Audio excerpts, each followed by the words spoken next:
มากว่าใช่ไหมถนนนี่ไม่ทราบมีใครมาช่วงนั้นบ้างนะครับ เพราะว่าเขาตั้งแคมป์กันอยู่ตรงแจ้งวัฒนะนี่เลยฮะ ใช่ ถูกไหม โอ้ ฮะ นี่จะถึง22 พฤษภาด้วยเนี่ยวันครบรอบ อันนั้นของเขา9 ปี 8-9 ปี ของเรานี่ ปีที่ 10 ค่ะ จริง เรา ๆมัน ก็ต้อ เป็น งฝ่าถนน 11อะไรแล้วแต่เรานับเป็นปีที่ ค่ะ เรานับเป็นครั้งที่ 10 ดีกว่าเนาะ 10เราอาจจะมี ครั้งที่ หยุดขายไปช่วงโควิด ด้ จ วน ย กระทั่งเรามีมิตรเป็นโควิดประจำถิ่นนะครับ อ๋อ ตอนนี้ก็แปลว่าโควิดมันอยู่กับเราไงฮะ อ๋อ มันไม่ได้ไปไหนก็เวียนอยู่แถวตามนี้แหละครับ ค่ะ นะครับ อาจารย์สังเกตไหมตอน คุ้น ที่ เคยกันแล้วเนาะ ตอนที่โควิดมาใหม่ๆอะพี่แอ ค่ะ เราจะกลัวกันมากเลย ไม่กล้าออกไปไหน ไม่กล้าจัดงาน เมื่อปี ไป 2562 ไหนก็ใส่แมสเจอกันก็ถามว่าระวังนะระ ระ วัง วั นะ ง เออ อย่าออกนอกบ้าน ตอนเนี้ยพอเจอกันไม่ถามอย่างนั้นละ ถามว่า ติด หรือ ยัง อะ ตอนนี้ ติดยังรู้สึกมันทันสมัยไงไม่รู้ถ้าใครติดแล้วเนี่ย ใครไม่ติดเหมือนตกยุคเลยนะครับ พี่ยังไม่ติดเลยอ่ะ ไม่ติดเลย ไอ้พวกติดใหม่ๆนี่ก็มีรอดมาหลายซีซั่นเลยนะ ใช่ใช่ คงสูงไม่ถึงมั้ง คงสูงไม่ถึง เจอ โควิดหาไม่เจอ ใช่ จริงผมไปไหนเนี่ยมีแต่คนถามอาจารย์ติดหรือยัง เออ ติดยังเรามีความรู้สึกว่า ถ้าไม่ติดมันผิดด้วยเหรอ เอ ใน อ สุดก็เลยตัดสินใจติด ติดซะ กลายเป็นชนส่วนน้อยไปแล้วเหรอคนที่ไม่ติด ไหนใครไม่ติดโควิดบ้างยกมือขึ้นสิ โอ้ โอ้ ย ยเราหาเพื่อนได้แล้ว โอ้สุดยอด นี่ ผมเนี่ยนะ อันนี้เล่าให้ท่านฟังนะ ผมไม่ติดมา 2 ปีนะ เออ เพราะว่าพยายามเก็บตัวมาก ใช่ ไม่ติดมา ไม่ 2 ปี ติดมา2 ปี แล้วมีอยู่วันหนึ่ง ผ่อนคลาย เพื่อน อ๋อเพื่อน บอกลูกสาวจะแต่งงานอาจารย์ช่วยมาเป็นประธานกล่าวหน่อย ค่ะ ไอ้เราเอ้ยนานๆลูกสาวเพื่อนจะแต่งทีไป เอ้ย ไปเลย ทีเดียวนั่นแหละ กลับมาติดทั้งบ้านเลย ผมไปเอามา อ๋อ ผมไปคนเดียวนะ แต่เอามาติดทั้งบ้านเล ภาย ชนะบรรจุเยอะดี ก็เป็นถือว่าเป็นคนมีน้ำใจไง ค่ะ ไม่ เผื่ ใช่ อ รับ แผ่ เพื่อนเดียวเอามาแจกเพื่อนด้วย ใช่ ไม่น่าเรายังคิดอยู่เลยว่าโอ้โห ทนมาได้ 2 ปีอุตส่าห์ไม่ติด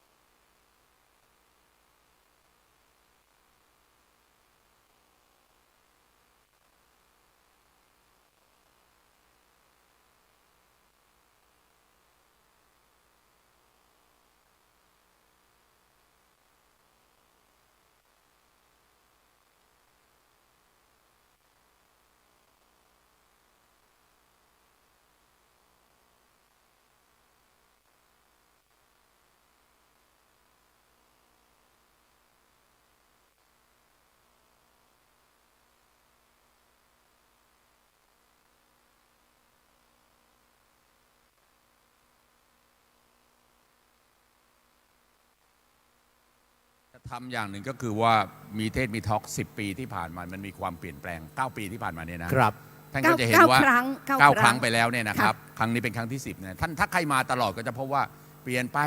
จริงอะ มีดิครับ พิธีกร ใครที่มา นะ 9 ครั้งบ้างคะ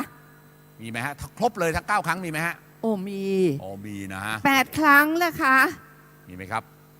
5 ครั้ง5 ครั้ง เออ โอ้มียกสูงๆ เย นะ อะขึ้ คะ น มือ เยอะ ขอ ขึ้ ง น ท่านเอง ขอบ เนาะ คุณมาก 5 ครั้ง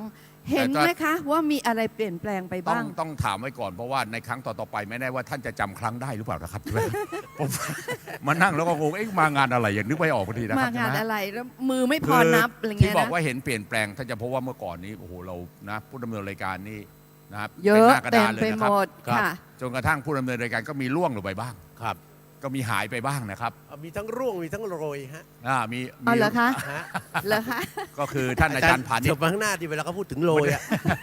ท่านอาจารย์ผานิชกาตามาระ ไปแล้ว อ่า ไปได้ ท่าน 3-4 ไป ปี รอ แล้ว จัด นะ มีเทศมีทอล์กอยู่ข้างบนแล้วนะครับ ค่ะ ถูกไหม ไป ครับ เตรียมพร้อ อ๋อ ม ไม่ได้รอหรอกครับ ไปกับพระภาสกรทั้งบนฮะ ท่านภาส วิ กร ทยากรก็ไปด้วย แล้ว ครับ ทราบไหมคะ ท่านภาสกรไปแล้วเนาะ พระภาสกรนี่ก็เป็นขอตัวดีเป็นพระลูกชายของอาจารย์ระวีภาวิไล ครับ นะท่านคงจำได้นะครับ ครับ นะฮะ โอ้ แล้ว เสียงดังตอนนั้นขออะไรนะอโหสิกรรมอะไรตอนอะไรน่ะองค์เดียวเลยที่มีสอนแปลกๆเนาะ ครับ แล้วก็มีพระที่เป็นพระวิทยากรก็อยู่ๆก็เปลี่ยนไปเป็นคารวาสก็มีนะครับ ครับ นะ การเปลี่ยนแปลงนี้มีแปลกๆเยอะเหมือนกัน มี นะ แปลกๆเยอะ แล้วก็ ท่านมหาน่ะเหรอ ฮะ คือ ท่านมหา โลก ใช่ไห มันมีเปลี่ยนไปก็บอกอะไรนะบางทีตอนนะครับบวชเป็นไพวัน แต่ศึกไม่กี่วันก็เป็นแพรรี่นะ โอ้โห อย่างนี้ก็มีถูกไหมครับ แต่ โลกมันมีความเปลี่ยนแปลงถูกไหม แต่ ครับ แพรรี่ไม่เคยมาเนาะ ไม่เคย แหม มา ไม่งั้นเราจะเสียดายมาก เพราะฉะนั้น เลย ท่านต้องมาให้ครบทุกครั้งท่านจะเห็นความเปลี่ยนแปลง ครับ เก็บเป็นตำนานของเราเองแล้วที่สำคัญเนี่ยที่เราอยากให้มาทุกครั้งเพราะอะไรอาจารย์ทราบไหม เออ มีโปสเตอร์ค่ะ นี่ โปสเตอร์ของทุกรูป ทีเด็ดเลยแล้วสำคัญคือ มีลายเซ็น โอ้โห ของทุกรูปอีกเหมือนกัน และแต่ละปีก็ไม่ซ้ำรูปด้วย ไม่ซ้ำรูปด้วย ไม่ซ้ำเพราะฉะนั้นเนี่ยค่ะ ถ้าใครเก็บโปสเตอร์อันนี้ไว้ด้วย ใส่กรอบหรือก็บริจาคหรือให้โรงเรียน หรือจะไว้ในชุมชนไว้สักการะเนี่ยจะเห็นความเปลี่ยนแปลงของทั้ง 10 ครั้งไม่เหมือนกัน และปีนี้ถ้าใครไม่มาเนี่ยจะไม่รู้เลยว่า เอ๊ะ แล้วมีรูปไหนมาอีกบ้างหลักปีนี้ หลังจากที่ โอเคงั้นได้ หายไป2 รูปแล้วเนี่ยนะ ครับ มีรูปไหนมาไหม มีแปลกใหม่กว่าเดิมคือเทศ3ธรรมาสโอ้ คราวนี้แหละคราวนี้แหละ ครับ ถูก เท ไหม ศ ฮะ 3ธรรมาสนะ อืม แล้วก็ คื ใช้ อ ใน พระ3 รูป คือใช้สามธรรมาสในเวลาที่สามารถกำหนดได้ ถูก ซึ่งสมัยก่อนสามธรรมาสใช้เป็นวันนะพี่ โอ้โห กันยาวเลยแหละ ครับ ที่สำคัญ 2 รูปใน 3 รูปเป็นฝาแฝดค่ะ เออ โอ้ นี่คุณออนอุมาเกษตรพืชผลโอเคแมสนี่ สุ นิ ดยอด มนต์มาเฉพาะเลยนิมนต์มาเฉพาะเลย เดี๋ยวได้เห็นกันพระฝาแฝด เราเคยมีนักมวยฝาแฝดคือเขาทรายกับเขาคอ ใช่ แต่วันนี้เรามีพระฝาแฝด ใช่ เป็น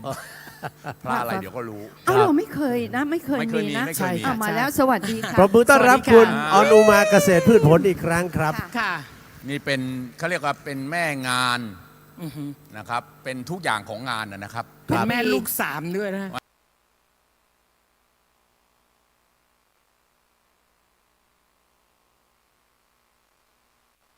เธอท้อง เออ อ่า จบปีที่ 2 เธอท้อง ครับ อืม พอจบปีที่ 3 เธอ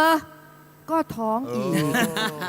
3 ท้องค่ะ ใช่ ต แล้ อน ว นี้ นะ จบแล้วเพราะว่าครั้งที่ 10 แล้วไม่ไหวนะปุ๊ พอแล้วค่ะ พอแล้วค่ะพี่แอพอแล้วค่ะนะฮะ ไอ้ไหวมันยังไหวอยู่นะครับ แต่ว่า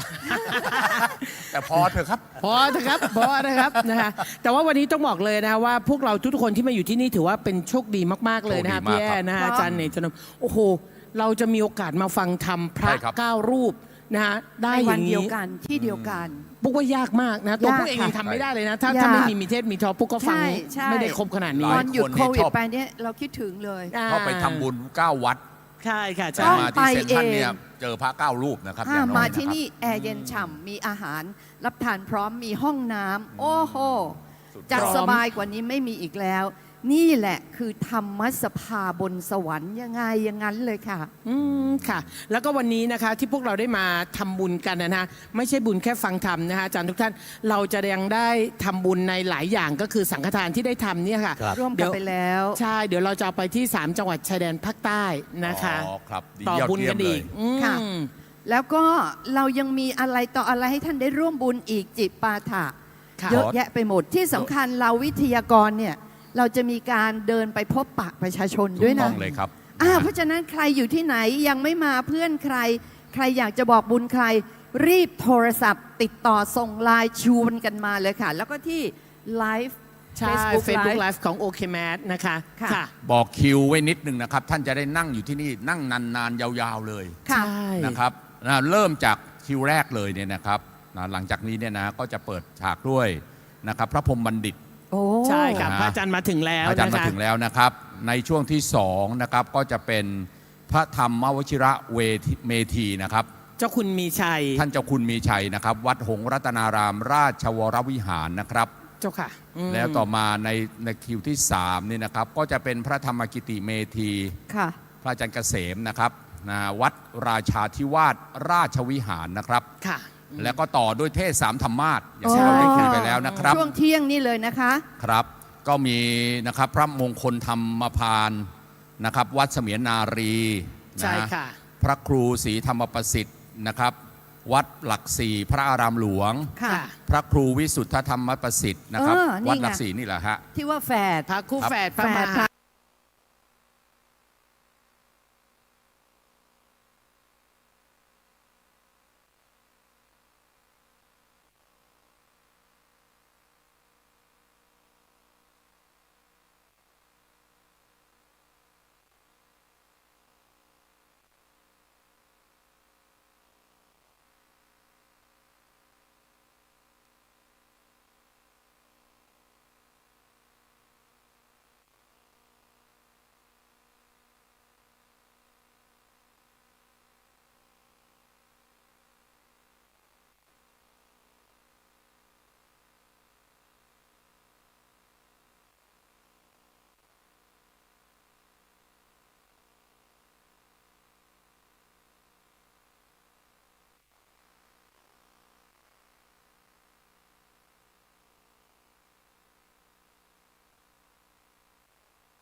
สักกี่คนไม่ถามเนาะว่าตั้งแต่รุ่นที่หนึ่งได้มาร่วมรายการนี้เหลืออยู่กี่คนเอาเป็นว่าเข้าประเด็นก็คือหัวข้อในวันนี้เรื่องเสบียงบุญเนื่องจากว่าพูดเป็นคนแรกก็จะทำหน้าที่ให้ภาพรวมๆของคำว่าเสบียงบุญแล้ววิทยากรท่านอื่นท่านจะขยายความต่อไปคำว่าเสบียงท่านนิยามว่าให้ความหมายว่าของกินที่เตรียมไว้เวลาที่จะเดินทางสมมติว่าเราจะเข้าป่าเราก็ต้องมีเสบียงไปในป่าเขาเรียกเป็นเสบียงแต่เสบียงบุญนั้นไม่เหมือนของกินทั่วไปภาษาบาลีท่านใช้คำว่านิธิ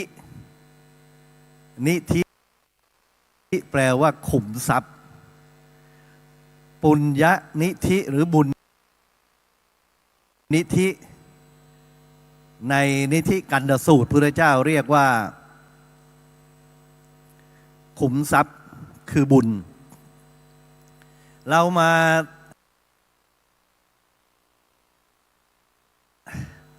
ทำบุญร่วมกันเนี่ยเหมือนกับสะสมบุญนิธิคือขุมทรัพย์แล้วขุมทรัพย์เนี่ยอย่างน้อยมีสองอย่างขุมทรัพย์อย่างที่หนึ่งเขาเรียกว่าถาวรนิธิขุมทรัพย์ที่อยู่เป็นที่เป็นทางเหมือนกับเราลงทุนทำธุรกิจมีเงินมีทองอันนี้เป็นถาวรนิธิอยู่มั่นคงมันติดตนตามเราไปไม่ได้แต่เสบียงเนี่ย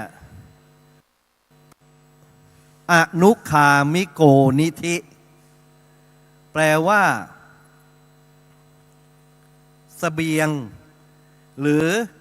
ขุมทรัพย์คือบุญที่ติดตามตนไปได้ที่ติดตามเราไปได้วันนี้เราพูดเรื่องที่สองคนมีบุญมากบุญน้อยอยู่ที่เขามีอนุคามิโกนิธิมีขุมทรัพย์คือบุญติดตามตัวเองไปตลอดเวลาหรือไม่คนที่สิ้นชีวิตไปแล้วไปสู่ปรโลกปุญญานิปรโลกัสสมิงปฏิฐาโหนติปานิหนังเวลาสวดงานศพอะอาทาสิเมอากาสิเมอะท่านจะบอกว่าที่เราทำบุญอุทิศส่วนกุศลให้ผู้ตายเนี่ยเพราะในภพหน้าชาติหน้าคือบุญและบุญนี้มีปกติติดตามตนเองไปถามว่ามันติดตามได้อย่างไรบุญมันเป็นคุณสมบัติในจิตถ้าเราเป็นคนดีมีศีลธรรมให้ทานรักษาศีลเจริญจิตภาวนาคุณภาพของจิตดีเรียกว่าเราทำบุญเมื่อเรามีคุณภาพจิตที่ดีมีบุญจะติดตามทั้งในชาตินี้และในชาติหน้ามีสองประเด็นคำถามที่หนึ่งการลงทุนมูลนิธิหรือถาวรนิธิการลงทุนทรัพย์สินซื้อหุ้นซื้ออะไรต่างๆเนี่ยมันไปลงทุนที่ไหนอันนี้ของชาวบ้านแต่ถ้าเป็นพวกเราอยากจะทำเสบียงบุญก็คือติดตามตนเองไปได้ เราจะไปลงทุนทำที่ไหน อยากจะทำไหน เมื่อทำแล้วมันติดตามตนเองได้ แล้วมันมีพลานุภาพอย่างไร เอาพูดถึงพลานุภาพก่อนนะ ในนิธิกันดสูตรพระพุทธเจ้าตรัสว่า ยังเทวาพิปัตเถนติ สัพพเมเตนะลัพพติ อิทธผลที่ปรารถนาใดๆที่เทวดาและมนุษย์ต้องการ สิ่งเหล่านั้นทั้งหมดได้ด้วยบุญนิธิเสบียงบุญ อันนี้บาลีเนี้ยชัดเจน ถ้าเราอยากประสบความสำเร็จลองคิดในใจ ปีใหม่ก็ดีสงกรานต์ก็ดีวิสาขะก็ดี เราอยากจะให้ชีวิตของเราก้าวหน้าประสบความสำเร็จ ยังไม่ต้องรอไปชาติหน้านะเอาชาตินี้ก่อน มันจะมีพลังอันหนึ่งที่จัดสรรเป็นเสบียงให้เราเดินทางชีวิตอย่างราบรื่น ให้เรามีความสุขมีความสำเร็จ ด้วยบุญกุศลที่เราท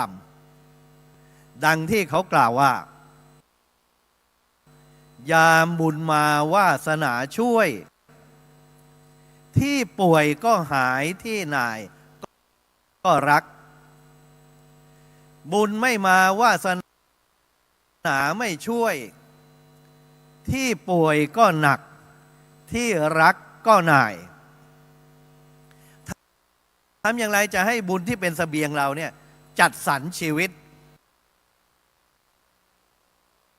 ใช่ที่เขาบอกว่าแข่งเรือได้แหละเพราะสะสมเสบียงบุญไว้ต่างกันเราสะสมที่ไหน สมมติว่าเราอยากจะสะสมบุญเริ่มด้วยการทำบุญทานการให้ศีลการรักษาศีลและภาวนาการทำกรรมฐานฟังเทศฟังธรรมอย่างวันนี้ทานศีลภาวนาเป็นวิธีสะสมเสบียงบุญและสะสมที่ไหนสะสมในที่ที่ควรจะไปลงทุนแล้วมันได้หนึ่งในพระรัตนตรัยพระพุทธพระธรรมพระสงฆ์เราทำบุญกับพระพุทธพระธรรมพระสงฆ์พระพุทธและเราจะทำที่ไหนพระธรรมเราก็มีสถานที่มีตู้พระธรรมหอพระไตรปิฎกพระสงฆ์ก็เห็นกันอยู่เนี่ยแล้วพระพุทธทำที่ไหนถ้าเราจะสะสมเสบียงบุญท่านบอกว่าการบูชาพระพุทธเจ้าให้ทำเจดีย์แปลว่าสิ่งที่ควรเคารพบูชาแทนพระพุทธเจ้าโยมลองดูว่าที่บ้านคุณโยมเนี่ยมีครบไหมหรือที่ไปวัดไปอะไรต่างเราบูชาพระพุทธเจ้าครบ4อย่างไหมเจดีย์เนี่ยนะจะยึดตะพังแปลว่าสิ่งที่เคารพบูชาคือพระสารีริกธาตุมีสมัยนี้เรามักจะเรียกว่าเป็นเจดีย์ทรงแหลมๆนะแล้วเก็บพระสารีริกธาตุไว้ข้างในนี่คือพระธาตุเจดีย์เราไปไหว้พระธาตุสะสมบุญพระธาตุอยู่ตามที่ไหนหรือที่ใดก็ตามที่ท่านบอกว่าได้พระบรมสารีริกธาตุมาอาตมาไปศรีลังกานะคนศรีลังกานี่เข้าแถวเป็นกิโลเลยเพื่อบูชาพระธาตุ5 ปีเขาจะเปิดให้บูชาครั้งหนึ่งที่เมืองแคนดี้เพราะฉะนั้นโอกาสมีน้อย เป็นอะไร เป็นพระธาตุเขี้ยวแก้ว พระธาตุเขี้ยวแก้วนี่อยู่ในเจดีย์ทองคำ9 ชั้นอาตมาเคยเห็นเขาเปิดนะ ชั้นในสุดเนี่ยเหมือนเขี้ยวขนาดเนี้ยอยู่ตรงนั้นมาเป็นพันปีแล้วสีเหมือนควันบุหรี่น่ะของเก่ามาก ตั้งแต่พระสมเด็จพระพุทธโฆษาจารย์ท่านไปพระพุทธโฆษาจารย์ท่านไปศรีลังกาท่านก็มีพูดถึงพระสารีริกธาตุพระธาตุเขี้ยวแก้วแล้วโอ้อาตมาพอไปได้ไปกราบพระธาตุเขี้ยวแก้วตอนที่เขาเปิดนะเข้าไปข้างในเลยนะดีใจเหลือเกินกำลังจะแตะที่บรรจุประธานาธิบดีศรีลังกาไม่รู้มาจากไหนตอนนั้นเนี่ยประธานาธิบดีมาปุ๊บยกขึ้นถูหัวเลยที่ใส่พระสารีริกธาตุบูชาพระธาตุเขี้ยวแก้วอาตมาก็แตะนิดหนึ่งได้พลังมามีความรู้สึกว่าคนศรีลังกาเนี่ยเวลาไปกราบพระธาตุเขี้ยวแก้วเนี่ยเสมือนหนึ่งว่าไปกราบแทบพระบาทของพระศาสดาเหมือนพระองค์เสด็จมาน่ะไปแตะนี่เหมือนแตะพระบาทพระองค์โอ้ยศรัทธาเหลือเกินอาตมารู้สึกอย่างนั้นนะถือว่าโชคดีได้บุญใหญ่นี่พระธาตุเจดีย์นะของนะไม่สำคัญนะอย่าไปตั้งคำถามว่าของจริงหรือของเก๊นะเวลาไหว้อะในพระไตรปิฎกท่านบอกว่าเราไหว้พระธาตุเจดีย์ไหว้พระพุทธรูปไหว้อะไรก็ตามเนี่ยเป็นองค์แทนของพระพุทธเจ้าทำด้วยศรัทธาในพระไตรปิฎกมีบาลีรับรองว่าติดถันเตนิพุเตวาปิสเมจิตเตสมังพลังไม่ว่าพระพุทธเจ้าและพระสาวกของพระพุทธเจ้าจะทรงพระชนชีพอยู่หรือนิพพานไปแล้วสิ้นชีพไปแล้วก็ตามถ้าจิตของผู้บูชาเสมอเหมือนกันระหว่างการบูชาตอนนี้ที่ท่านล่วงลับไปแล้วหรือศรัทธาเหมือนกับว่าไปอยู่เฉพาะหน้าตอนนี้ท่านมีชีวิตอยู่ผลย่อมเหมือนกันจำประเด็นนี้ไว้ให้ดีเราเหมือนหนึ่งว่าพระพุทธเจ้ายังทรงพระชนชีพอยู่ข้อที่สอง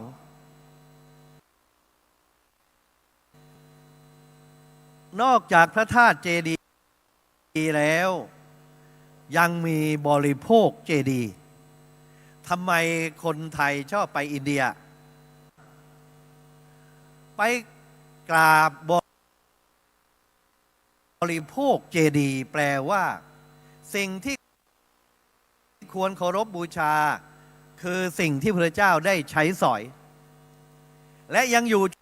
จนทุกวันนี้อย่าไปนึกว่าบาทจีวรนะมัน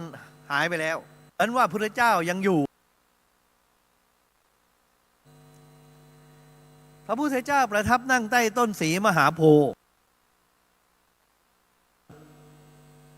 แล้วตรัสรู้ใต้ต้นศรีมหาโพธิ์นั่นแหละ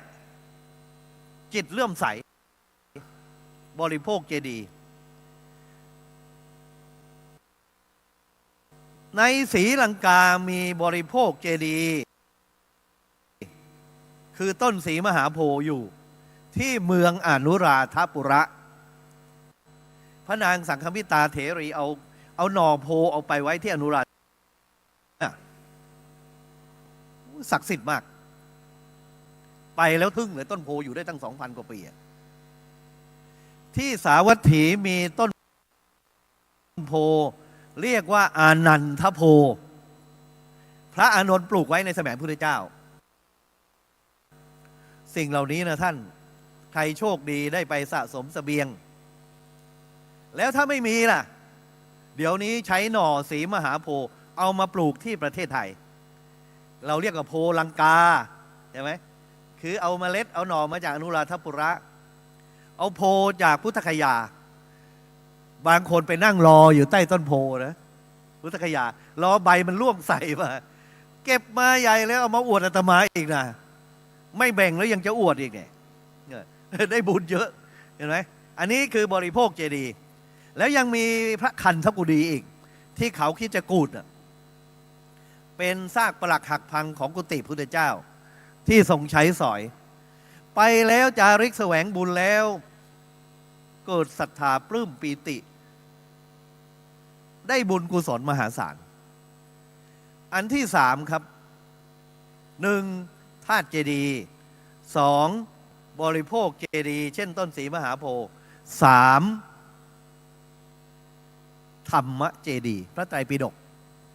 ญาติโยมพระพุทธเจ้าสิ้นไปแล้วแต่ธรรมวินัยเป็นตัวแทนของพระองค์คือพระไตรปิฎกสร้างพระไตรปิฎกได้บุญมหาศาลมีฉบับมหาจุฬาฉบับมหามกุฏภาษาไทยภาษาอังกฤษช่วยกันทำเหมือนหนึ่งบูชาพระพุทธองค์ธรรมเจดีย์หอไตรโบราณเขาสร้างหอไตรข้อที่สี่เราทำกันเยอะมากแทนพระพุทธเจ้าเขาเรียกอุทเทสิกะเจดีย์รูปเหมือนของพระพุทธเจ้าที่สร้างไว้เจาะจงแทนพระองค์และใครจะรู้ว่าพระองค์รูปร่างหน้าตาเป็นยังไงไม่รู้แต่เขาสร้างพุทธรูปกันมาพระพุทธรูปกว่าจะสร้างจริงๆพศประมาณ400หลังจากพระเจ้าสิ้นไปแล้ว400โดยพระเจ้าเมนันเดอร์หรือพญามิลินในอินเดียภาคเหนืออย่าไปถามนะว่าพุทธรูปนี้เหมือนพระเจ้าไหมญี่ปุ่นก็ทรงหนึ่งนะไทยก็ทรงหนึ่งอินเดียก็ทรงหนึ่งคนละปางสองปางแต่ที่แน่ๆเนี่ยมันเป็นซิมบอลเป็นสัญลักษณ์เห็นแล้วเรานึกถึงพระพุทธคุณสามปัญญาคุณวิสุทธิคุณมหากรุณาธิคุณได้บุญทันทีเลยสวดมนต์ต่อหน้าพระสงฆ์พุทธประมุขโขมีพระพุทธเจ้าเป็นประมุขพุทธรูปไงเวลาโยมทำบุญบ้านน่ะไม่ได้นิมนต์แต่พระสงฆ์นะไม่งั้นเขาจะมีโต๊ะหมู่ทำไมนั่นแหละอุเทสิกะเจดีย์พระพุทธเจ้าเราโยงสายศีลมาเนาะมาถึงพระทั้งหลายเนี่ยโอ้ยฟังสวดนะบทสวดเป็นอะไรธรรมเจดีย์ธรรมเจดีย์ส่วนพุทธรูปเป็นอุเทสิกะเจดีย์โยมบูชาพระพุทธรูปเดี๋ยวนี้เนี่ยเอาไปไว้ในตามบ้านตามห้องพระในที่ต่างๆเพื่อเตือนจิตให้ระลึกนึกถึงพระพุทธคุณเราได้บุญตลอดเวลาเลยเจดีย์สี่เนี่ยนะลงทุนไว้หนึ่งเจดีย์สี่ประการแทนพระพุทธเจ้าสองธรรมเจดีย์แทนพระไตรปิฎกพระธรรมและก็พระสงฆ์เป็นเนื้อนาบุญเราก็ทำบุญถวายทานโดยเฉพาะสังฆทานมีพระพุทธเจ้าเป็นประมุขจิตผ่องใสเวลาที่โยมทำบุญเนี่ยก่อนแต่การให้สุมนาจิตผ่องใสปุเพวะสุมนาจิตเลื่อมใสได้บุญละมันมี3ระยะนะในขณะที่จะให้ใส่บาตรเนี่ยโยมมีจิตศรัทธาเป็นปุพพเจตนาได้บุญละขณะที่ทำบุญใส่บาตรใส่ซองไม่ต้องไปสงสัยนะทำบุญไปด้วยจิตที่เป็นเขาเรียกมุญจนะเจตนาเจตนาในขณะทำบุญผ่องใสอีกวันนี้มาฟังพระบรรยายธรรมก่อนมาก็ปลื้มใจดีใจได้บุญมาแต่บ้านฟังแล้วเกิดปีติธรรมปีติในธรรมมีความสุขจิตผ่องใส ได้บุญอีกแล้วขณะฟัง และกลับไปแล้วยังติดอยู่ในใจ โอ้เราได้ฟังธรรมะของพระพุทธเจ้า มีความสุขนะเกิดมาโชคดีนะ เกือบไปแล้วเกือบไม่ได้ฟังแล้วไอ้ลูกมันจะพาไปช้อปปิ้งนะข้างล่างนะมันไปอยู่กันนั่นแหะแต่เราขึ้นมาข้างบนนี่แม่โชคดีจริงๆเป็นลาภของเรานะแล้วก็ฟังให้ตลอดนะอย่าไปแอบไปช้อปปิ้งนะเห็นใจคนจัดบ้างพระอื่นด้วยแล้วทีนี้พอเรามีเจตนาที่ดีในสามการก่อนฟังก่อนให้กำลังฟังกำลังให้ทาน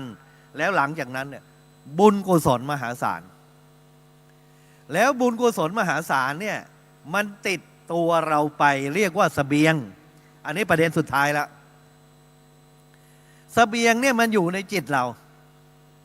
ถ้าเราตายไปเกิดในภพภูมิหน้าเรานึกถึงบุญที่เราทำจิตเตสังกิริเถทุกขติปาติกังขาจิตเศร้าหมองนึกถึงแต่บาปเสบียงบาปมันก็พาเราไปสิไปเกิดในภพภูมิที่ไม่ดีแต่ถ้าเรานึกถึงบุญจิตเตอสังกิริเถสุขติปาติกังขาจิตผ่องใสนึกถึงเรื่องบุญเรื่องกุศลก่อนดับไปเกิดในสุขติภพภูมิที่ดี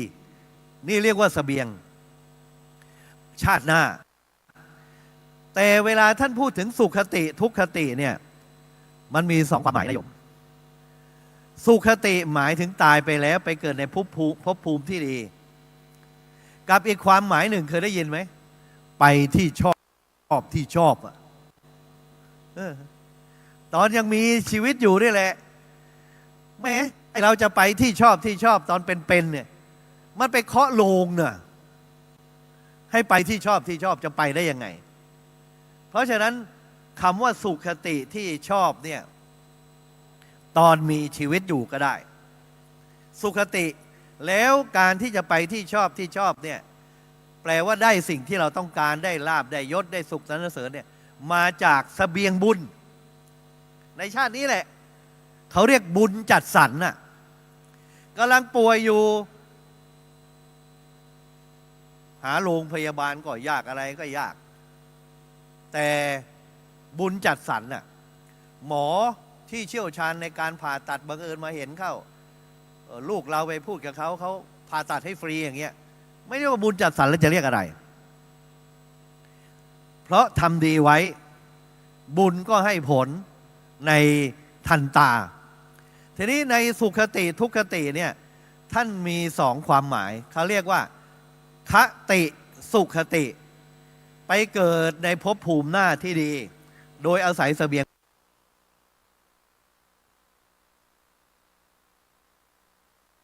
บุญปฏิปัติสุขติดำเนินชีวิตที่ดีงามในชาตินี้ปฏิปัติเนี่ยนะแล้วได้ไปที่ชอบก็คือได้สิ่งที่ดีงาม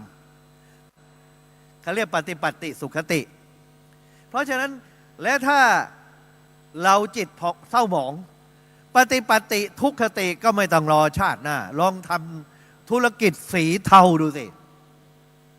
เดี๋ยวก็เข้าคุกขาดทุนโดนโกงอะไรต่างๆพวกนี้ทุกขติมันอยู่ด้วยการดำเนินชีวิตของเรา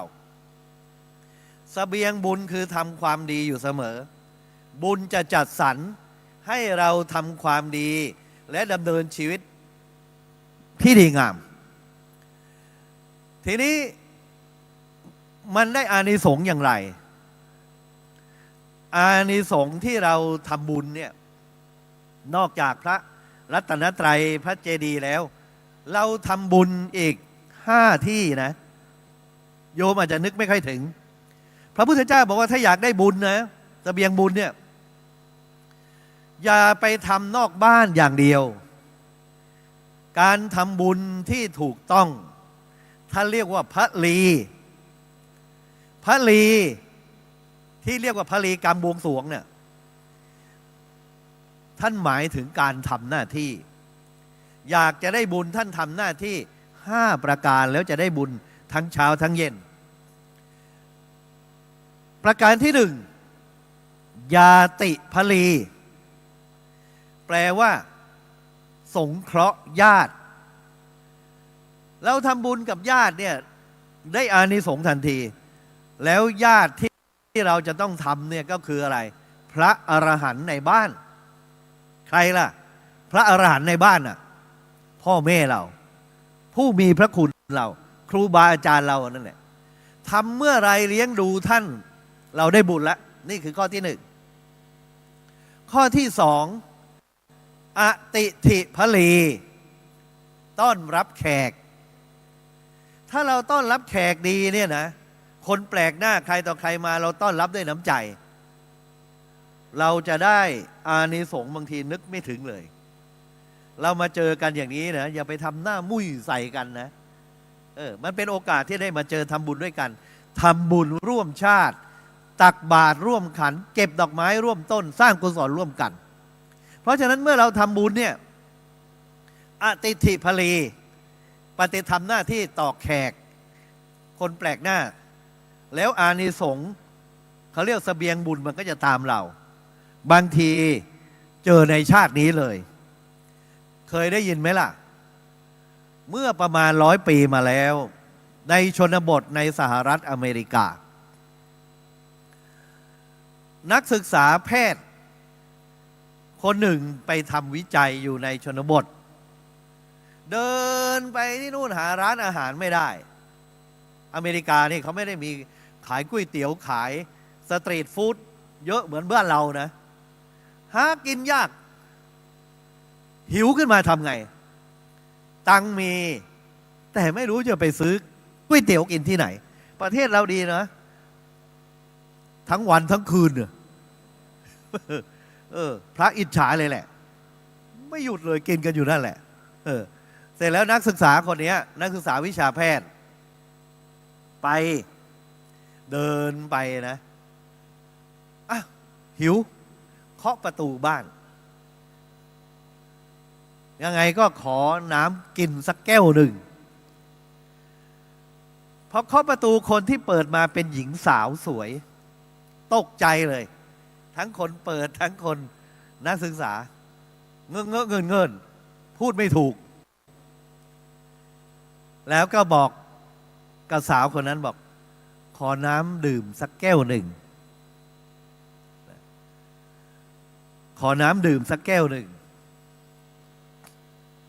ผู้หญิงก็บอกงั้นเชิญเข้ามาข้างในแทนที่จะให้น้ำเพราะดูหนุ่มคนนั้นเนี่ยเดินหิวโซมาเหงื่อโซมผู้หญิงก็ไปเปิดตู้เย็นแล้วก็ลินนมสด1 แก้วนมสด1 แก้วเอามาให้แม่เขาเรียกว่าได้เกินที่ต้องการ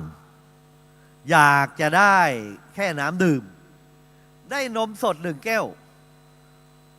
ดับกระหายได้พลังทานเสร็จก็ถามผู้หญิงว่าคิดสตังค์เท่าไหร่หญิงสาวบอกว่าคุณแม่สอนว่าถ้าให้ของขวัญแก่ใครอยากคิดสตังค์อันนี้เราให้ฟรีไม่คิดตังค์ก็เลยสนทนากันถามชื่อนามสกุลอะไรต่างแล้วก็แยกย้ายกันนักศึกษาคนนี้อยู่ที่จอห์นฮอปกินส์ยูนิเวอร์ซิตี้มหาวิทยาลัยแพทย์ที่ทำวิจัยแห่งแรกในอเมริกาสมัยโน้นนะเขาชื่อว่าโฮเวิร์ดเคลลี่เก่งมากกลับมาก็เป็นนักวิจัยใหญ่หมอรักษามีชื่อเสียงระดับประเทศอยู่มาหลาย10 ปีมีผู้หญิงคนหนึ่งป่วยไม่รู้เป็นโรคอะไรอยู่ในชนบทโรงพยาบาลบ้านนอกโรงพยาบาลนั้นอยากได้ผู้เชี่ยวชาญไปช่วยผ่าตัดไปช่วยรักษาก็ถามไปที่จอห์นฮอปกินส์ ฮเวิร์ดเคลลี่ตอนนั้นเป็นหมอใหญ่ นึกได้ว่าหมู่บ้านชนบทนี้เราเคยได้รับอุปการะคุณ ได้นม1 แก้วตอบแทนเขาหน่อยก็ไปพอไปแล้วเนี่ยก็ผ่าตัดรักษา ผู้หญิงคนนั้นเนี่ยเขาเป็นคล้ายๆกับแต่งงานมีครอบครัวเป็นชาวนาเนี่ยก็รู้กันอยู่ว่าในอเมริกาเนี่ย ค่ารักษาแพงมหาศาลอาจจะต้องขายไร่ขายนาค่าผ่าตัด วันจะจ่ายสตังค์ก็เลยเครียด เราจะขายที่ขายอะไรมาจ่ายจะพอไหม ก็เรียกใบบินมานะใบเสร็จของโรงพยาบาลมาดู ผู้หญิงคนนี้ พอเรียกมาดูแล้วตกใจ ราคาแพงสูงริ่วเลยนะไม่มีปัญญาจ่ายเลย แต่ท้ายหนังสือเนี่ยเขาประทับตรา เพศแปลว่าจ่ายแล้ว เพศหรือเป็ดนั่นแหละจ่ายแล้ว แล้วก็มีลายเซ็นเขียนด้วยลายมือว่า with a full glass of milk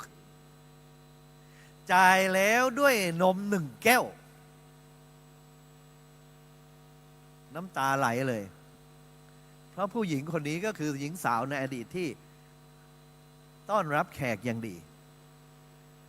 ให้เด็กหนุ่มได้ดื่มนม1 แก้ว และแกก็เช็คเซโฮเวิร์ดเคลลี่เนี่ยหมอคนนี้มันคนนั้นจริงๆนะแต่ผู้หญิงก็จำแกไม่ได้หรอกแกก็ตอบแทนไม่คิดสตังค์เลยเขาเรียกว่าบุญจัดสรรไหมล่ะตอนที่ทำดีกับเขาน่ะไม่นึกหรอกว่ามันจะเกิดเสบียงบุญตามมาจนบั้นปลายชีวิตอย่างนี้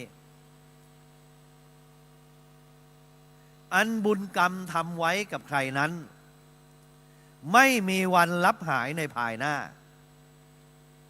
กายอาจเลือนลับหายจากสายตาบุญไม่ลาลับหายจากสายใจจำไว้เลยเสบียงบุญมันจะตามเรามาแล้วบุญจัดสรรยังไงเมื่อกี้พูดถึงอติถิภรีนะ1 ยาติภรีดูแลพ่อแม่2 อติถิภรีดูแลแขก3 ราชภรีจ่ายภาษีจ่ายอะไรต่างๆเป็นหน้าที่ของเราได้เงินมาแล้วต้องจ่าย4 ปุพพเปตะภรีทำบุญอุทิศส่วนกุศลให้ผู้วายชนถึงวันสงกรานต์วันอะไรต่างๆพ่อแม่ที่ล่วงลับไปเนี่ยเราทำบุญส่งเสบียงไปให้ท่านอนุโมทนาท่านก็ไปสู่สุคติอันนี้เราก็ทำและสุดท้ายเทวตาภรีข้อที่5ซึ่งเราไม่ค่อยได้พูดถึงกันเทวตาภรีแปลว่าบวงสรวงหรือให้บูชาเทวดานั่นเองท่านเคยดูไอ้นั่นไหมจารึกสุโขทัยพ่อขุนรามเขาจะเขียนเป็นภาษาโบราณจารึกนะเขาบอกเบื้องหัวนอนของสุโขทัยมีเขาพระขพุงและมีผีอยู่ที่เขาพระขพุงหลวงผีไหวดีพระลีถูกเมืองนี้ดีไหวบ่ดีพระลีบ่ถูกเมืองนี้หายคือหายนะ ไปดูในจารึกพ่อขุนรามแสดงว่าคนไทยเนี่ยทำพลีกรรมบูชาเทวดามานานแล้วเดี๋ยวนี้เราก็ทำบูชาเทวดาอาตมาเห็นนะโอ้ปรากฏว่าเทวดาที่โยมไปบูชาเนี่ยบางทีเนี่ยดังกว่าพระพุทธเจ้าอีกนะ ท้าวเวสสวรรณน่ะได้มาหรือยังอ่ะ ท้าวเวสสวรรณเนี่ยท้าวเวสสวรรณเป็นใครจาตุมมหาราช เป็นเทวดาเช้าจตุโลกบาลที่ดูแลสี่มุมของจักรวาลตรงกลางเนี่ยเป็นเขาพระสุเมนสี่มุมเนี่ยเป็นวิมานของเท้าจาตุมสี่องค์ มีท้าวเวสสวรรณท้าวทัตตรสอะไรต่างแล้วตรงกลางเนี่ยเป็นเขาพระสุเมนยอดเขาพระสุเมนคือ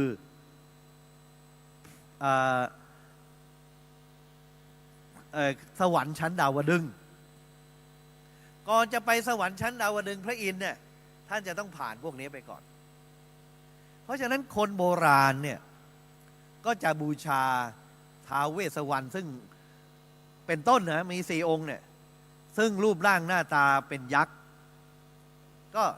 บูชาเทวดาอันนั้นก็เล่าให้ฟังเฉยๆสุดท้ายเสบียงบุญมันติดตามตนอย่างไรมันบุญจัดสรรอย่างไรยกบาลีตอนต้นว่ายังเทวาพิปัตเถนติสัพพเมเตนะลัพพติ สิ่งที่พึงปรารถนาเทวดาและมนุษย์ต้องการสิ่งใดสิ่งนั้นทั้งหมดย่อมได้ด้วยเสบียงบุญเอเตนะบุญปุญญานิธินาด้วยเสบียงบุญนั้นเราทำดีไปเรื่อยๆสะสมและไม่ต้องรอชาติหน้าหรอกชาตินี้แหละบุญจัดสรรเรื่องสุดท้ายเล่าให้ฟังเกิดขึ้นในสมัยรัชกาลที่4ผู้เล่าเรื่องนี้คือสมเด็จกรมพระยาดำรงราชานุภาพพระบิดาแห่งประวัติศาสตร์ไทยท่านเล่าว่าที่เมืองนครศรีธรรมราชในสมัยรัชกาลที่4ตำแหน่งเจ้าเมืองว่างลงเพราะเจ้าเมืองนครศรีธรรมราชสิ้นชีพพิตักสายสิ้นชีวิตตำแหน่งว่างก็มีคนแข่งอยากจะเป็นเจ้าเมืองละสินี่อยากจะได้เห็นไหมอยากจะได้เป็นเจ้าเมืองแล้วทำยังไงถึงจะได้แต่ละคนก็มีเส้นสายใช่ไหมวิ่งไปทางโน้นทางนี้ไปหากันไปหาผู้หลักผู้ใหญ่มีคนคนหนึ่งใช้วิธีทำบุญเป็นหลักอาจจะมีวิ่งเต้นบ้างแต่ว่าเขาบอกว่าบุญจัดสรรเสบียงบุญมันจะทำให้เราได้สัพพเมเตนะลัพพติได้สิ่งที่เราต้องการแล้วทำบุญอะไรดีถึงจะได้เยอะพลังบุญก็นึกถึงภาษิตโบราณยากอะไรไม่เท่าปฏิสังขรณ์สร้างใหม่ง่ายกว่าซ่อมแซมจริงไหมยากอะไรไม่เท่าปฏิสังขรณ์ถอนอะไรไม่ยากเท่ากับถอนมานะความถือตัวละอะไรไม่ยากเท่ากับละกามคุณอันเรื่องราวตัณหานิสาหัสถ้าใครตัดลงได้ฉันให้ถองสู้อุตสาห์เรียนวิชาหาเงินทองก็เพราะของสิ่งเดียวมันเกี่ยวกวนในมีลูกศิษย์สุนทรภู่เขาแต่งกลอนไว้ละอะไรไม่ยากเท่ากับละกามคุณบุญอะไรทำไม่ยากเท่ากับบุญบรรพชาบวชนี่ยากแล้วก็ได้บุญมากหาอะไรหาไม่ยากเท่ากับหาตนมองแต่คนอื่นจับผิดคนอื่นแต่ไม่ค่อยดูตัวเองหาอะไรไม่ยากเท่ากับหาตนจนอะไรแก้ไม่ยากเท่ากับจนปัญญาโบราณท่านว่าอย่างนี้ คนดิเดตคนที่อยากจะเป็นผู้ว่า หรือเจ้าเมืองนครศรีธรรมราชคนนี้เราอยากจะทำเสบียงบุญเนาะให้ได้เป็นเจ้าเมืองนครศรีธรรมราชทำอะไรถึงจะได้บุญเยอะโอ้บวชสิบุญอะไรทำไม่ยากเท่ากับบุญบรรพชาบวชเลยในพรรษาลาบวชเป็นข้าราชการนะอยู่นครศรีธรรมราชในหลวงรัชกาลที่ 4ยังไม่ได้ตั้งเจ้าเมืองนครศรีธรรมราช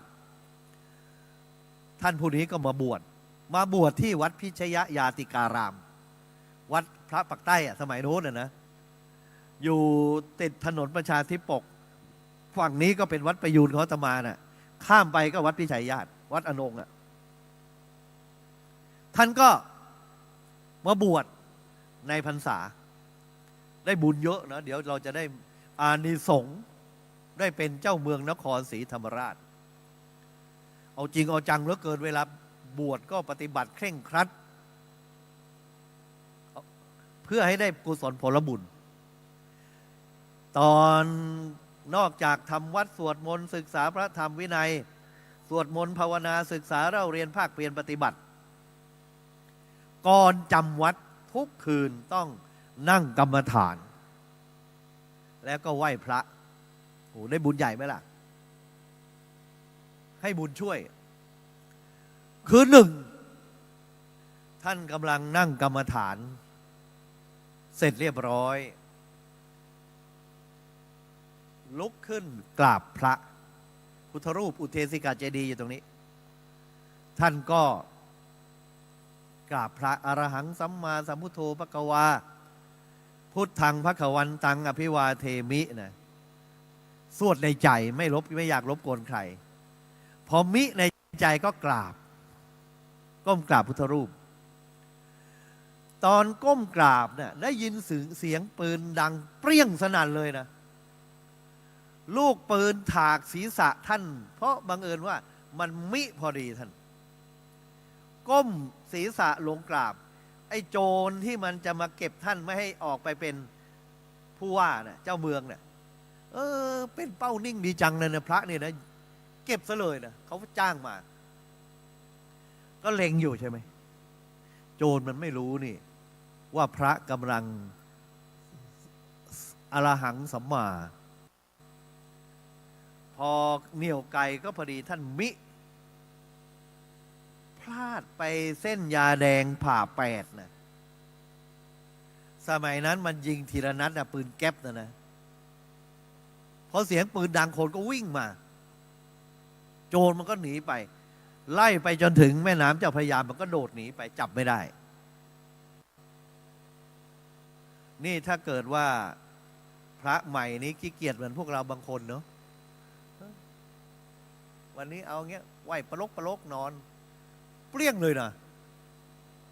นี่บุญรักษาไหมคุณพระช่วยไหมล่ะไม่เคยเห็นอานิสงส์ของการกราบพระนี่มันช่วยได้ขนาดนี้เลยนะเมื่อท่านลาสิกขาออกพรรษารัชกาลที่ 4คงได้ยินเรื่องพวกนี้นะชอบใจ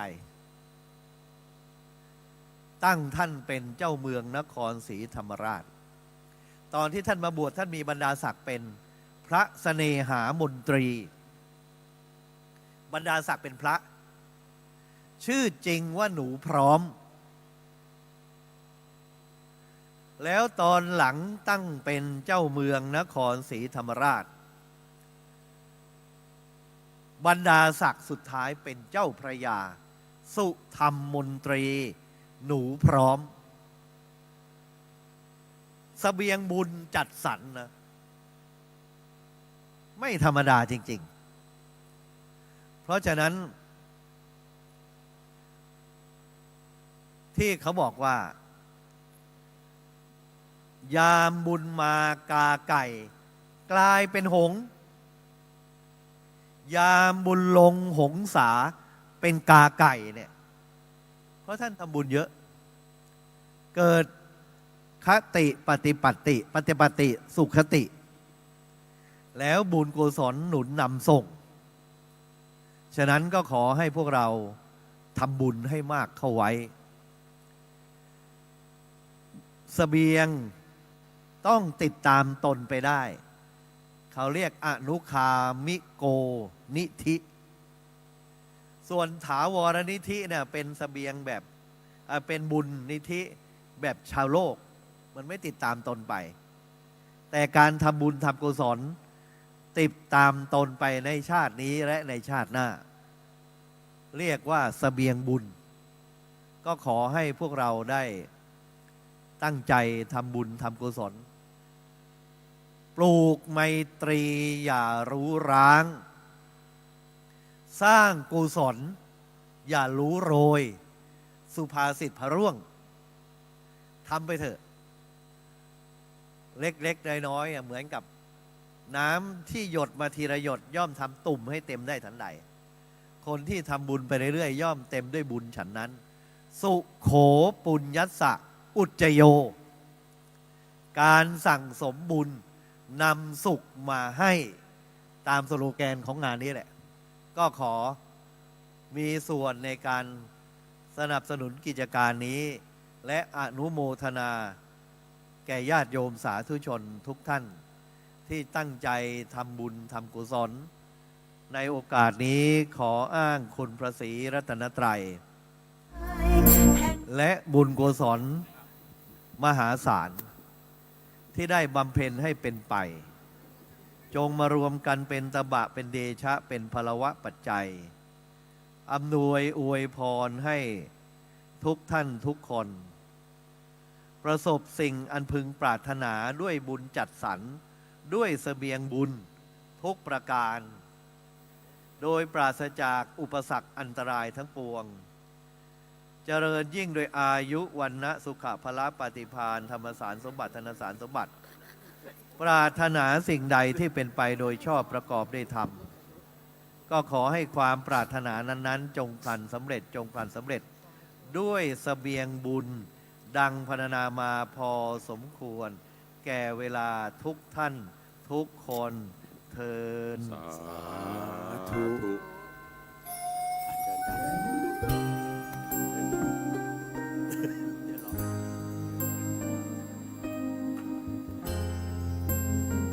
สาธุสาธุค่ะโอ้ยอิ่มบุญนะ เรามีเสบียงบุญกันจะแย่งกันขึ้นบันได สาธุค่ะ พระครูบัณฑิตนะครับ เจ้าวาดวัดประยูรวงศาว าด วาดวรวิหารนะครับกรุงเทพมหานคร เชิงสะพานพุทธนะคะโอ้ยวัดเก่าแก่นี่เป็นร้อยปีแล้ว แล้วก็เมื่อไม่กี่ปีนี้พระคุณเจ้าเนี่ยท่านเจ้าคุณนี่แหละ พบกรุนะกรุในเจดีย์วัดประยูรมูลค่ามหาศาลนะคะ แล้วก็ สาธุค่ะ โอกาสนี้เราได้เชิญท่านประธานวิทยากรมาร่วมงานด้วยนะครับเพราะ เอ้า ว่า เหรอ อัน เอ้า นี้ไงฮะ เพิ่งรู้ว่าวิทยากรมีประธานด้วยเหรอ เพราะคนที่ผูกเน็กไทมันต้องเป็นประธานก่อนคนอื่นนะครับ เอ๊ะท่านมาผิดงานหรือเปล่า อาจารย์ ท่าน ถา มาว ร ผิ โช ด ติ งา ชื่ น น หรือเปล่า อ่ะ ไม่ยังไม่ดังอ่ะ คิดดูแล้วกัน ครับ อาจารย์สุรวงศ์เรามาอยู่แถบนี้กันดีกว่าเราขนาดเดียวกัน ไม่ดังค่ะ ครับ แสดงว่าไม่ดังจริงเอาเน็กไทออกดีไหม นี่ต้องเราแบ่งเป็นฝ่ายประชาธิปไตยก็ไม่ใช่ใช่ไหมฮะ ไม่ใช่ ใจเย็นๆโยม เออ ให้เขา ขอ ตั้ อง นุญาต ไปก่ แป๊ อน บได้ไหมฮะ เดี๋ยวดิแนะนำ เดี๋ยว อาจารย์ถาวรแล้วต้อง อ๋อ แนะนำอีกท่านหนึ่ง อาจารย์สุรวงศ์วัฒนกุลค่ะ อ่า กราบเท้าสวัสดีทุกท่านด้วยความเคารพครับ อ่า อย่าพูดว่ากราบเท้าเลย เพราะว่าหลายเท้ามากเลยที่ โอ้ มา ไเป็ไร อั ฮะ นเนี้ย เดี๋ยวตามกราบเป็นแถวเป็นมงคลดี อัน ฮะ นะคะ ครับ ค่ะ ที่เป็นประธานวิทยากรเนี่ย เพราะว่าผมเชิญวิทยากรทุกท่านร่วมเป็นกรรมการทอดผ้าป่า โอ้ แล้วผมก็เป็นประธานได้เองนะ ป ฮะ ระธานนี่ก็ปกติก็จ่าย1,000นะครับประธานเนี่ยนะครับ แต่ว่ามันก็มีข้อยกเว้น ว่าเราเป็นประธานเองก็จ่าย100ผมมีเรื่องร้องเรียนหน่อยฮะ ก่อนที่จะเข้าไปอยู่เรื่องอื่น ค่ะ สำคัญมาก ผมไม่ใช่เพิ่งมาถึง ทำไมฮะ มาถึงนานแล้ว แต่ว่า เข้ามาไม่ได้ เพราะ เพราะว่า เพราะ คน ว่า กำลังกินเฉาก๊วยกันอยู่ข้างนอกนะครับ ไม่ใช่ใช่ อ๋อเหรอฮะ แล้วผมก็เลยไปต่อแถว คือของกินของแจกเนี่ยเยอะมาก าก ครับ มากกว่าทุกปีนะคะ ผมก็กินเสร็จเนี่ยนะครับ ไม่พอฮะเขาบอกว่าเอาอีกก็ได้ ผมก็เลยไปวนเข้าคิวแล้วรับของแจก วนอยู่หลายรอบ ไม่ถึง ถึงฮะ ถึงเลยค่ะ ได้ฮะ อ๋อ มันก็เลยเข้ามาช้า อ๋อเห็นแก่ได้ เรียก เนาะ ว่าเป็นประธานเห็นแก่กินนี่เองนะครับ เห็นแก่ได้ด้วย ผมเข้าใจว่าทำไมท่านประธานได้ผูกเนกไทมา ฮะ มันดูมีเครดิตเหมาะที่จะไปขอเขากินได้ง่าย ไม่เส้นนี้อาจจะเพิ่งผูกใหม่ แล้วก็ตอนโควิด ท่านไม่เคยออกจากบ้านเลยไงท่านไม่รู้ว่าตอนนี้สังคมเขาเปลี่ยนแล้ว ครับ ว่าใส่สูตรออกจากบ้านไม่ต้องผูกเนกไทก็ได้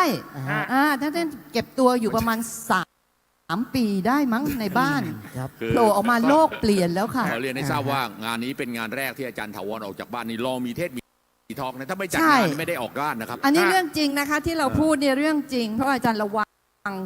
สุขภาพตัวเองด้วยไม่อยากไปเพ่นพ่านแพร่เชื้อให้คนอื่น ครับ อ๋อระวังโรคอะฮะ ไม่ ผ ใช่ มนึกว่าจะระวัง กันตัวเองอะ ภรรยา ผมแทรกสัก1 นาทีได้ไหมฮะ ได้ค่ะ คือมีคนสงสัยว่าทำไมผมมีไอ้กระเป๋าเนี่ย ฮะ มาห้อยอยู่ตรงนี้นะฮะ ค่ะ ครับ คือตอนที่ไปเวียดนามเนี่ยไกด์ของเวียดนามก็บอกว่า มาเวียดนามเนี่ยนะอะไรอยู่ข้างหน้าเนี่ยเป็นของคุณ ค่ะ อะไรที่อยู่ข้างหลังนี่เป็นของเขา ค่ะ ผมก็ถามว่าคืออะไร บอกถ้าเกิดว่าเราเอามือถือใส่กระเป๋าหลังนะครับแป๊บเดียวหายเลยครับ ค่ะ โดนล้วง ถ้าอยู่ข้างหน้าเนี่ยไม่เป็นไร อ่ะ ผมเลยพยายามไว้ข้างหน้านะฮะ อ๋อ แต่มีคนบอกว่าดีเหมือนกันนะครับ ถ้าใครไปที่เวียดนามนะครับ ก็เราเดินนำหน้าให้ภรรยาเดินข้างหลัง ค่ะเผื่อหาย ไม่ ใช่ เป็น ไหม ของ คะ คนอื่น ภรรยาก็จะไปเป็นของเขา อ่า เราก็เลยไปหาภรรยาใหม่ เออ ซึ่งเรามันคิดไปได้เหมือนกันนะ เออ อันนั้นคือที่เวียดนาม ค่ะ แต่ที่นี่คือที่ประเทศไทย ครับ ตอนนี้กระเป๋ายังอยู่ อยู่ ยัง มือถือ ยังอยู่ หายแล้ว อาจารย์ขา ครับ เมื่อกี้รูปแรกผ่านไปแล้วนะคะ เดี๋ยวเรายังมีอีกหลายรูปมากเลยแล้วยิ่งตอนเที่ยงเนี่ยจะขยายความว่า นี่ เรามีอะไรเป็นพิเศษแต่ที่นี่เราพูดถึงกระเป๋าของอาจารย์สุรวงศ์ถูกไหมฮะ ค่ะ แต่ทีนี้ท่านมาที่งานเนี้ยเดี๋ยวท่านจะมีเป็นกระเป๋าของท่านเอง ครับ ก็คือกระเป๋ามีเทศมีทอล์ก เขาเรียกย่ามไหม ฮะ ย่าม จะเรียกย่ามก็ได้ย่าม ย่าม เล็ก ก็ ๆ ได้ ก็ได้ นะคะ เป็นกระเป๋าก็ได้ แล้วก็ที่สำคัญมีซิปด้วยนะ มีซิปค่ะ มี อ่า ซิ มี ป ซิปด้วย ซึ่งมันก็จะอำนวยความสะดวกในการที่เราจะใส่ของลงไปแล้วก็ปิดซิป เดี๋ยว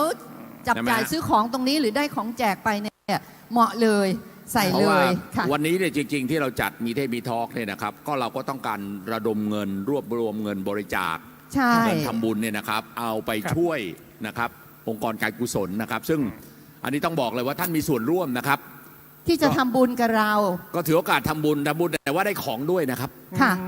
นะเดี๋ยวเราจะมีเจ้าหน้าที่เดินไปนะครับเดินขันไปเนี่ย อาจาร นะ ย์ ก็ ครับ สัก ใบละเท่าไหร่ 100 ก็พอฮะ100 พอ 100 โอเค ฮะ ผ้านะคะกระเป๋าผ้า 100พอ มีสัญลักษณ์มีเทศมีทอกด้วยแล้วก็มีซิป เริ่มต้นจากกระเป๋าก่อนแล้วเดี๋ยวท่านก็จะมี ค่อยๆ มีของใส่ลงไปในกระเป๋า เพิ่มเติมไปเรื่อยๆ เรื่อยๆ นะคะ เพิ่มเติมไปเรื่อย เอ๊ะ ๆ ฝ่าย นะครับ โน้นนี่ไฟหมดไปทีละลายละลายนะ นี่ผ ฝ่าย ม นี้ เนี่ย ยั นะครับ งชัดเจนอยู่ ฮะไม่รู้มาก่อนว่าเขามีกระเป๋าที่การอำนวยความสะดวกให้ ค่ะ เนี่ยผมก็เลยลำบากฮะ ทำไมฮะ เนี่ยผมต้องเอาถุงพลาสติกมาเอง อ๋อรอบ กะ คอบ จะมาใส่ จัง ของแจก เอาเลย คือ รู้อย่างเงี้ยมาเอาที่ดีแล้ว เนี่ยผมเคยมีเพื่อนเงี้ย ฮะ มาที่บ้านแล้วผมไม่ชวนอีกเลย ผมไม่เอาอะไรมาจะมาเอาถุงมาด้วย เพื่อนชื่ออะไร ผมพูดตามความจริงได้ไหมฮะ เพื่อนชื่ออะไรชื่อถาวรหรือเปล่าอาจารย์ ผมพูดตามความจริงเลยนะฮะ เออ คือพี่เอมาทุกครั้งนี่ ค่ะ จะมีข้าวต้มมัดมาแจกพวกเรา ฮะ อาจารย์ถาวรแกรู้แกเลยเตรียมถุงมาเลยนะฮะ เอาใช่ ปีนี้พี่ก็เตรียมถุงพลาสติกมาอีก เพราะฉะนั้นอาจารย์เอาแต่กล้วยไปนะ ครับก็เป็น อ้าว โอกาสดีฮะ ค่ะ เนี่ยดูสิผมเห็นเนี่ยหลายท่านเลยนะครับ คือนอกจากจะได้ถุงไว้สำหรับใส่ของแล้วเนี่ย ครับ เราก็ถือว่าเป็นที่ระลึกของงานในปีนี้ด้วย ผมเชื่อว่าหลายท่านเนี่ยมาเป็นประจำมีท่านใดมาเป็นประจำบ้างครับ ยกมือหน่อยที่ครับ ยกอีกครั้งสิตอนนี้สมาชิกเพิ่มเยอะเลย โอ้เพียบเลยฮะเพียบเลย อย่างน้อยเนี่ยไม่ต่ำกว่า 4-5 ครั้งละ ครับ ในขณะที่ครั้งนี้เป็นครั้งที่ 10 แล้วนะคะอาจารย์ขายอยากจะขอบคุณ ครับ ผู้สนับสนุน านแจ้งวัฒนะให้โอกาสเราปลายตาเชอเอมค่ะยาดมยาลมยาอมยาหม่องนี่ครบนะคะสำหรับคนวัยเรา ครับ น้ำนมถั่วเหลืองสูตรเข้มข้น 100% ตาโอไฮโอยาหม่องถ้วยทองก็มาด้วย นมถั่วเหลืองตราแลคตาซอยก็มา CP RAM คือขนมปังเชอแปงนั่นแหละ ได้ทานกันยังคะ อร่อยไหมขอบคุณค่ะ และชมรมรักพระธาตุแห่งประเทศด้านหลังโน่น บริษัทBVK แล้วก็มีลูกชิ้นทอด 1,000 กิโลจากลูกศิษย์พระราชัน ที่สำคัญมีเฉาก๊วยจากลูกศิษย์ของพระอาจารย์ศักดา ครับ บริการฟรี ครับ ใครทานเฉาก๊วยอยู่ข้างนอก รีบกลับเข้ามาข้างในนะคะ เพราะจากนี้จะเริ่มแล้วค่ะ ครับก่อนที่จะเอากลับมาลงไปอีกครึ่งนาที ค่ะ เสบียงบุญเนี่ย ค่ะ มันหมายถึงการเก็บความดีเอาไว้ ใช่ ในตัวมากขึ้น ใช่ ไม่ต้องไปพูดถึงชาติหน้าเลยครับ ชาติเนี้ยเอาง่ายๆท่านผู้ฟังครับท่านผู้ชมครับ คนที่เป็นสสนี่ก็ไปทำบุญเช่น ไปช่วยพื้นที่นั้น อ่าฮะ ตอนช่วงโควิดก็ไปช่วย ค่ะ นี่คือเอาของตนเนี่ยไปให้คนอื่น ค่ะ เพราะมันย้อนกลับมาที่เรา ค่ะ เหมือนกันเลยครับ อันนี้นี่คือเสบียงบุญชาตินี้เห็นกันเนื้อเลย ไม่ต้องไปอย่างอื่น เพราะฉะนั้นการทำนี้ก็เป็นเสบียงบุญอย่างหนึ่งเหมือนกั อั น นนี้ของตัวเองแล้วนะครับ อันนี้ของตัวเองกันหมดทุกคนแล้วนะคะ สั่งสมเสบียงบุญไป อาจารย์ขารูปที่สองนี่ รูปที่สองเนี่ยนะครับ อันนี้ก็ต้องเรียนกับท่านเลยนะครับว่าเป็นอีกโอกาสหนึ่งนะครับ ที่รายการมีเทศมีทองของเรามีความภาคภูมิใจนะฮะ ครับ เพราะว่าจะเป็นพระวิทยากรอีกรูปหนึ่งที่พวกเราจะได้ฟังนะครับแนวคิดนะครับฟังเรียกว่ารับเสบียงบุญจะเต็มจริงๆเนี่ยนะฮะ ครับ ค่ะ ท่านนี้ปัจจุบันนี้นะครับท่านเป็นเจ้าอาวาสวัดหงส์รัตนาราม ราชวรวิหาร ค่ะ กรุงเทพมหานครท่านเป็นนะครับเจ้าคณะภาคหนึ่ง ครับ โอ้ นะฮะ ครับ ท่านนะครับเป็นพระนักสอนนักปฏิบัติหลักธรรมชีวิต นักสร้างนักพัฒนา ครับ ครับ แล้วก็เป็นพระผู้ที่มีเมตตาอย่างยิ่งนะครับมีน้ำใจนะสร้างให้พุทธศาสนาของเรามีความยั่งยืน ท่านจบปรริญญาธรรม 9 ประโยคนะครับ โอ้ ไม่ใช่ธรรมดาฮะ โอ้โห แล้วก็ท่านก็ยังมีตำแหน่งทางวิชาการเป็นรองศาสตราจารย์ด็อกเตอร์อีกด้วย ครับ โอ้ โอ้สา อัน ธุ นี้ขอกราบนิมนต์นะครับ พระธรรมวชิระเมธี ท่านมีชัยพระมีชัยวีระปัญโยครับ สา ก็รับ ท่านที่อยู่ด้านนอกนะครับ เข้ามาทาน เชิญข้างในเลยนะครับ ได้ฮะเอาขน เชิญข้าง ม ในเลย ของ นะฮะ กินมาได้ครับ จะได้ไม่เสียโอกาสนะครับ คือไม่งั้นเดี๋ยวท่านอยู่ข้างนอกท่านกินหมดนะครับเชิญข้างในเลยครับ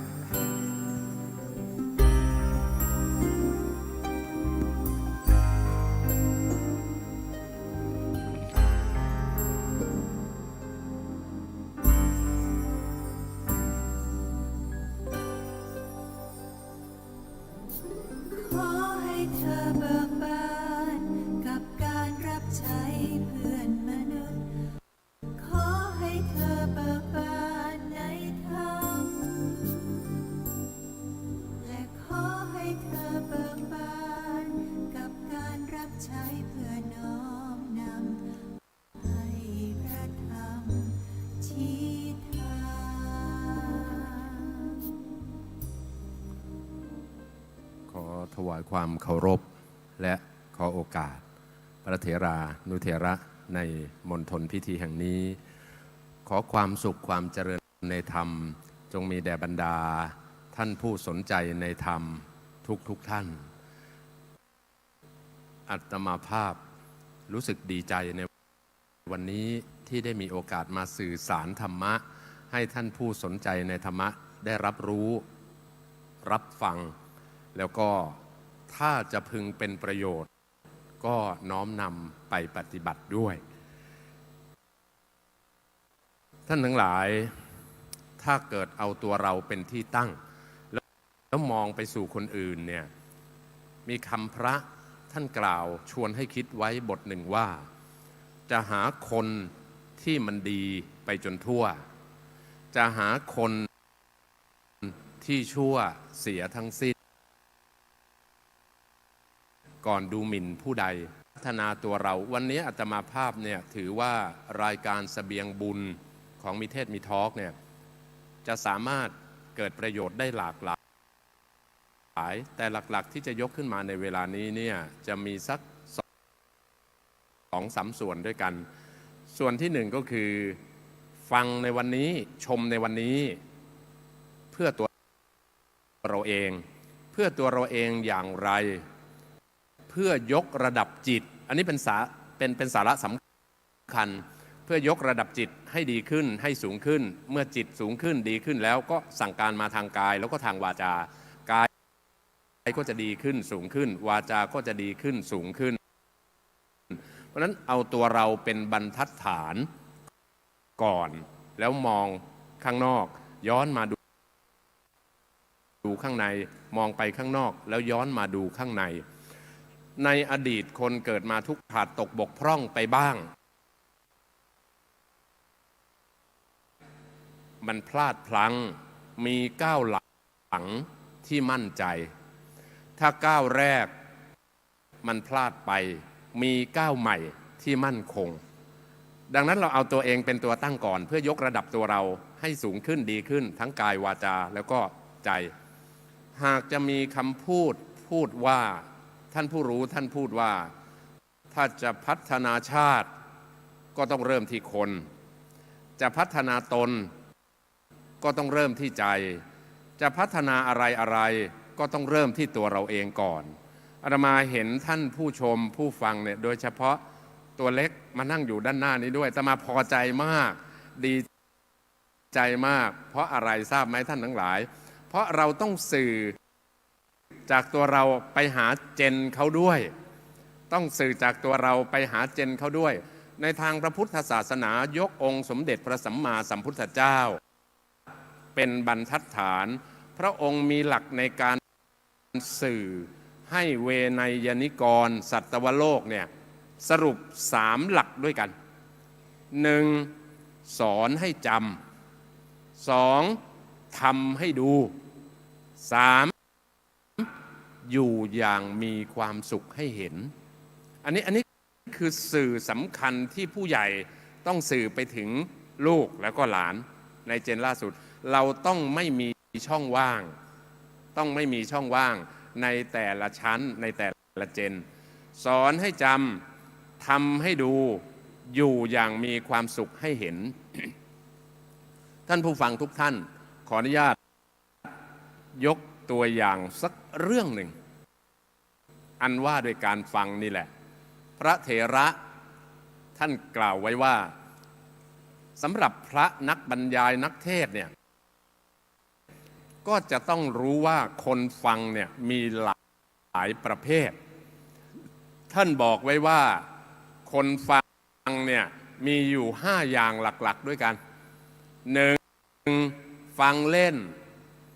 2. ฟังหาเรื่อง 5. ฟังไม่รู้เรื่อง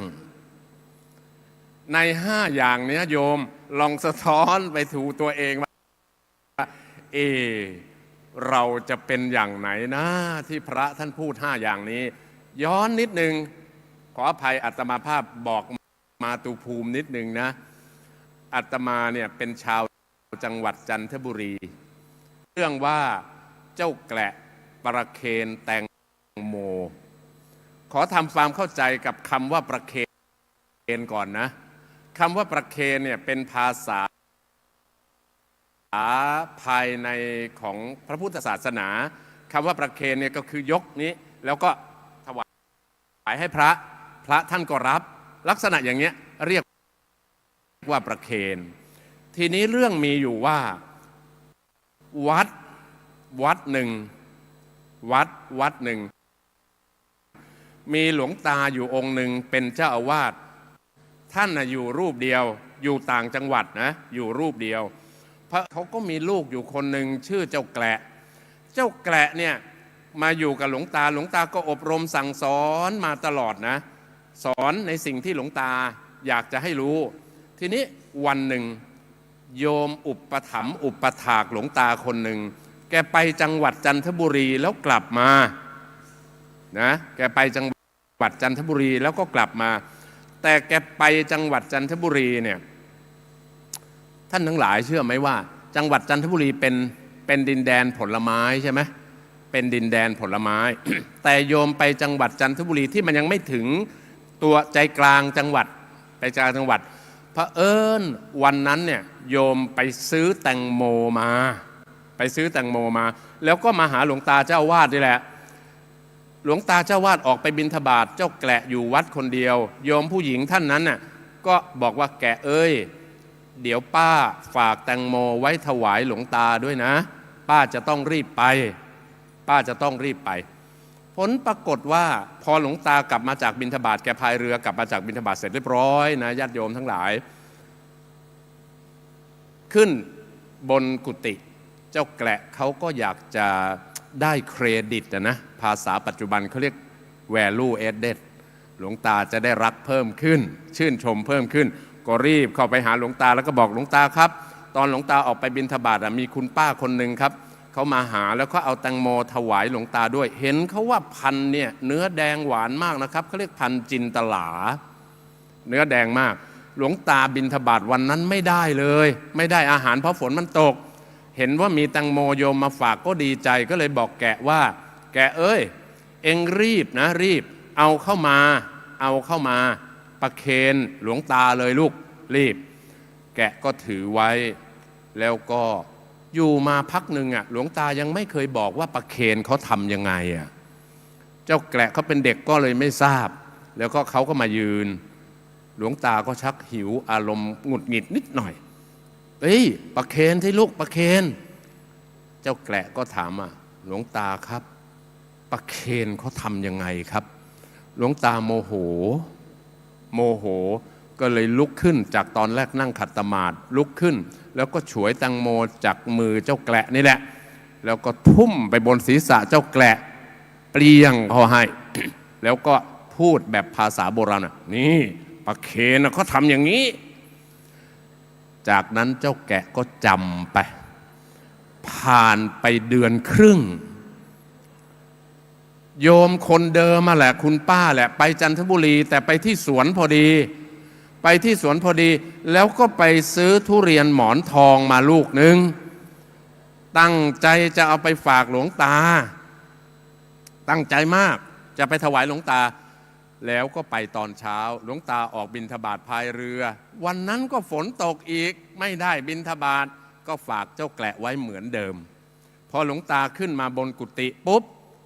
แกะเขาก็คงคิดว่าคนเราเนี่ยมันผิดพลาดในการก่อนเนี่ยภายหลังมันปรับตัวได้คิดอย่างนั้นนะเขาก็ยกระดับตัวเองพัฒนาตัวเองนะเขาต้องการสร้าง value added ให้เกิดขึ้นเขาก็เห็นหลวงตามาก็เข้าไปบอกหลวงตาครับโยมป้าคนเดิมเขาเอาทุเรียนมาฝากหลวงตาครับฝากแกะไว้ครับหลวงตาจะให้เอามาเลยไหมครับเอาสิหลวงตายังไม่ได้บิณฑบาตหิวแกะก็เดินขึ้นมาถือทุเรียนด้วยหลวงตาบอกเอ้ยแกะเอ็งจะยืนค้ำหัวหลวงตาอยู่ทำไมก็ประเคนสิลูกประเคนแกะบอกว่าหลวงตาพร้อมหรือยังครับวันนั้นเป็นวันอะไรทราบไหมโยมวันนั้นเป็นวัน15 ค่ำ14 ค่ำวันโกนหลวงตาโกนศีรษะพอดีเสร็จเรียบร้อยแกะก็บอกหลวงตาครับแกะจะประเคนแล้วนะที่พัฒนาได้ท่านคิดเลยว่ามันเป็นเพราะเราสื่อสารอบรมสั่งสอนเขาไม่ชัดไม่เจนไม่ถูกไม่ควรมันจึงเกิดเหตุการณ์แบบนี้กับตัวเราจากนี้ต่อไปเราควรจะสื่อสารเขาให้มันชัดเจนรับฟังและอธิบายเหตุอธิบายผลกับเขาด้วยญาติโยมสาธุชนทั้งหลายเรื่องอย่างนี้เป็นสิ่งที่พวกเราผู้ฟังธรรมนักปฏิบัติธรรมควรที่จะต้องให้ความสำคัญเราอยู่ในสังคมปัจจุบันที่มีการเปลี่ยนแปลงรวดเร็วมากนะท่านทั้งหลายสังคมปัจจุบันเนี่ยเปลี่ยนแปลงรวดเร็วมาก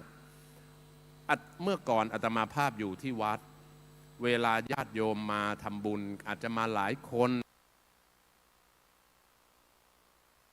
อะไรต่างๆก็จะต้องมีฝ่ายต้อนรับ โยมมาก็จะได้ชี้ว่าโยมนั่งตรงนี้นั่งตรงนั้น โยมทานน้ำหยิบเอาเองที่นั่นที่นี่ เดี๋ยวนี้สังคมเปลี่ยนไปไม่ต้องสนใจโยมนักก็ได้ เพราะโยมมาเมื่อไหร่โยมก็จะก้มหน้าแล้วก็สไลด์โทรศัพท์ทุกคนนี่เป็นเรื่องธรรมชาติจริงๆลูกหลานทุกคนก็มักจะเป็นอย่างนั้น เพราะฉะนั้นเราถือว่าเป็นยุคที่เป็นแบบนี้เราต้องเข้าใจแต่ว่าอยากจะฝากไว้ว่าลูกหลานก็เหมือนกันพ่อแม่ก็เหมือนกันมันก็ต้องมีเวลาไม่ใช่ทุกเวลามันต้องมีเวลาแล้วก็ให้เหมาะให้ควรไม่อย่างนั้นเนี่ยการดูแสงที่จ้าเป็นการประจำแล้วก้มจะ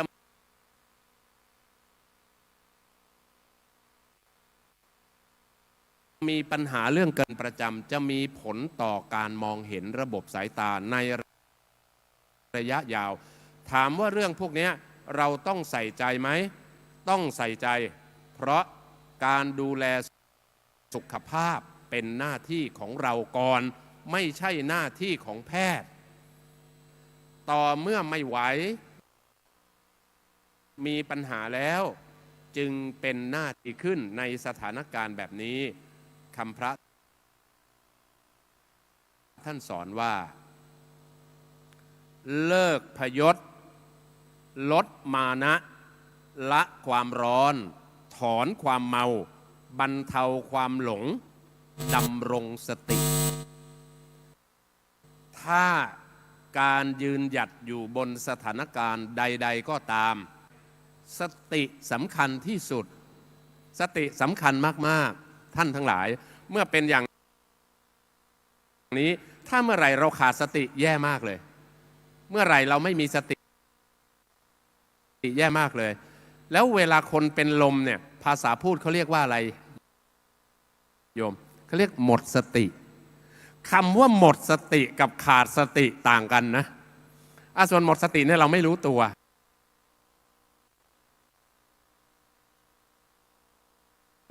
แต่ขาดสตินี่เรารู้ตัวแต่เราไม่มีสิ่งที่เป็นเรดาร์เหมาะอะไรไม่เหมาะนิดเรื่องเขาเรียกวิถีแห่งการดำเนินชีวิตวิถีแห่งการดำเนินชีวิตเบื้องต้นเนี่ยอาตมาขอฝากญาติโยมไว้อย่างนี้นะกินอยู่อย่างต่ำเป็นอยู่อย่างต่ำแต่กระทำอย่างสูง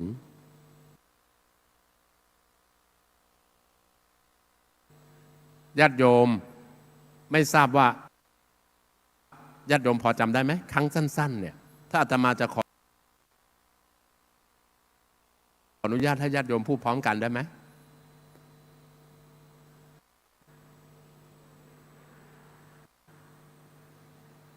เอาใหม่กินอยู่อย่างต่ำเป็นอยู่อย่างต่ำแต่กระทำอย่างสูงอีกครั้งหนึ่งญาติโยม95%อันนี้คล้ายๆที่คุณออนอุมาเกษตรพืชผลเนี่ยเขาให้โอกาสมาสื่อสารธรรมะให้ญาติโยมสาธุชนทั้งหลายทั้งที่นี่และทางบ้านได้รับฟังซึ่งย้อนเมื่อพูดไปเมื่อสักครู่นี้ว่า5อย่างของการฟังเนี่ยฟังเล่นฟังลองฟังเอาเรื่องฟังหาเรื่องฟังไม่รู้เรื่องโยมที่สถานที่นี้จะเป็นแบบไหนเป็นแบบที่3นะเป็นแบบที่3ฟังเล่นฟังลองฟังเอาเรื่องแต่ไม่ต้องฟังหาเรื่องนะแล้วก็ไม่ต้องฟังไม่รู้เรื่องอาตมาภาพเองเวลานึกย้อนไปในอดีตโยมย้อนไปในอดีตมีอย่างไรทราบไหมโยมเคยเห็นวัดธรรมดาที่อยู่ต่างจังหวัดอาตมาเป็นพระบ้านนอกอยู่ต่างจังหวัดแต่ก็ตอนนี้ย้ายมาอยู่กรุงเทพแล้วก็ขอให้ญาติโยมจำว่าเป็นพระบ้านนอกด้วยเป็นพระในเมืองด้วยครึ่งอย่ามองว่าเป็นพระบ้านนอกอย่างเดียวนะ เป็นพระในเมืองด้วยจริงๆแล้ว ในอดีตนะโยมในอดีตเนี่ยพระท่านจะเทศวันพระ8 ค่ำ15 ค่ำเนี่ยไหมโยมนะแล้วก็มีโยมมาฟังบนศาลาการประเรียนนึกออกไหมญาติโยมฟังบนศาลาการประเรียนสมัยโบราณเนี่ยพระท่านจะเทศบนธรรมาสน์แล้วถือคัมภีร์แล้วก็คัมภีร์เนี่ยจะมีท่านผู้รู้ท่านเขียนจารึกไว้ก็ต้องอ่านไปตามคัมภีร์แต่บางครั้งถ้าอ่านช้านะแล้วคัมภีร์มันยาวก็จะนานมันต้องนั่งพับเพียบแล้วประนมมือแรกๆในศาสนาพุทธเราจะมีที่พึ่งสูงสุด3อย่าง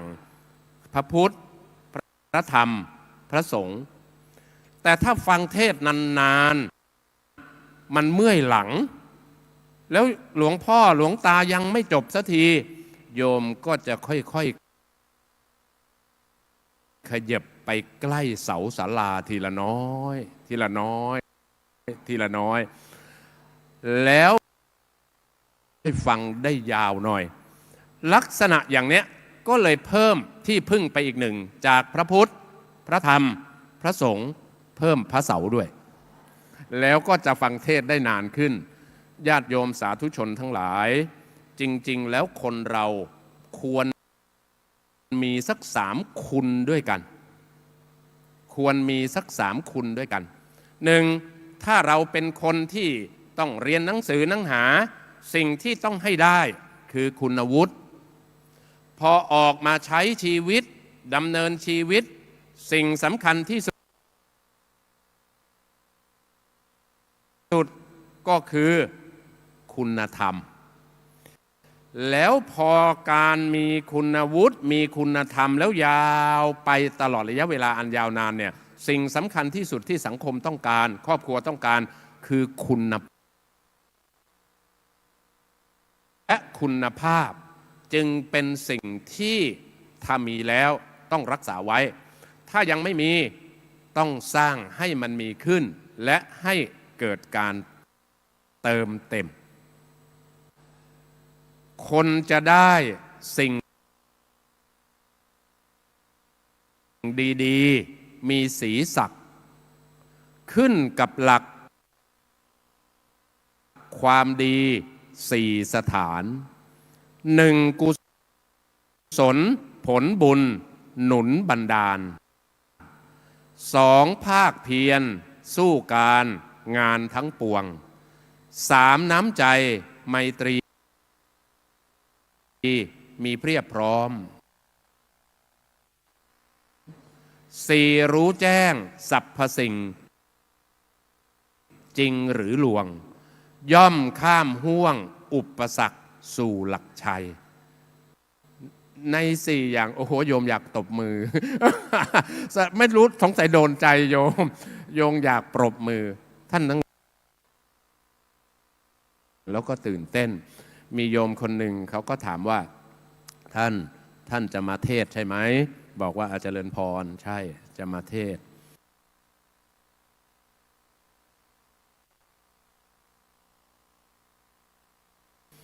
ท่านโยมถามก่อนท่านจะเทศหรือยังบอกยังท่านเราก็เลยบอกกับโยมว่าโยมหมายความว่ายังไงหมายถึงใส่บาตรฟังธรรมอะไรเงี้ยโยมอยากรู้เรื่องใส่บาตรอาตมาก็บอกว่าถ้าอย่างนั้นตอบตรงเนี้ยก็โยมรู้คนเดียวโยมรู้คนเดียวมาตอบบนเวทีนี้ดีกว่าญาติโยมได้รู้ได้เข้าใจหลายท่านหลายคนขอเอาสั้นๆว่าการให้ทานที่ถูกต้องถ้าไม่ถูกไม่ต้องก็ลดหลั่นลงไปตามความถูกความต้องนั้นเหมือนเวลาเราทำข้อสอบก็จะถูกคุณครูหักคะแนนถ้ามันผิดบ้างก็จะลดหลั่นกันลงมาคำว่าให้กับคำว่าทานต้องแยกแยะก่อนนะคำว่าบุญเป็นร่มใบใหญ่เป็นร่มใหญ่คำว่าทานเป็น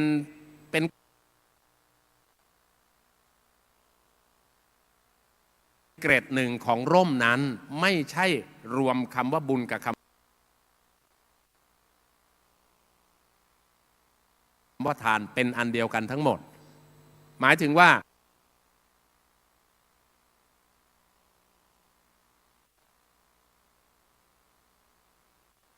เอาที่สตูเนี้ยเอาที่เราบรรยายเนี่ย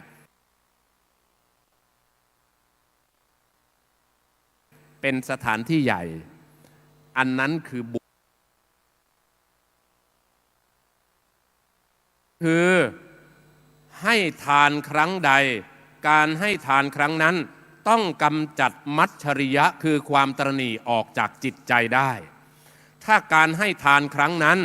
ไม่ได้กำจัดมัจฉริยะออกจากจิตใจเลยคือความตระหนี่ไม่ออกจากจิตใจเลยยังยึดมั่นถือมั่นเหมือนเดิมหรือมากกว่าเดิมด้วย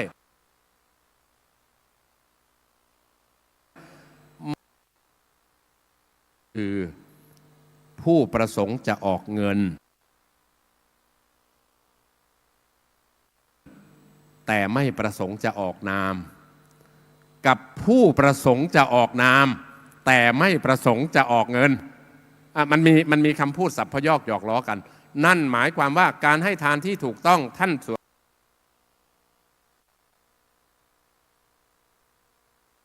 ใส่วันหนึ่งเดือนหนึ่งก็อาจจะใส่2 วันหรือบางคนใส่ทุกวันบางคนไม่ได้ใส่นานๆทำบุญทีมันก็อยู่แต่การกำหนดของตัวเขาซึ่งไม่ได้ว่าอะไรกันอาตมาเคยสังเกตที่ใกล้ๆวัดอาตมาอยู่มาหลายวัดสังเกตสัก6 เดือนเต็มๆเลยนะโยมจะใส่วันที่1กับวันที่16ตอนเช้าแล้วอธิษฐานนานมากอธิษฐานนานอ่ะอธิษฐานญาติโยมนึกภาพนึกภาพตามอาตมานะเขาจะเอาขันข้าวขึ้นเหนือศีรษะใหญ่นะจบเสียนจบเกล้าการจบเสียนจบเกล้าเนี่ยบางท่านเข้าใจผิดว่าจบเสียนจบเกล้าต้องอธิษฐานยาวมากเช่นสมมุติว่าใส่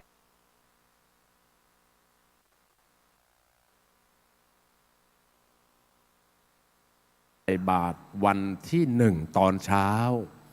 รอบ่าย1บ่าย2ว่าง่ายๆโยมก็อธิษฐานว่าโยมก็อธิษฐานตอนก่อนใส่นะว่าสิ่งศักดิ์สิทธิ์อวยชัยให้ลูกจังสักครั้งเถอะอะไรอย่างนี้เป็นต้นนะอะไรอย่างนี้เป็นต้นญาติโยมทราบไหมว่ามันกำจัดมัจฉริยะความตระหนี่ความยึดมั่นถือมั่นออกไปหรือมันเพิ่มการให้ทานในทางพระพุทธศาสนาคำว่าจบเสียนจบเกล้าญาติโยมฟังนะญาติโยมคำว่าจบเสียนจบเกล้าต้องเข้าใจว่าเราใส่บาตรครั้งนี้ทำบุญครั้งนี้ให้ทานครั้งนี้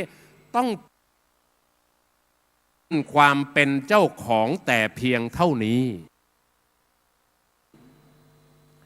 จบสิ้นความเป็นเจ้าของแต่เพียงเท่านี้อย่าไปยึดติดว่า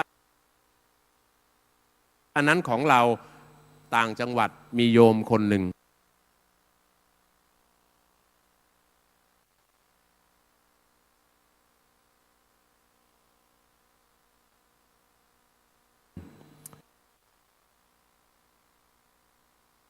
วันนั้นเป็นวันพระเนาะตื่นเช้ามาตี 4แกก็มาโขลกน้ำพริกแกงแล้วก็แกงไก่แล้วก็เอามาถวายพระที่วัดถวายเสร็จรับพรเสร็จทีนี้วันพระนะญาติโยมบ้านนอกบ้านนาเนี่ยจะมีญาติโยมเอาปิ่นโตมาเยอะมากมันก็40ถ้วย30-40 ปิ่นว่าง่ายๆมันก็สุดมือเอื้อมมาหลวงพ่อเนี่ย3 นาทีแล้ว5 นาทีแล้วจะตักแกงไก่ของเราฉันบ้างหรือยังแกตักเฉี่ยวไปก็เฉี่ยวมา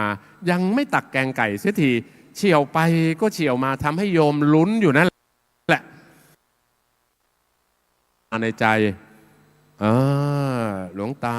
ตักแกงโยมฉันสักทีเธออุตส่าห์ตื่นมาแกงตั้งแต่ตี 4เอามาทำบุญที่วัดวันพระวันเนี้ย5 นาทีแล้วยังไม่ตักอีกนะแกก็รออีกสัก 6-7 นาทีแล้วแกก็คิดในใจต่อมาว่าตักแกงไก่ของโยมฉันบ้างแล้วก็วันพระหน้าอย่าหวังได้ฉันเลยรวมความว่าโยมยังยึดแกงไก่นั้นในความเป็นเจ้าของอยู่ใช่ไหมโยมนั่นก็แสดงว่ายังไม่ได้กำจัด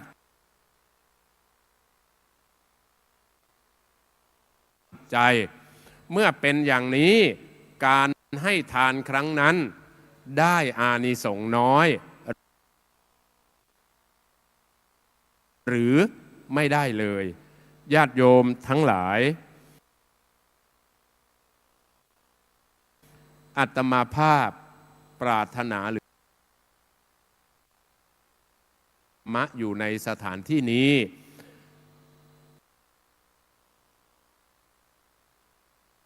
กลับบ้านไปแล้วจากวันนี้เขา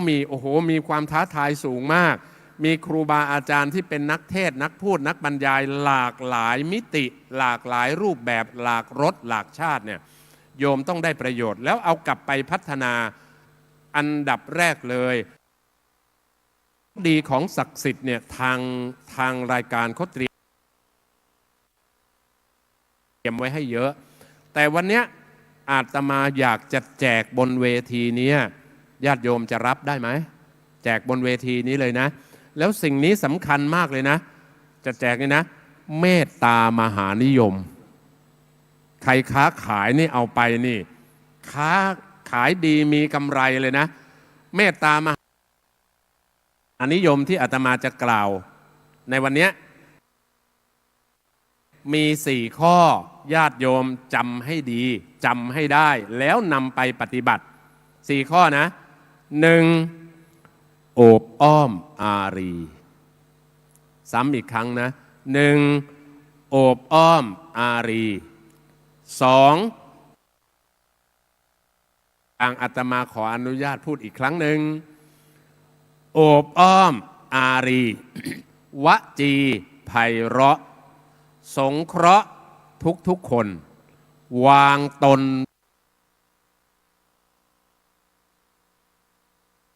พอดี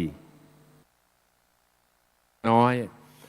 โอบอ้อมอารีหมายถึงการให้ทานการเสียสละการเอื้ออาทรการเกื้อกูลโดยที่สุดแม้กระทั่งวันนี้คือการให้ธรรมะเป็นทานแล้วก็การให้อภัยทานมากแล้วการให้ทานเสียสละแบ่งปันมีข้อจำกัดโยมต้องเข้าใจนะอย่าให้อย่าเสียสละอย่าบริจาคอย่าแบ่งอย่าปันจนตัวเองเดือดร้อนญาติโยมต้องเหมาะสมแต่ต้องอย่าให้ตัวเองเดือด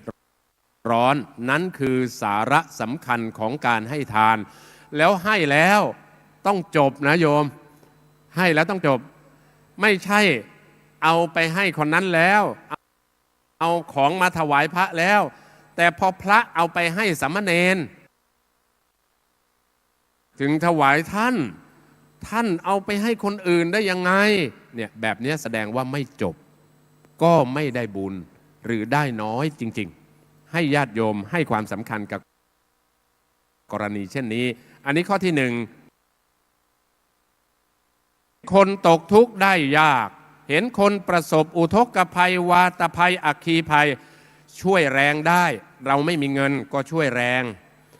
ช่วยเกื้อกูลบอกกล่าวเล่า10 คนอื่นช่วยได้ให้เขามาช่วยก็ช่วยกันเองเป็นบรรทัดฐานว่าเราช่วยอะไรได้มีบุญมีอานิสงส์มีอานุภาพทั้งสิ้นนี่ข้อที่1โอบอ้อมอารีมาข้อที่2วจีไพเราะคนเราเนี่ยจะได้ดิบได้ดีบางครั้ง ครั้งคนเราจะเสียจะหายจะถูกเขาว่ากล่าวฟ้องร้องหมิ่นประมาทอะไรก็แล้วแต่ก็ว่าด้วยการพูดเช่นเดียวกัน ดังนั้นเวลาจะพูด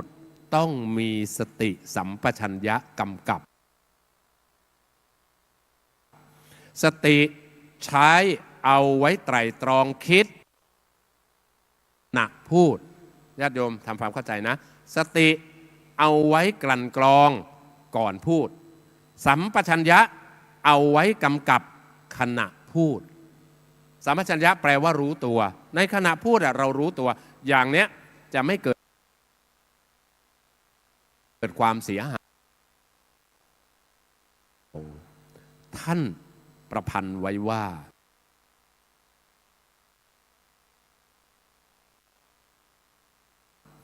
ถึงบางพูดดี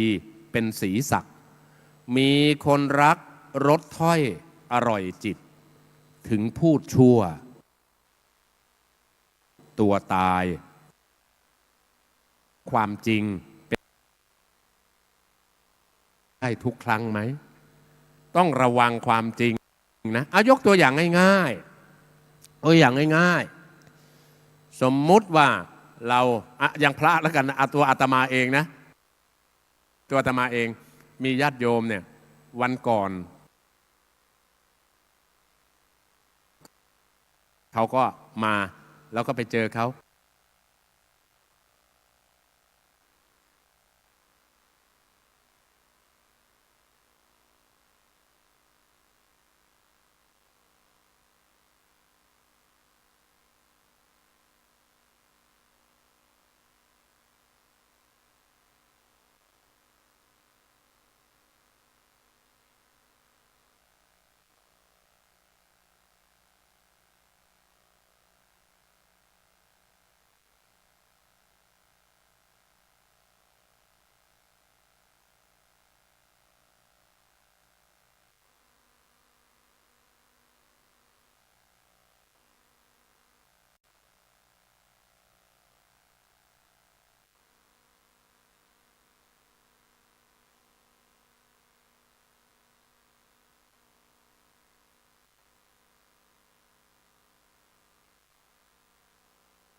แล้วก็พออีกวันหนึ่งเราก็เห็นอีกอันนี้เป็นความจริงนะ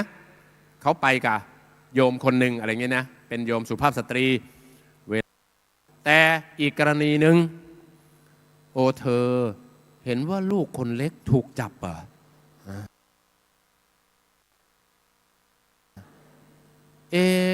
แล้วสรุปว่าติดยาไหมแล้วยังไงคือโยมเขาอาจจะเป็นจริงแต่เขาไม่อยากมารยาทสังคมเวลาเอาไปใช้ในที่ทำงานเนี่ยที่อาตมาบอกไปโอบอ้อมอารีวจีไพเราะสงเคราะห์ทุกๆคนวางตนพอดีมันเป็นเมตตามหานิยมในที่ทำงานแล้วที่สำคัญที่สุดโยม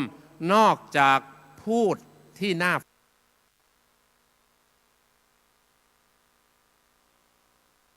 ฟังคนอื่นชอบฟังแล้วอาตมาขอเพิ่มหน่อยนะโยมฝึกรอยยิ้มได้ไหมยิ้มบ้างเทศกลับไปขอให้เอาไปเป็นบรรทัดฐานในการยกระดับการปฏิบัติตัวเริ่มจากแฟมิลี่ก่อนเลยโยมเริ่มยิ้มนะยิ้ม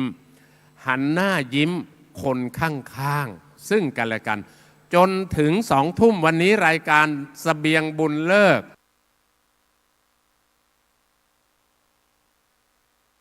ห้ามหยุดยิ้ม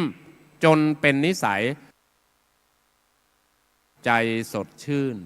อายุยืนไร้โรคายิ้มแล้วเป็นสง่ามองเห็นหน้าพาสุขใจคนหน้าบึ้งถึงจะสวยอีกทั้งรวยทรัพย์วิชาบึ้งแล้วหมดสง่ามองเห็นหน้าพาทุกข์ใจฝึกยิ้มแล้วให้เอาไปทดลองวันนี้กับโยมสามีภรรยาที่บ้าน สมมุตินะวันนี้วันอาทิตย์ไม่เป็นไรใช้พรุ่งนี้ก็ได้ ใช้พรุ่งนี้ก็ได้ สมมุติว่าโยมสามีอะไรกันเอายกตัวอย่างโยมผู้หญิงก่อนระดับใหม่เลยเขากลับมาสมมุติว่า4 โมง 5 โมงเย็น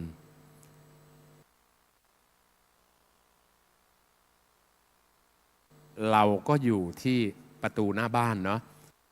พอสามีเปิดประตูมาปุ๊บเจอภรรยายิ้มอ่อนๆ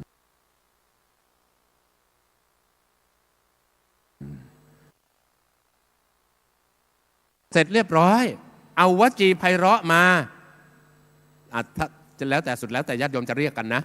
พี่หรือพ่อหรือคุณหรือเธอก็สุดแล้วแต่สมมุติว่าเรียกพ่อกันแล้วกันสามีภรรยาเรียกสามีว่าพ่อพ่อทำงานเหนื่อยไหมวันนี้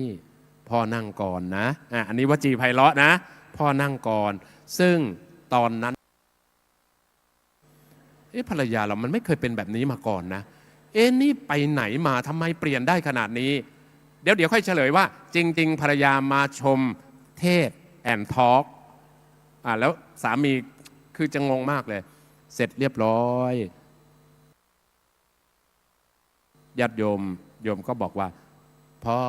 นั่งก่อนนะนั่งก่อนแล้วโยมก็ไปที่ตู้เย็นบอกว่าพ่อดื่มน้ำเย็นๆก่อนนะกลับมาเหนื่อยญาติโยมทุกคนมีข้อจำกัดนิดเดียวคือญาติโยมเนี่ยคิดว่าตัวเองทำไม่ได้แต่จริงๆแล้วไม่ได้ทำจริงๆไปตีโพยตีพายว่าเราทำไม่กาวใจเป็นมิตรภาพเป็นความดีงามอบอ้อมอารีแล้วนะญาติโยมวจีไพเราะเราก็พูดพ่อดื่มน้ำซะก่อนนะโอ้โหพ่อยิ่งงงหนักมากเกือบช็อกเผอิญในบ้านมันเปิดแอร์ด้วยไม่งั้นเป็นฮีทสโตรกด้วยนั้นคือแบบคุณออนอุมาเกษตรพืชผลแล้วก็เป็นวิทยากรที่มาร่วมเป็นครูบาอาจารย์ทั้งหมดเนี่ยเป็นระดับแนวหน้าของประเทศฟังแล้วแม่ก็พอใจอยากจะมาปฏิบัติแบบเนี้ยกับพ่อเป็นกำลังใจให้แม่หน่อยนะเพราะแม่เนี่ยกำลังใจพ่อเป็นกำลังใจให้แม่หน่อยคนเรามันอยู่ด้วยกันมันต้องเป็นกำลังใจเป็นแวลูซึ่งกันและกันท่านทั้งหลาย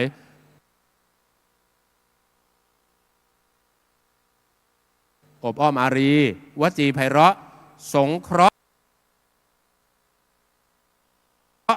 ทุกคนโอ้ยน้ำใจนี่สำคัญมากคำพระท่านสอนว่าน้ำบ่อน้ำคลองยังเป็นรองน้ำใจน้ำในที่ไหนๆก็สู้น้ำใจไม่ได้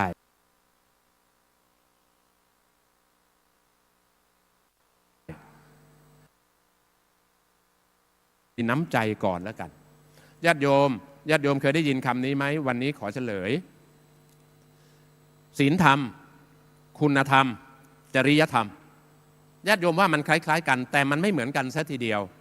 ศีลธรรมแปลว่าร่มใบใหญ่ร่มคันใหญ่คือคุมทั้งหมดคุณธรรมหมายถึงธรรมะที่มีในใจยังอยู่ในใจธรรมะที่ถูกขับเคลื่อนทางกายทางวาจานั้นเราเรียกว่าจริยธรรมญาติโยมเข้าใจนะศีลธรรมคือร่มใบใหญ่คุณธรรมคือธรรมะสูงที่ควรเอาไว้ในใจและขับเคลื่อนออกมาทางกายทางวาจาเราเรียกว่าจริยธรรมกรณีเช่นนี้ความรู้แล้วก็ไปยกระดับกายวาจาใจให้สูงขึ้นดีงามขึ้นอันจะเป็นความสุขกับเราดังนั้นการมีน้ำจิตน้ำใจกับคนอื่นๆจึงเป็นสิ่งสำคัญเป็นเมตตามหานิยม 4. ข้อสุดท้ายอบอ้อมอารีแล้วญาติโยมวจีไพเราะแล้วสำคัญจริงๆญาติโยม คนเราเนี่ยไม่อยากจนใช่ไหมเราไม่อยากจนนะญาติโยมเราอยากมั่งมี หรือเป็นภาษาที่เราได้ยินกันก็คืออยากรวยอะว่าง่ายๆอะแต่มันอยากรวยมันต้องทำอย่าลำก็เราต้องการหลีกหนีความจนใช่ไหมขอให้ญาติโยมรู้คำพระท่านอบรมสั่งสอนอาตมาก็ครูพักรักจำครูบาอาจารย์ท่านมาท่านบอกอย่างนี้ว่าความจนเนี่ยถ้าเราอยากหนีเราต้องรู้จักความจนพระ2จนเพราะไม่พอ3จนเพราะไม่เจียม3อย่างนะญาติโยม1จนเพราะไม่มี2จนเพราะไม่พอ3จนเพราะไม่เจียม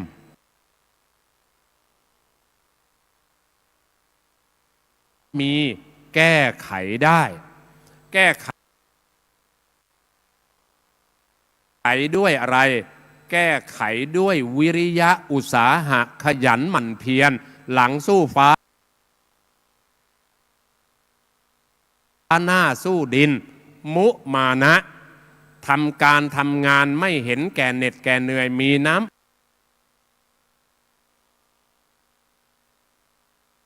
นี้หนักข้อนี้เริ่มหนักแล้วเพราะมันอยู่กิเลสในใจและมีเท่าไหร่มากเท่าไหร่ก็ยังไม่พอเพราะว่าเราไม่รู้จักคำว่าพออันนี้แก้ด้วยธรรมะแก้ความจนตรงนี้ด้วยธรรมะคือคำพระสอนว่าความไม่พอใจจนเป็นคนนอกจนทั้งในไม่ได้การ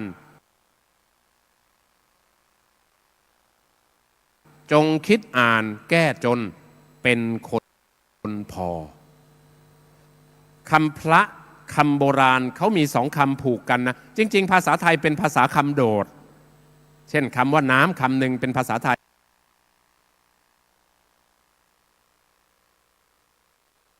คำว่าแม่คำหนึ่งเป็นภาษาไทยแต่โบราณเขาเรียกภาษาคำโดดแต่นั้นมีคำว่าพอและคำว่าดีต่อกัน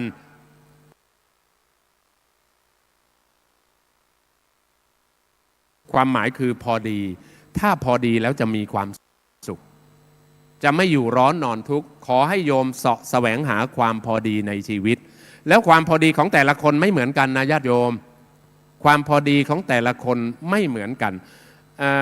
อย่างโยมเนี่ยเอาขออนุญาตมาก็มาเป็นพระคือความบกพร่องคลาดเคลื่อนของคนทุกคนมีทุกคนแต่บางทีต้องปรับความเข้าใจถ้าบางครั้งมันเกิดเหตุการณ์ขึ้นที่ยังไม่ถูกไม่ควรอาตมาในฐานะเป็นพระสงฆ์ก็ยอมรับข้อบกพร่องนั้นแต่มันไม่ได้เป็นกันทั้งหมดนึกออกไหมญาติโยมสาธุชนเข้าใจนะมันก็เป็นบางคนเป็นปัจเจกบุคคลอะไรอย่างนี้เป็นต้นโยมบางคนนะโยมบางคนเข้าใจพระเนี่ยว่าบวชเข้าทำวัดเนี่ยหมายถึงนอนหลับถูกไหมนอนนะว่าง่ายๆนะมีคำพูดล้อเลียนพระด้วยนะโยมก็ไม่ธรรมดาเหมือนกันนะล้อเลียนพระไม่มีอะไรบวชเข้ามาแล้วสบายมากเช้าเอนเพนนอนกลางวันพักผ่อนกลางคืนจำวัดหัวค่ำดูโทรทัศน์ดึกซัดมาตื่นเช้าขึ้นมาสั่งปาต้องโกอะไรแบบนี้นะจะมากราบท่านเจ้าคุณซะหน่อยตอนเช้าก่อนเข้าที่ทำงานจะเลี้ยวรถเข้ามาแล้วนึกขึ้นมาได้ว่าท่านเจ้าคุณฉันตอนเช้าเสร็จเรียบร้อยก็คงจะจำวัดผมก็เลยไม่ได้เลี้ยวเข้ามาเข้าไปที่ทำงานตอนเที่ยงแวะออกมารับประทานข้าวนึกขึ้นมาได้ว่าท่านฉันเพลเสร็จแล้วท่านก็คงจะจำวัดก็เลยไม่ได้มาอีกตอนค่ำผมเลิกจากที่ทำงานเวลา 4-5 โมงเย็นเคลียร์งานต่างๆเซ็นเอกสารเรียบร้อยก่อนกลับบ้านหาลูกหาเมียเลี้ยวรถเข้ามาเกือบถึงกุฏิแล้วนึกได้ว่า ท่านทำวัดเย็นเสร็จแล้วท่านก็คงจะจำวัด ก็รวมความว่าโยมมาเข้าใจพระว่าจำวัดทั้งวัน จริงๆไม่ใช่ จริงๆไม่ใช่ มันก็มีบ้าง แต่จริงๆไม่ใช่แบบนั้นทั้งหมด เพราะฉะนั้นท้ายจนเพราะไม่เจียม จนเพราะไม่เจียมเนี่ยต้องรู้จักประเมินตัวเองด้วยญาติโยมสาธุชนทั้งหลายอาตมาเหลือเวลาอีกนิดเดียวประมาณ5 นาทีญาติโยมทั้งหลายความเจียมและไม่เจียมนะคือประเมินตัวเองสวัสดิ์ตัวเองว่าอะไรจุดดีอะไรจุดเด่นอะไรอุปสรรคอะไรปัญหาอะไรนี้เป็นต้นลองดูตัวเองเจียมตัวเนี่ยเช่นอาตมาขออนุญาตพูดญาติโยมตรงไปตรงมานะเราทำงานในออฟ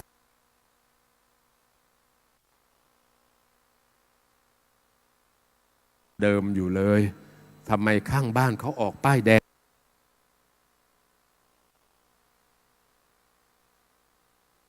งคันใหม่แล้วล่ะ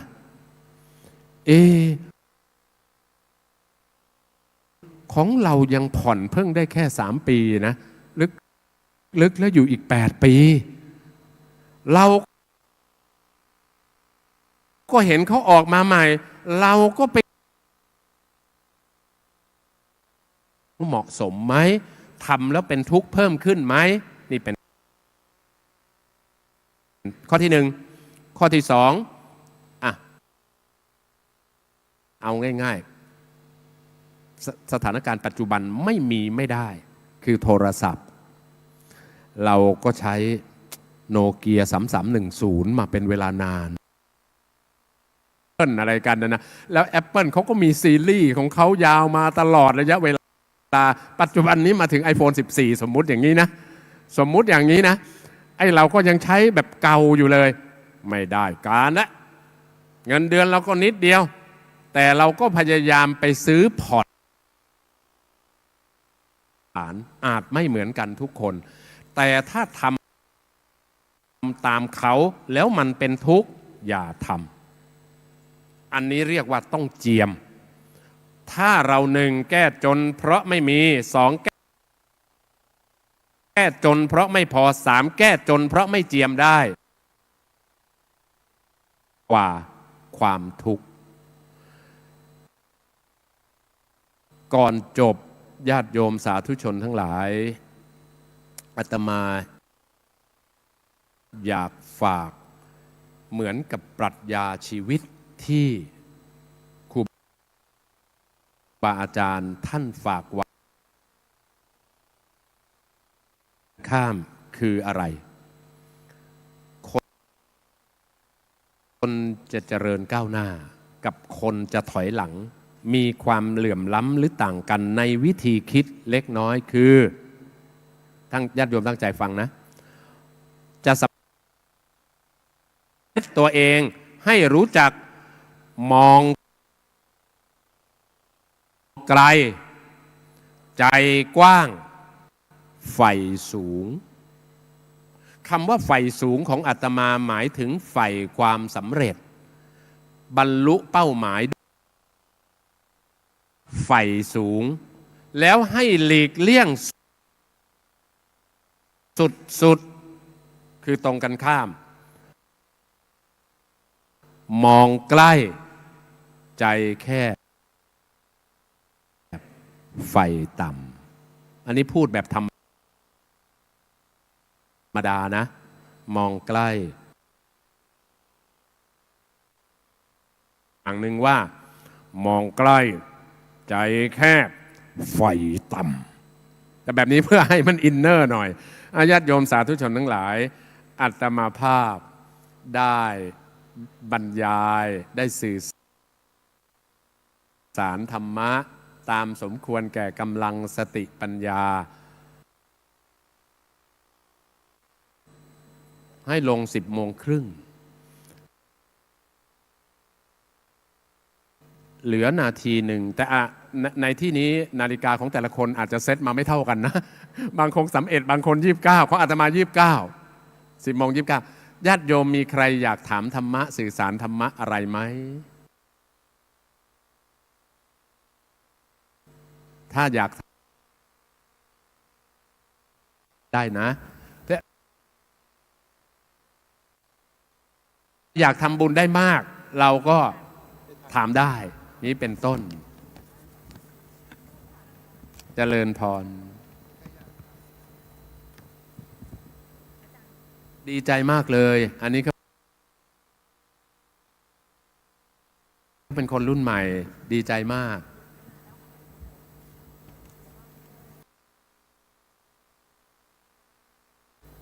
ได้ไหมลูก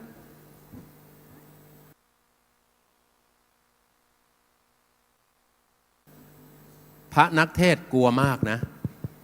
กลัวเรื่องไม้ไม่ดังนี่แหละก็ขอกราบนมัสการพระอาจารย์อีกรอบหนึ่งนะครับผมมีคำถามหนึ่งอยากจะสอบถามพระอาจารย์ครับพระอาจารย์ครับพระอาจารย์คิดว่าธรรมะข้อไหนนะครับที่เหมาะสำหรับวัยรุ่นสมัยนี้ครับอาจารย์อย่างนี้ลูกอันนี้ตั้งใจฟังนะลูกนะ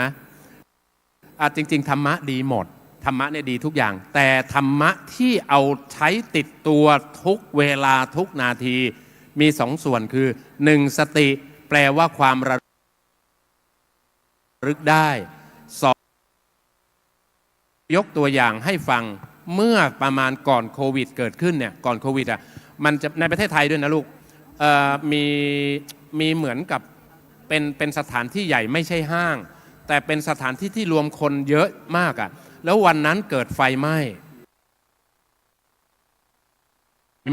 แล้วรถข้างนอกมันจะมีหวอเสียงหวอน่ากลัวมากญาติโยมมันจะเกิดความตกใจนึกออกไหมแล้วแต่ละคน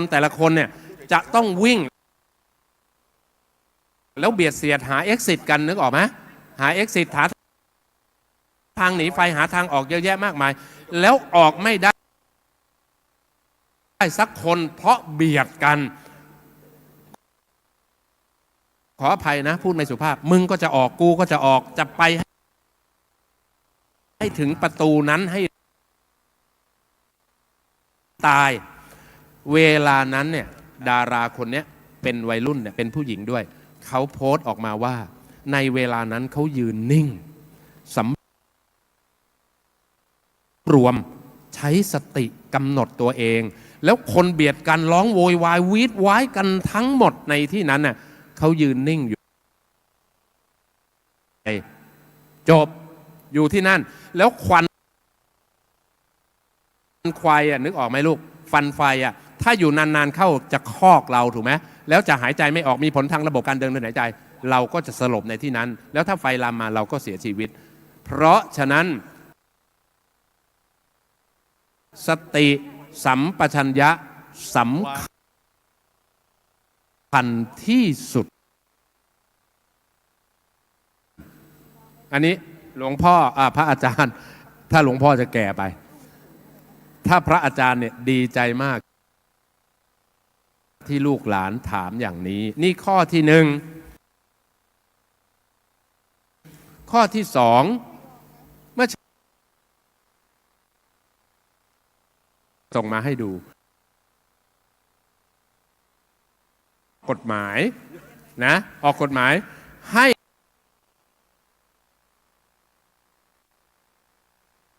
เอาคำว่าความกตัญญูกตเวทีกลับคืนมาบัญญัติในกฎหมายความกตัญญูกตเวทีคือคนมีเหตุผลคิดตั้งแต่ต้นจนถึงปลายคิดตั้งแต่ปลายจนถึงต้นสอดคล้องกลับไปกลับมาชีวิตเราเกิดมาเพราะอะไรยังไงแบบไหนวันนี้มีการศึกษามี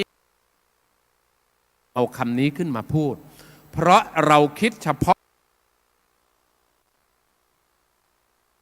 วันนี้ชั่วโมงนี้ไม่ได้มันต้องคิดมาแต่เดิมแล้วก็คิดยาวไปวันข้างหน้าขอยกตัวอย่างอย่างนี้มีคนหนึ่งสงสัยจะนั่งอยู่แถวหน้านี่แหละแล้วไปทะเลทรายทะเลทรายมันร้อนใช่ไหมญาติโยมมันร้อนแล้วมัน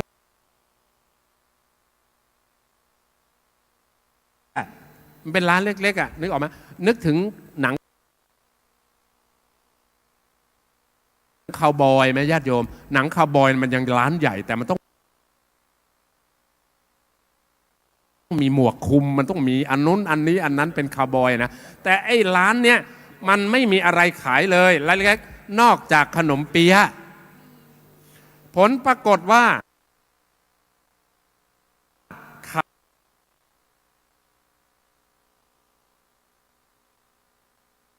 กินยังไม่อิ่มซื้อลูกที่3ลูกที่4ลูกที่5ลูกที่6หมดไปหลายบาทยังไม่อิ่มก็มาดูกระตังในกระเป๋าเหลือก็น้อยมันยังไม่อิ่มเราต้องเดินทางทำไงเปี๊ยะชิ้นที่7ได้เคี้ยวไปได้ครึ่งชิ้นอิ่มพออิ่มแล้วทำไงท่านทั้งหลายลูกหลานญาติโยมพออิ่มแล้วแกก็มาขออภัยนะเคกกะโหลกไอ้เรานี่มันโง่แท้เนาะเรามารู้ในภายหลังว่ามันจะอิ่มไอ้ชิ้นที่7เนี่ยถ้ารู้ตั้งแต่แรกละข้าไม่ซื้อ6ชิ้นนั้นเลยเปลืองกูซื้อชิ้นที่7เนี่ยอันนี้คือพวกเราถ้าคิดเฉพาะหน้าคิดเฉพาะตรงนี้ที่สายตามองเห็นเนี่ยมันไม่ได้ต้องคำนึงถึงแต่เดิมมาพ่อแม่ปู่ย่าตายายเลี้ยงดูฟูมฟักเกิดมาเนี่ยเอาละก่อนจบอยากพูดนิดนึงผมทั้งหลายวัยรุ่นลูกหลานทั้งหลายหลวงพ่อพระอาจารย์ฝากไว้นะพวกเราอย่าทำให้พ่อให้แม่เสียน้ำตานึกถึงวันที่เราเกิดมาอย่าคิดว่าแม่ลูกคลอดแล้วจะสบายสารพัดจนกว่าจะมีวันนี้ไม่ใช่เรื่องเล็ก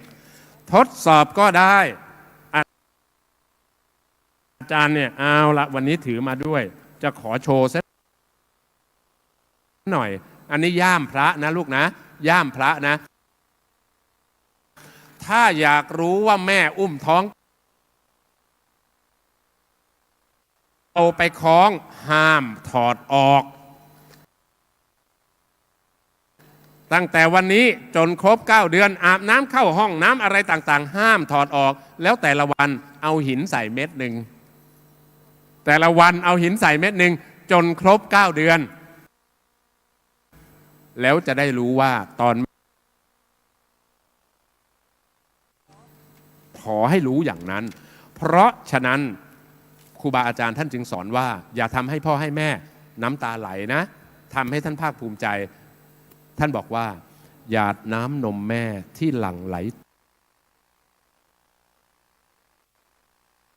ตกคือเลือดในอกของแม่ลูกเอ๋ยเสียดายเลยให้ลูกเสวยทุกวันเวลาฟันหรือก็คมเกิดขึ้นมา1 คู่คมเหมือนฟันหนูที่แอบกัดผ้าเราดูดดื่มอมกินนมมารดาครั้นไม่สบอุราเราก็กัดทันใดผิวนมแม่บางจนแลเห็นเส้นเมื่อลูกกัดเน้นแล้วแม่จะเจ็บแค่ไหน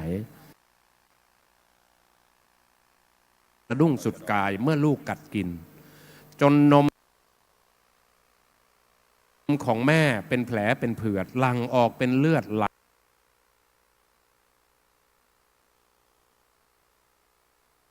ลรินไหลผสมกับนมที่กินเลอะหลั่งไหลรินคือเลือดในอุราแม่เจ็บระบมหัวนมเต้าซ้ายย้ายลูกแม่ไปให้ดื่มนมเต้าขวาเราดูดดื่มอมกินนมมารดาครั้นไม่สบอุราเราก็กัดอีกทันใด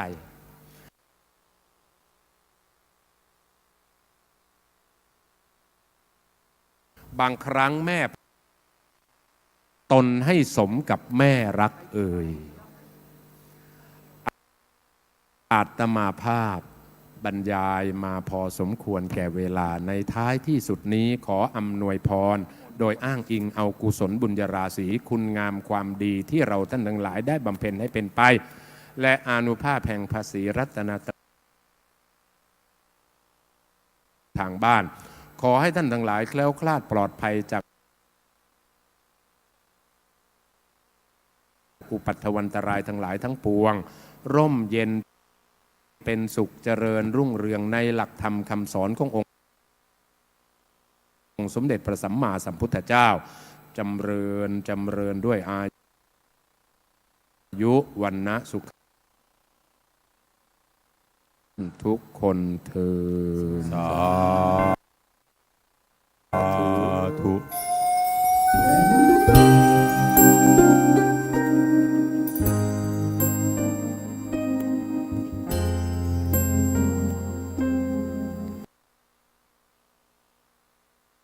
สาธุแทรกนะฮะขออนุญาตนิดหนึงนะครับอาจารย์ทั้งสองฮะเมื่อกี้ที่พระคุณเจ้าท่านพูดถึงเรื่องว่าวัยรุ่นน่ะควรจะเอาหลักธรรมข้อไหนจริงๆเยอะมาก ผมขออนุญาตเสริมสักหนึ่งรายการครึ่งนาทีใครก็ตามที่กำลังอยู่ในวัยการศึกษาพระสูตรนะครับมีอยู่5 สเต็ป5 ขั้นตอน ขั้นตอนแรกก็คือฟังเยอะ ครับ 2 ก็คือจำได้ ครับ ที่จำได้แปลว่าต้องจดจ่อ ครับ ฟังเยอะจำได้ 3 คือท่องให้คล่องปาก อ่ะ นั้นสมัยที่เราเรียนชั้นประถมแล้วก็นั่งท่อง 2 1 เป็น 2 2 2 เป็น อ่ะ 4 ใช่ไหมฮะ อ่ะ แต่พอโตขึ้นเนี่ยนะครับ ต้องท่องใหม่นะครับแดงอ่ะ โอ้ ฮะ นึกว่ามาจากไหน ถ้าเกิดไป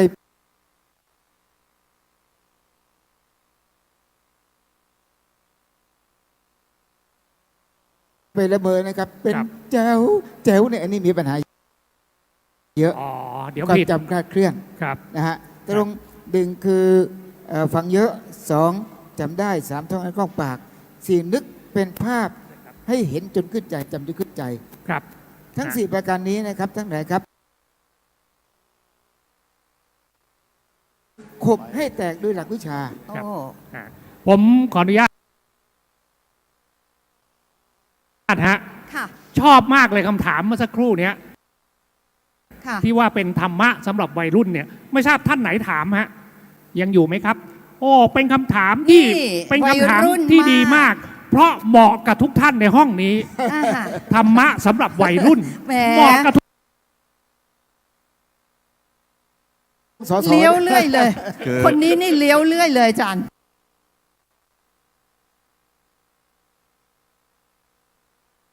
ธรรมะวัยรุ่นนี่เราต้องเติมคำให้มันเต็มเป็นธรรมะวัยรุ่นนี้แล้วอย่างนี้นะฮะท่านผู้มีเกียรติทุกท่านครับเลือกกัน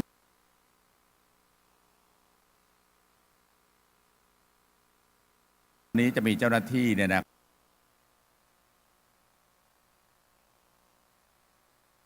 หรือขันเนี่ยนะครับ ก็เปรียบเสมือนหนึ่งเป็นช่องทางให้ท่านได้ร่วมบุญด้วยนะครับ การร่วมบุญเนี่ยเพราะว่าการจัดงานของมีเทศมีทอล์กเนี่ยนะครับ เราจะนำรวบรวมเงินบริจาคนี่ไปบริจาคให้กับองค์กรการกุศลนะครับ อันได้แก่มูลนิธิราชประชานุเคราะห์ในพระบรมราชูปถัมภ์ ค่ะ มีมูลนิธิชัยพัฒนา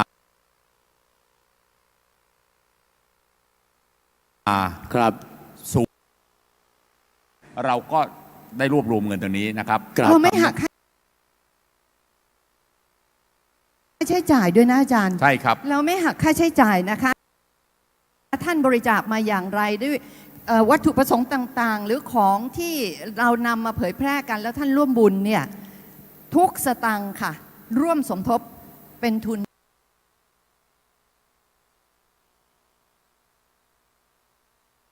บริจาคอย่างที่ ระลึกเป็นธนบัตรโชคดีมีชัยนะครับ โอ้ เดี๋ยวท่านลองดูนะฮะขอท่านร่วมบุญสักฉบับละ100 บาทแล้วกันนะฮะ ค่ะ ก็ถือว่าท่านเอาเก็บไว้เป็นที่ระลึกโชคดีมีชัย ใครสายมู ครับ ใครสายมูนะชอบ เลขท้ายธ โช น ค บัตร ดีมีชัยนะครับ เหมาะเลย มี อะไร อะไรนะครับทำไมถึง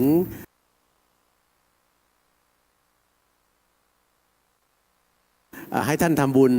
นะฮะฉบับละ20เนี่ยเป็น100 บาท ครับ ค่ะ คืองานมีเทศมีทอล์กของเรานอกจากมีเทศมีทอล์กแล้วยังมีชัยด้วยครับ ครับ สาธุ สาธุ เพราะว่าท่านก็เพิ่งฟังท่านเจ้าคุณมีชัย ให้คนทางบ้านได้ดูรายการสดไปกับเราด้วย อ่า ผมขออนุญาตงี้นะครับ ทุกท่านเอาโทรศัพท์มือถือออกมาถือข้างหน้าสิครับ ถือสิคะ ทุก ใคร ท่าน มี เลยฮะ มือถือบ้าง ใครมีมือถือฮะเอาขึ้นมาเลยฮะ ค่ะ แล้วเข้าไปใน Facebook ของท่านนะฮะ มีไหม เปิดหน้า คะ Facebook ของ Facebook ท่าน แล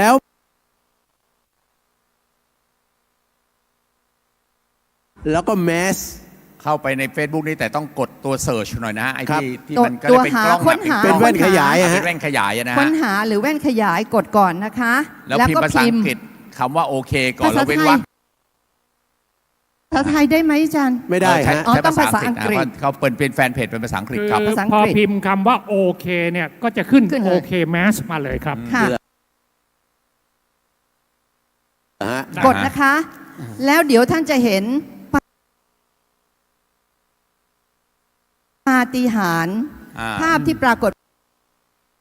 เราจะเจอเพจของโอเคแมสกำลังถ่ายทอดสดอยู่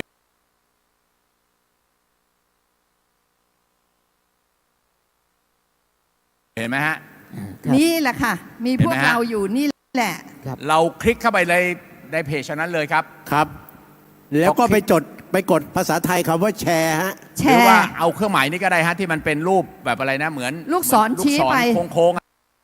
นะฮะ ลู ข้าก ง ศร ล่างเนี่ย ชี้ นะครับ ออก ในสมัยนั้นของจีนเนี่ย ค่ะ ไปคล้ายๆไปเรื่อยอะไรเนี่ยอินทบาทเพื่อที่จะสร้างพระพุทธรูปองค์ใหญ่ ค่ะ ปรากฏไปเจอขอทาน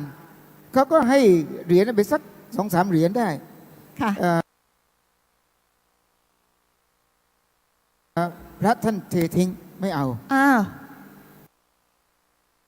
นะครับหลอกครั้งที่ 1ปั๊บปรากฏว่าเบ้าแตก ค่ะ หลอกใหม่ครั้งที่ 2ก็เสียอีก นี่เรามีตอน2ได้ไหมอาจารย์ เม้มไว้นิดหนึ่ง นิดเดียวฮะปรากฏว่าเจ้าอาวาสก็ถามเลยว่า ตอนที่ไปเรียรัยเนี่ยมีอะไรเกิดขึ้นบ้างบอกหน่อยสิไปเอามาคืนเดี๋ยวนี้เลย เพราะ เอามา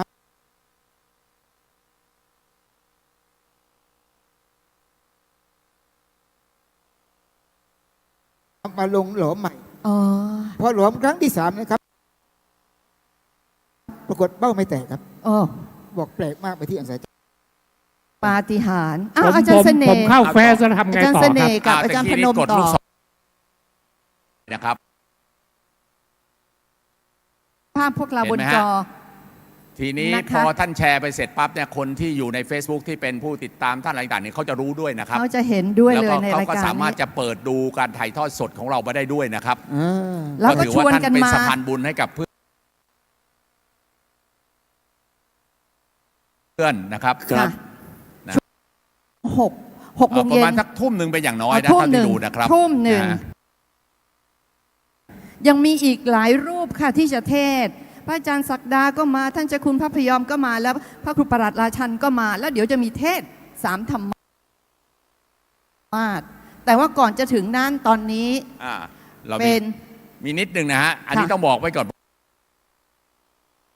นครศรีธรรมราช โอ้โห ครับ ของแท้เลยนะครับ โอ้โหเลยนะ ตอนเนี้ยพูดง่ายๆว่า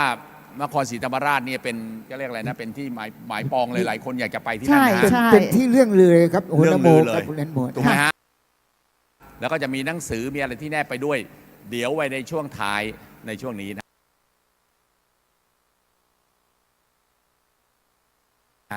ท่านต้องฟังนะครับ เราจะขยายผลต่อตอนนี้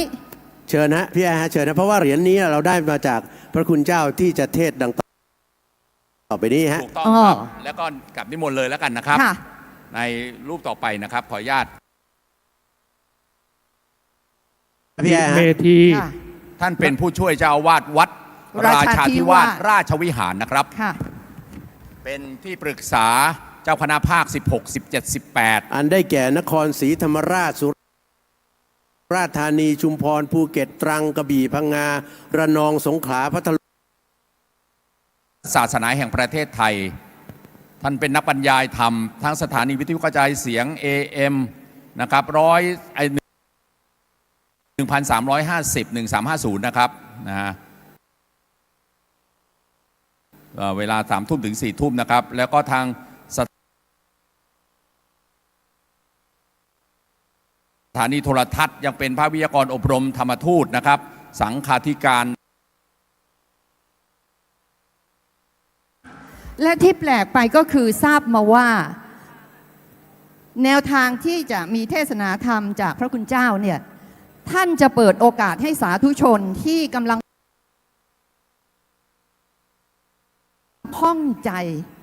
ในหลักของพระพุทธศาสนาหรือมีปัญหาชีวิต ถามตรงๆตอบสดๆกันได้เลยค่ะ กราบนิมนต์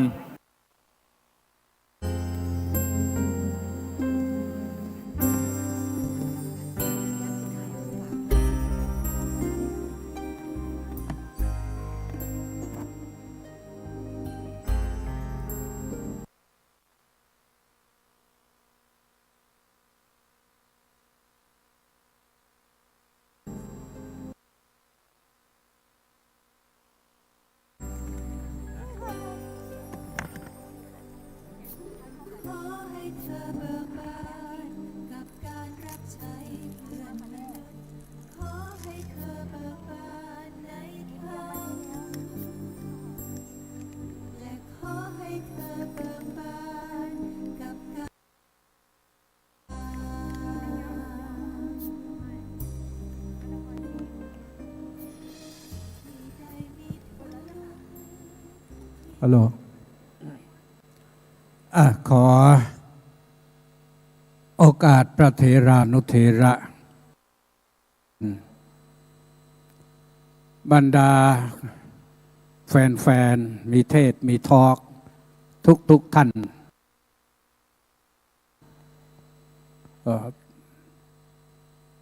ก็ได้โอกาสเวลาประมาณสัก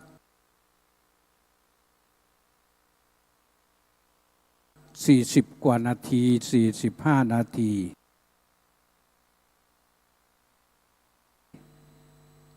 ก่อนอื่นก็ต้องขอ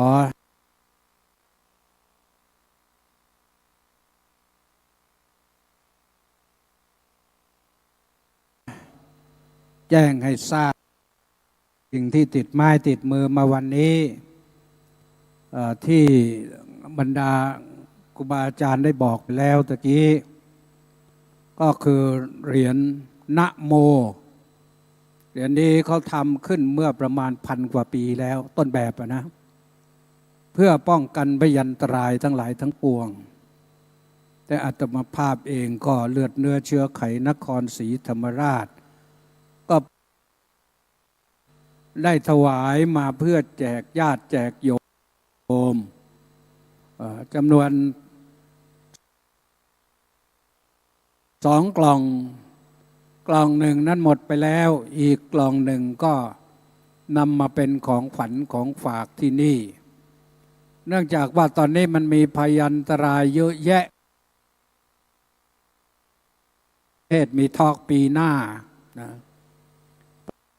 เพราะฉะนั้นทุกท่านจงมีเหรียญนี้ไว้อย่างดีแต่ว่ามีรู้สึกจะมี100 เหรียญเท่านั้นนะใครโชคดีก็ได้รับแหละนะใครโชคดีน้อย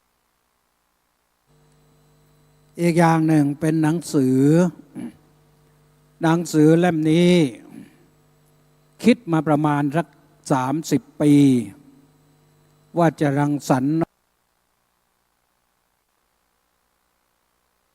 ออกมาจะทำอย่างไรดีบำเพ็ญกุศลสวดพระอภิธรรมอุทิศผลแก่ผู้วายชนจะฟัง พระสวดแล้วไม่รู้ว่าพระสวดอะไรบางท่าน ก็นั่งซุบ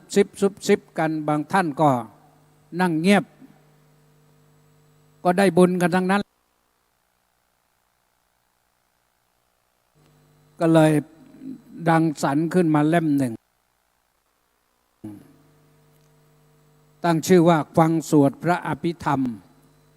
แล้วก็ตัวใหญ่ตรงกลางว่าพระอภิธรรม7 คัมภีร์ อ่านแล้วจะได้รู้ได้ทราบได้เข้าใจว่าพระอภิธรรมท่านผู้ฟังทั้งหลายนะผู้ฟังพระอภิธรรมเอาใจสวทั้งหลายใช้อักษร22 พอยต์พิมพ์ให้มันตัวโตๆไม่ต้องหนักตา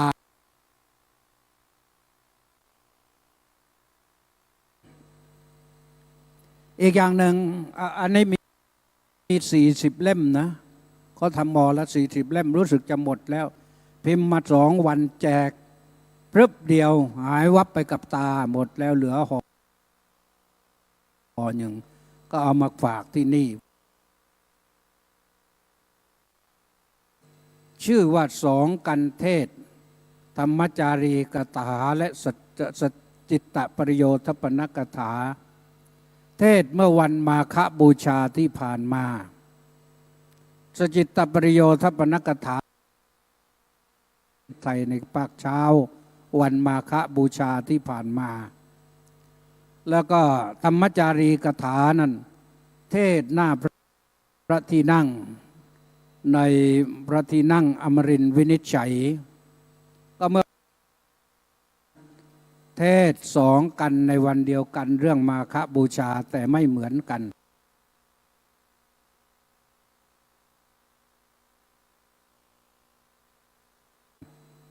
อ่านและจะได้ความรู้แล้วก็ได้แนวปฏิบัติด้วยก็หวังว่าท่านที่ได้รับไปก็จะได้ประโยชน์ไปราบรื่นสบายจบก็จะเห็นว่ามีประโยชน์นะก็ขอแจ้งเพื่อทราบเป็นเบื้องต้นเดี๋ยวท่านฝ่ายอำนวยการฝ่ายบริการก็จะได้นำมาแจกมาบอกกันต่อไปอันนี้ก็มี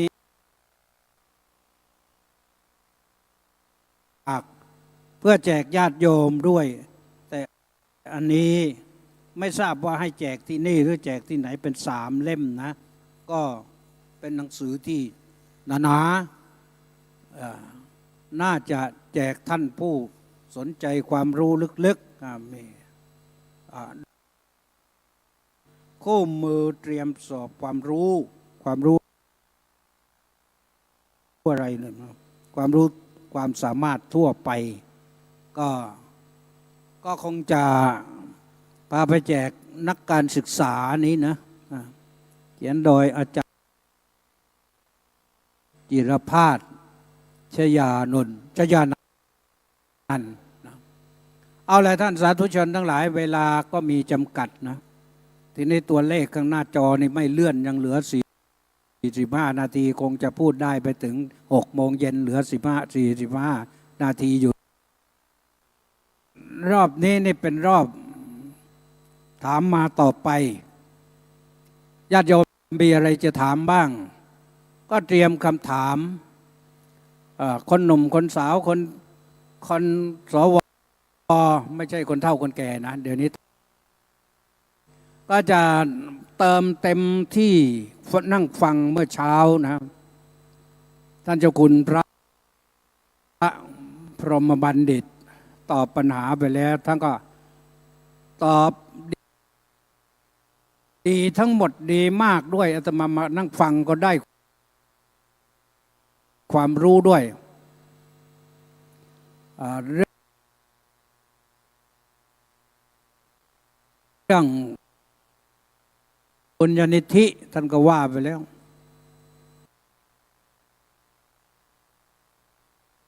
ยอมเคยได้ยินได้ฟังพระเทศน์มาเยอะแล้วนะสุวรรณตาสุสรตา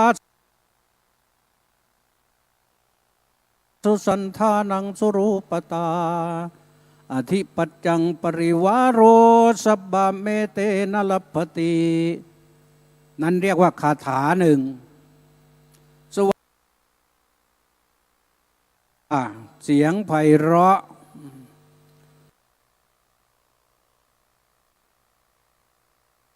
สุสันธานังสวดทรงดีไม่สูงเกินไม่ต่ำเกินให้พอดีนะสวยงามสุรูปตารูปงาม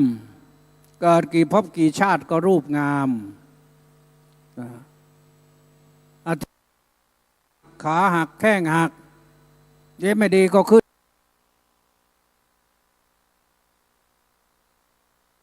นเก้าอี้ไม่ได้ถ้าบุญไม่พอนะใครบุญไม่พออย่าสะขึ้นไปนั่งเก้าอี้สูงมันหักได้ดอนค้อนดอนแตะดอนขาเก้าอี้เลื่อนอธิปัจจังแปลว่าความเป็นใหญ่นะเป็นอธิบดีนะโยมปริวารโรความมีบริวารคนที่มีบุญมากบริวารอยู่คู่กัน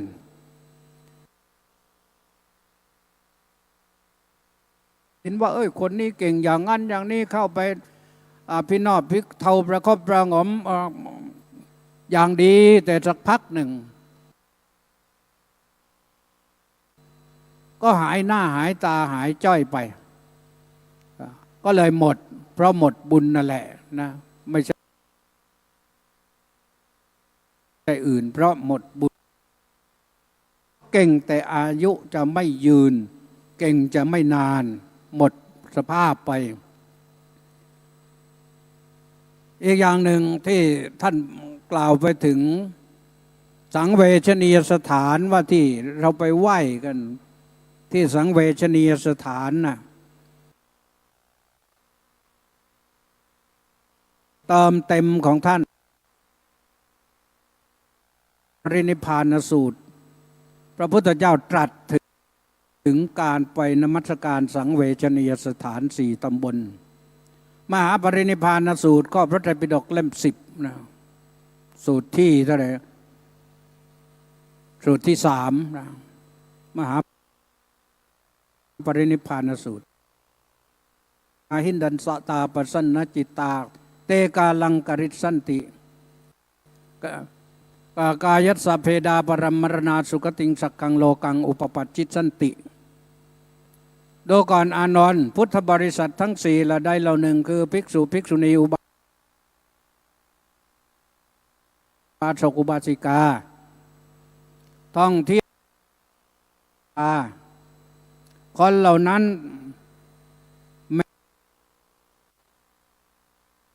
แม้กายจะแตกทำลายไป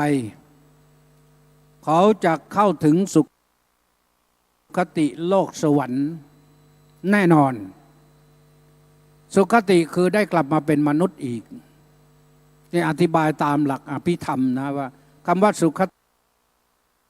ทางโลกังคือโลกสวรรค์โลกมนุษย์นี่ก็สุขสบายพอสมควรเป็นศูนย์กลางแห่งจักรวาลเป็นศูนย์กลางแห่งการประกอบคุณงามความดีแต่คนชั่วก็มาเกิดในมนุษย์นี่แหละนะมาเกิดเป็นอปายังทุกขติอปายังก็คือเป็นคนที่เกิดในที่ไม่เจริญทุกขติงก็คือทุกข์ยากลำบากหาเช้าไม่ได้กินค่ำหาค่ำไม่ได้กินเช้าไม่พออปายังทุกขติงวินิปาตังตกต่ำชีวิตอยู่อย่างทุกข์ยาก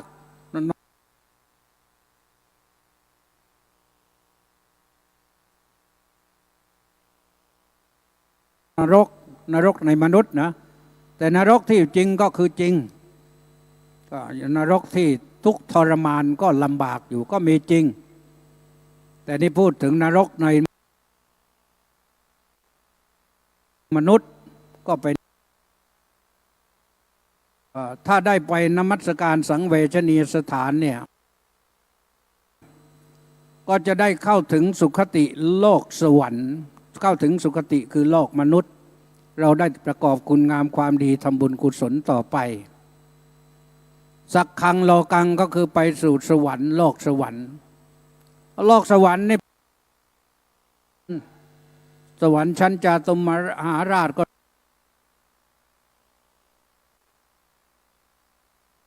สุขอย่างระดับหนึ่งชั้นดาวดึงส์ก็มีความสุขระดับหนึ่งชั้นยามาก็สุขระดับหนึ่งชั้นดุสิตก็ระดับหนึ่งมันสุขละเอียดยิ่งขึ้นไว้เยอะๆไปที่ไหนก็ไม่ทุกข์เดือดร้อน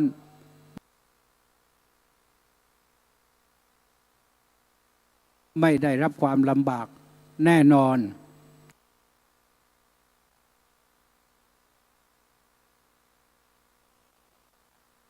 เราเชื่อพระพุทธเจ้า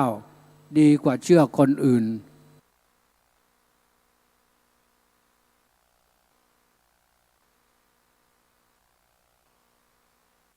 ที่เขาเองก็ไม่รู้ว่าคติของเขาเองเป็นอย่างไรแต่พระพุทธเจ้ารู้แน่นอนแล้วก็ท่านผู้ใดมีคำถามเชิญได้ไมโครโฟนมาแล้วถ้าไม่มีใครถามไมโครโฟนจะลอยไปคุณปุ๊กคุณนอนอุมาถือมาแล้วเอาถามเองก่อนเชิญ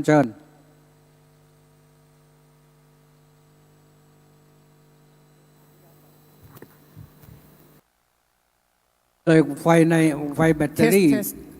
วูบไปเลยนะ มาแล้วค่ะพระอาจารย์คะกราบขอบพระคุณพระอาจารย์นะคะที่ช่วงนี้เมตตาให้พวกเราได้เปิดโอกาสปุจฉาวิสัชนานะคะอ๋อคุณแม่ค่ะพระอาจารย์เชิญถ้าทราบว่าบทกรณียสูตรอันนี้ของพระพุทธเจ้าใช่ไหมคะที่ไปออกธุดงค์ของพระพุทธเจ้ามีในพระไตรปิฎกแผ่เมตตาด้วยเปล่าคะมันเป็นบทที่แผ่เมตตาใช่ไหมคะท่าน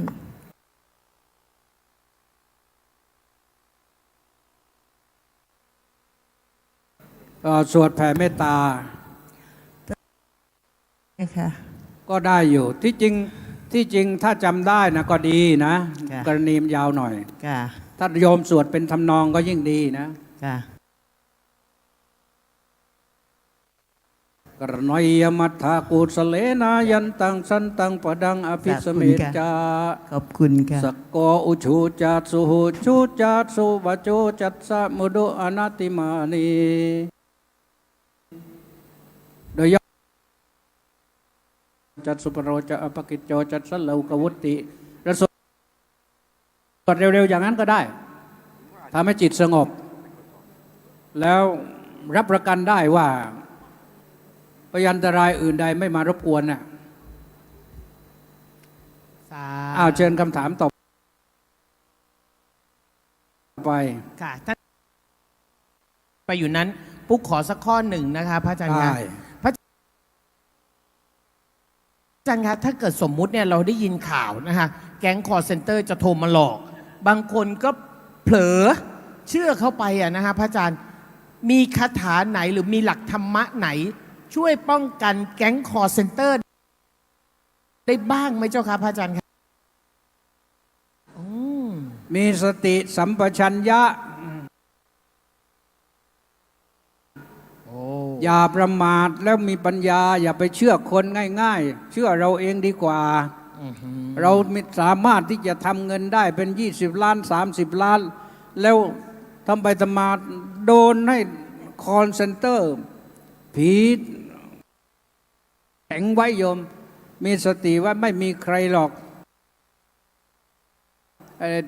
ที่ฟังข่าวมารู้สึกอะไรล่าสุดนี่ว่า มีอะไรทหารจากไนจีเรียจะโอนจะมาอยู่เมืองไทย แล้วก็มีทรัพย์สินสมบัติส่งมาให้แล้วต้องไปจ่ายค่านั้นค่านี้ทำไปใจคนถูกหลอกเหมือนกันน่ะ ทำไมเจ้าคะ แม้แต่ดาราต๋องสิทธิ์ชอยก็ยังโดนหลอกไป3 ล้านกว่าแล้ว โอ้ดาราสนุกเกอร์ของเรานะฮะ ดาราสนุกเกอร์เนี่ยเหรียญทองนะ ค่ะ ตอนเล่นคอยนะซีเกมใหม่ๆนะ อืมค่ะ พระอาจารย์พระพิสุสงฆ์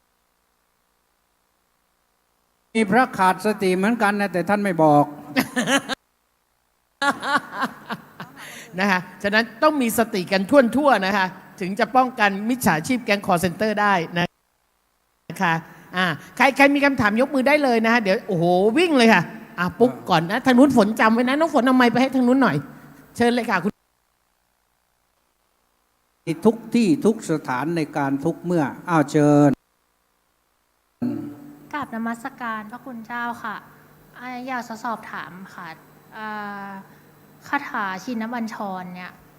มีความหมายสวดทำไมบางที่ใช่ค่ะบางทีที่เขาบอกว่าอย่างเช่นมหาลัยศิลปากรนะคะเขาบอกว่าสวดไม่ได้ สวดไม่ได้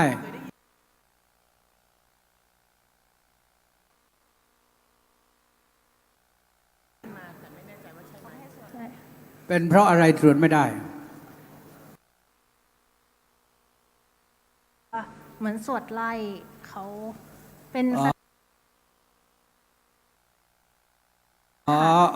เข้าใจพอเข้าใจนิดหนึ่งพอถ้าสวดบทนี้เข้าไปแล้วเนี่ยเจ้าแม่ที่ invisible นะมองไม่เห็นนะไม่กล้าอยู่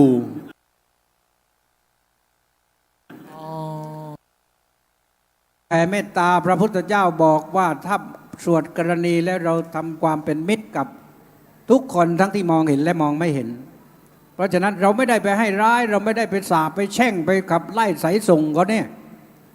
ถ้าสมมติว่าพ่อแม่ครูบาอาจารย์ของเราอยู่ตรงนั้นท่านก็ยินดีอยู่แล้วกับลูก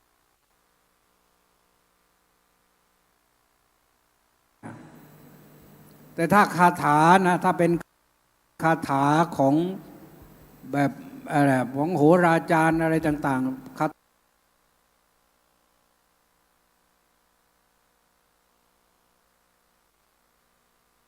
ถาอาจจะเป็นคาถาขับไล่ผีอะไรของท่านมีอยู่มีจริงนะคาถาไล่ผีมีจริงนะเจ้าค่ะฉะนั้นสวดได้ไม่เป็นไรนะคะสวดได้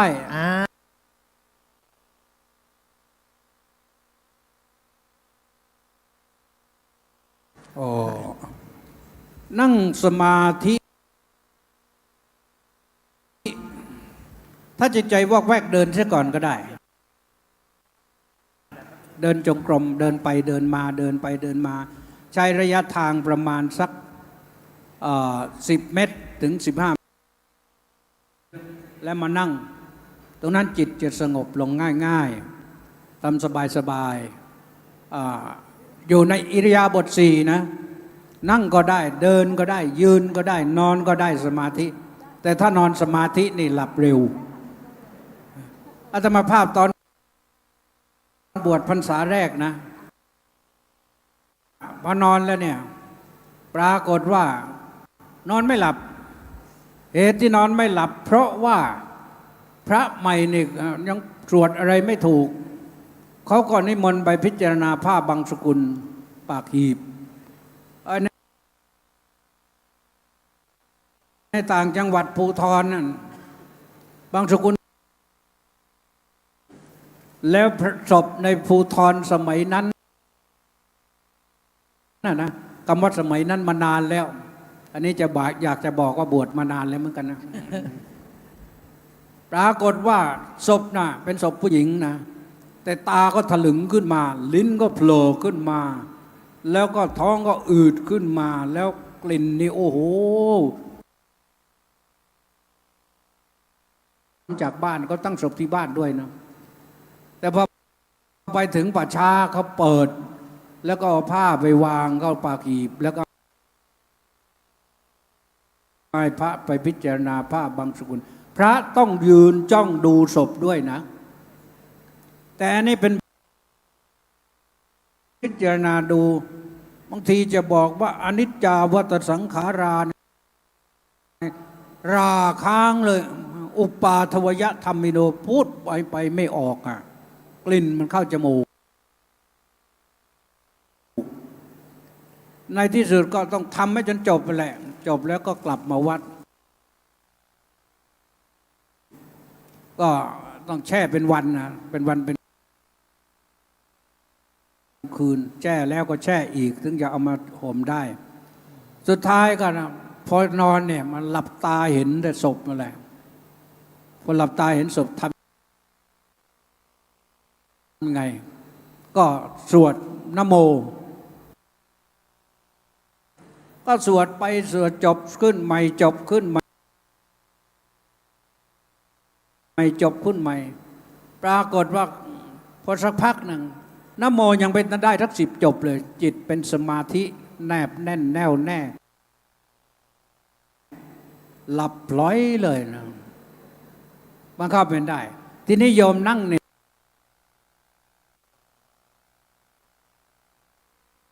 นะ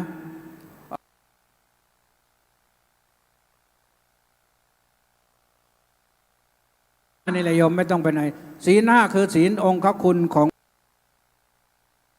พระโสดาบันนะให้เรารักษาศีลห้าให้ได้ตั้งใจงดเว้นจากการฆ่าจากการเบียดเบียนชีวิตผู้อื่นตั้งใจจากการแล้วก็ตั้งใจงดเว้นจากการลักการถือซองสิ่งของเจ้าของไม่ได้ให้พระพุทธเจ้าใช้คำว่าอทินนานานนะไม่อทินนาทานนะไม่ใช่ว่าเว้นจากการพูดเท็จตั้งใจเว้นจากการเสพสิ่งมึนเมาให้โทษมีสุราเมรัยเป็นต้นอันทำให้ขาดสติตั้งตนอยู่ในความประมาทเมื่อสมาทานศีลอย่างนั้นแล้วเราถ้าว่าตามวิชาการจริงๆท่านให้ตัดไปมี10อย่างทานัง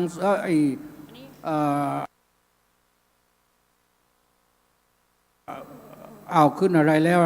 อาวาโซจักุลังลาโภคโนกัมเมนะปัญจมังอัฏฐานังยาติอาบาโภกันโตอิทธิติเมดัสสะ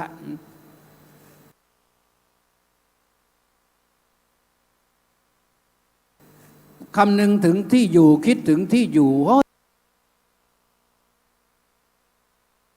ที่อยู่เราจะเป็นยังลาโภคิดถึงลาภไปลาภเราจะสูญเสียไปหรือเปล่าซื้อหวยไว้แล้วจะถูกหรือเปล่านะคโนเป็นห่วงหมู่คณะไอ้หมู่คณะจะเป็นทุกข์เดือดร้อนหรือเปล่ากรรมะคือการงานคิดถึงการงานได้เรามานั่งสมาธิอยู่การงานเราจะเสียหรือเปล่า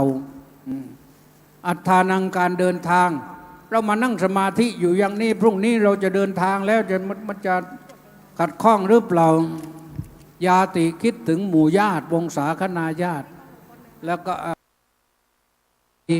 คิดกังวล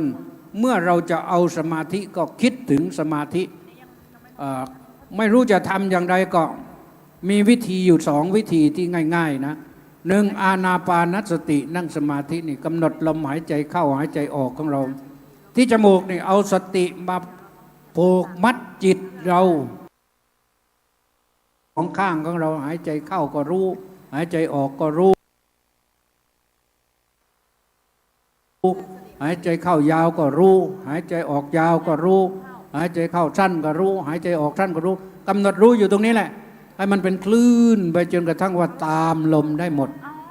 หรือเทียนนี่ก็ได้จุดเทียนก็แล้วเพ่งนั่งเพ่งเรียกว่าเพ่งกสิณอย่างนี้เห็นรูปพอเห็นรูปแล้วเราหลับตา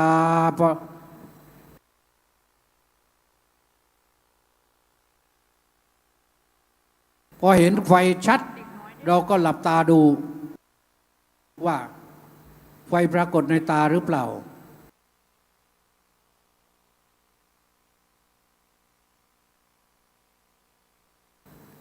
ถ้าหลับตายังไม่เห็นลืมตาดูไม่ดูจนกระทั่งว่าแน่นคิดว่าหลับไปได้สูงขึ้นไปเรื่อยๆสามารถที่จะขยาย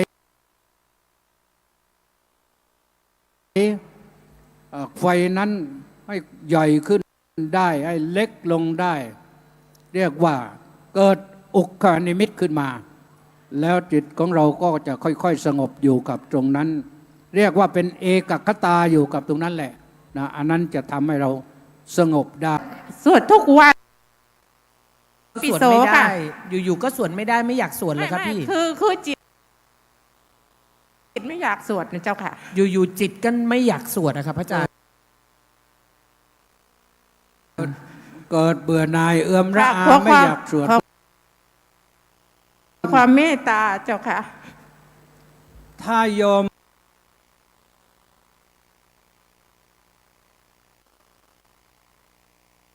มาสวดอิติปิโสได้ไหมนึกถึงพระคุณแต่ละบทไปด้วย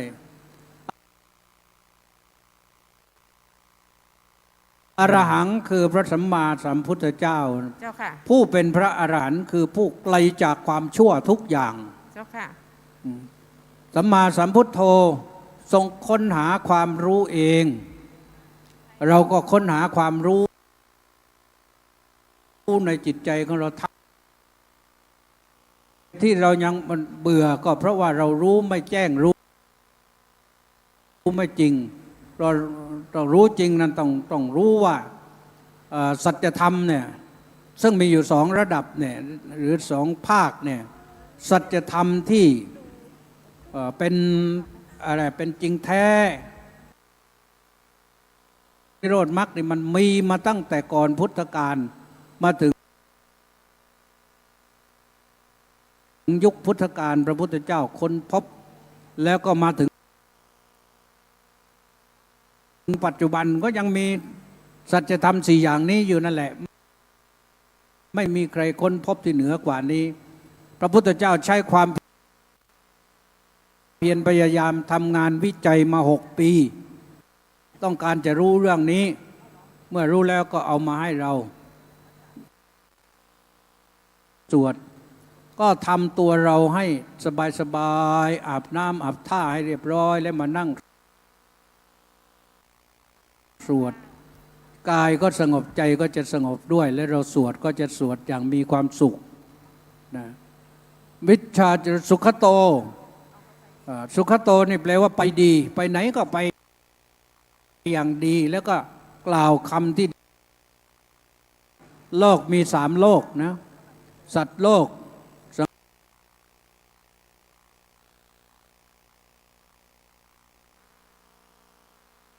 ังขารโลกโอกาสโลกเราก็ศึกษาไป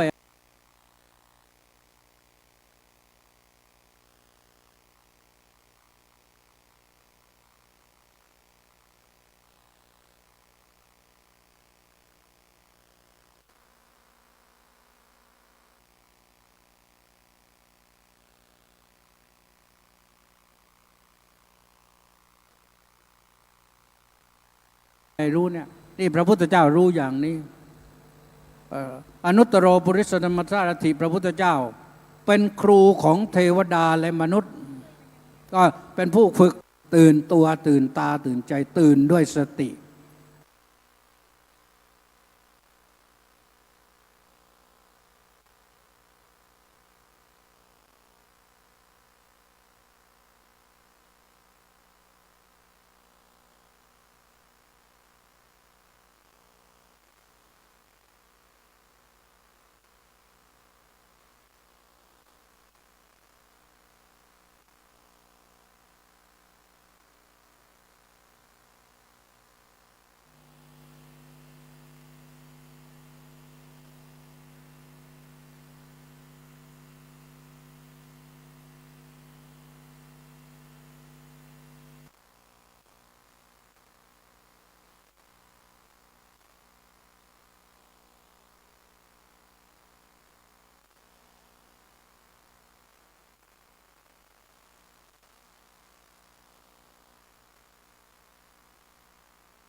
ครบรอบ 10 ปีของงานมหกรรมเทศนาธรรมมีเทศมีทอล์กนะคะเราจัดขึ้นค่ะภายใต้แนวคิดที่บอกว่าสุขโขปุญญสะอุจจโยซึ่งหมายถึงการสั่งสมบุญเป็นเหตุนำสุขมาให้ค่ะซึ่งใช้ชื่อหัวข้อนะคะในการแสดงธรรมปีนี้ว่าเสบียงบุญค่ะเพื่อที่จะเป็นการเผยแผ่นะคะธรรมะนะคะในหลักของศาสนาพุทธเราให้เป็นแนวทางในการดำเนินชีวิตแล้วก็ร่วมกันสร้างคุณงามความดีในการทำบุญของพุทธศาสนิกชนแล้วก็ผู้ที่สนใจด้วยนะคะโดยนิมนต์พระนักเทศชื่อดังระดับประเทศมาถึง11รูปเทศต่อเนื่อง9ชั่วโมงนะนำโดยท่านแรกค่ะท่านพระพรหมบัณฑิตนะคะศาสตราจารย์ดร.ประยูรธรรมจิตโตนะคะเจ้าวาดวัดประยุรงสาวาสวรวิหารค่ะพระธรรมกิติเมธีหรือว่าท่านเจ้าคุณเกษมนะคะจากวัดราชาธิวาสราชวรวิหารนะคะแล้วก็มีท่านพระธรรมวชิระเมธีหรือว่าท่านเจ้าคุณมีชัย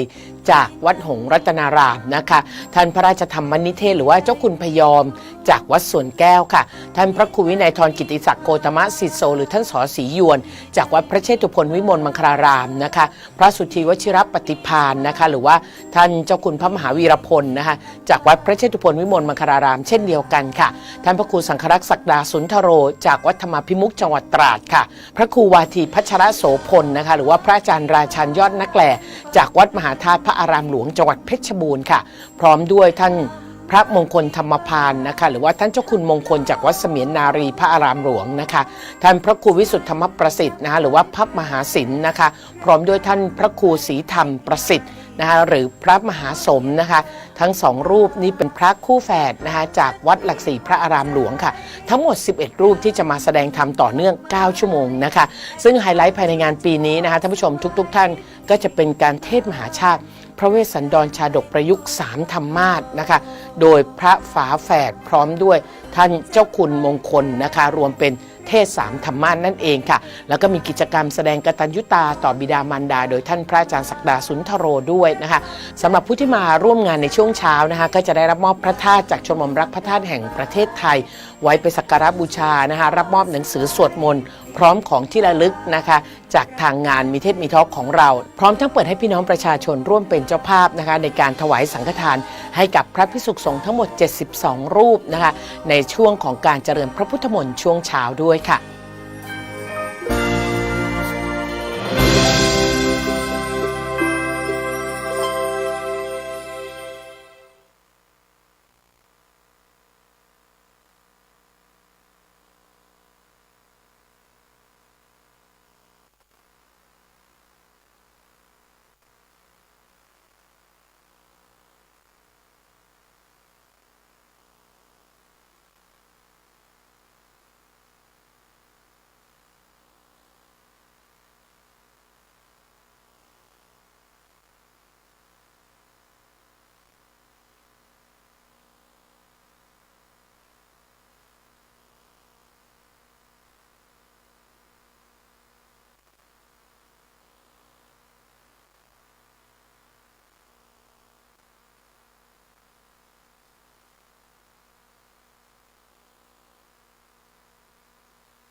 ในการฟังธรรมคนที่สนใจในการฟังธรรมแล้วฟังธรรมเนี่ยขอการันตีในหลักคำสอนในทางพระพุทธศาสนาเลยว่าจะเป็นคนที่พบนี้ชาตินี้มีปัญญาแล้ววันข้างหน้าพบหน้าชาติใหม่ก็จะเป็นคนมีปัญญาเพราะคนมีปัญญาเนี่ยจะเกิดจากการฟังธรรมอันนี้สำคัญเป็นข้อที่หนึ่งข้อที่สองในยุคปัจจุบันเนี่ยมีความจำเป็นอย่างยิ่งที่เราจะต้องเรียนรู้และเข้าใจการใช้ชีวิตบนสังคมที่เปลี่ยนแปลงไปทุกวันลูกหลานเรามีความคิดอย่างหนึ่งตัวเรามีความคิดสืบทอดมาแต่โบราณอย่างหนึ่งทำยังไงเราจะลดช่องว่างนั้นได้เพื่อให้สังคมครอบครัวมีความสุขเราเข้าใจลูกหลานเข้าใจพ่อแม่ปู่ย่าตายายสิ่งเหล่านี้ต้องฟังธรรมในวันนั้นอาตมาภาพเองจะมีวิธีแห่งการที่ญาติโยมจะได้ไปปรับ ประยุกต์เขาเรียก adapt ปรับประยุกต์เปลี่ยนแนวความคิดบางอย่างรักษาไว้บางอย่างต้องปรับเปลี่ยนต้องประยุกต์เรียกว่าต้องรักษาจิตให้จงดีแล้วก็มาดูหน้าที่ให้ถูกต้องแล้วก็ต้องมีสติอย่าให้พร่องสิ่งทั้งผองต้องมีชัยจะเกิดจากการฟังธรรมในวันนั้นจากครูบาอาจารย์ทุกท่านเป็นโอกาสที่หาได้ยากแล้วเป็นโอกาสดีมากๆอยากเชิญชวนท่านพุทธศาสนิกชนผู้สนใจในธรรมะทุกท่านมาฟังธรรมแล้วเก็บเกี่ยวหลักธรรมต่างๆเอาไปใช้ในชีวิตประจำวันจะเกิดความสุขและลดความทุกข์ได้ตามสมควรแก่การเก็บเกี่ยวผลประโยชน์แห่งการฟังธรรมในวันนั้นขอเจริญพรให้ท่านทั้งหลายได้รับทราบ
หรือมจรนะคะท่านเมตตานะคะมานำพาพวกเราสวดมนต์ในวันนี้และในโอกาสนี้นะคะดิฉันก็ขอเรียนเชิญมัคคณายกนะคะซึ่งเราได้รับเกียรติจากคุณธราทิพย์ชัสายันนะคะเป็นมัคคณายกในการนำพาประกอบพิธีกรรมในวันนี้ขอเชิญค่ะลำดับต่อไปนะครับขอนำทุกท่านเข้าสู่พิธีกรรมทางพระพุทธศาสนาคือการสวดมนต์นะครับในการนี้กับเรียนเชิญคุณพิมพ์สุรีเศรษฐกิจพืชผลประธานบริษัทโอเคแมสจำกัดขึ้นจุดธูปเทียนบูชาพระรัตนตรัยที่หน้าโต๊ะหมู่บูชาบนเวทีได้เลยครับขอเชิญทุกท่านพนมมือน้อมใจบูชาพระรัตนตรัยพร้อมกันนะ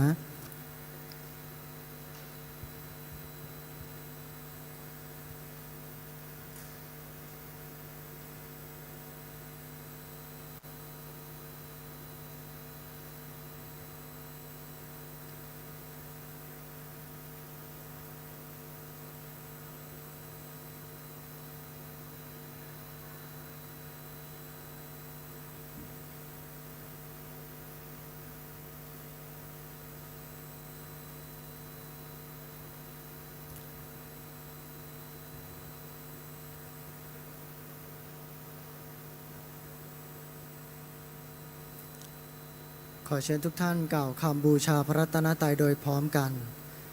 อิมินาสการเรนะพุทธังปูเชมิอิมินาสการเรนะธัมมังปูเชมิอิมินาสการเรนะสังฆังปูเชมิอรหังสัมมาสัมพุทโธภควาพุทธังภควันตังอภิวาเทมิสวาขาโตภควตาธัมโมธัมมังนัมสสามิสุปฏิปันโนภควโตสาวกสังโฆสังฆังนามามิตั้งใจกล่าวคำอาราธนาศีลโดยพร้อมเพียงกันนะครับมะยังพันเตวิสุงราคณาถายะติสารเนนะสหปัญจศีรานิยาจามะทุติยัมปิมะยังพันเตวิสุงราคณาถายะติสารเนนะสห ปัญจศีรานิยาจามะตาติยัมปิมะยังพันเตวิสุงราคณาถายะติสรเนนะสหปัญจศีรานิยาจามะ นะโมตัสสะภะคะวะโตอะระหะโตสัมมาสัมพุทธัสสะนะโมตัสสะภะคะวะโตอะระหะโตสัมมาสัมพุทธัสสะนะโมตัสสะภะคะวะโตอะระหะโตสัมมาสัมพุทธัสสะ นะโมตัสสะภะคะวะโตอะระหะโตสัมมาสัมพุทธัสสะนะโมตัสสะภะคะวะโตอะระหะโตสัมมาสัมพุทธัสสะนะโมตัสสะภะคะวะโตอะระหะโตสัมมาสัมพุทธัสสะ พุทธังสรณังคัจฉามิ พุทธังสรณังคัจฉามิ ธัมมังสรณังคัจฉามิ ธัมมังสรณังคัจฉามิ สังฆังสรณังคัจฉามิ สังฆังสรณังคัจฉามิ ทุติยัมปิพุทธังสรณังคัจฉามิ ทุติยัมปิพุทธังสรณังคัจฉามิ ทุติยัมปิธัมมังสรณังคัจฉามิ ทุติยัมปิธัมมังสรณังคัจฉามิ ทุติยัมปิสังฆังสรณังคัจฉามิ ทุติยัมปิสังฆังสรณังคัจฉามิ ตติยัมปิพุทธังสรณังคัจฉามิ ตติยัมปิพุทธังสรณังคัจฉามิ ตติยัมปิธัมมังสรณังคัจฉามิ ตติยัมปิธัมมังสรณังคัจฉามิ ตติยัมปิสังฆังสรณังคัจฉามิ ตติยัมปิสังฆังสรณังคัจฉามิ ติสรณะคัมมนังนิติตัง อามะพันเต ปานาติปาตาเวรมณีสิกขาปะทังสมาธิยามิ ปานาติปาตาเวรมณีสิกขาปะทังสมาธิยามิ อะทินนาทานาเวรมณีสิกขาปะทังสมาธิยามิ อะทินนาทานาเวรมณีสิกขาปะทังสมาธิยามิ กาเมสุมิชฌาจลาเวรมณีสิกขาปะทังสมาธิยามิ กาเมสุมิจฉาจาลาเวรมณีสิกขาปะทังสมาธิยามิ มุตาวาทาเวรมณีสิกขาปะทังสมาธิยามิ มุสาวาทาเวรมณีสิกขาปะทังสมาธิยามิ สุราเมรยะมัจจะปมาตทานาเวรมณีสิกขาปะทังสมาธิยามิ สุลาเมรยะมัชฌะปมาทฐานาเวรมณีสิกขาปะทังสมาธิยามิ สาธุอิมานิปัญจสิกขาปทานิสีเลนะสุขติงยันติสีเลนะโพ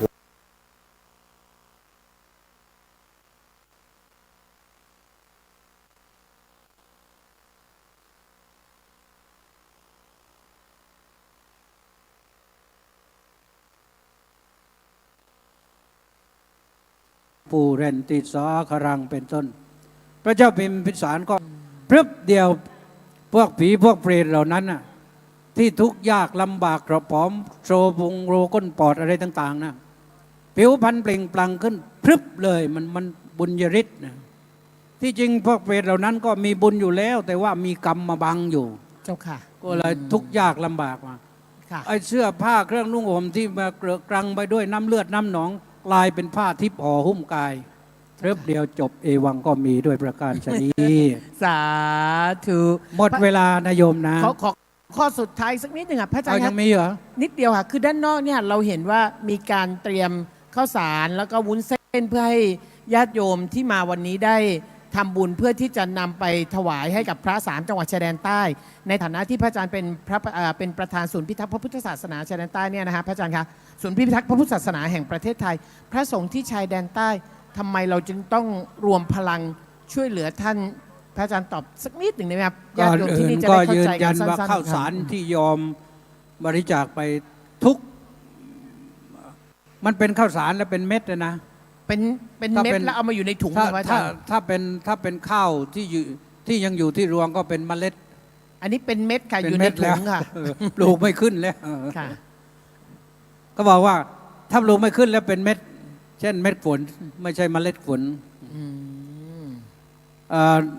ท่านเหล่านั้นน่ะท่านอยู่เพื่อรักษาแผ่นดินจะรักษาพระพุทธศาสนาอยู่คู่กับแผ่นดิน อยู่ยากลำบากอยู่ออกบิณฑบาตบางครั้งก็ได้ ถ้าจะมีบิณฑบาตก็โยมต้องไปใส่บาตรในวัดเพื่อความปลอดภัย ถ้าพระออกไปก็ต้องมีพระต้องพกทหาร2 คน3 คน แล้วก็ถือปืนอาก้า M16 ไปด้วย ซึ่งมันก็ไม่ปลอดภัยอ่ะในบางที่นะไม่ใช่ทุกที่แต่ว่าไอ้ความอดก็อดเหมือนกัน เพราะฉะนั้นท่านก็อยู่เพื่อรักษาศาสนาอย่างหนึ่ง เพื่อรักษาศรัทธาสาธุชนพุทธบริษัทอย่างหนึ่ง พุทธบริษัทฝ่ายคฤหัสถ์ถ้าไม่มีพระวันไหนท่านเหล่านั้นก็คงจะอยู่ไม่ได้ หรือจะอยู่ได้ก็ต้องเปลี่ยนศาสนาไปนับถือศาสนาอื่นก็เท่านั้น เพราะฉะนั้นอาตมาทำมาหลายปีคุณอนุมาก็ทำมาหลายปี และปีนี้เมื่อญาติโยมสนับสนุนก็จะทำต่อไปถ้าได้สักรถ10 ล้อหนึ่งเราก็จะจัดรถ10 ล้อไป ถ้าไม่ถึงรถ10 ล้อเราก็จะจัดรถปิกอัพไปหรืออย่างไรก็แล้วแต่เพื่อให้ท่านเหล่านั้นมีกำลังใจอย่างน้อยที่สุดให้ท่านรู้ว่าเราไม่ได้ลืมท่านไม่ได้ทิ้งท่านเมื่อปีที่แล้วนี่อาตมาก็บอกพระบอกเจ้าบอกญาติบอกโยมก็บริจาคสร้างบ้านคนละหลังนะหรือได้เท่าไหร่ก็แล้วแต่ปรากฏว่าได้ไปประมาณ1,600,000 1,700,000เป็นสร้างบ้านหลังละประมาณ250,000พออยู่ได้เพื่อให้คนได้ไปอยู่ใกล้ๆวัดอาจจะใช้ที่วัดก่อสร้างขึ้นเพื่อให้คนเหล่านั้นได้อยู่เป็นเพื่อนพระแล้วก็พระก็จะได้อยู่เป็นเพื่อนโยมด้วย มีเสียงอะไรเปิกปักเบิ้งปังขึ้นมาก็ท่านเหล่านั้นก็จะได้อุ่นใจหน่อยว่ามีคนนั่นอยู่ก็ยังทำอยู่ความจริงถ้าโยมมีสัก20 ล้าน30 ล้านไม่เก็บไว้ให้คอนเซนเตอร์มันเอาไปเสียก็ บอกอาตมาก็ได้นะจะไปสร้างบ้านให้ชาวพุทธเราบางท่านก็อพยพหลบลี้หนีภัยไปแล้วเมื่อมีบ้านให้อยู่ก็กลับไปอีกสู้อีกนี่เป็นอย่างนี้โยมสาธุคือตลอด9 ปีที่ผ่านมาที่เราจัดงานมีเทศมีทอล์กนะฮะทุกปีเราก็จะปันส่วนหนึ่งในการบริจาคเข้ากับศูนย์พิทักษ์พระพุทธศาสนาแห่งประเทศไทยโดยยอดรวม9 ปีที่ผ่านมาเราบริจาคไป1,100,000แล้วนะคะอนุโมทนาสาธุด้วยกันนะคะแล้วก็วันนี้แน่นอนเราก็จะได้นำไปถวายนะให้พระภิกษุสงฆ์ในพื้นที่3 จังหวัดชายแดนใต้หรือแม้แต่ข้างนอกถ้าเกิดใครอยากทำบุญข้าวสารวุ้นเส้นก็ยังได้อยู่นะคะเอาละค่ะช่วงท้ายนี้นิมนต์พระอาจารย์ได้ฝากนะคะ แล้วก็ขออนุโมทนาสาธุการกับทุกท่านนะเมื่อดังใจดีก็ขอให้ประสบพบแต่ความดีคิดอะไรที่เป็นไปประโยชน์เพื่อเป็นประโยชน์ก็ขอให้ได้รับประโยชน์ของทุกท่านจงทุกประการขอความสุขความสวัสดีความเจริญในธรรมของพระสัมมาสัมพุทธเจ้าจงบังเกิดมีแด่ท่านสาธุชนทุกท่านและก็ขอให้ห่างทุกข์ห่างไปห่างโรคด้วยพุทธโอสถธรรมโอสถสังฆโอสถบทพระบาลีนี้ว่าสักกัตตวาบุตรรัตนังโอสถังอุตตมังวรังอิตังเดวมนุษย์สานังบุตรเตเจนะโสตินานัสสันตุปัตตวาสัพเบดุขาวุปัสสมินตุเตสักกัตตวาธรรมรัตนังโอสถังอุตตมังวรังปริลาหูปัสสมนังธรรมเตเจนะโสตินานัสสันตุปัตตวาสัพเบพยาวุปัสสมินตุเตสักกัตตวาสังฆรัตนังโอสถังอุตตมังวรังอาหุนายยังปาหุนายยังสังฆเตเจนะโสตินานัสสันตุปัตตวาสัพเบโรคาวุปัสสมินตุ เต ถ้าสาธุดัง ๆ นี่จะมีอานิสงส์ให้ปากหอมไป500 ชาติว่างั้น สาธุ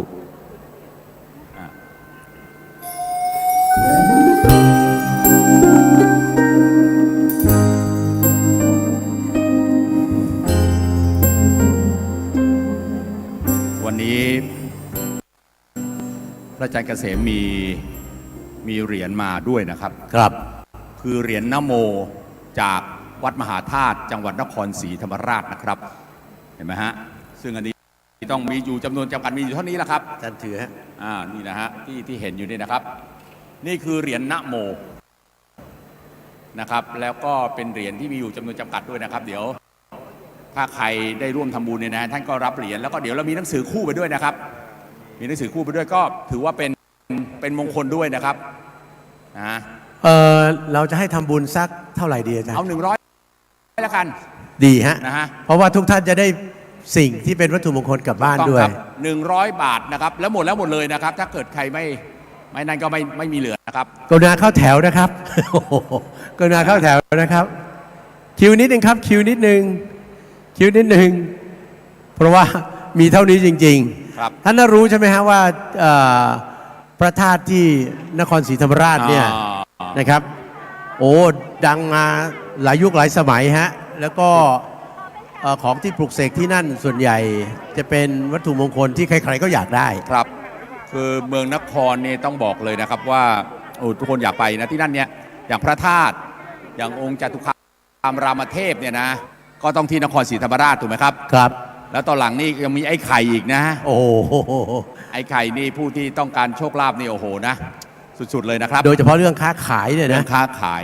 เรื่องค้าขายนะฮะ ขอเป็นแถวนะครับโทษอาจารย์เดี๋ยวขออนุญาตจัดคิวตรงนี้นิดนึง เดี๋ยว เอางี้น้องเอาไม้พี่มาเอาเข้าแถวตรงนี้เลยฮะมีกี่ขันนะ2 ขันเอา2 แถว2 แถวฮะ2 แถวมีเท่านี้จริง แล้วนะฮะมา2 แถวฮะตรงนี้แถวหนึ่งนะครับตรงนี้อีกแถวหนึ่งตรงนี้อีกแถวหนึ่งขอเป็นแถวนะขอเป็นแถวน้องตรงนี้ฝั่งนี้ช่วยกัน เพราะว่ามีผู้ใจบุญเยอะฮะงานเรานะฮะต้องกราบขอบพระคุณทุกท่านด้วยที่ดีใจ ตรงนี้ด้วย เป็นกุศลนะครับ เขาขอหนังสือด้วยเขาได้แต่นั่นมา อาจารย์ระวังเข่าหน่อยขอหนังสือด้วย คุณยายนี่ครับโอเคครับหนังสือครับ อนุโมทนาบุญด้วยนะครับแถวด้านขวานี่จะเป็นระเบียบดีนะครับอันนี้ก็เรียกแถวเรียง 1ฝั่งซ้ายเนี่ยแถวเรียงปึกกรุณาเป็นแถวนะครับกรุณาเป็นแถวน้องปุ๊กช่วยดูแลหน่อย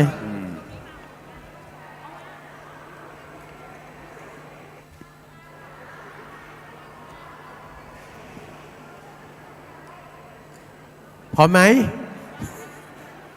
ถ้าใครไม่ทันนะฮะเดี๋ยวจะแจกส้มแทนเนี่ย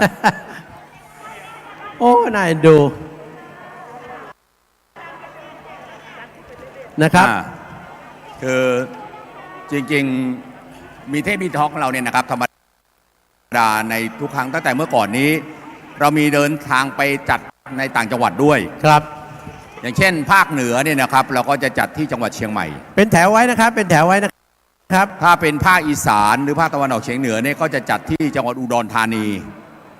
นะครับภาคใต้ก็จะไปจัดที่จังหวัดสุราษฎร์ธานีนะครับครับโดยตัวไปหรือบางครั้งเนี่ยเราก็มีไปจัดที่หาดใหญ่ก็มีนะฮะครับซึ่งอันเนี้ยก็เป็นช่องทางหนึ่งแต่ว่าปีนี้เนี่ยเนื่องจากว่าหลังสถานการณ์โควิดนี่เราเลยจัดเฉพาะที่กรุงเทพมหานครของเราก่อนนะครับก็คือที่แจ้งวัฒนะที่เซ็นทรัลแจ้งวัฒนะนี่แหละนะครับและทุกที่ที่เราไปเนี่ยเราก็ได้รับความกรุณาจากทางเซ็นทรัลนะให้เราใช้ในเรื่องของสถานที่ครับนะผมเหลือหนังสืออยู่เล่มหนึ่งฮะโอเคโชคดีมากฮะ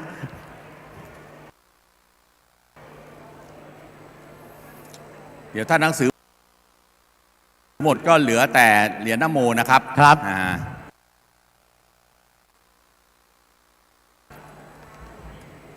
รู้สึกจะหมดแล้วนะเหรียญหมดหรือยังหมดยังน่าจะ หมดซะแล้วนะฮะ โอ้ เดี๋ยวเราการมีเทพมีทองนี่ท่านก็จะมีอะไรติดไม้ติดมือมา ใช่ และท่านก็เหมือนดังหนึ่งมาทำบุญด้วยนะครับ ครับ เพราะว่าท่านได้ให้กับทางมีเทพมีทองเพื่อจะให้ท่านได้มาร่วมทำบุญกับรายการมีเทพมีทองเห็นไหมฮะแล้วเราก็ได้เงินได้ทองมาเนี่ยนะครับ เอาไปบริจาคให้กับบุญให้กับญาติโยมทุกคนนะครับ อันนี้คือโอกาสของเรานะหมดซะแล้วนะครับ อันนี้สำหรับผู้ผิดหวังฮะผมให้ฮะไม่ต้องให้ตาม อยู่ที่มือผมอันเดียวหมดแล้วฮะขออภัยเดี๋ยวเรามีอย่างอื่นอีกฮะอยู่กับเราเถอะครับ เราจะมีของที่เป็นสิริมงคลนะครับให้ท่านทำบุญอีกเยอะแยะฮะ เดี๋ยว นี่ นี่จะมีพระแฝด เหรอฮะ โอ้โห พระแฝดเซ็นบนถุงมีเทศมีทอล์กเนี่ยนะครับ ครับ ตอนนี้เนื่องจากถุงเนี่ยมีเหลืออยู่8ถุง เหรอฮะ จะเรียกว่าถุงหรือจะเรียกว่าย่ามก็แล้วแต่ ครับ ย่ามเล็กเนี่ยนะฮะ อาจจะเรียกว่าถุงเงินถุงทองหรือว่า อะไรก็ได้ นะย่าม และที่สำคัญคือเหลือแค่8ย่าม จริง เล็ก ป่ะ เท่านั้นเพราะฉะนั้น ที่มีลายเซ็นเงี้ยเหรอ เนี่ยแค่นั้นเดี๋ยวเก็บเอาไว้ก่อนนะยังไม่ใช่ตอนนี้บอกให้รู้ไว้ก่อนเพราะว่าเดี๋ยวถูกไหมฮะ โอ้ เทศสันตมาศแล้วนะครับ ครับ ตอนนี้ก็มีความพร้อมนะแล้วก็เราจะเห็นน่าจะเป็นอันนี้ท่านจะมาใช้เป็นอุปกรณ์ถูกไหมฮะ ก็ผมนี่เมื่อกี้เห็นข้างล่างนะยังไม่แน่ใจว่า พระคุณเจ้าเตรียมอันนี้มาทำไมนะฮะ คือเดี๋ยวคงจะทราบท่านมีทั้งอะไรส้ม ครับ มีทั้งกล้วย มีทั้งมะพร้าว ครับ ท่านในสภาเขาแจกกล้วยกันนี่คนละอย่างกันนะครับ ถูกไหม นะฮะและที่กำลังเตรียมตัวจะเป็นรัฐบาลก็จะเป็นส้ม เราจะเป็นส้ม ฮะแล้วส่วนมะพร้าวฮะ ตอนนี้ส้มเนี่ยเขาจะมาเยอะหน่อย โอ้นอกนั้นที่เหลือก็เป็นแห้ว นิดนึงครับเมื่อกี้ที่มาเข้าคิวนะฮะ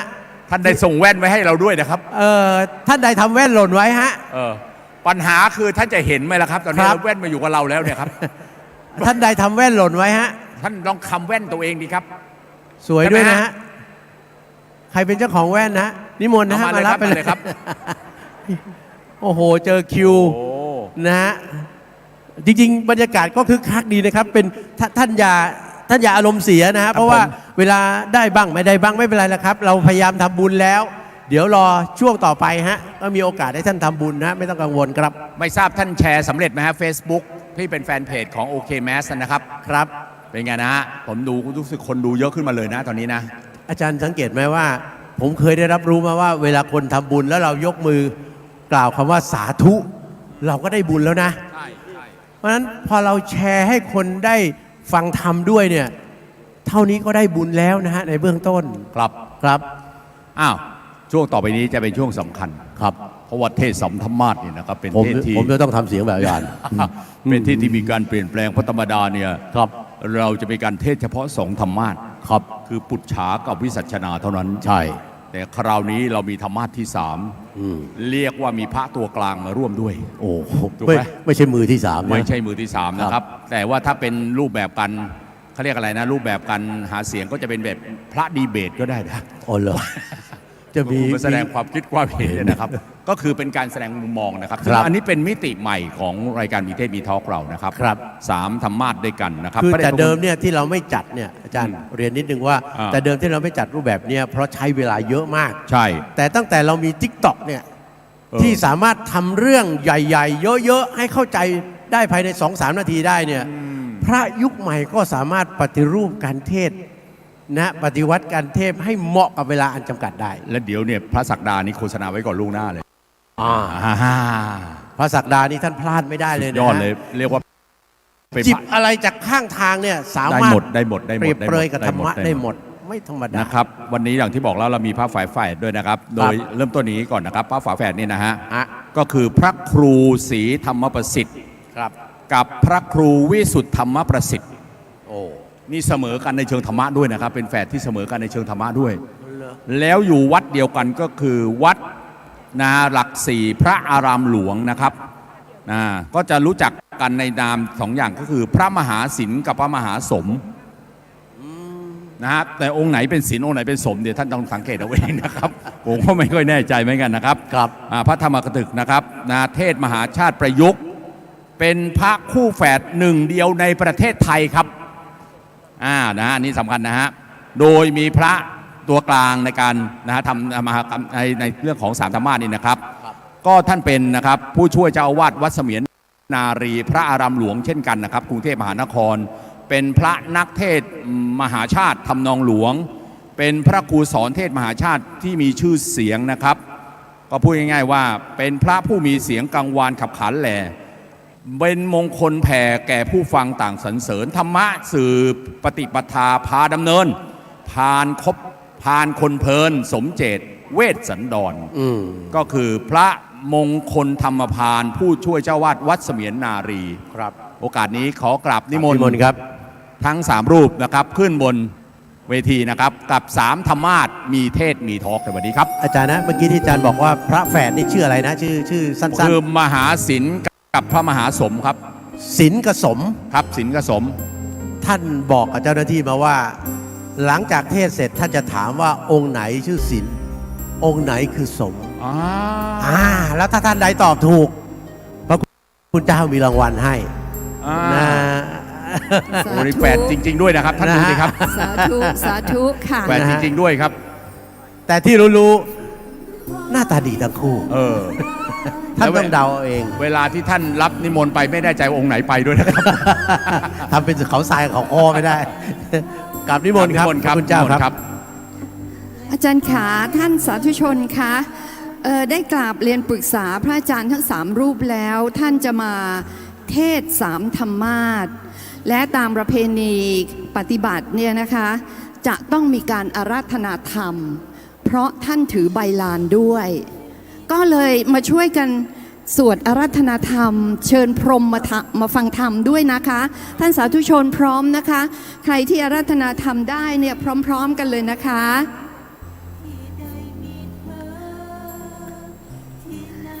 พระมาจะโลกาทิปติสหัมปติกาตอา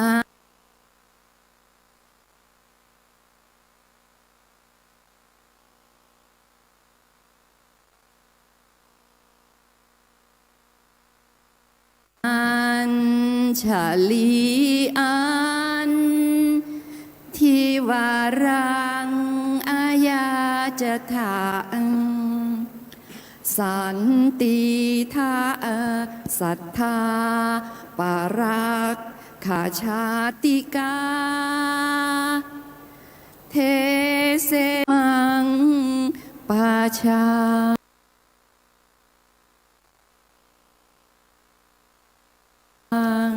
นะโมตัสสะภะคะวะโต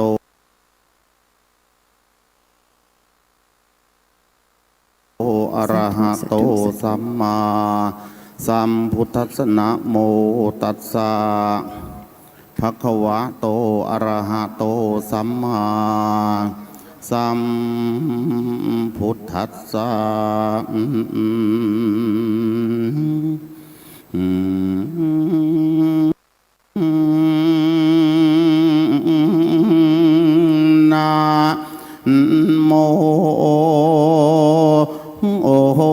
มตัสสะ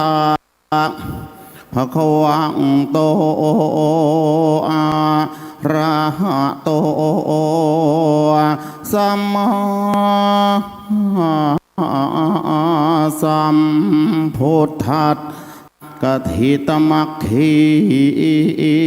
นายาวาจตุรัสสะปกครณีติรังปัตวา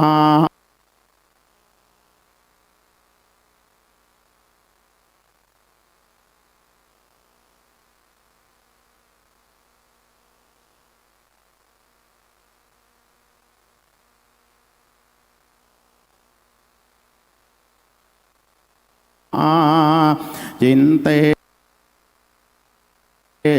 สิอัจฉาติสายานิ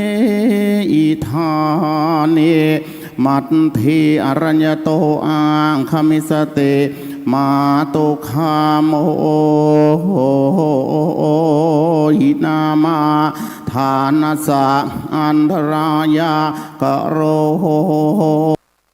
ติสเวตัสสะอรัญญาคตาระเกยาจิตวาตยาอนาคตายาเอวันเตขะเหตตวาติ ขอความสุขความเจริญ จงเกิดมีแก่สาธุชนพุทธบริษัททุกท่านณบัดนี้อาตมาภาพทั้ง3รูปจะได้ช่วยกันประคับประคองฉลองศรัทธาแสดงพระธรรมเทศนา มหาชาติเวสดรชาดกหยิบยกปุพพจริยาสัมมาปฏิบัติขององค์สมเด็จพระผู้มีพระภาคเจ้าคราวครั้งที่เสวยพระชาติเป็นพระเวสสันดรบำเพ็ญทานบารมีครั้งยิ่งใหญ่เป็นยอดนักเสียสละของโลกมาแสดงโปรดสาธุชนทั้งหลายที่ได้มาร่วมฟังธรรมะในวันนี้นะซึ่งก็ฟังกันมาตั้งแต่เช้ามาจนถึงบัดนี้ก็จะได้ฉลองศรัทธาแสดงให้ทุก2 ธรรมาสขึ้นไปตามตันติประเพณีที่โบราณอาจารย์ได้วางหลักเอาไว้ว่าจะต้องสมมุติสมัญญาหน้าที่ของกันและกันเพื่อให้ง่ายแก่ผู้แสดงและก็แจ่มแจ้งแก่ผู้ที่สดับรับรสพระสัทธรรมเทศนาพระคุณเจ้าผู้สถิตอยู่ณ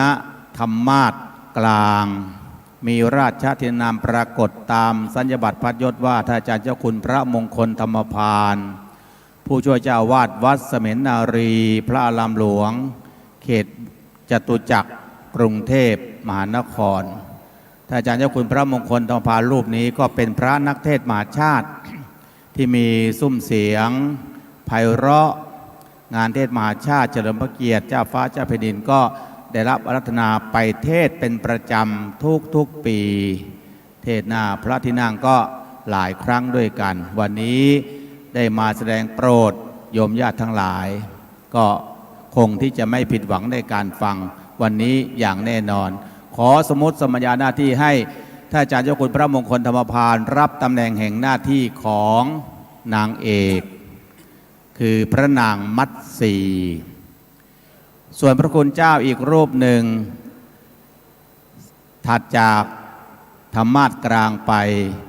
ก็คือท่านพระครูวิสุทธธรรมประสิทธิ์ผู้ช่วยเจ้าวาดวัดหลักสี่พระอารามหลวงเขตหลักสี่กรุงเทพมหานครท่านพระครูวิสุทธธรรมประสิทธิ์หรือนามเดิมของท่านว่าท่านพระมหาศิลป์ทิตาเมโทนะรูปนี้ก็เป็นพระนักเทศน์อีกรูปหนึ่งที่มีซุ้มเสียงไพเราะไม่แพ้ท่านอาจารย์เจ้าคุณพระมงคลธรรมพานก็จะขอสมมติสมัญญาหน้าที่ให้ท่านพระครูวิสุทธธรรมประสิทธิ์รับตำแหน่งแห่งหน้าที่ของชาลีกันหาสยเมวะหังอัตานังสมนามิส่วนอาตมาภาพนั้นก็จักได้รับหน้าที่ของพระเจ้ากรุงส้นชัยพระนางปุษดีพระเวสสันดรหน้าที่นอกเหนือจากนั้นก็จะได้ช่วยกันประคับประคองฉลองศรัทธาแสดงให้ญาติโยมทั้งหลายได้ฟังกันในวันนี้เป็นแบบฉบับกระเป๋าก็แล้วกันนะตามสมควรแก่เวลาเอาละโอกาสต่อแต่นี้ก็ขอกราบอาราธนาท่านอาจารย์เจ้าคุณพระมงคลธรรมพานได้โอภาปาศัยทักทายกับญาติโยมสักเล็กน้อยหลังจากนั้นก็จะได้ว่าเป็นพรหน้าธรรมาสน์กันตรงนี้สักหนึ่งพรในเบื้องต้นนิมนต์ครับครับผมก็ขอเจริญพรญาติโยมสาธุชนพุทธบริษัททั้งหลายผู้ซึ่งอลัมพบทพจนาคาถาจะทำหน้าธรรมาสน์ชี้ในอานิสงส์ของการฟังเทศน์มหาชาติโดยมีคุณโยมอ่อนอุมาเกษตรพืชผล ต้องอนุโมทนาสาธุที่จัดเสบียงบุญมาปีที่ 10 ขออนุโมทนาสาธุกับญาติโยมสาธุชนทุกท่าน มีคุณออนอุมาเกษตรพืชผล คุณพี่แอ้กันกนิกาธรรมเกศรสมัยโน้นอาตมาเคยติดเป็นลูกเป็นติดมากกนิกาธรรมเกศรกับคุณวิอะไรอ่อนวิมล ขอเวลานึกสักชั่วโมง นึกไม่ออกซะแล้วเอาอย่างนี้ก็แล้วกัน เอาไง องค์ที่ลำพบทพจนาคาถาจารย์นามธรรมาสจบเมื่อสักครู่นี้มีนามปรากฏยศในพระพุทธศาสนา ก็คือพระเดชพระคุณท่านพระครูศรีธรรมประสิทธิ์ประโยคประเรียนธรรม6ประโยค ผู้ช่วยเจ้าอาวาสวัดหลักสี่พระอารามหลวง เอาแค่นี้เวลาเหลือน้อย ให้พร3ธรรมาสพรเดียว ครับ3 รูปต่อ1 พร ครับผม อ้าวช่วยกันว่าท่านพระครูวิสุทธิ์ขึ้นมาก่อน เอาขึ้นเลยเอาสูงๆนิดๆนะอย่า จ ต่ำ ากรานพรเมื่อตอนพบกันดีใจในสุดกรานจริงๆนะคุณโยมจะมาเทศวันนี้นะมีเทศนะมีทกวันนี้นะเทศมีลีลาเรื่องพระนะมหาเวทสันโดษพระเทศนาทุกองค์จำนงจงเจตตั้งใจมาเทศประกาศคำสอนดื่มดำมาธรรมะของพระชินนวรพระเวสสันดรปฏิงเนปังทายประเทศนาทางหลายมานไม้มาแลนะส่งเสียงกระแสสดสุขหันสานาเป็นพระนักเทศนาประเภทดาราตัวอาจนาตมาก็เทศเสียงดีท่านเจ้าคนองค์กลางนะเสียงดีและมีก่อนนอนละเม็ดแต่ถ้าหายเสียงเด็ดก็ต้องนะเอาองค์นี้เสียงเฮินเสียงหาวแพรวพราวก็ว่าทีนะลูกคอลูกคีนั้นก็ไม่มีใครทันลูกขอก้าวชันเอ้ย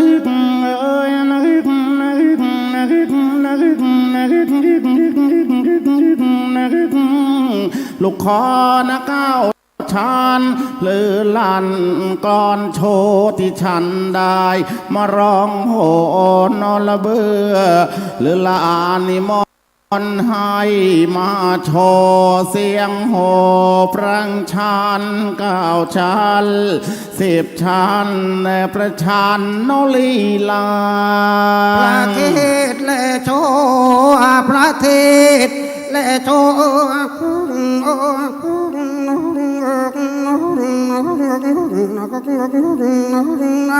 ประเทศและโชว์เสียงโหลือลานไม่คิดจะติดเครื่องการกันบ้างหรือจ๊ะโยมจ๋าญาติโยมมาคนได้ยามีใจศรัทธาหยิบแบงเข้ามาบูชาเครื่องการสักคนละ20นะ40 50หรือว่า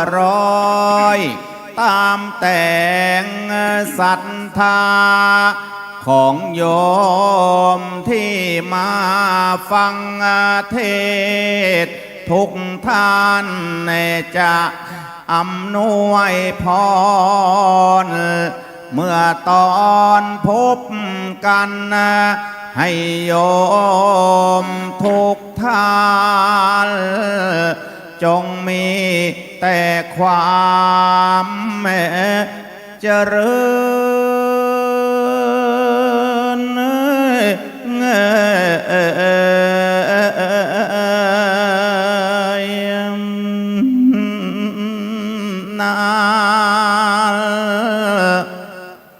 จบ อ้าว ยังไม่ได้เข้าเรื่องเลยจบซะแล้ว จบและเนื้อหาสาระการอวยชัยให้พรญาติโยมสาธุชนทั้งหลายนั่นเอง จบเพียงแหล่ในเบื้องต้น ครับ นะต่อแต่ว่าเนื้อหาสาระที่จะเทศวันนี้ยังไม่จบนะอันที่จริงเนี่ยมหาชาติหรือเวสสันดรชาดก6 กษัตริย์ก็แล้วแต่จะเรียกกันไปอันที่จริงก็เป็นเรื่องเดียวกันโบราณสมัยก่อนนั้นก็เทศ13 กันเนี่ยใช้เวลา 2-3 วันกว่าจะจบครบทั้ง13 กัน 1,000 พระคาถาผู้ที่ได้ฟังเทศมหาชาติครบทั้ง13 กันภายในวันเดียว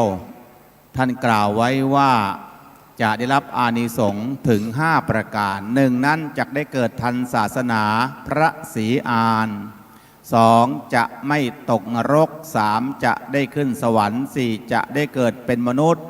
สมบูรณ์ด้วยลาภยศสรรเสริญเมตรีมีความสุข5จะได้บรรลุมรรคผลนิพพานนะก็เลยญาติโยมทั้งหลายได้ยังบุญยังกุศลให้บังเกิดขึ้นแล้วณสถานที่นี้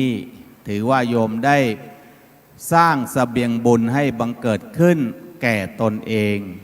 โยมที่เข้ามาในบริเวณพิธีนี้มีบุญเกิดขึ้นกับญาติโยมทั้งหลายโดยเฉพาะ1บุญฟังเข้าทางหู2บุญดูเข้าทางตาโอสาธุ3บุญภาวนาเข้าทางลมหายใจและ4บุญกราบไหว้นะพระรัตนตรัยนี่คือบุญเกิดขึ้นแก่ญาติโยมทั้งหลาย4 ทางด้วยกันครับผมนะดังนั้นโยมที่บอกว่าบุญฟังเข้าทางหูหมายความว่าวันนี้พระนำเรื่องดีๆมาเทศมาเล่าให้ญาติโยมได้ฟังโยมฟังแล้วก็มีความสบายแต่ถ้าอยู่ข้างนอกอยู่ที่บ้านไม่แน่อาจจะมีเสียงคนนู้นด่ากันคนนี้นินทากันว่าร้ายกันสารพัดบางทีมันก็ไม่เกิดมงคลแก่หูเราทั้ง2 ข้างแต่วันนี้โยมฟังแล้วสบายนะถึงแม้ว่าจะฟังเพลินๆหลับไปบ้างก็ไม่เป็นไรหรอกนะถือว่าเราได้พักผ่อนนะฟังไปเราก็ได้ประโยชน์อันเกิดขึ้นจากการฟังนี่บุญฟังเข้าทางหู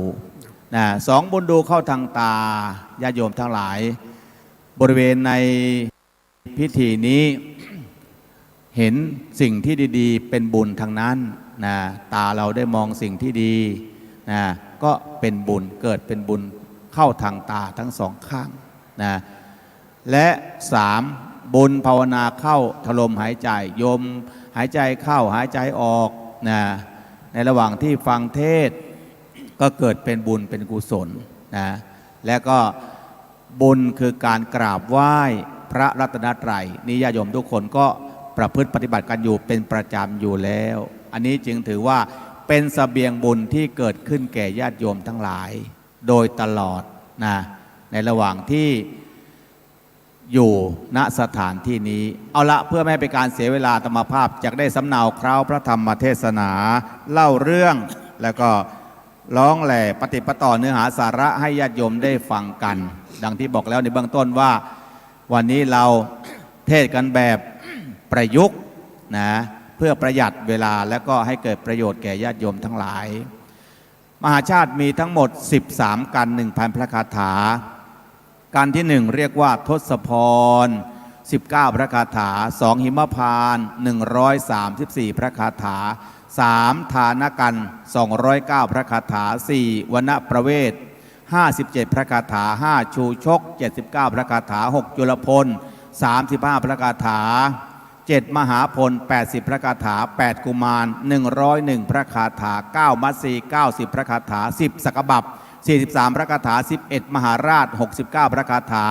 12 ฉอกษัตริย์ 36 พระคาถา และ 13 นครกัน 48 พระคาถารวม 13 กัน 1,000 พระคาถาในการที่ 1 ทศพรก็กล่าวย้อนถึงประวัติพุทธมารดาคือพระนางปุษดี พระนางได้ทำบุญเข้าไว้แล้วก็ตั้งจิตอธิษฐานก็เหมือนกับญาติโยมทั้งหลายที่จะทำบุญกันในวันนี้สมมติว่าญาติโยมจะทำบุญติดกันเทศสัก20 บาทนะ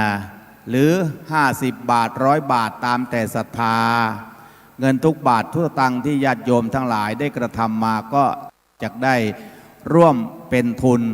นะบริจาคในส่วนต่างๆดังที่ทราบกันเป็นอย่างดีแล้วแต่ทีนี้โยมจะทำบุญเนี่ยโยมก็จะต้องอธิษฐานใช่ไหมนะสมมติว่าโยมจะตักบาตรพระในตอนเช้าก็จะอธิษฐานว่ายังไงโยมข้าวขันนี้สีขาวเหมือนดอกบัวยกขึ้นเหนือหัวตักบาตรพระสงฆ์จิตใจจำนงตรงต่อพระนิพพานขอให้พบเมืองแก้วขอให้แคล้วบ่วงมารขอให้ทันพระศรีอานในอนาคตการโน้นเทินนี่อธิษฐานอย่างนี้แต่บางคนเนี่ยโยมยกหยิบสตังค์20 บาทสมมติว่าจะใส่บาตรพระในตอนเช้าเตรียมหาอาหารไม่ทันนะเอาละ20 บาทหรือ50 บาท100 บาทเจ้าประคุณด้วยผลบุญที่ข้าพเจ้าได้กระทำในวันนี้งวดหน้าให้ถูกสัก2 ตัวตรงๆเถิดบางคนบอก2 ตัวน้อยเอาให้ถูก3 ตัวบางคนบอกว่าให้ถูกรางวัลที่1ด้วยเถอะอย่างนี้เป็นต้นแต่บางคนมาอธิษฐานขอให้ถูกรางวัลดังที่ว่ามา2 ตัวก็ไม่เอา3 ตัวก็ไม่เอารางวัลที่1ก็ไม่เอาเจ้าประคุณด้วยผลบุญที่ข้าพเจ้าได้กระทำในวันนี้ขอให้ข้าพเจ้ามีสุขภาพแข็งแรงนะไม่เจ็บไม่ป่วยจะได้มีร่างกายที่แข็งแรงสร้างบุญสร้างกุศลไปนานๆสัก120 ปีเท่าพระเวสสันดรบางคนอธิษฐานอย่างนี้แต่บางคนไม่หรอกนะเจ้าประคุณด้วยผลบุญที่ข้าพเจ้าได้กระทำในวันนี้ขอให้ได้สามีดีให้ได้ภรรยาดีให้ได้ลูกดีมีความกตัญญูกตเวทีต่อพ่อต่อแม่อย่างนี้เป็นต้นญาติโยมทั้งหลายแต่ว่าพระนางผุษดีนี้ไม่ได้อธิษฐานดังที่ว่ามาพระนางถวายผงจันแดงแก่พระวิปัสสีสัมมาสัมพุทธเจ้าแล้วพระนางเธอนั้นเราก็ตั้งใจอธิษฐานว่าขอให้ได้เกิดเป็นพุทธมารดาหรือเป็นแม่ของพระพุทธเจ้าสักครั้งหนึ่งเถิดพระวิปัสสีอนุโมทนาว่าความปรารถนาของพระนางจักสำเร็จแน่หมดบุญจากมนุษย์ด้วยอนุภาพของบุญที่พระนางได้ทำไว้จึงส่งผลให้ไปเกิดอยู่บนสวรรค์เป็นนางฟ้าอยู่บนสวรรค์นานมากพอสมควรแล้วจะต้องหมดบุญนะเมื่อจะหมดบุญนะจากสวรรค์ไปเกิดในภพภูมิอื่นพระนางก็ไม่ได้ประมาทไม่ได้ขาดสติจึงขอพรจากพระอินทร์10 ประการพร10 ประการที่พระนางเธอขอจากท้าวมัคควานคือพระอินทร์นั้นก็คือให้รูปสวยรวยทรัพย์นับวิชามารยาทชาติผู้ดีมีศีลธรรมรับพร10 ประการแล้วไม่งามขำก็จุติจากสวรรค์ลงไปเกิดในโลกมนุษย์มีชื่อว่าผุษดีอายุได้16 ปีก็อภิเษกสมรสกลับเจ้ากรุงสนชัยย้ายมาอยู่ที่เมืองศรีพีปกครองบ้านเมืองตามเชิงชั้นคฤหัสถ์อยู่มาไม่นานแม่นุชนาก็ตั้งครรภ์ครบกำหนด10 เดือนแล้วก็จึงได้ประสูติราชโอรสพระองค์หนึ่งนามว่าเวสสันดรประสูติออกจากพระครรภ์ของพระมารดาเปล่งพระวาจาขอสตังค์จากพระมารดา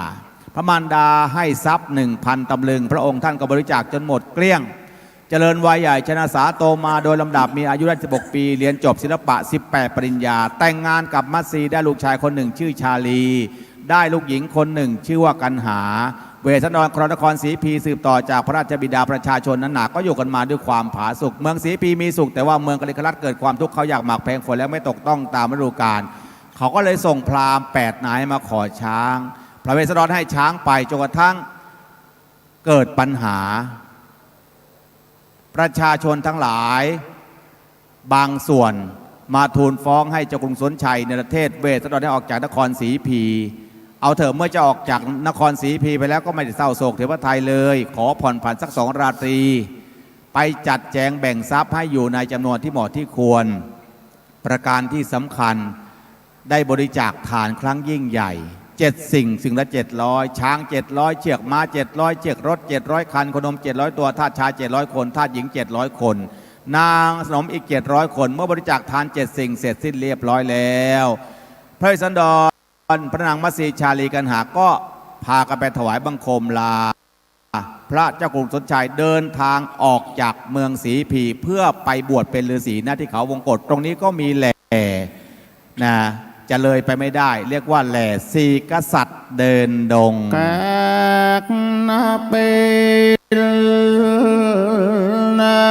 เนี่ยเป็นนึกในเป็นเจกษัตริย์ตรางออกจากพารางในเข้าเดินดงพระเวสสันดรสุริยาวงเท้าถือดึงองค์พระชาลีชมนางมัด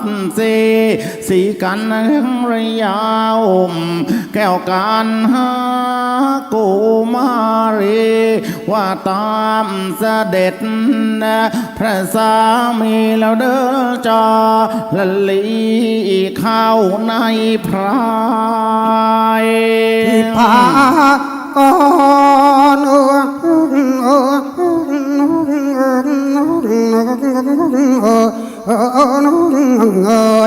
นาอ่อนนาอาบเอาเย็นละยับนะลงรายลายแค่นี้น้อยกิ่งไม้ลองลามมาพิลายอยู่บนยอดยาเสียงกระสาดเนสันดับมาเสียงได้ยินสำเนียงชานีนางหวนพระไทยให้ราคางคิดถึงสุรางที่เคยเรียงก่อนแจ้วแววเสียงสดับสัมเนียงชนีวอนเรียกผัวร้อยสัมอ้อยอ่อนเที่ยวเร่ร่อนสัญจรพรายร้องเรียกหาผัวว่าผัว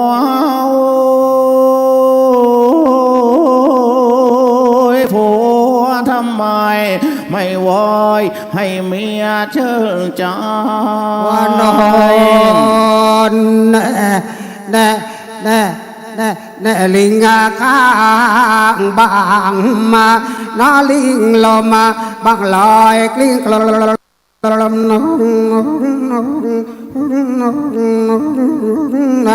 ตามลม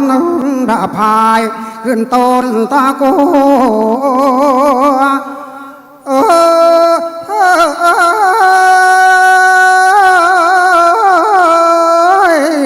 ตะเกียกตะกายแล้วหายลายเห็ดนาลาย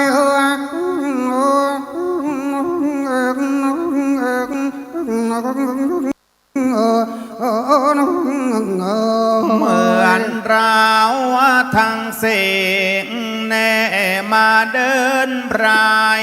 ไม่มีผู้ใดมาติดตามต่อยเป็นเวรมาซ้ำก็นี่เป็นกรรมมาปล่อยสัตว์ให้เลื่อนลอย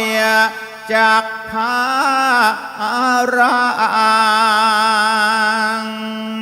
สี่กษัตริย์พากันเดินทางด้วยพระบาทเปล่าจนกระทั่งไปถึงยังเขาวงกฏในระยะเวลาเพียงไม่กี่วัน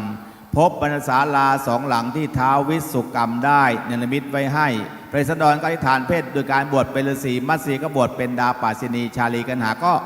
บวชเป็นดาบทน้อยบำเพ็ญพรตอยู่ณที่เขาวงกฏด้วยการรักษาศีล5ก็มีความสุขเรื่อยมาประมาณ7 เดือนปลาย ทีนี้ก็มีเรื่องแทรกนะกล่าวถึงประวัติของไอ้เท่าชราตาชูชกรูปร่างสกปรกตัวอับปรีหนียมพบาลลงมาเกิด เอาหนีเข้ามาด้วยเหรอ อย่างนั้นเป็นตัวผีกระสือมาถือกำเนิดเกิดที่บ้านทุนวิทย์ติดเนื่องกับเมืองกลิงครัตบุรี ก่อนที่จะมาถือกำเนิดเกิดในครันของนางพรามณีนี้มันก็ให้เกิดอาเพศเกิดเหตุเป็นรางร้ายวันเพ็ญเดือน 5ฟ้าผ่าลงตรงหัวเตาไฟฝูงเฮียขึ้นไปไข่บนหลังคาน่ากลัวจังแมวไปออกลูกอยู่ที่หายปลาลาหมาขึ้นไปทำสังขยาไว้ที่หัวบันไดเดี๋ยวหมาทำสังขยาได้เหรอได้ผมเคยเมื่อกี้จะลงรถมาผมนึกว่าจะเหยียบอะไรก็ไม่รู้สงสัยจะเป็นสังขยามั้งใช่ อันนี้คนไม่ดีจะลงมาเกิดคนไม่ดีจะลงมาเกิดอาเพศไปต่างๆนานาครับผมเอาวันพอจูชกไปถือปฏิสนธิในครันของแม่นางพรามณีแกก็เกิดอาการแพ้ท้องทันทีแพ้ท้องอยากจะกินอะไรบ้างอยากจะกินไส้เดือนดองจิ้มกับมะดันตายอยากจะกินแต่ทอดมันของสามีอยากจะกินแต่แกงคั่วหัวเสืออยากจะกินแต่สักกระเบือบวชชีเอาตายละตีถ้ากินสักกระเบือขอโทษทีแม่ไม้จะเอาที่ไหนตำละบักคุงอ่ะไม่ใช่ไม่ใช่สักกระเบือตำน้ำพริกอ้าวเหรออะไรอ่ะสักกระเบือบดชีก็คือข้าวเม่าทอดข้าวเม่าทอดกล้วยทอดทั้งลูกใช่กินได้แล้วก็สักกระเบือบดชีเอาวันจะคลอดเลยก็แล้วกันเอาคลอดเลยก็แล้วกันไอ้วันจะคลอดนะเป็นวันพระแรม15 ค่ำแม่ของชูชกกำลังนั่งเผาข้าวหลามไอ้ชูชกระยำหรือมันก็จะไหลไม่รู้ว่าแม่มันนั่งยังไงไอ้ชูชกจันไรซึ่งอยู่ในท้องเสือกยื่นมือออกมาข้างนอกลักข้าวหลามไป3 กระบอกไปนั่งปอกกินอยู่ในท้องอัศจรรย์จริงพอกินเสร็จแล้วมันก็ร้องว่าเอวน้ำเอวน้ำเอวน้ำแม่มันได้ยินก็เลยกินน้ำตามเข้าไปอีก10 ขันก็เลยเกิดรันจวนปวดครันเข้าเรือนไม่ทันก็เลยนั่งคลอดพอเบ่งหลุดลอดก็เลยพลัดตกลงไปในถุนแม่พ่อมันตกใจตึกกับลูกคอหักตายไปแล้วลูกทำไมแม่มันมีลมเบ่นเหมือนเพชรหึงไม่มีผิดตกในถุนเรือนพ่อมันโดดเรือนผุแข้งขาแทบหักตายอย่างนั้นเอาลูกขึ้นมากอดลูกก็ปกอกก็พูดว่าลูกเอ๋ยพ่อคิดถึงลูกพ่อรักลูกพ่ออยากเห็นหน้าลูกมา9 เดือน10 เดือนแล้วนะลูกนะโอ้ยขอให้พ่อชื่นใจสักหน่อยเถอะใต้ถุนเรือนยังมองไม่เห็นหน้าครับพอออกจากเคหสถานใต้ถุนเรือนมาพอเห็นหน้าลูกเท่านั้นแหละเป็นไงตกใจสิตกใจเอาตายหามันลูกกูหรือลูกผีหรือคนวะเนี่ยพอตกใจก็ยกเอาลูกจะคว้างสิจะคว้างลูกทิ้งเพราะนึกว่าผีจะคว้างทิ้งไอ้ทารกมันดันพูดได้พูดได้เหรอก็เวสสันดรยังเกิดมายังพูดได้ชูชกก็พูดได้บอกว่าแม่ครับแม่อย่าคว้างผมทิ้งนะครับแม่ต้องเลี้ยงผมไม่ดีนะครับต่อไปถ้าแม่ไม่มีปัญญาเลี้ยงผมมาฝากคุณอ้อนอุมาเกษตรพืชผงเลี้ยงก็ได้นะครับเข้าใจพูดเนาะนี่พอมันพูดได้ครับ แล้วก็มันร้องได้แต่ไม่กล้าร้องร้องได้แต่ไม่กล้าร้องได้ด้วยเหรอร้องได้จะพูดว่ายังไงอ่ะมันพูดจะร้องได้เลยมันทำไมอ่ะพูดมันร้องเพลงได้แล้วมันบอกร้องได้มันบอกว่าถ้าต่อไปเนี่ยผมจะมาอยู่กับพี่ออนอุมาเกษตรพืชผลต่อไปผมจะมาเป็นพระเอกของ คุณพี่ออนโอมาเกษตรพืชผลกับพี่แอร์กนิธรรมการกนิกาธรรมเกศรก็ได้นะครับพ่อครับ อจะมาเป็นพระเอกเลยเหรอ ต้องเป็นพระเอกโกงไม่เป็น ถ้าเป็นพระเอกก็ต้องร้องได้ เอาได้สมมุติเอานะโยมนะ เอาว่าสักนิดหนึ่งที่ร้องไง เอาเจ้าคุณฝากไว้วัด ครับ ขอเป็นพระเอกในหัวใจเธอ มีใครไหม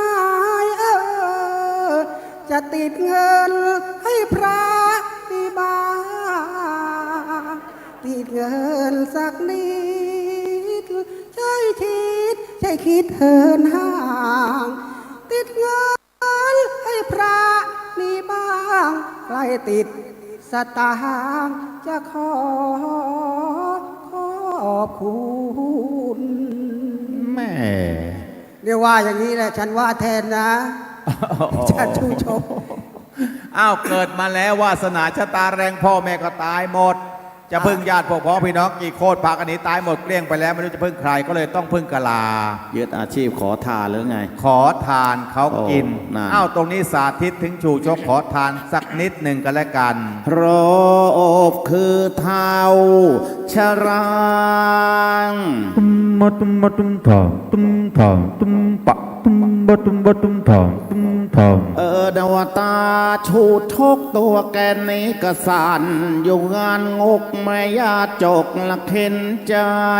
ตุ้มมาตุ้มมาตุ้มทองตุ้มทองตุ้มปะตุ้มบะตุ้มบะตุ้มทองตุ้มทอง ลูกเรร่อนจรจัดมาถึงชั้น เซนท่านเซนท่าน ออกมาถึงเส้นทานที่เข้ามีเทศมีทอกนี่นาเข้ามาในสถานที่นี้แล้วนาเจอคนมากันมากมาย ตุ้มมาตุ้มมาตุ้มทองตุ้มทองตุ้มปะตุ้มบะตุ้มบะตุ้มทองตุ้มทอง เห็นโยมมานั่งฟังธรรมจำจะขอทานเห็นโยมมานั่งฟังธรรมจำจะขอทานขอบอกบุญไปทั่วทุกบ้านทั้งจีนไทย ตุ้มมาตุ้มมาตุ้มทองตุ้มทองตุ้มปะตุ้มบะตุ้มบะตุ้มทองตุ้มทอง ว่ามีเงินมาบ้างไหมแบ่งให้ชูชกเขาใช้บ้าง มีเงินมาบ้างไหมแบ่งให้ชูชกได้ใช้บ้าง ชูชกขอแบ่งบางๆสักคนละใบสองใบ ตุ้มมาตุ้มมาตุ้มทองตุ้มทองตุ้มปะตุ้มบะตุ้มบะตุ้มทองตุ้มทอง ใครให้ทานชูชกแล้วจะไม่ตกยากจะร่ำรวยกันมากจะได้เป็นเศรษฐีใหญ่ ตุ้มมาตุ้มมาตุ้มทองตุ้มทองตุ้มปะตุ้มบะตุ้มบะตุ้มทองตุ้มทอง แต่ว่าถ้าโยมคนไหนขี้เดียวจะกินก๋วยเตี๋ยวแล้วให้เส้นติดคอถ้าจะกินบะหมี่แล้วก็ขอให้พันลำไส้ มาตุ้มมาตุ้มทองตุ้มทองตุ้มปะตุ้มบะตุ้มบะตุ้มทองตุ้มทอง ถ้าโยมทำการตรงนี้แล้วน่าจะมีโชคมีชัยจะร่ำรวยก็เร็วไวจะเจริญเจริญ ตุ้มบะตุ้มทองตุ้มทองตุ้มปะตุ้มบะตุ้มบะตุ้มทองตุ้มทอง ชูชกร้องขอทานแทบจะชักชูชกร้องขอทานแทบจะชักแต่ว่าโยมส่วนมากก็ยังไม่ให้ ตุ้มมาตุ้ม วันนี้คนเยอะก็จริง แต่ว่าไม่อยากรบกวน ใช่อ้าวแต่จริงโยมเขาอยากจะทำนะ ถ้าโยมอยากทำก็ร่วมกับเขามีเทศมีทอกนี่ได้เลย ใช่ มีเทศมีทอกก็ถือบาทเดินไปก็ได้ดีนะ เขามีขันถือ เดินไม่ได้เลย ถือบริการโยมหน่อย เอาหลายๆที่ ตรงนี้อานิสงส์มี ตอนนี้เลยให้โยมทำคน10-20ตามแต่ศรัทธา เขาบอกว่าใครทำบุญ ตรงนี้ ในการชูชกนี่นะ เป็นไง มีอานิสงส์ อานิสงส์ยังไง อ้าวจะ จะร่ำรวย เงินทอง เป็นเศรษฐี มั่งมีเงินทองไม่อดไม่อยากไม่ลำบากเหมือนกับชูชกนะ ชูชกลำบากยังไง อ้าวชูชกลำบากเพราะแกไม่ได้ทำบุญแกไม่ได้ให้ทาน เดินทั้ง4 เลนเลย4 เลนเลยจะได้ แต่โยมที่มาวันนี้เชื่อได้เหลือเกินว่าไม่ลำบาก เดินคนละเล ไม่ น อ ไป ด เลย ไม่อยากแน่นอน ชูชกเกิดมา ตามศรัทธา ในจนยากจนมากถึง4 แสนที 4 เดียว แสน1 แสนจน 2 แสนยาก 3 แสนลำบาก 4 แสนเข็น โอ้ เอาเดิน ครบหมดเลย มาคนละเลนนี่เลยจะได้ เดินทั่วลูกเดินทั่วตามศรัทธา จะได้ทั่วถึงเลย โยมใส่แล้วอธิษฐานนะโยมนะ อย่าให้อดอยากมันลำบากมาเท่าชราชูชก นี่แหละโยมได้สร้าง ทำแล้ว เส มี บีย แต่ ง ร บุ ว ญ ย เอา รว ไว้ ยรวยอ แล้ ย่าว งเดียว นะได้สร้างเสบียงบุญเอาไว้แล้ว ใช่ ไม่ประมาท ครับ เหมือนกับตาชูชก นั่นน่ะสิ นะก็เลยเกิดมาเป็นยาจก ครับ ขอทานเขากิน ใช่ ชูชกขอทานได้เงินมาก เป็นไง ตั้ง100 กระสาบเป็นลาบตามเข็นใจ โอ้ จะเก็บเอาเงินไว้กับตัวหรือก็กลัวภัย นั่น คิดไปเห็นรวนเรก็เลยนำเงินที่ขอมาได้นี้ไปฝากไว้กับเพื่อนพราหม ครั ณ์ บ 2 ผัวเมีย โอ้ แล้วก็แชร์เชือนขอต่อไป อ้าวอย่างนั้นเลย แต่ว่าชูชกแกขอไปจนเพลินนานเกินที่กกฎกำหนดไว้ พราหมณ์2 ผัวเมียเห็น หนู ชู เดิน ช ไป ก ข้างในเลยลูกหนูเดินมาข้างในลูกข้างใน หายหน้าไปนาน ก็คิดว่าตาชูชกคงจะตายจากไปแล้วมั้ง นั่น คงจะไม่กลับมาทวงเงินที่ฝากไว้คืนหรอก โอ้ เลยนำเงินของตาชูชกที่ฝากไว้มาใช้จนหมดเกลี้ยง นั่น อยู่ต่อมาชูชกกลับมาทวงเงินคืน ได้หรือเปล่า ปรากฏว่าพราหมณ์2 ผัวเมีย ไม่มีเงินจะให้แก่ตาชูชก โอ้ เพราะว่าใช้ไปหมดเกลี้ยงแล้ว ครับ ทำอย่างไรดี ก็มีลูกสาวอยู่คนหนึ่งชื่อว่าอมิตดาก็เลยมอบลูกสาว ให้แก่ตาชูชก ชูชกก็ไม่ว่า เลยพาอมิตดาไปอยู่ที่บ้านทุนวิทย์เอาพาสักนิดหนึ่ง อาเมตแลตะดางเวกนลาวันต้องจรไรจานไปกับตาชูชก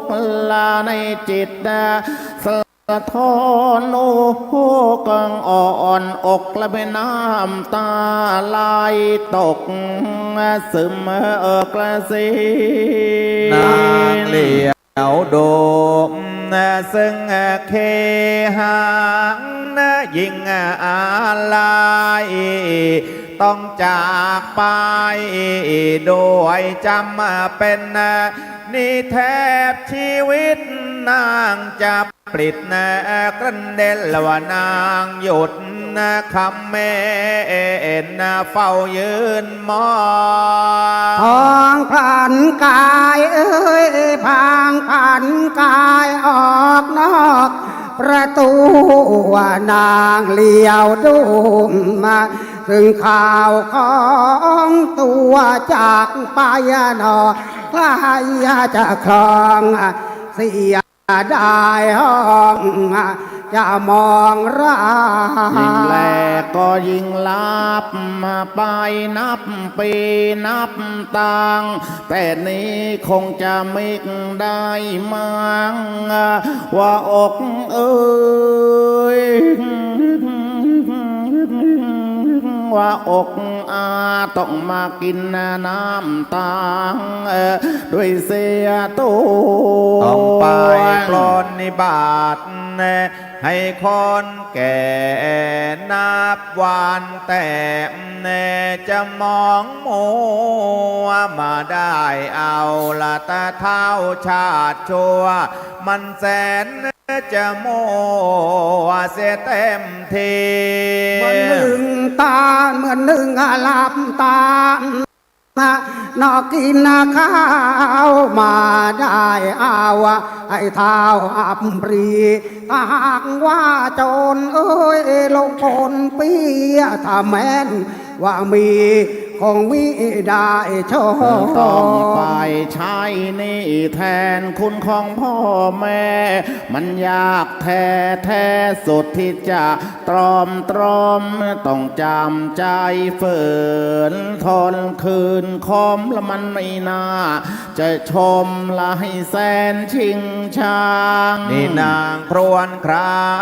งตั้งตรองตรึกนะว่าหัวนั่นละเลิกนะถึงความหลังน้ำ ตาไหลคลอลินหล่อหลังภาวะผวังแล้วก็นาเวทนา ไหว้ท้าวชะลาใจกาลีให้แสนยินดี เป็นนักเป็นนาโดดเข้าจับมือแม่อามิตรตันดาแม่การมาเถิดมาอย่าช้าที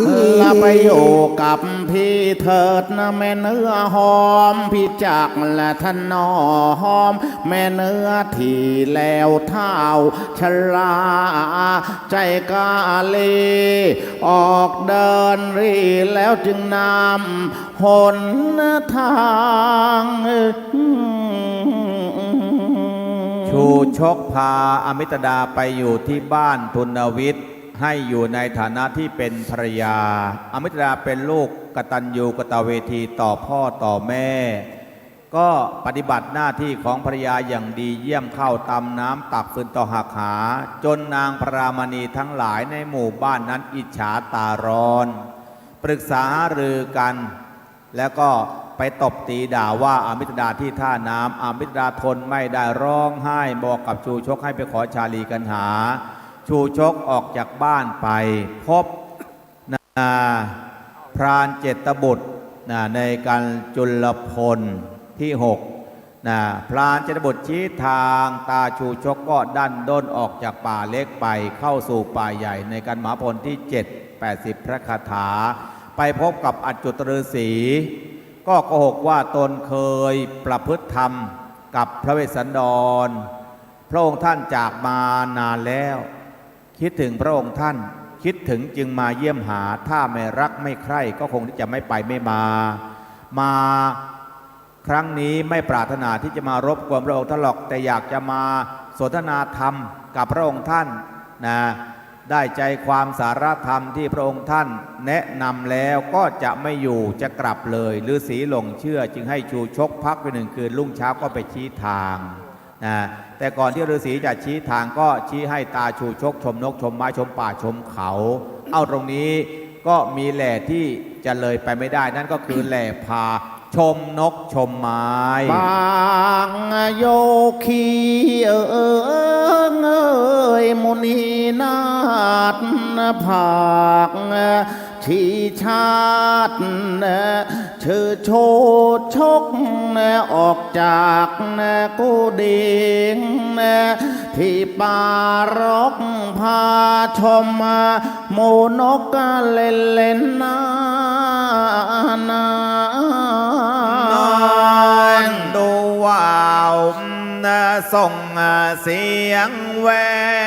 วจิกลูกแก้วแล้วเอามากินนี่แอบกาที่ต้นกระทิงนนแน่นั่นนกกระทาละมันก็ขันทัดทา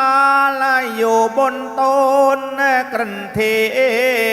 งนกกระทุงจับต้นกระทอนเล่งรางนอนแอบอกนิ่ง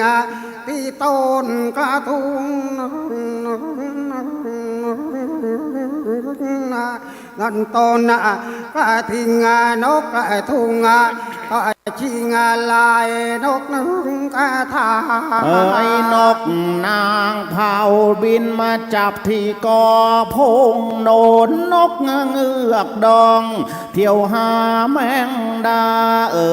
นกนางแอนช่างแอนรังแอนทัลลาเล่นเล่นลอยลอยลอยลมเรียกนางแอนเนช่างสมมาโบราณตั้งเนช่างเหมาะสมแอนไม่เว้นแล้วก็บินเล่นเล่นลอยลมเรียกแอนลมก็ไม่ผิดเสียเลยโนนกแก้วว่าพานางแก้วว่าทั้งสองแก้วเอาบินลาปีก็อย่าจะพลอดปามว่าแก้ว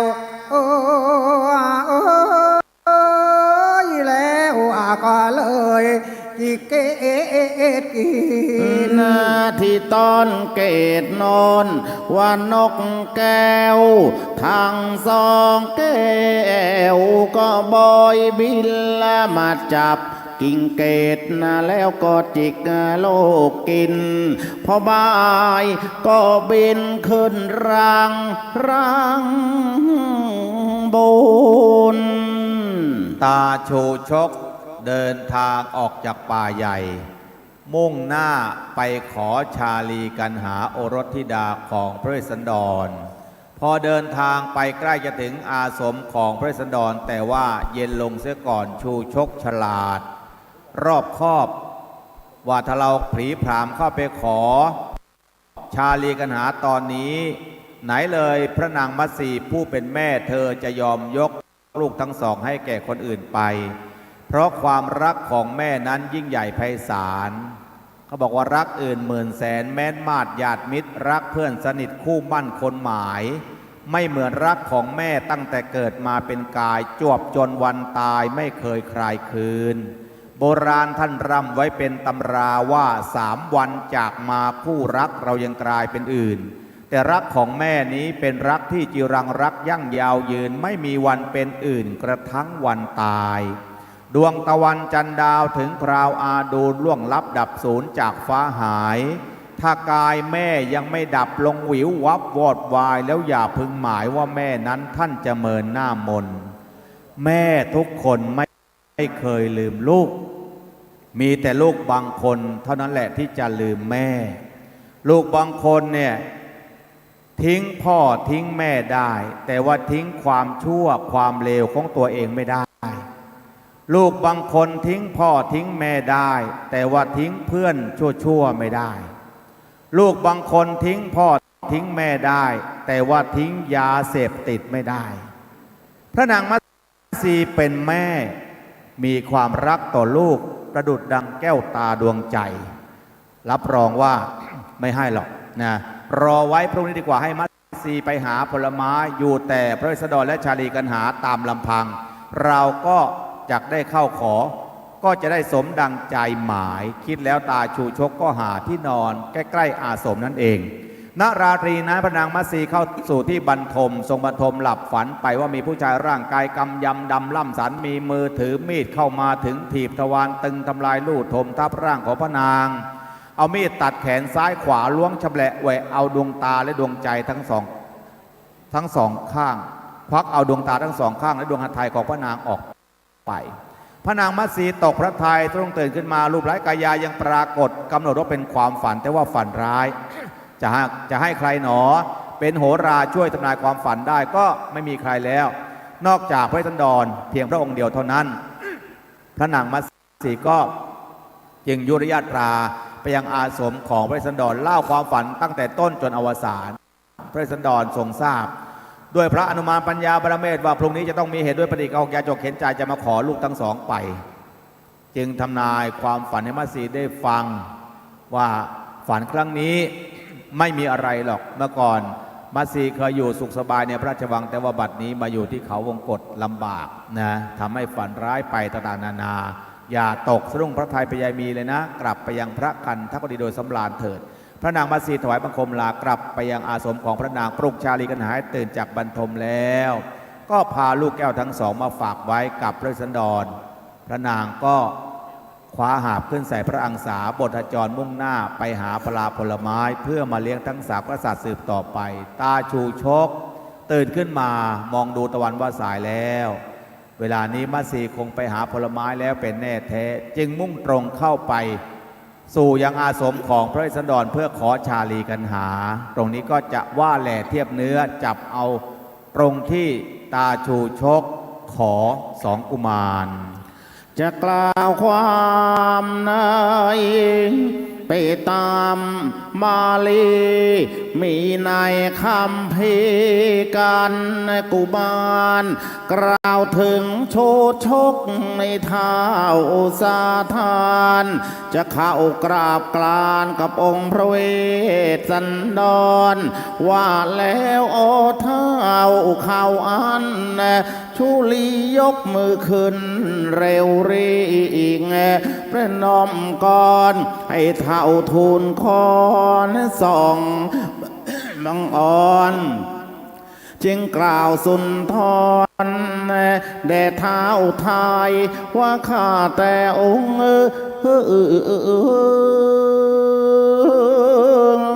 อีนาวข้าแต่องค์ผู้ทรงศักดิ์เท่านี้มันจนยากหวังตั้งใจหวังจะมาทูลขอส่องพระเอาหนอไทยเพื่อไปเป็นทาสรับใช้ของแม่อมิตรตั้งดัง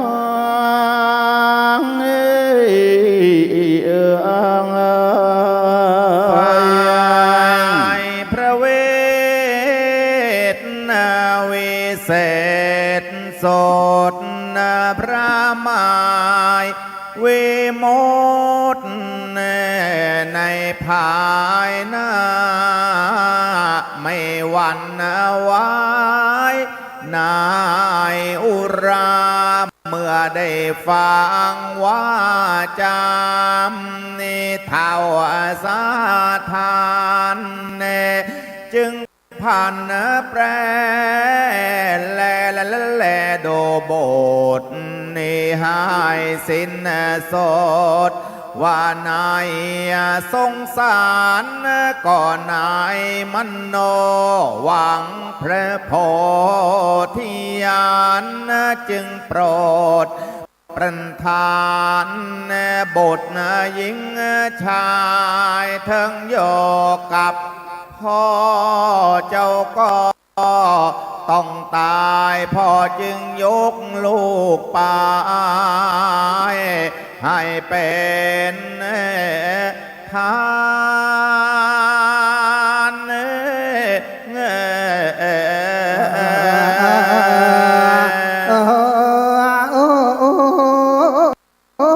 ฝ่ายชาลีจอมมากาศาสนาได้ฟังดำราดหน้าเอากล่าวองค์การจึงชวนกัน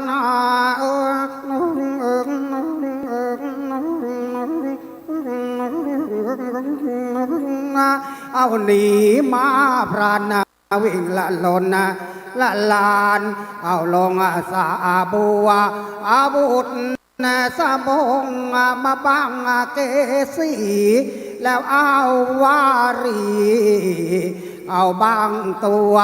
เจ้าซ่อนถ้าพระมาไปด้วยความกลัวเอาหนีลงซ่อนตัวเงียบหายไป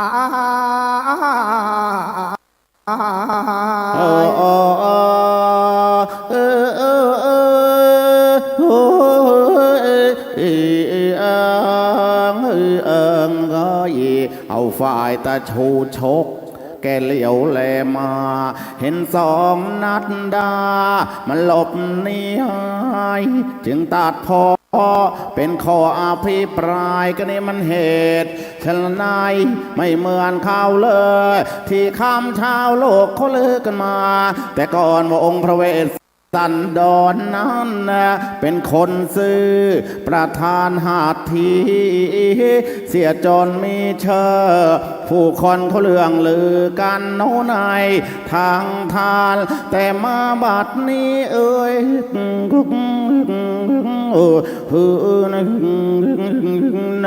แต่มา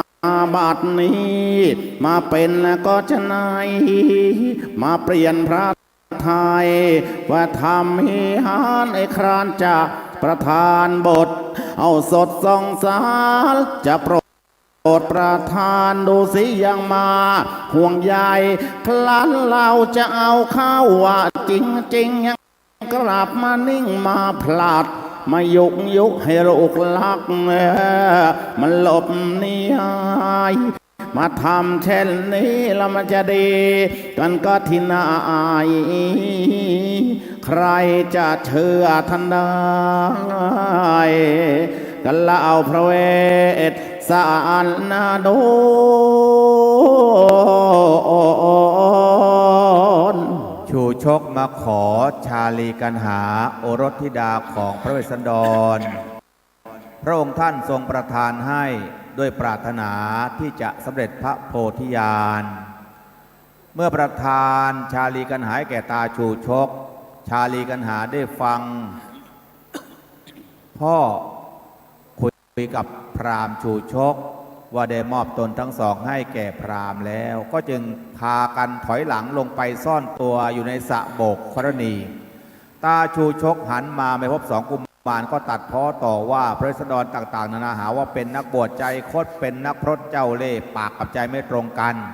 ปากบอกว่าให้ใจจริงแล้วไม่อยากให้ลูกทั้งสองขยิบตาให้ลูกทั้งสองหนีไปทำอย่างนี้จะดีที่ไหนใครจะเชื่อท่านได้เราพระเวสสันดร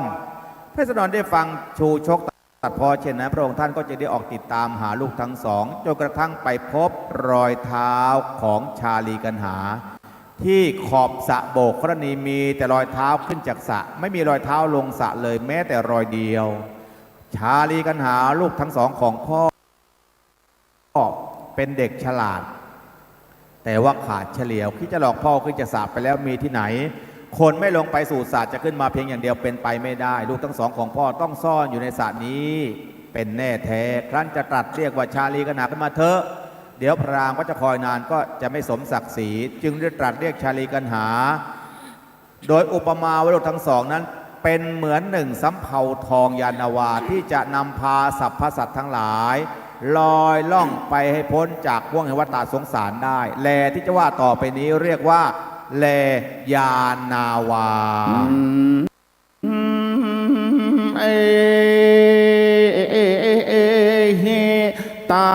ตาเปียบุตรเจ้าพ่อเจ้าชาลีศรีสุริยวงศ์ยาวรีตเปียบุตรเจ้าก็เกิดมกุฎแก่กรุงศรีนวิราชใหญ่นอพ่อมีองค์อาจยอมยอทอทิ้งพระบิดาให้พระมณจงจับหยาบช้าเจ้าเห็นชอบอยู่แล้วหรือนาพ่อสายใจเราก็เป็นกษัตริย์ขัตติยมหาสมุติวงศ์วิเศษสุดกษัตริย์ไม่มีใครที่จะมาพอตัดติเตียนเลยพระโลกเจ้าไม่รู้หรือคือพระปิตุร้องนิบรรจงรักพระโพธิญาณว่าจะยังสาดให้ข้าห่วงมหาลนภพทรงสาดให้ซึ่งฟังฝากเป็นสิ่งที่ยิ่งยากบุคคลจะข้ามได้เปรียบเสมือนหนึ่งเรือสำเภาลำได้ของพาณีเสื่องจะตกแต่งต่อติดเป็นโกงวานประกอบประกับกระดานตอกตึงตะปูตะปลิงยิงตรึงกระชับชิดผืดเหล็กตีติดตอกมาส้มน้ำมันชันเขียวแล้วเยี่ยวยากระดานดาดไปดาดฟ้าจะกอบควันสมอขันสาวกระดงยืนยันยึดด้วยผืดพวนผูกขึงรัดรึงตาติดกับเสารอกดูนิริโอแรว่ากระโดงสายระโยระยางแยงอยู่มันคงปากทวนทงอยู่ลิ้วลิ้วลิ้วลิ้วลิ้วลิ้วลิ้วลิ้วลิ้วลิ้วลิ้วลิ้วลิ้วลิ้วทงตาขาบสาบาดนานายทายช่างจำลองจำลักลายลายลายลายลายเดลูปศาสตร์ราชสีสิงอัดยืนแอนอกกกระดกขนาบคาบแก้วกูมครันได้ฤดูเดือนมรสมแล้วก็แซ่ซองบรรทุกสิ่งของลงต่างๆไว้ในระหว่างทางวิดน้ำกระทำเป็นชูงลงอับชาวกันประจุมนารีสามพาวก็เลยมาภาพเพียบเพียงราโทครั้นได้ ชัยเลิกแล้วหนอ ท่านอาจารย์เจ้าโขนพระมงคลธรรมพานเสียงดีๆ ท่านก็จะได้เริ่มโห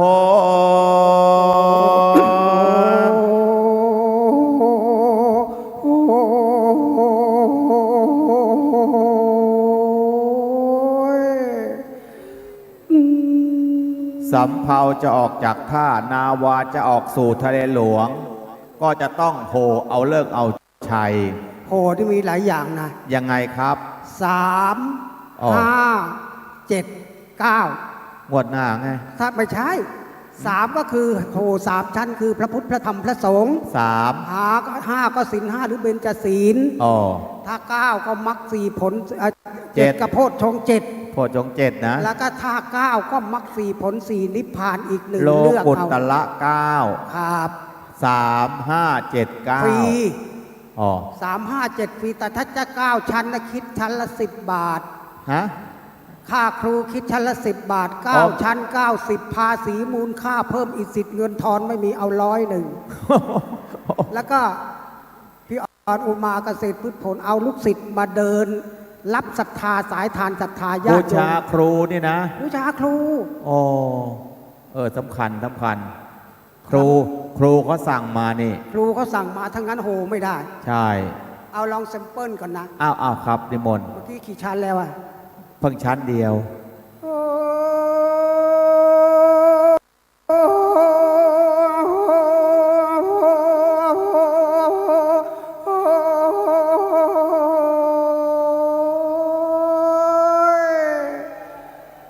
เอาช่วยกันหิ้วก็ดีนะ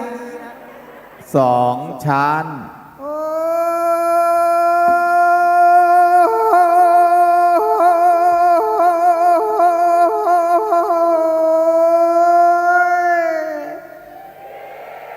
3 ชั้น ชั้นที่สอายุเอา สามไปแล้ว เดินไม่ได้ลายที่เอา ฮะ ใครบอกกันมารับเรียนลายศรัทธาสัตญาติโยมในสักนิดหนึ่ง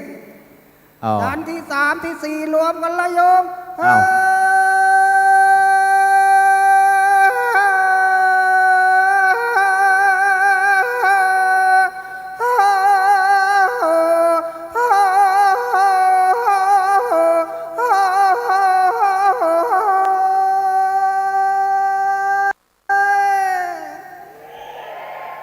5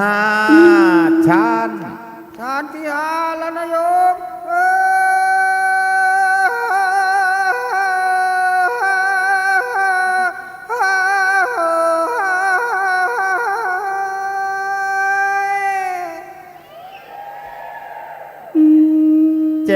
ชั้น นี่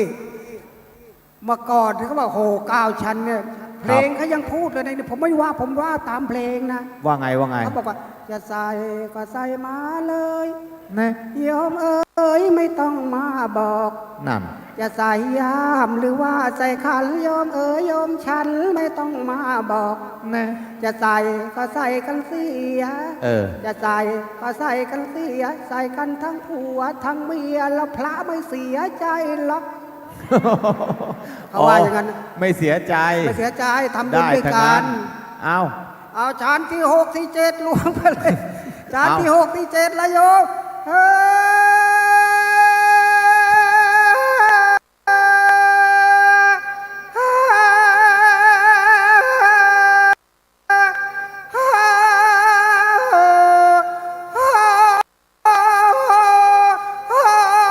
ถ้าใครไม่ใส่ร้อยไม่จบนะ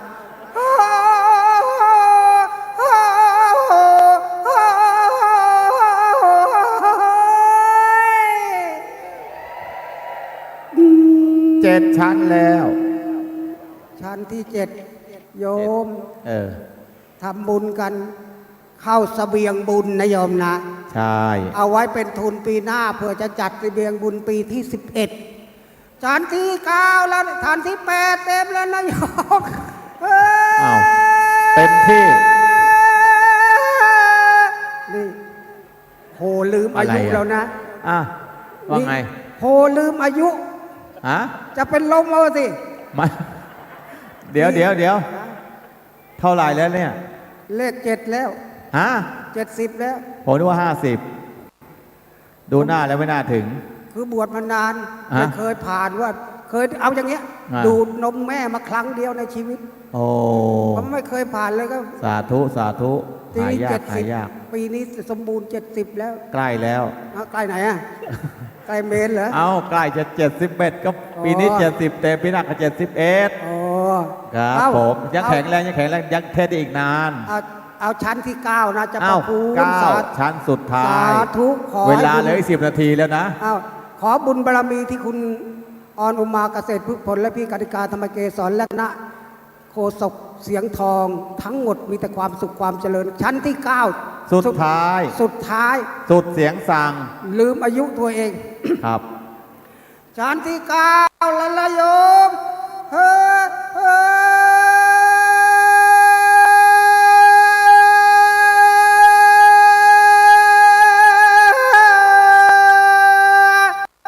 ได้ยินไหมโยม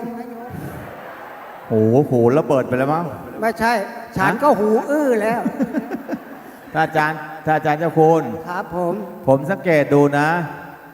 ที่โยมควักสตังค์ใส่ในขันที่เดินไปข้างหน้าเนี่ย ครับผม มีอยู่3 อย่าง มี 3 อย่างอะไร ค บ้าง รับ 1. ศรัทธา โอ้สาธุ โอ้ยศรัทธาในพระเดชพระคุณที่ได้มาเทศน์โปรดญาติโยมในวันนี้ ครับ 2. สงสาร ดียังก็ยังดี โอ้ยท่านโหนี่มันจะขาดใจ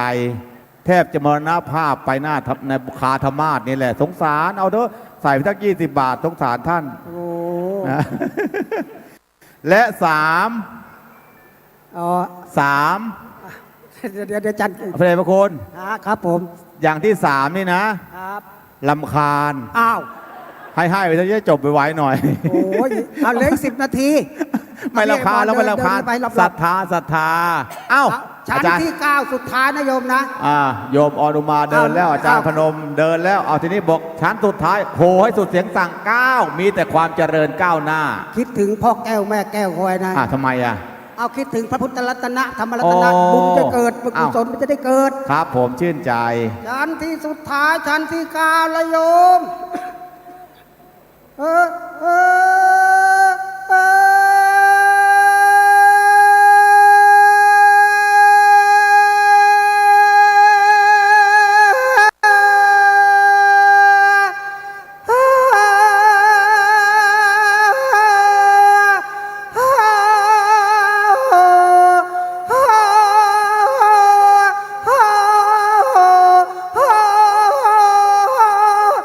ถ้าไม่ได้ร้อยไม่จบนะ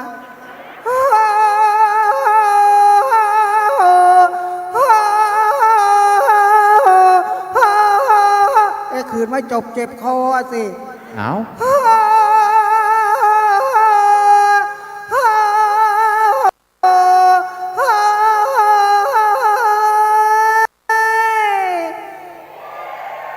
คืนกา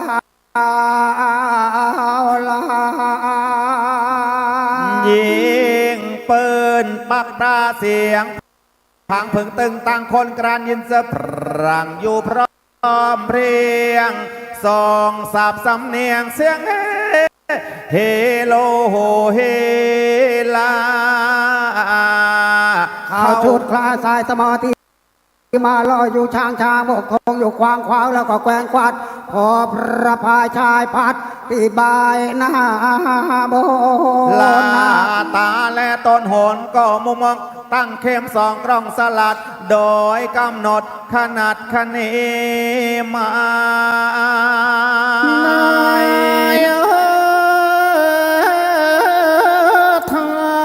ยก็อยากย้ายบายเบี่ยงชาเลงแล่นออกสู่ทะเลเลิกแลไม่เห็นฟัง ลานบางเกิดลมสะต่างตีเป็นลูกน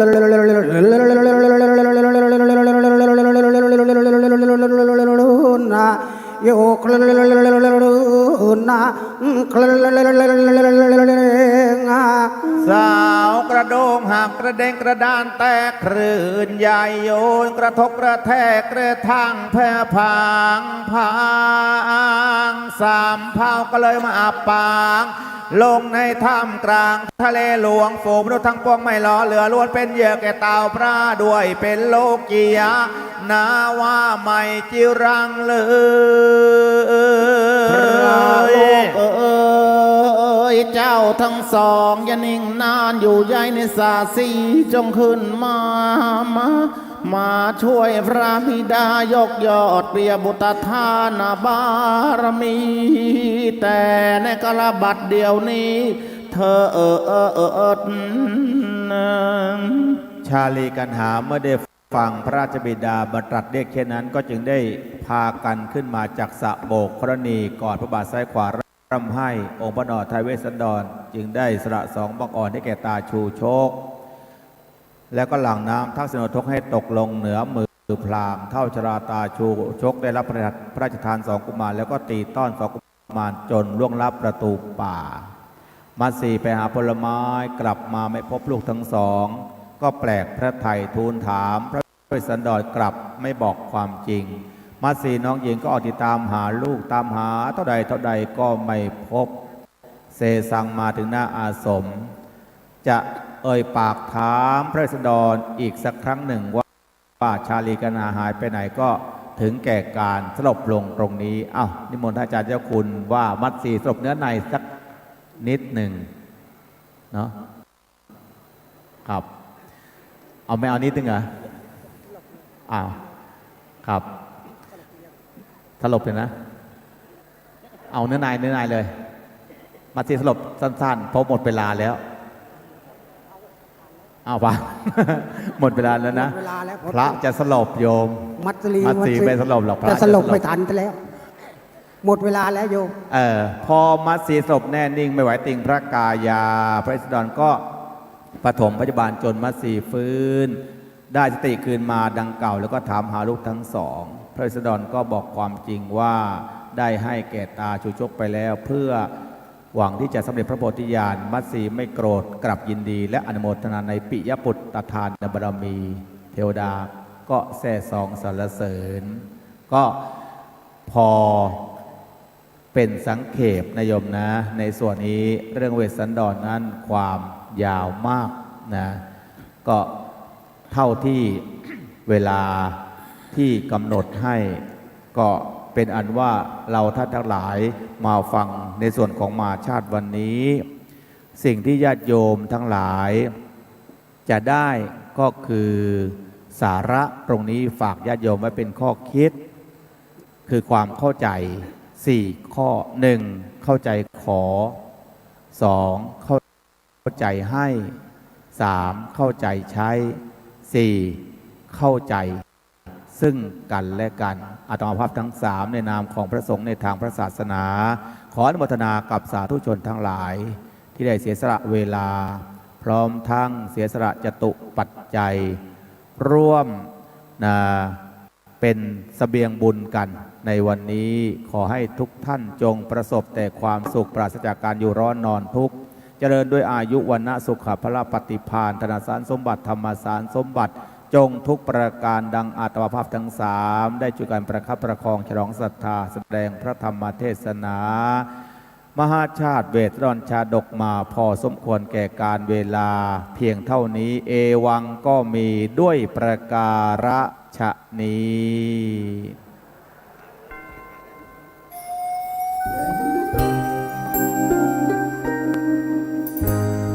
ครับเป็นการฟังที่เพลิดเพลินและซาบซึ้งใจดีมากผมก่อนหน้านี้ถอยไปสักประมาณ30 ปี40 ปีนี่ผมไม่ค่อยฟังการเทศน์มหาชาติแต่ถ้าเกิดการเทศน์มหาชาติฟังแล้วเพลิดเพลินและพระคุณเจ้าทั้ง3นี่พวกเราคงเห็นด้วยว่าความจำแม่นยำมากเนื้อหาดีมากนะแม้กระทั่งความสามารถส่วนตัวถ้าใครยังไม่ค่อยคุ้นเคยกับคำว่าหาตัวเองให้เจอ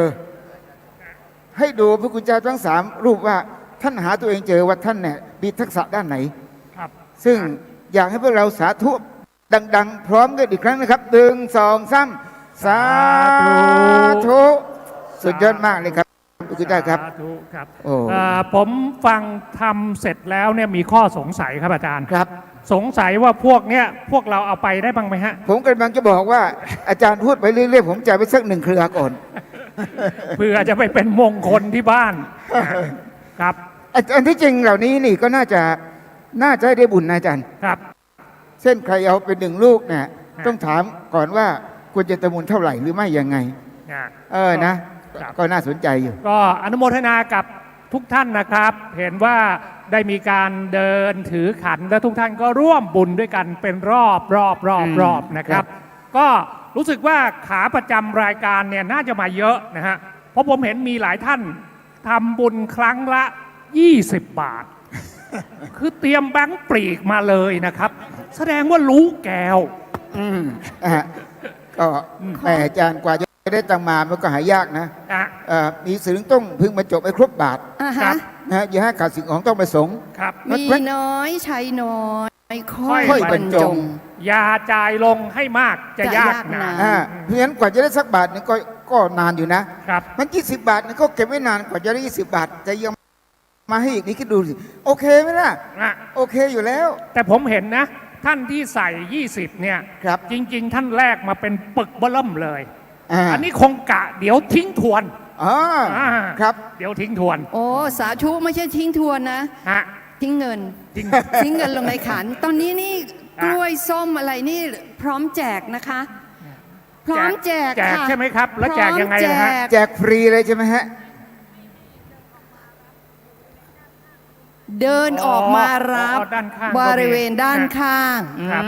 กล้วยก็ได้ส้มก็ได้มะพร้าวถ้ายกไปได้ก็ได้ จะไหวเลยครับเนี่ย นั่นสิคะ มะพร้าว คือกล้วยเนี่ยตอนนี้เป็นกล้วยดิบแต่ว่าไปเก็บไว้2 วันก็ได้ทานละนะคะ เป็นกล้วยที่ร่วมพิธีเขาเรียกอะไร เป็นมงคล เป็นมงคลของการแหล่คล้ายๆเทศมหาชาติ ถ้ารับกล้วยไปแล้วเนี่ยก็เอาวางไว้ให้ดีนะครับ อย่าไปเผลอนั่งทับเข้ามันจะกลายไปเป็นกล้วยปิ้งฮะ ไม่ใช่กล้วยทับเหรอ ใช่ฮะ คนละ1ก่อนนะคะ ขอคนละ1นะครับจะได้ คนละ1รับแล้วไปเลย เราถือเป็นของมงคล คนละ กัน 1นะคะ ไม่ต้องแย่งครับไม่ต้องแย่งพอครับคนละ1แล้วกันนะครับคนละ1 เข้าแถว พอครับคนละ1ครับ กรุณา พอครับ เข้า พอครับ แถ คนละ ว 1พอครับ ญาติธรรมเข้าแถวดีไหมคะเรียง 1 ท่านละ1ครับพอครับ เรียงหนึ่ง ไม่ต้องแย่งครับไม่ต้องแย่งครับสบายมากท่านละ1เลยครับท่านละ1ฮะท่านละ1ครับ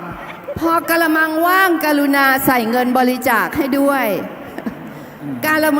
รุณาใส่เงินบริจาคให้ด้วย เราจะไม่มีกระมังว่าง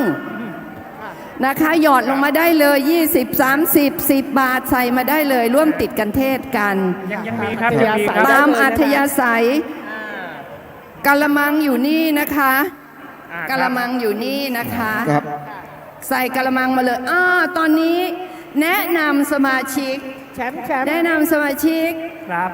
จริงๆแล้วพิธีกรมืออาชีพเลยนะทำมาตั้งแต่ตัวเล็กๆมายืนข้างคุณยาย คนนี้น้องสาวพี่แอ้แล้วก็ช่วยหลานโถอย่าให้เด็กแก่เลยค่ะ พี่แก่คนเดียวพอแล้วชื่ออะไรคะลูกรายงานตัวไมโครโฟนอยู่ในมือแล้ว ชื่อน้องแบ่งปันค่ะ นามสกุล โชคพิพัฒน์ไพบูลย์ค่ะ เป็นอะไรกับคุณออนอุมาเกษตรพืชผลคะ เป็นลูกสาวค่ะ นี่ปรบมือต้อนรับหน่อยค่ะครับนอกจากน้องแบ่งปันแล้วจะมีพี่ชายชื่อพี่ข้าวค่ะ พี่ข้าว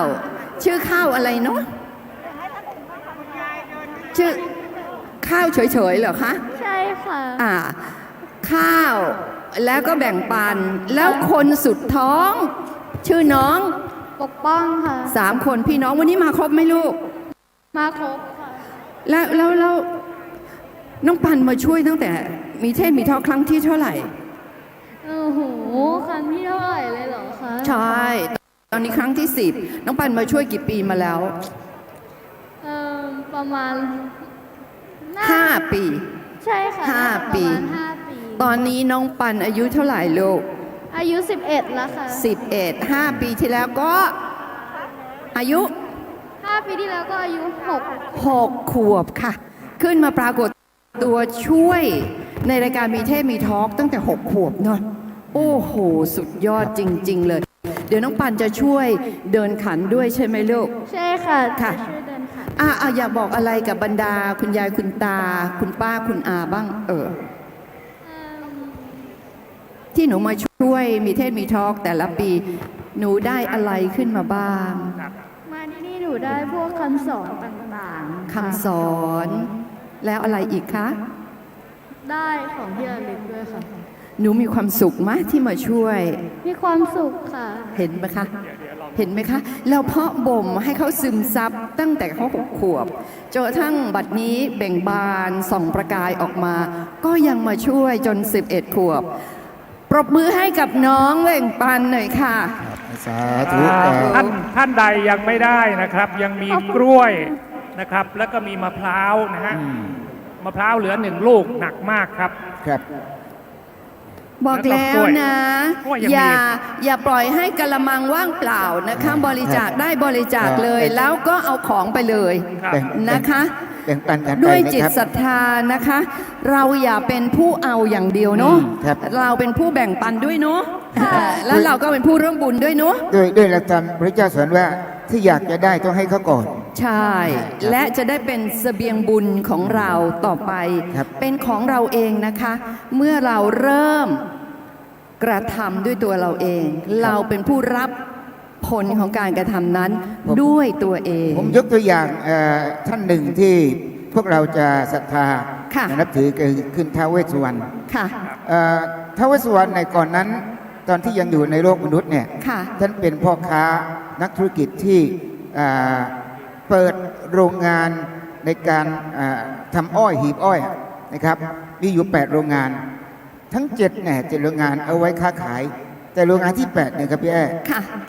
เอาไว้แจกชาวบ้านชาวบ้านอยากจะได้น้ำตาลอะไรก็ตามเนี่ยมาที่โรงที่8นะครับฟรีด้วยเหตุนี้พอท่านละสังขารจากโลกมนุษย์ไปเนี่ยขึ้นสวรรค์เนี่ยพระอินทร์ก็เลยตั้งให้เป็นท่านท้าวเวสสุวรรณ และทุกวันนี้บางคนบางวัดบางที่ยังมีการระลึกถึงท่านแล้วก็ส่งจิตต่อกันได้ในโลกปัจจุบันนี้นะไม่ต้องใช้จอไม่ต้องใช้มือถือด้วย ก็นับเป็นเรื่องแปลกนะคะต้องพิสูจน์ด้วยตัวเองเนาะแล้วท่านก็มีหลายปาง ผมขออีก1 นาทีนะฮะพระคุณเจ้าและก็พี่แอร์และก็อาจารย์นวร ค่ะ มีพราหมณ์ไม่ใช่มีพรานคนหนึ่งเข้าป่า ค่ะ พรานคนนี้จะเก่งเรื่องการไปเอาน้ำผึ้งรวงนะไปเอารังไปเอาน้ำผึ้งมา ค่ะ ปรากฏออกไปจากป่าเนี่ยคนอยู่กันรอปากทางเอาว่าพรานคนนี้ต้องออกมาทางนี้แน่นอนแล้วบอกว่าเนี่ยน้ำผึ้งทั้งหมดในรังผึ้งทั้งหมดเนี่ยนะเราจะซื้อจะขายเท่าไหร่พรานก็ถามว่าเกิดอะไรขึ้นทำไมมากันแบบอุณหาฝาข้างแล้วจะมาซื้อบอกเอานี่ฉันไม่รู้หรือว่าพระเจ้าเสด็จผ่านมาเนี่ยพระราชาเนี่ยได้บอกกับประชาชนว่าเราจะมาประชันกันถ้าเกิดใครมีของถวายพระเจ้ามากกว่าฝ่ายนั้นชนะ ถ้าเกิดพระราชาชนะเนี่ยถ้าบอกกับประชาชนว่าทำอย่างนี้สิจะดีเนี่ยประชาชนต้องทำแต่ถ้าเกิดประชาชนชนะนะครับประชาชนจะขออะไรกับพระราชาพระราชาบอกจะให้ปรากฏทั้งสองฝ่ายทางพระราชากับประชาชนเนี่ยเท่ากันหมดมีอะไรเท่ากันหมดขาดอย่างเดียวคือน้ำผึ้งพอพรานได้ยินดังนั้นปั๊บโอ้เลยถ้าอย่างนั้นไม่ขายชาวบ้านก็บอกอ้าวนี่เรื่องมากเลยทำให้เล่นตัวบอกไม่ใช่ให้ทั้งหมดเลยโอ้กลายเป็นชาวบ้านชนะเพราะดอกสุดท้ายนะฮะแล้วท่านวินิจเกิดเป็นใครไหมครับพระศิวลีเป็นครับเป็นพระศิวลีครับอ๋อพระศิวลี จึงไม่ต้องแปลกใจว่าทำไมพระศิวลีไปที่ไหนนะครับไม่มีคำว่าไม่มีอันเปล่าหลักอย่างใหญ่ได้เงินได้ทองของกรุงชาติบอกท่านพระศิวลีเลยครับค่ะนาชาลิตินาชาลิติใช่ครับ ชาลิติเนาะเพราะท่านเป็นผู้ให้ไว้และเป็นการให้ที่แบบสุดยอดพอดีเลยเอาละค่ะเดี๋ยวก็จะมีอีกรูปหนึ่งซึ่งพร้อมจะเป็นผู้ให้อีกรูปหนึ่งแล้วก็ได้ข่าวว่าท่านไม่ได้มารูปเดียวด้วยนะอ๋อเหรอ3อีก เหรอ นะ เพราะเห็นจัดโต๊ะไว้ ดูเก้า 3 อี้ไว้3เนี่ยแสดงว่าต้องมา ถ้า3 รูปนี่แสดงว่าไปทำพาสปอร์ต 3ทำไมครับ ก็ต้องมีรูปหลายรูปหน่อย อ๋อฮะ เกี่ยวแล้วไหม ไม่เกี่ยว ครับผมงง อันนี้คงจะเป็นลักษณะปุจฉาวิปัสสนาเนาะ ไม่แน่ใจครับว่ามา ค่ะ รูปไหนแบบไหน ปุจ นะ ฉา ฮะเพราะเมื่อสักครู่นี้เป็นเทศ3 ธรรมาส ค่ะ คราวนี้ไม่ได้แบบเดิม ไม่ต้องเทศ นั่งเก้าอี้ ท่านั่งเก้าอี้ เสวนา แล้วก็ไม่ต้องถือใบลาน จะ ค่ะ มาแบบไหนนะครับ พระสุธีวชิระปฏิภาณท่านวีรพลวีระยาโน ค่ะ ท่านเป็นผู้ช่วยเจ้าอาวาสวัดพระเชตุพน วัดโพนี่แหละ วัดโพเรานี่แหละ ค่ะ นะครับแล้วก็ท่านเป็นประธานพระธรรมวิทยากรเครือข่าย ธรรมะอารมณ์ดี อ๋อ นะครับ ส ใคร นุก ที่ ค่ะ นั่งแล้ว สนุก ยังอารมณ์ไม่ดีเนี่ยเดี๋ยวท่านจะต้องอารมณ์ดี ใช่ใช่ พระคณะนี้ดังมานานแล้ว ครับ ครับ อ่าแล้วก็ท่านมีเรียกว่าอะไรฮะหนังสือธรรมะอารมณ์ดี มีหลักสูตรกิจกรรม มีเพจ พัฒนา ด้วย บุคคล มีเพจของ นะค ท่า รับ นด้วย ธรรมะนำธรรมะมาประยุกต์กับวิธีการฝึกอบรมสมัยใหม่ ครับ เอาละครับ เดี๋ยวคงต้องขออาราธนาและขอท่านพระวีรพลนะครับขอท่าน นิมนต์ ท่านอาจารย์ช่วยแนะนำคณะที่มาด้วย ดีค่ะ ว่าเป็น ดี ใครอย่างไร อ้าว ครับ ส่งท้ายด้วย ขอกราบนิมนต์พระอาจารย์เลยค่ะ นี่ เฮ้ย เห็นไหม ครั คะ บ ค่ะกราบนิมนต์ค่ะ กราบนิมนต์ครับ นมัสการและนิมนต์ขอรับครับผม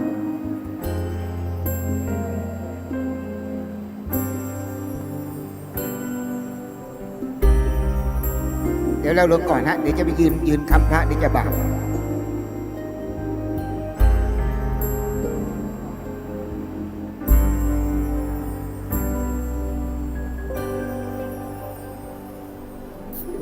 ขอให้เธอเบิกบา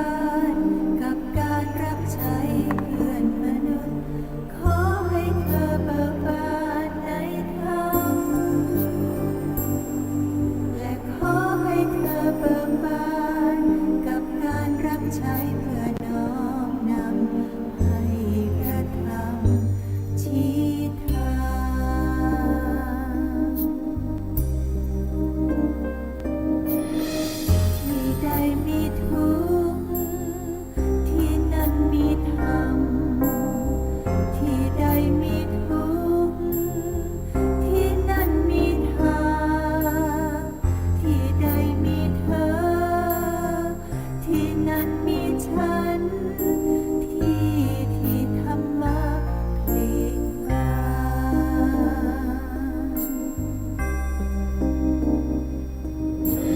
ดอกไม้พลีบานบนพื้นดิน ธรรมะพลีบานทั้งโลก ฉันจะเผยแผ่และนำไปให้ไกล เบื้องต้นเชิญญาติโยมทุกท่านได้รับพรก่อนเนาะเชิญทุกท่านประนมมือนะมัตถุรัตนตยัสสะขอถวายความนอบน้อม แด่องค์สมเด็จพระชินวรสัมมาสัมพุทธเจ้า ผู้เป็นบรมครูของเทวดาและมนุษย์ทั้งหลาย ชุลีกรกราบพระธรรมองค์สัมพุทธเจ้า ทุกโศกเศร้าร้าวรานให้หายหนีแคล้วทุกโศกโรคภัย อย่าได้มี ท่านที่ร่วมกิจกรรม การแสดงพระธรรมเทศนามีเทศมีทอล์กปีที่ 10 ในวาระนี้ ขอเราทุกคนทุกท่านจงเป็นผู้มีสุขภาพที่ดี มีครอบครัวที่ดี มีลูกมีหลานที่ดี มีเพื่อนมีพี่มีน้องที่ดี จะเดินทางไปแห่งหนตำบลใด ก็ขอให้พบเจอแต่คนดี และขอให้ญาติโยมทุกคนทุกท่าน โชคดี ท่านใดสาธุดังๆขอให้สุขภาพดี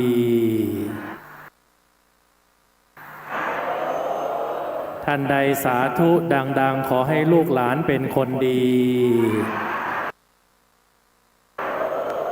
ท่านใดสาธุดังๆขอให้สตังค์เยอะๆท่านใดสาธุดังๆขอให้หมดหนี้ลอตเตอรี่พอแล้วมั่งโยมหลายอย่างแล้ว ลูกก็ดีแล้วสุขภาพก็ดีแล้วลอตเตอรี่ก็ถูกแล้ว วันนี้อาตมาภาพทั้ง3 รูป จะได้มาช่วยกันเพื่อเติมเต็มกำลังใจโดยเฉพาะอย่างยิ่ง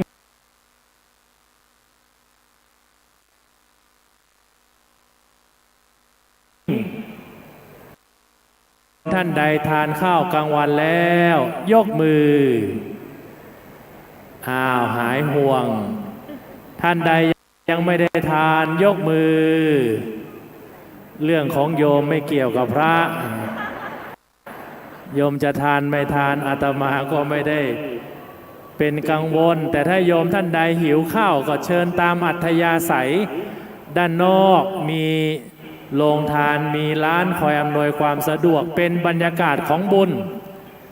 แต่เมื่อสักครู่นี้เห็นบุญใหญ่แล้วโยมหลายท่านก็อิ่มบุญอิ่มกุศลทั้งมะพร้าวทั้งอ้อยทั้งส้มทั้งกล้วยเป็นผลไม้มงคลเอาและเพื่อเป็นการให้ญาติโยมได้เสบียงบุญอย่างเต็มเปี่ยมพระคุณเจ้ารูปด้านขวาอาตมานี้เป็นพระเถระรูปสำคัญเป็นผู้มีความรู้ความสามารถมีน้ำใจไมตรีโดยเฉพาะอย่างยิ่งเป็นพระที่อุดมด้วยเมตตาปัจจุบันดำรงตำแหน่งเป็นเจ้าอาวาสวัดดอนยานนาวาชื่อทางการราชการเรียกว่าวัดบรมสถนแต่ญาติโยมคุ้นหูกับวัดอะไรท่านดอนวัดกับป่าช้าโยมรู้จักอะไรมากกว่ากัน ป่าช้าวัดดอนใช่ไหมท่านทำไมโยมถึงรู้จักว่าป่าช้าวัดดอนเพราะว่าผีดูแต่ตั้งแต่รูปนี้ดำรงตำแหน่งเจ้าวาดมา2 ปีป่าช้าวัดดอนผีไม่ดุแล้วเพราะเจ้าอาวาสดุแทนวันนี้เป็นโอกาสดีท่านพระอาจารย์พระมหาอดิศักดิ์อภิปัญโยปรริยนธรรม8 ประโยคพุทธศาสตร์มหาบัณฑิตสาขาวิชาพระบาลีจะได้มาร่วมกันเพื่อนำญาติโยมได้เจริญเมตตาเป็นเสบียงบุญอันสำคัญในสถานการณ์ปัจจุบันรูปที่2ท่านพระครูรูปนี้โยมเห็นหุ่นท่านก็พอจะทำนายชื่อวัดได้อยู่เขตบางกอกใหญ่กรุงเทพมหานครวัดอะไรดีคุณโยมวัดสังกระจายปรบมือให้หน่อยคุณโยมโอ้โหคุณโยมนี่เซ็ตดีมากอย่างนี้เขาเรียกว่าบูลลี่พระ โยมนี่เห็นหุ่นปุ๊บรู้ต้นสังกัดทันทีวัดสังกระจายวรวิหารเขตบางกอกใหญ่มีนามปรากฏในภาคพจน์พระพุทธศาสนาว่าท่านพระครูประหลัดบัณฑิตอินทเมธีปัจจุบันเป็นประธานสำนักปฏิบัติธรรมป่าโมกธรร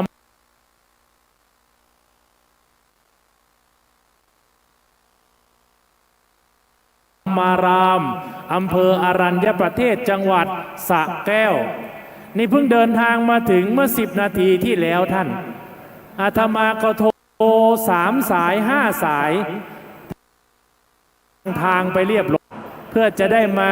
เติมเสบียงบุญให้กับญาติโยม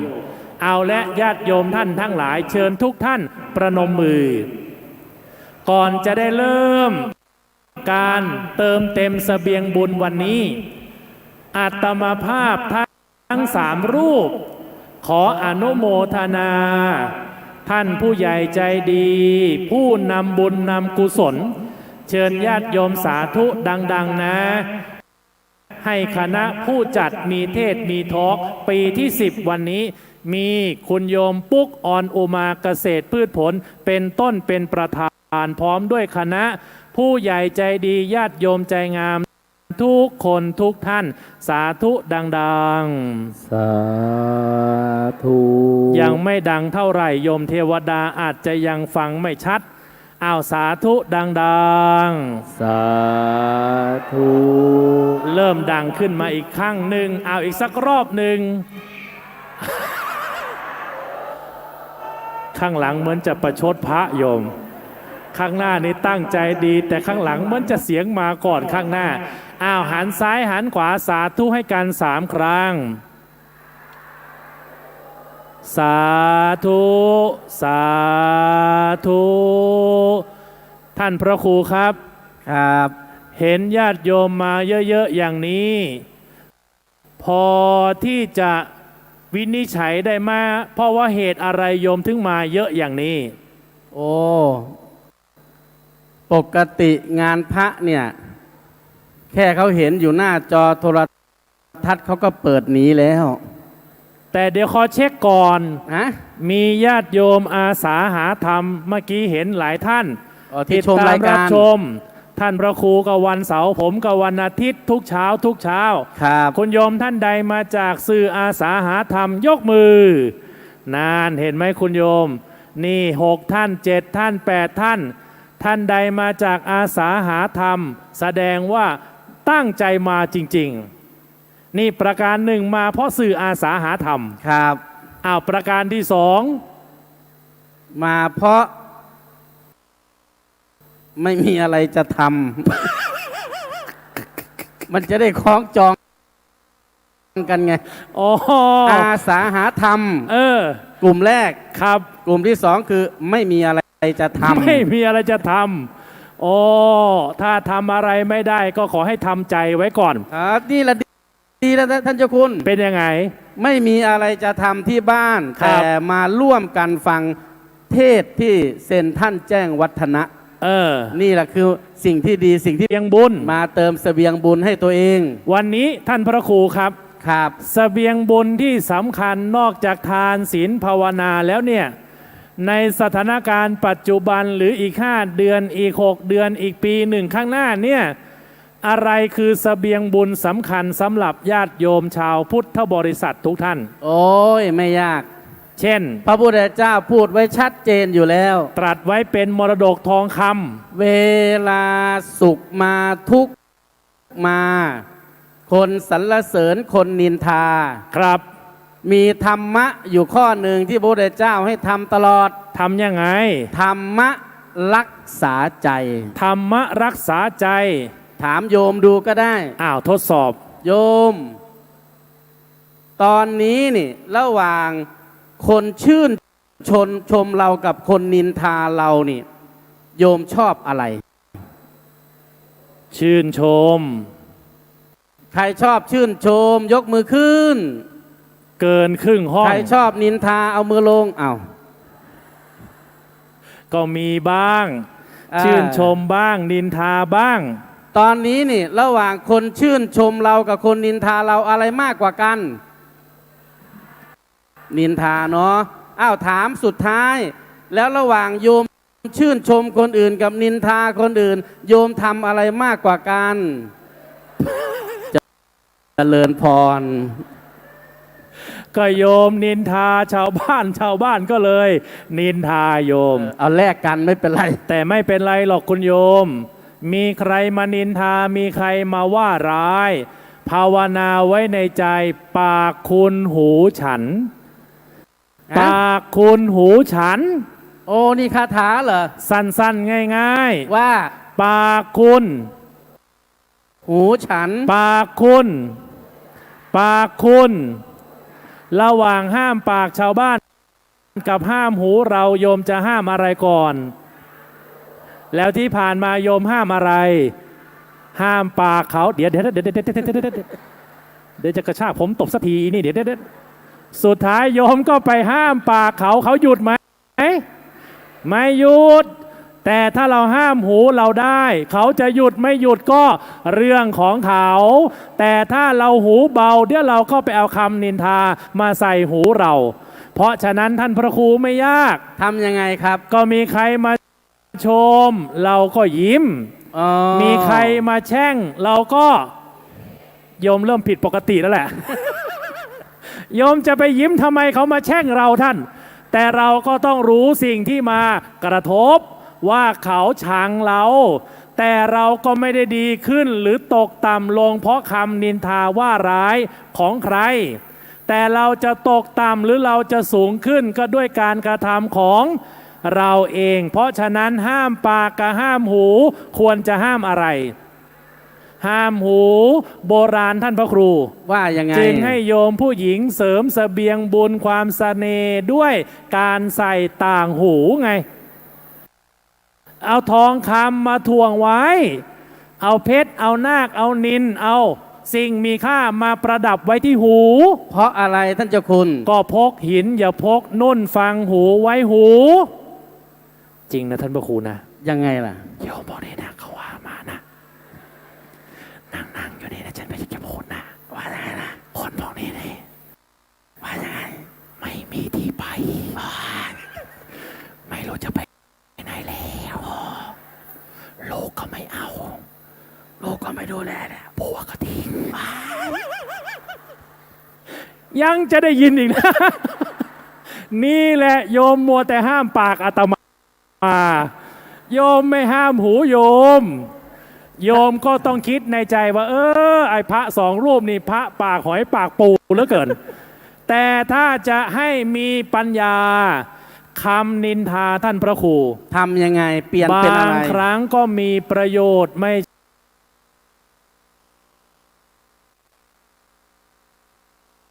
ใช่มีแต่โทษ โอ้คำนินทานี่มีประโยชน์ด้วยเหรอ เอามีสิมียังไง ถ้าเราเก็บมาพิจารณามองให้เห็นคุณค่าในคำนินทาเราก็จะมีปัญญาในการพัฒนาท่านคุณโยมนี่นะโอ้โหเป็นคนที่ดีมากท่านพระครู จริงเหรอ เสียอย่างเดียว เป็นยังไง เลว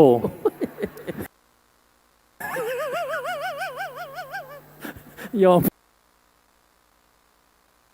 พี่หัวเราะเดียวโยมจะมองหน้าพระทำไมล่ะโยมแสดงว่าไอ้ที่พูดมาดีดีไหมโยมไม่ดีเลยนั่นแหละคำชื่นชมก็มีคำนินทาซ่อนอยู่ แฝงด้วยคำประชดประชันนั่นแหละท่านพระครูครับเพราะฉะนั้นปากคุณปากท่านพระอาจารย์ครับในสมัยพระพุทธเจ้าเนี่ยคำนินทาว่าร้ายเนี่ยมีไหมมีจริงเลย ขนาดพระพุทธเจ้าก็ยังโดนฮะพระพุทธเจ้าก็ยังโดนจริงอ่ะครับโดนยังไงโดนนินทาโดนใส่ร้ายสานังครับถามพระอาจารย์ก่อนครับตั้งแต่เป็นเจ้าวาดมาเนี่ยโดนนินทากี่รอบแล้วไม่อยากจะพูดว่ายังไงเยอะ เยอะยังไงส่วนมากใครละนินทาเจ้าอาวาสก็ลูกวัดเราก็นินทาเจ้าอาวาส ตอนนี้และโยมกรรมเก่า แต่สิ่งสำคัญพระอาจารย์ครับในสมัยพระพุทธเจ้าเมื่อมีคนมานินทามีคนมาว่าร้ายจะสร้างเสบียงบุญยังไงให้เป็นเกาะที่พึ่งของชีวิตอ่ะโอ้ก็ต้องอยู่ที่รักษาใจ รักษาใจมันยากนะ รักษาหน้าตาง่ายกว่าจะถามโยมก่อนตั้งใจฟังคำถามใครตอบได้มีรางวัลอยู่ในกระเป๋าอาตมานี้ระหว่างรักษาศีลกับรักษาสิวโยมจะรักษาอะไรก่อน โยมเขาเลือกเอาสิ่งที่เขาต้องการก่อน แล้วเมื่อกี้พระอาจารย์บอกให้รักษาใจโยมยังจะรักษาสิวก่อนศีลอีกท่านเอาถามโยมตอบเพื่อให้ได้คำตอบชัดเจนต้องการอะไรให้ท่านพระครูครับสติดีแค่ไหนคนบอกเอาไว้ก่อนสตังค์ดีกว่าศีลงามแค่ไหนโยมบอกรักษาสิวก่อนนั่นแหละท่านพระอาจารย์เอาให้มันถึงบางอ้อง่ายๆว่ารักษาใจมันรักษายังไงรักษาใจก็ต้องดูแลใจเช่นอย่าให้โกร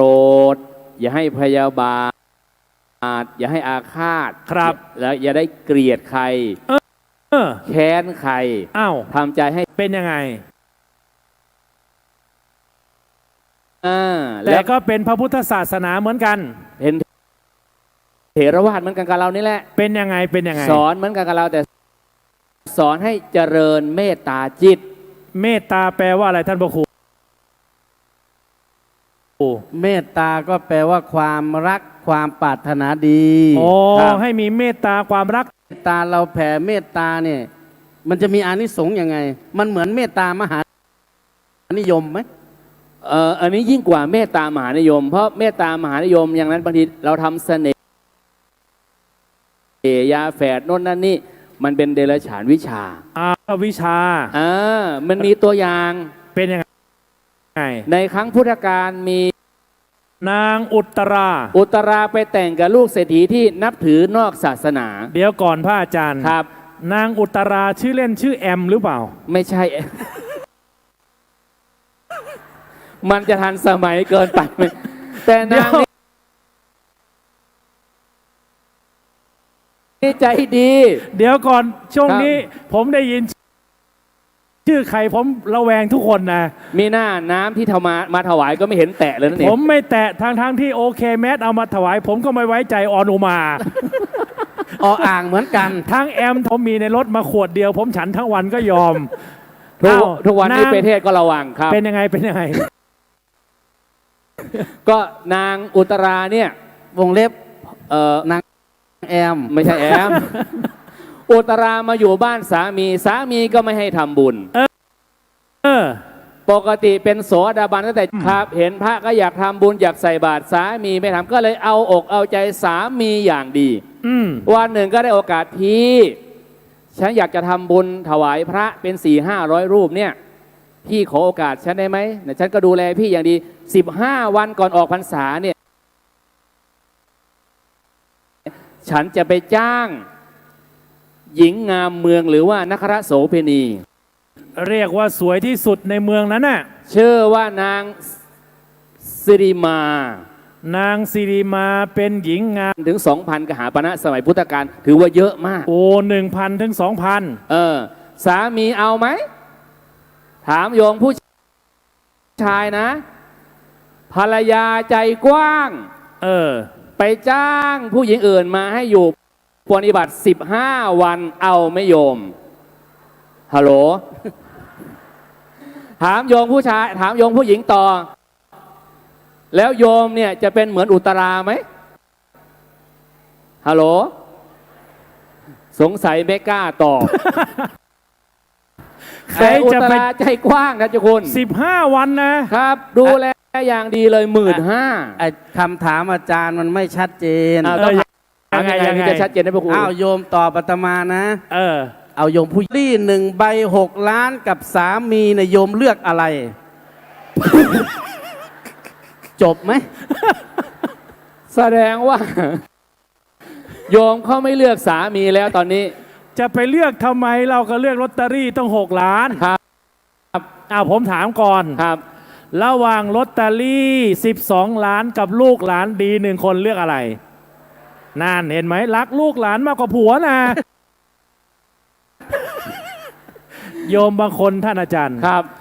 มาปรึกษา ว่าอย่างไรท่านเจ้าคุณ ไม่ไหวแล้วท่านเจ้าคุณฉันไม่ไหวแล้ว ฉันไม่ไหวแล้ว ครับ เอาอะไรละโยมไม่ไหวฉันไม่ไหวแล้ว ฉันไม่เอาแล้วว่างั้นอะไรละโยมฉันไม่เอาแล้ว อะไรละโยมไม่เอาแล้ว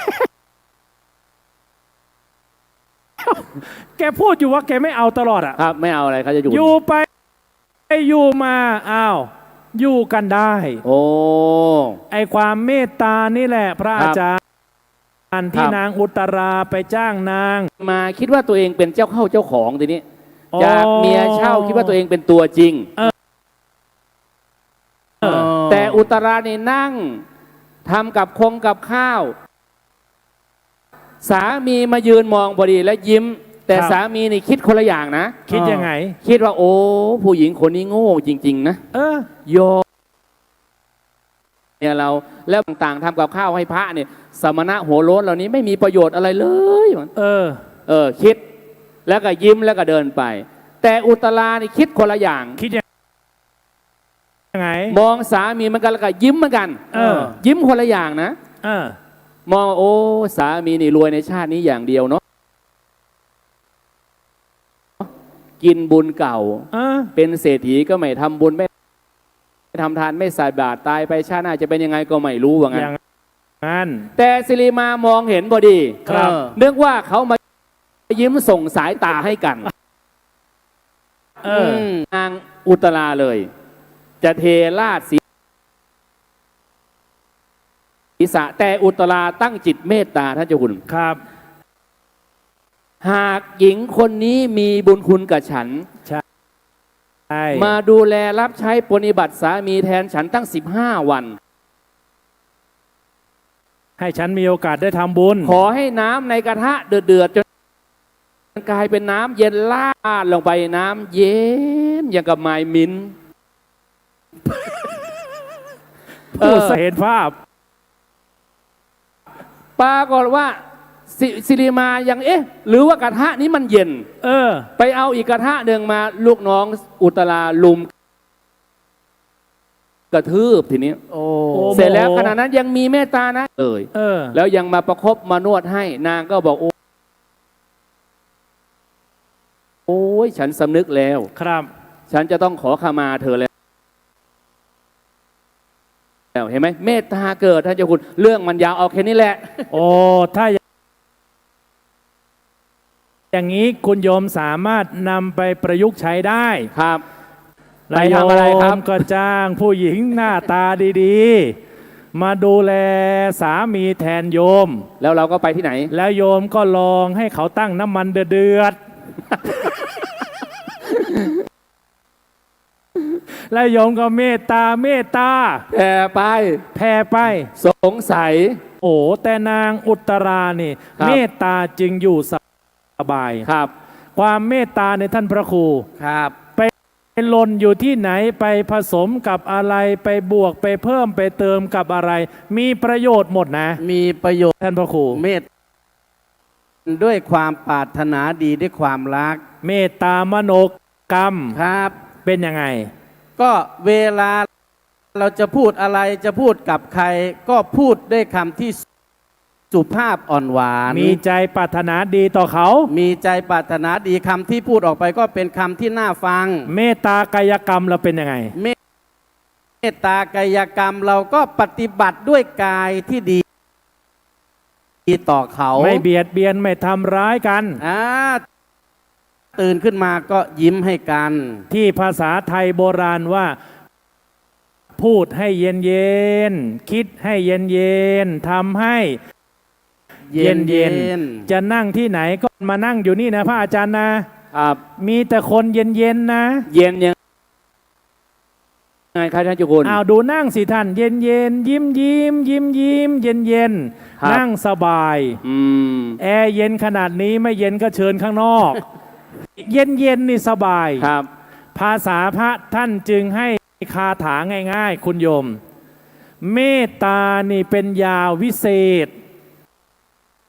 เป็นเหตุให้กิเลสเนี่ยน้อยลงคุณโยมมีเมตตาต่อลูกหลานที่อาตมาถามเมื่อกี้ว่า12 ล้านกับลูกหลานดี1 คนโยมเลือกอะไร ยังไม่มั่นใจต้องเป็นประชามติยกมือดีกว่า 12 ล้านกับลูกหลานใครเลือกลูกหลานยกมือ โอ้โห บันทึกภาพไว้ ถ้าโยมถูกเมื่อไหร่ถวายวัดโพให้หมดนะ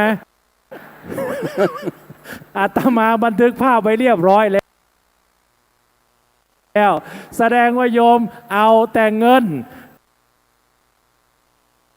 แต่เด็กรุ่นใหม่ครับ ลูกหลานดี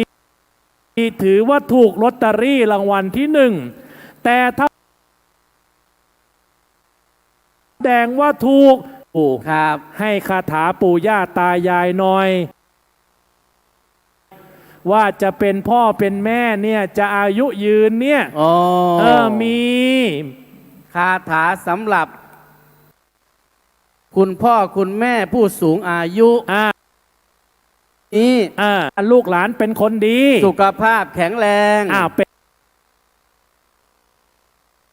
เป็นยังไงคาถานี้โยมพนมมือขึ้นว่าพร้อมกัน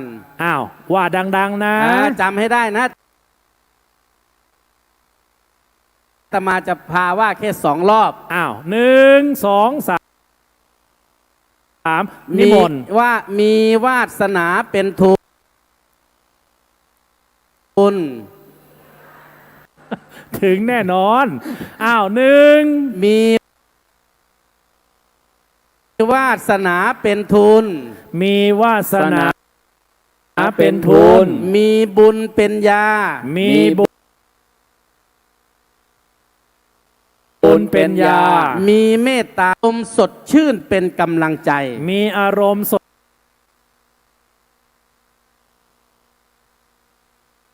ดชื่นเป็นกำลังใจ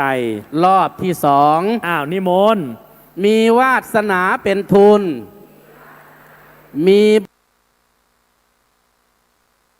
บุญเป็นยามีเมตตาเป็นบ้าน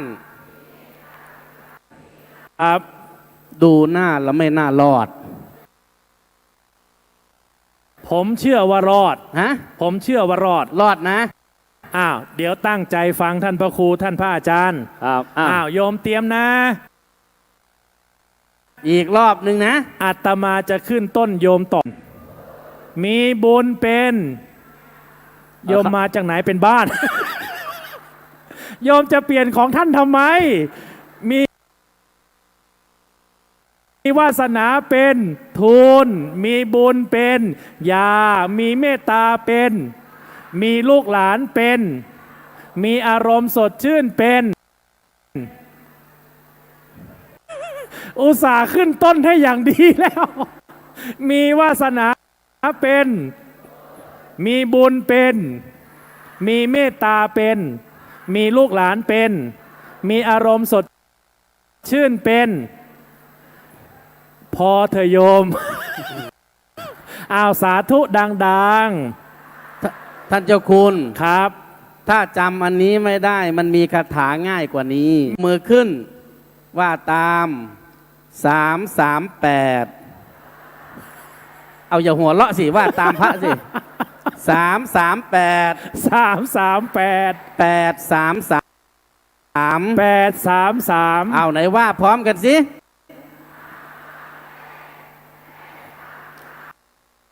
รอบเดียวจำได้จดไว้พร้อมนะ100 คูณ 100อะไรล่ะ338เนี่ยถ้าเราจำไอ้เมื่อกี้ไม่ได้ก็ทำ338ทำอะไร3อันแรกกิริยาวัตถุ3ที่2ก็ศีลสมาธิปัญญาไตรสิกขาแล้ว8ล่ะ8นี่สูงสุดเลยอะไรเอ่ยนั่นจดแล้วโยมจดแล้วโยมจดรหัสลับหรือโยมจดความมา8อันสุดท้ายท่านเจ้าคุณเป็นยังไงพระพุทธเจ้าบอกดับทุกข์เป็นอย่างนั้นโยมจะได้เข้าใจแต่เชื่อผมเถิดท่านพระครูเป็นยังไงที่ท่านพระครูอุษาวิสัชนาอธิบ บายอย่างไรก็ตาม ลอตเตอรี่หมดแผงแน่ โยมกลับกันทุกคนแหละ เขาไม่ได้338นะโยมจะกลับไม่กลับเรื่องของโยมแต่ถ้าโยมมีทานศีลภาวนามีศีลสมาธิปัญญาและมีอริยมรรคมีองค์8นี่แหละเป็นเสบียงบุญของชาวพุทธท่านพระอาจารย์ครับเมตตาเป็นยาวิเศษเมตตาเป็นเมตตาเนี่ยทำให้เรามีเสบียงบุญทั้งชาตินี้ชาติหน้าอย่างไรนิมนต์ครับพระพุทธเจ้าพระองค์ได้ตรัสไว้ในพรหมวิหารสูตรมี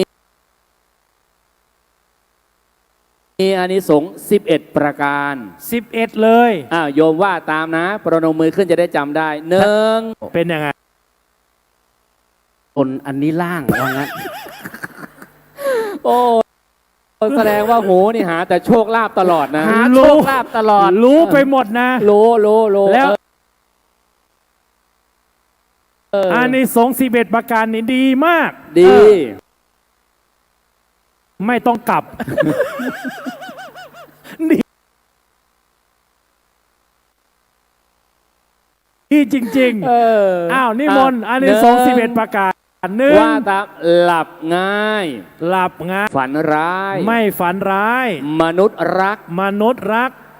มนุษย์รักมนุษย์รักเทพเทวดารักษาเทพเทวดารักษาไฟยาพิษศาสตราวุธไม่แผ่วพานไฟยาพิษศาสตราวุธไม่แผ่วพานจิตตั้งมั่นเป็นสมาธิเร็วและหากไม่บรรลุธรรมในชาตินี้หากไม่บรรลุธรรมในชาตินี้จะได้ไปเกิดเป็นเทวดาในพรหมโลกอย่างแน่นอนโอ้11 ประการสาธุดังๆญาติโยมถามโยมว่าใครมีปัญหาเรื่องการนอนหลับบ้างยกมือนอนไม่ค่อยหลับเป็นยังไงนอนไม่ค่อยหลับเคยจำวัด3 ทุ่มคิดไปจนถึง6 โมงเช้าคิดอะไรมากมายไม่รู้มันคิดไปเรื่อยสมัยก่อนพอลุกขึ้นมาอาบน้ำล้างหน้าแปรงฟันหวีผมออกบิณฑบาตหวีผมด้วยไม่ผมจะดูว่าโยมตั้งใจฟังไหม แสดงว่าโยมมีสติตั้งใจจับผิดตลอด หวีผมด้วยไม่ได้หวีไม่จับผิดได้ยังไงครับเมื่อคืนก่อนผมมาเนี่ยไปสวดศพก็ไปด้วย2ผมเพิ่งรู้เนี่ยว่าโอ้ญาติโยมนี่ชอบจับผิด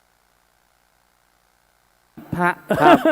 เวลาสวดศพเราก็ตลปัดบังหน้านี่พระเก่าก็ไม่เป็นไรพระเก่าไม่เป็นไรเพราะสวดได้แต่พระใหม่เขาสวดไม่ได้เป็นยังไงท่านพระครูเขาก็ตลปัดบังหน้าครับทีนี้เสียงมันค่อยนะมันสวดได้2 องค์4เหลือ2หายไปครึ่งนึงเสียงมันค่อยพระใหม่เขาก็อุตส่าห์บังไว้โยมก็ไปแอบมองเขาแบบนี้อีก มือตลปัดสั่นเลยขนาดบังให้บอกเลยทั้งไหนโยมก็แอบดูตลอด ว่าสวดหรือไม่สวดแสดงว่าโยมนี่ชอบจับผิดพระเป็นซะอย่างนั้นมากกว่าจับถูกอันนี้สงข้อที่ 2ตื่นง่ายมันจริงเหรออันนี้สงมันไม่ใช่นาฬิกาปลุกนะท่านเจ้าคุณเชื่อไหมผมเนี่ยตั้งแต่ฝึกมา16 ปีนี่นะผมไม่เคยใช้นาฬิกาปลุกเลยจริงจริงตั้งใจปุ๊บมันจะตื่นเวลานั้นเป๊ะอย่างตั้งไว้ตี 2ก็จะตื่นตี 2เอานี่อันนี้ใช่นะครับผมก็เคยแล้วเป็นอย่างนั้นทุกวันนี้ก็ไม่ใช้นาฬิกาทำอะไรครับใช้โทรศัพท์ปลุกแทน มันคนละอย่างกันไม่ใช่อานิสงส์ของเมตตาเหรอโอ้ไม่ใช่แล้วมันจะอัตโนมัติเลยคือเราจะสั่งใจเราไว้แล้วก็ให้หลับไปเลยนะอย่าไปกังวลว่าสมมติเราตั้งไว้ตี 4เราอย่าไปกังวลตี 4หรือยังตื่นมาเที่ยงคืนตี 4หรือยังตื่นมาตี 3อย่างนั้นตี 4หรือยังตื่นมา9 โมงเช้าเพราะเราระแวงเราเลยนอนไม่เต็มที่นี่หลังง่ายตื่นไม่ฝันร้ายจะฝันแต่ดีๆแต่โยมส่วนใหญ่5 กับ 30ถึงไม่ฝันก็บังคับให้ได้ต้องฝันนอนจนถึง9 โมงเพื่อจะได้ฝันบ้างต่อเวลาบาดเจ็บเพื่อฝันจะได้มาครับแล้วก็มนุษย์รักพูดปีศาจไม่ต้องห่วง อาจารย์ขยายความข้อนี้ให้โยมหน่อย ครับ ว่าบางทีเนี่ยเหมือนทำนายฝันนะครับ โอ้ ถ้าเราฝันแบบนี้เนี่ยมันจะเป็นยังไงมันมีไหมในหลักเมตตาเนี่ย มีถามหน่อยคุณโยมใครเชื่อเรื่องความฝันบ้างยกมือ โอ้มีนิดเดียว ใครไม่เชื่อเลยยกมือ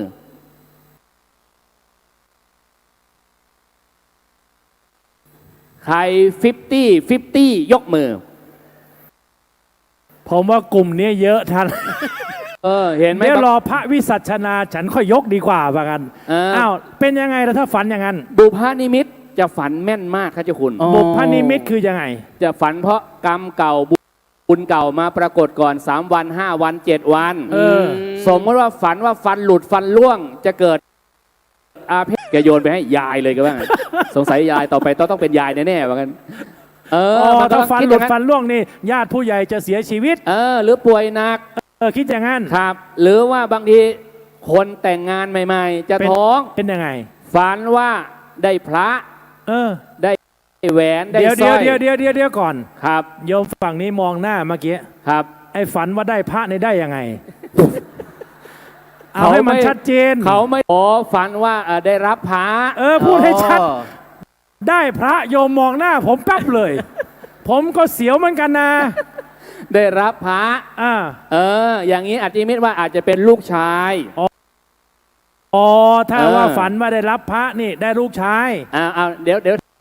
ถามทายสักคนหนึ่งคุณแม่ในนี้มีไหมใครมีลูกคนแรกแล้วคุณแม่ที่พยักหน้าแม่ฝันเห็นอะไรแม่รับพ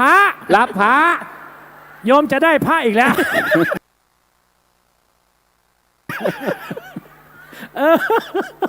แล้วได้ลูกชายใช่ไหมแม่เขาบอกเปลี่ยนเลยได้ต่อรองที่ดีมากเลยเปลี่ยนจากพระเป็นแหวนจึงได้ลูกสาว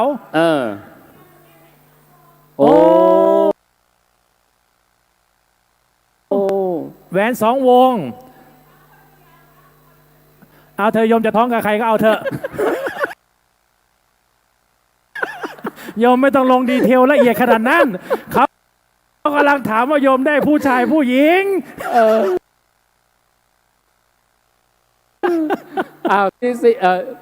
ยังไม่จบนี่ว่าอันหนึ่งได้พระได้แหวนแล้วได้อะไรอีกอาตมาก็เคยถามเหมือนกันนะเป็นไงถามโยมแม่เหมือนกันสตอรี่ตัวเองแม่ตอนที่อาตมาจะเกิดเนี่ยแม่ฝันเห็นอะไรแม่บอกว่าไปหนองน้ำแล้วก็จะกลับไปยกยอสะดุ้งนะเจ้าคุณแม่พระผมอย่าเพิ่งกลับเดี๋ยวกูมีของดีจะให้มึงเหมือนกันแล้วก็ล้วงมือเราไปในน้ำดึงมีดขึ้นมาเนี่ยแม่มองดูฟังตามโยมแม่เล่านะมีดเนี่ยสนิมเขอะตั้งแต่โคนจดด้าม ผมเลยคิดในใจว่าโอ้โหนี่เราโสโครกแต่ยังไม่เกิดเลยเนี่ยโยมแม่ก็ไม่รับนะไม่รับด้วยแล้วต่อรองไม่เอาเหมือนคุณแม่เนี่ยสุดท้ายแต่ว่าผีเสื้อน้ำเนี่ยวาทศิลป์ดีเป็นยังไงเอาไปเถอะเดี๋ยวแม่ก็ท้องไม่ได้ท้องกับมีดนะท้องกับสามีแกท้องกับสามีเนี่ยบุพนิมิตบุพนิมิตจิตอาวรนี่ไม่แม่นเป็นยังไงจิตอาวรคิดถึงคนนั้นคนนี้แล้วไปฝันนี่ไม่แม่นเทพสังหรณ์50เราก็เอาคนนี้มันใจบุญทำบุญดีนะเอามาทำบุญอย่างวันนี้ที่ทำบุญหลายๆอย่างเลยใช่ไหมโครงการเขาดีมากเนี่ยเขาก็เอามาให้โชคให้ลาภอันนี้เขาเรียกว่าเทวดาบุญต่อมาธาตุกำเริบเป็นยังไงป่วยไม่สบายใกล้จะตายแล้วก็ฝันเห็นนั่นเห็นนี่มีเหมือนกันนะโยมอันนี้ข้อที่10เลยเป็นไงก่อนจะตายนี่จิตรู้สุดท้ายโยมเคยได้ยินจิตรู้สุดท้ายไหมมันจะเกิดนิมิต3อย่างยังไงเขาเรียกว่า1กรร มาอารมณ์อย่างเช่นใครหวีดร้องเสียงเป็ดเสียงไก่เสียงสุนัขเสียงสุกรมาปรากฏใกล้ตายแล้วจะไปเกิดเป็นอะไรโยมเอาง่ายๆถามก่อนถ้าเกิดก่อนตายเห็นไฟแดงวาบนิมิตแดงโล่เลยโยมว่าจะไปเกิดเป็นอะไรกระสือมันหมดสมัยแล้วโยมบอกว่าตำรวจจราจรมันเพราะว่าคอยอยู่ที่ไฟแดงป้อมไฟแดงมันวาบนี่เห็นอะไรอ่ะอ้าวพวกนี้ไฟนรกอ้าวมาปรากฏถ้างั้นอย่าไปเห็นนะก่อนตายโยมต้องบอกโอ้ยมามีเทศมีทอกเห็นพระนั่ง3 รูปอยู่ปรากฏอยู่ปลายเตียงว่าเทวดาเสบียงบุญติดตามตนไปด้วยสมมติว่าก่อนตายเห็นทุ่งหญ้าเขียวขจีบรรยากาศสดชื่นครับโยมว่าโยมจะไปเกิดเป็นไร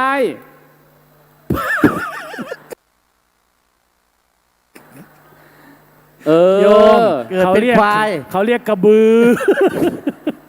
อ้าวก็เป็นสัตว์เดรัจฉานเป็นอย่างนั้นไปเป็นอย่างนั้นนะ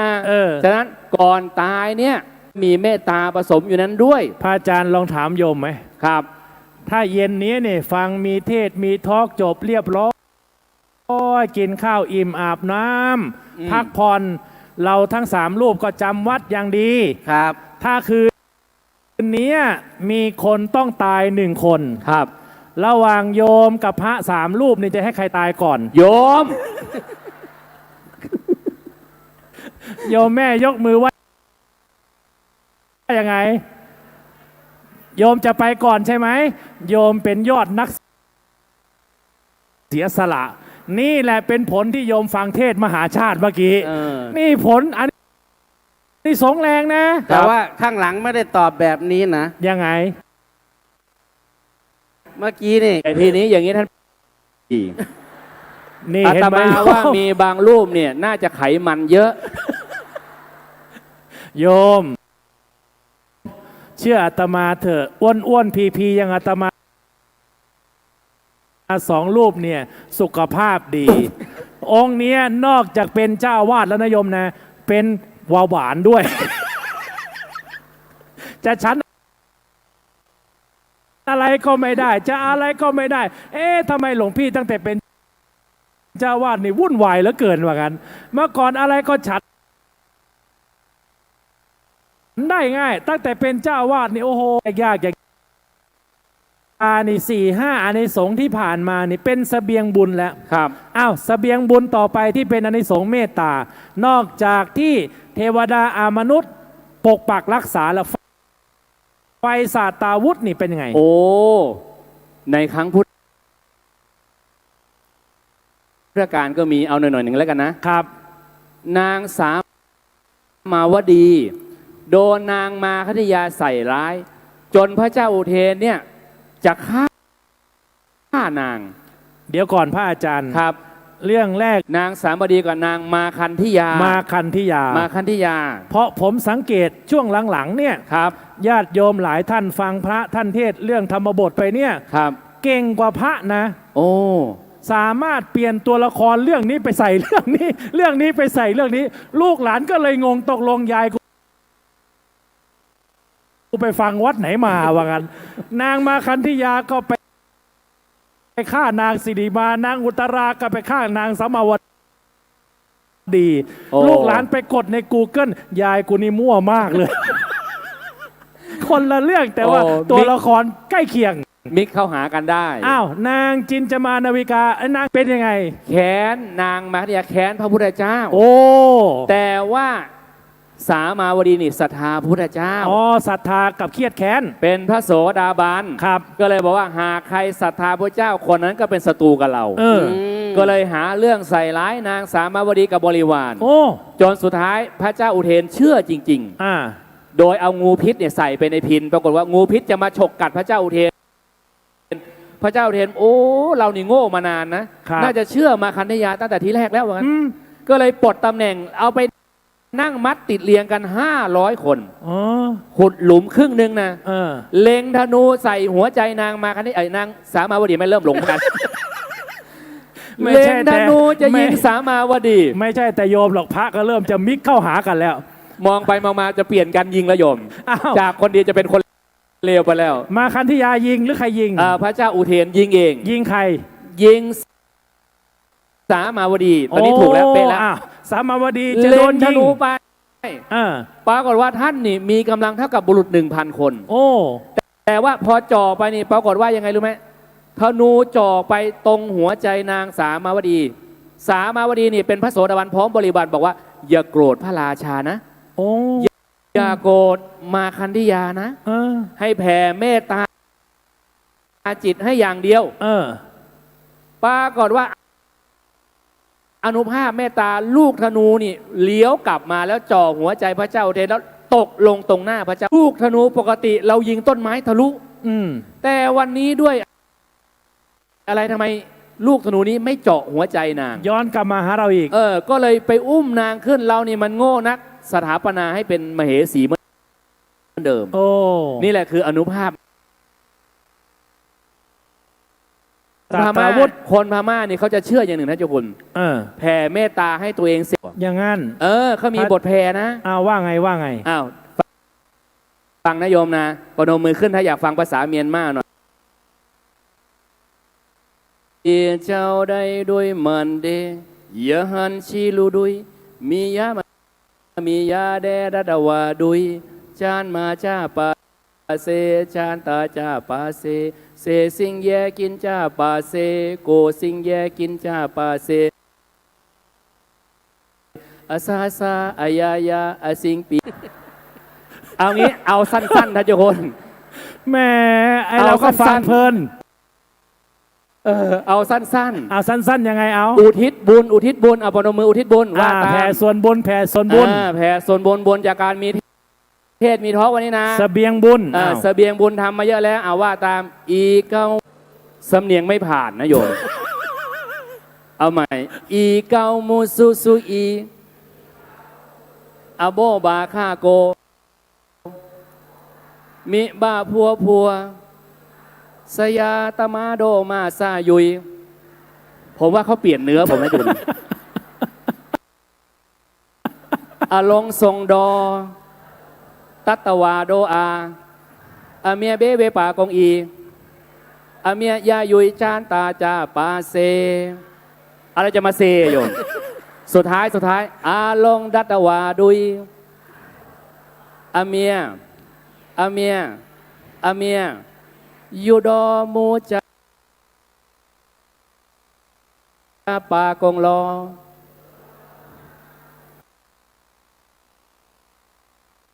ตาด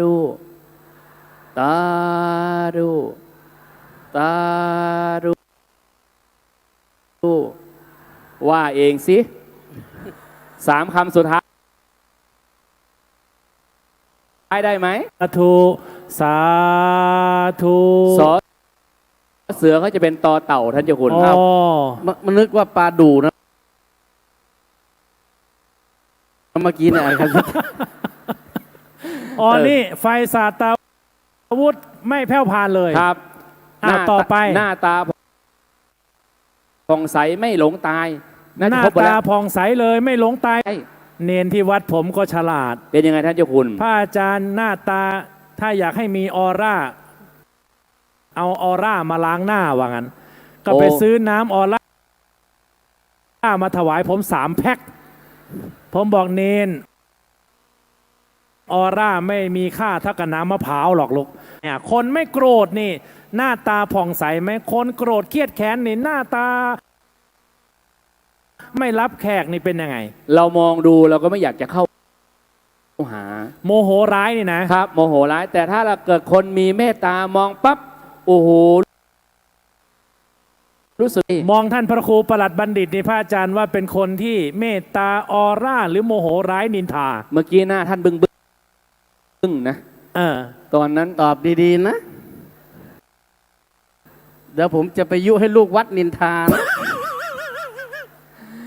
หน้าตาบุคลิกลักษณะดี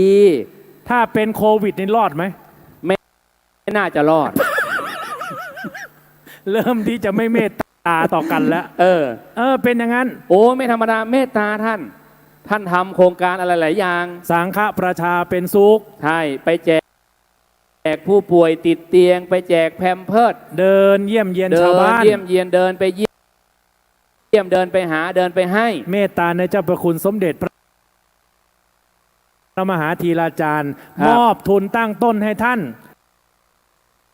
100,000 บาท ตั้งต้น ปัจจุบันใครไปทำบุญกับท่าน สังฆทานผ้าไตรน้ำดื่มข้าวสารไม่มีถวายเลย เห็นหน้าท่านหลวงพ่อแพมเพิร์สถวายแต่แพมเพิร์สไปที่ไหนก็มีแต่แพมเพิร์ส ครับ แรกๆก็นึกว่าหลวงพ่อเป็นเบาหวานน่าจะอั้นไม่อยู่ เป็นพระที่มีอุดพระโพธิสัตว์ เป็นพระนักเทศน์เป็นพระนักเผยแผ่เป็นพระธรรมวิทยากรเป็นพระนักสาธารณสงเคราะห์อาตมาเป็นเพื่อนกันมา30 ปีแล้ว โยมท่านใดจะคบก็เชิญอาตมาเลิกแล้ว แม่พูดมาเหมือนจะดีนะท่านเจ้าคุณ ว่าจะเลี้ยงน้ำปานะสักหน่อย กลัวนะปานะมีส่วนผสมนะถ้าพูดอย่างนี้นะ อ้าวประการสุดท้ายพระอาจารย์เหลือเวลา15 นาทีแล้วครับ ถ้าเรามีเมตหนึ่งเขาไม่เมตตาเราล่ะ ครับ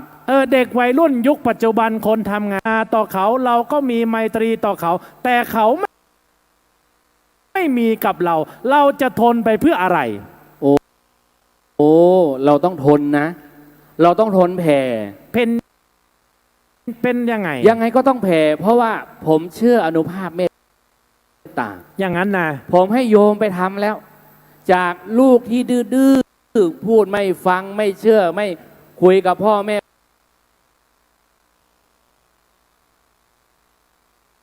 บางครั้งนี่ทำให้พ่อแม่น้ำตาไหล ครับ เด็กลูกคนหนึ่งพูดขอโทษพูดคำหยาบกับแม่ว่า เหมือนกับว่าทำให้เกิดมาแล้วชีวิตน่ะน้ำตาล่วง แล้วก็มาหาผมที่วัด ครับ พระอาจารย์ช่วยหน่อย ผมก็บอกว่ามาถวายสังฆทานก็เยอะแล้วโยม แล้วลูกโยมก็ยังไม่ดีขึ้น ไม่ได้เป็นเพราะสังฆทานหรือเป็นเพราะอาตมานะ โยมเริ่มนินทาพระแล้ว เป็นยังไง เป็นเรื่องสังฆทานเพราะพระหนูว่าเป็นเพราะพระแน่ๆวะถวายแล้วไม่ศักดิ์สิทธิ์ไม่ขังว่างั้น โอ้ลูก แผ่ทุกวันให้หลาน ปรากฏว่าพลิกชีวิตจริงๆตอนนี้จากลูกเกเรไม่เรียนหนังสือขโมยตังค์พ่อแม่7-8 แสนเอาไปเล่นการพนัน โอ้ เดี๋ยวนี้เรียนจะจบแล้วปีนี้ปีสุดท้าย โอ้ มหาวิทยาลัยดังด้วยแล้วก็มาดูแลแม่เสื้อผ้าหน้าผมอาหารการกิน ดูแลเทคแคร์แม่จนแม่บอกโอ้โหได้ลูกคืนแล้ว นี่แหละถูกลอตเตอรี่รางวัลที่ 1 ใช่ก็บอกไม่คิดว่าจะได้ แกใช้เวลาอยู่โยมเนี่ยนะถ้าใครลูกดื้อลูกไม่เขาจะโกรธจะเกลียดจะพยาบาทจะอาฆาตก็แพ้สู้ เวลาเรานึกถึงหน้าเขาถ้านึกแล้วเขายังหน้าบึ้งอยู่ใจเรายังรับไม่ได้แสดงว่าเมตตาไม่เกิดนะท่านเจ้าคุณ ยังไม่บริบูรณ์แสดงว่าโทสะเกิดเป็นโทสะจริตต้องทำยังไงกลับมาแผ่เมตตาให้ตัวเอง แสดงว่าทุกครั้งที่จะเมตตาใครก็ต้องเริ่มที่ใจของเรา ต้องเริ่มที่ตัวเองเป็นครั้งแรกก่อนนะหายใจเข้าเอาโยมลองทำตามพระอาจารย์นะสอนง่ายๆเอาสติไว้ที่กลางกระหม่อมหน้าผากอยู่ไหนโยมเอามือแตะดูสิไม่ใช่ว่าอีเมลโจไดนะ เอาสติไว้ที่หน้าผากเอาไว้หน้าผากเสร็จแล้วไงต่อแล้วก็หลับตาทรงจิตแผ่เมตตาสแกนใบหน้านึกถึงใบหน้าตัวเองรักตัวเองก่อนรักคนอื่นขอให้ข้าพเจ้ามีความสุขเอาโยมลองว่าในใจนะขอให้ข้าพเจ้านึกถึงใบหน้าให้ชัดๆนะถ้าใบหน้าเราวอกแวกดึงกลับมาใหม่เดี๋ยวก่อนพระอาจารย์ครับผมกลัวโยมจะเข้าใจไม่เนี่ยสมมุติให้เป็นรูปธรรมให้โยมเอาสติไว้ที่ระหว่างคิ้วผมเอาลงตั้งนานแล้ว เอาลงที่ไหนผมดูโยมมันกำลังจะกุ้มใจกับลูกอยู่กันเอาไว้ที่คิ้ว ปุ๊บโยมก็เอามือวางที่ตักธรรมดา ท่านเจ้าคุณอธิบาย หลับตาลง หลับตาลง เอาสติไว้ที่ระหว่างคิ้วเราใบหน้าของเรา ขอให้ข้าพเจ้ามีความสุข ถ้าเราเอาภาษาบาลีก็อหังสุขิโตโหมิ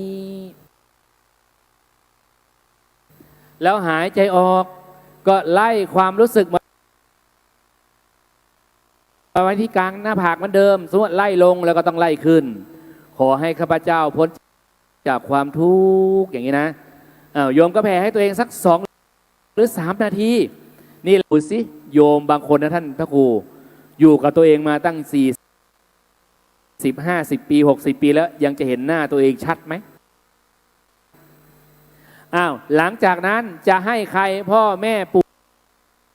ปู่ย่าตายายอันนี้เรียกว่าเจาะจงนะรุ่นนี้ปู่ย่าตายายคงไม่อยู่ละเอาให้นึกถึงใบหน้าลูกหลานแล้วโฟกัสเหมือนลูกหลานนั่งอยู่ตรงหน้านะขอให้ลูกมีความสุข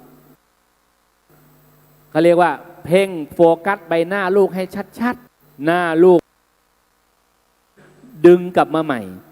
ถ้าดึงแล้วยังไม่นิ่งอีกแผ่เมตตาให้ตัวเองกลับมาสตาร์ทที่ตัวเองใหม่แล้วค่อยแผ่ให้ลูกใหม่ขอให้ลูกมีความสุขขอให้ลูกพ้นจากความทุกข์ขอให้ลูกมีความสุขแต่อย่าไปเร่งนะหายใจธรรมชาติสบายๆไม่บังคับลมหายใจไม่เบ่งลมหายใจทำอย่างนี้ได้ทุกคนอันนี้ว่าเจาะจงมันมีเยอะขั้นตอนแต่เอา2 แบบไม่เจาะจงฟังนะแผ่ให้สรรพสัตว์ทั้งหลายในโลกนี้นะมนุษย์อมนุษย์พูดผีปีศาจได้หมดหายใจเข้าว่าขอให้สรรพสัตว์ทั้งหลายจะมีความสุขขอให้สรรพสัตว์ทั้งหลายจงพ้นจากความทุกข์ขอให้สรรพสัตว์ทั้งหลายจะมีความสุขส่งกระแสจิตออกเป็นพลังคลื่นสมาธิคลื่นเหมือนคลื่นทะเลคลื่นโทรศัพท์ไปนะแผ่ไปแผ่ไปหลายคนนี่หลายพลังจะเกิดพลังจิตแน่นอนพระอาจารย์เชื่อว่าต้องมีแล้วตื่นเช้ามามันจะสดชื่นไม่ง่วงไม่งวงเงียหรือเราจะนอน1 ชั่วโมง 2 ชั่วโมงมันจะชัดเจนมากนี่พระอาจารย์ทำมาปีนี้ปีที่16ทำทุกเช้าก่อนตื่นนอนตื่นขึ้นมาปั๊บเข้าสมาธิเลย1 ชั่วโมงหรือ30 นาทีอย่างน้อยสุดท้ายครับญาติโยมประนมมือสาธุให้กับเมตตาที่เกิดขึ้นกับตนเอง3 ครั้งสาธุสาธุช่วงสุดท้ายนี้10 นาทีทองของมีเทศมีทอล์กในช่วงธรรมะอารมณ์ดีนี้จะเปิดโอกาสให้คุณโยมสัก5 ท่านท่านใดมีคำถามมีข้อแลกเปลี่ยนมีข้อสังเกตเชิญ5 ท่านอาตมามีรางวัลมอบให้เป็นพระคุณโยม5 ท่านนะท่านใดที่จะมีข้อแลกเปลี่ยนมีคำถามหรือมีข้อเสนอแนะข้อสังเกตเชิญ5 ท่านนี่คุณโยมปุ๊กโยมอนุมาเป็นผู้เดินไม้ให้เองเลยนู่นนะคะไปแล้วค่ะน้องฝน2 มือยกไว้ก่อนนะคะตรงนี้คือนี่นะคะนี่น้องพี่ใส่แว่นเนี่ยน้องใส่แว่นนำคุณแม่ก่อนนะเดี๋ยวข้างหลังก่อนคุณแม่นะเชิญจ้าคือพี่จะถามว่าอาม่านะก่อนเขาละนะเขารออย่างนี้จะเสียงนี้ใช่ไหมค่ะเป็นยังไงหลวงพี่อันนี้คือเขาร้อนจัดแล้วก็ถึงขั้นต้องมันมีอย่างนี้ออกหมดเลยอย่างนี้นะแล้วอาม่ายังอยู่ไหมคุณโยมอาม่ายังอยู่ไหมตอนนี้คาดว่าอาม่าน่าจะไปสวรรค์แล้วค่ะละเมื่อวันที่1 เมษายนนี้เอาง่ายๆแสดงว่าถ้าพูดตามหลักเนาะเขาเรียกว่าธาตุไฟใกล้แตกโยมรู้ใช่ไหมเรียกว่าธาตุมันไม่สมประกอบแล้วมันก็จะไปแล้วจะเย็นจากร้อนก็กลายเป็นเย็นนะ เย็นมาจากเท้าจากแล้วก็ไปเลย เพราะปกตินี่ ครับ ร่างกายของมนุษย์เราประกอบด้วยธาตุสี่ ครับ มันจะสมดุลกันธาตุดินธาตุลมจะสิ้นชีวิตนี่ธาตุบางธาตุมันไม่ทำงานธาตุลมลดน้อยลงธาตุน้ำลดน้อยลงธาตุไฟก็จะมีมากขึ้นก็จะเป็นอาการอย่างที่โยมว่านี่แหละ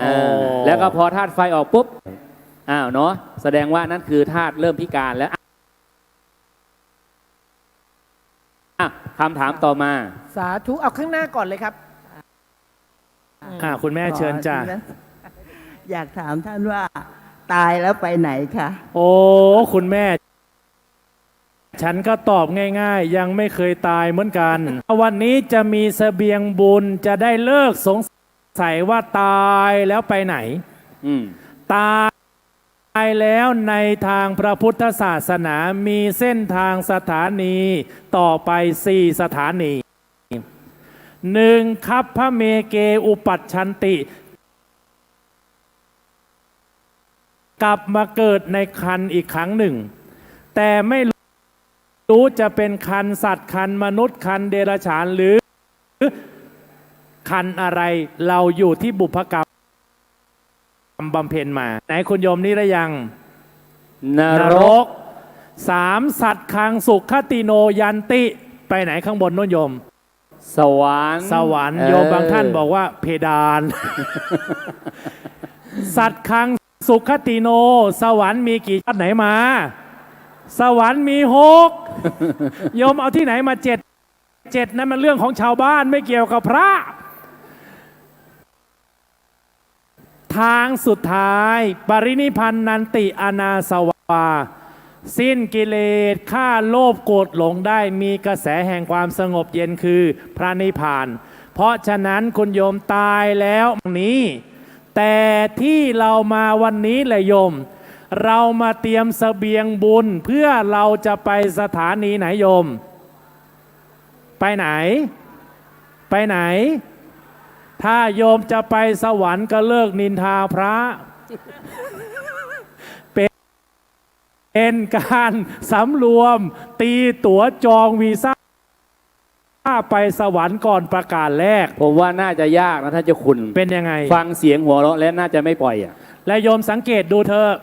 อาตมาทั้ง3 รูปเนี่ยเทศต่อบรรยายต่ออีก5 ชั่วโมงเสียงก็ไม่ตกโยมทราบไหมว่าอาตมามียาดียังไงอาตมาได้วิชามาจากหลวงพ่อวัดดอนครับเสียงจะดีเทศจะดังต้องอมเงินวัด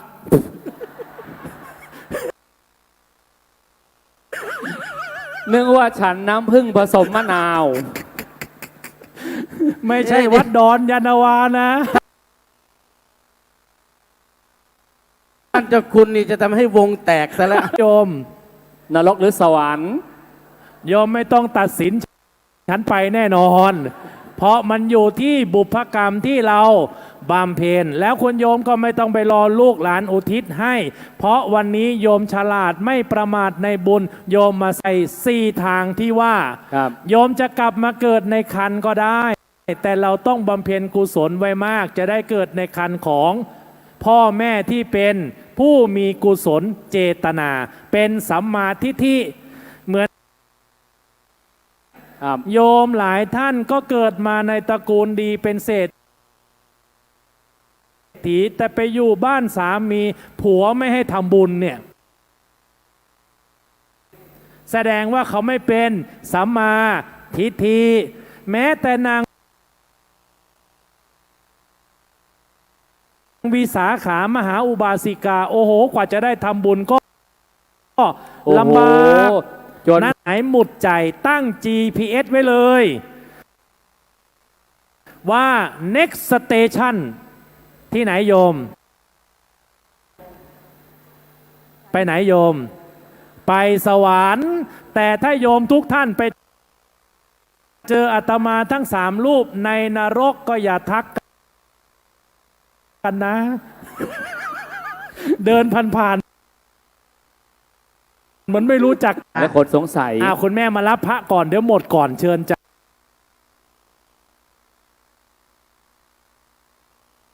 คุณพี่เมื่อกี้ที่ถามอาม่าด้วยเชิญจ้ะ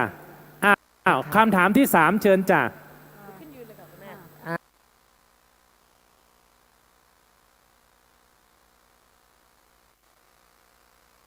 คำถามที่ 3ทางนี้นะคะ มีดังนี้ค่ะ คุณแม่ไม่ต้อง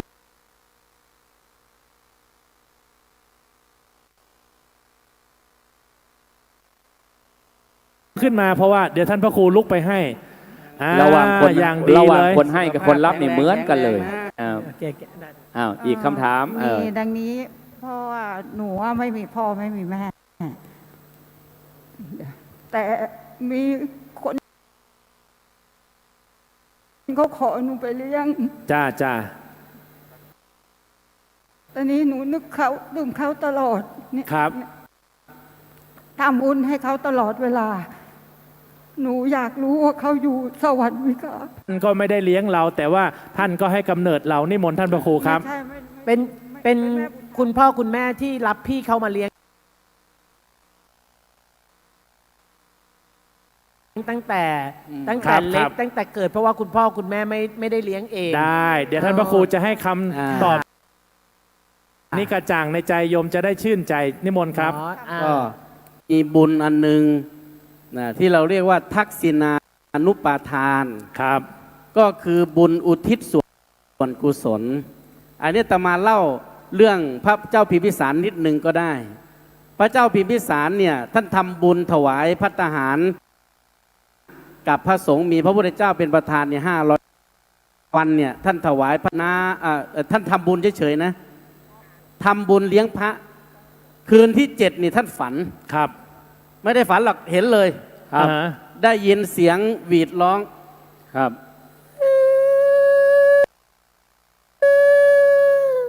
เหมือนนะ อยู่ข้างหน้าต่างพระราชวัง อีกรอบที่ท่านพระครูเมื่อกี้เขายังโห่9 ชั้นเลยท่านพระครู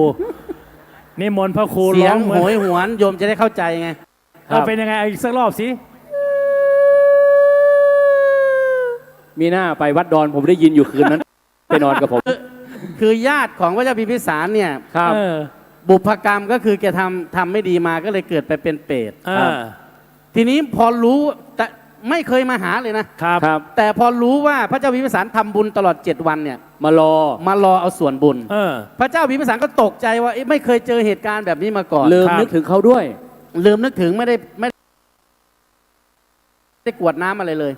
ก็เลยตื่นเช้ามาก็เลยไปกราบทูลถามพุทธเจ้าว่าเนี่ยเหตุการณ์แบบเนี้ยเกิดขึ้นกับหม่อมฉันจะมีอันตรายอะไรไหมพุทธเจ้าบอกไม่มีมหาบพิตรได้กวดน้ำไหมทำบุญ7 วันตลอดมาเนี่ยได้อุทิศส่วนกุศลให้กับญาติในทุกภพทุกชาติไหมครับโอ้ลืมพระเจ้านี่แหละเจ้าพิมพิสารก็เลยเริ่มใหม่หลังจากวันที่8มาทำบุญเช้าทำบุญเพลก็แกก็อุทิศส่วนกุศลกรวดน้ำแล้วก็อุทิศส่วนกุศลให้กับบรรพบุรุษแล้วก็ญาติพี่น้องตั้ง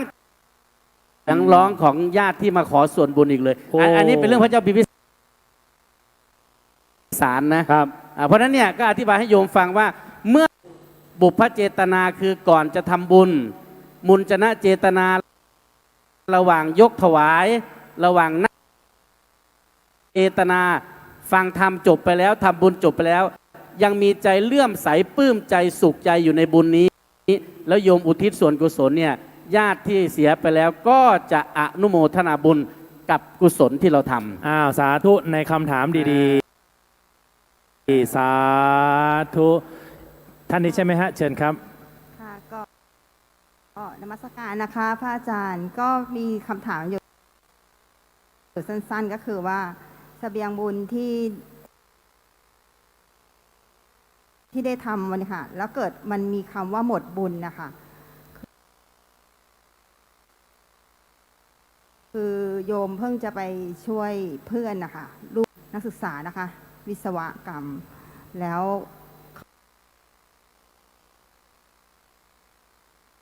เขา เขากระโดดตึกชั้น 12อะค่ะกระโดดลงมาแล้วก็คือไม่ได้ลาพ่อแม่ไม่ได้อะไรเลย แต่เขาบอกว่าเขาเหนื่อยมากแล้วเขาขอโทษพ่อแม่ที่ไม่ได้อยู่ดูแล ซึ่งพ่อแม่เนี่ยกำลังจะไปซื้อแอร์ค่ะที่จะต่อชะตาชีวิตเขาอย่างเงี้ยสมมติว่าเขาหมดบุญจริงๆนะคะเราสามารถจะ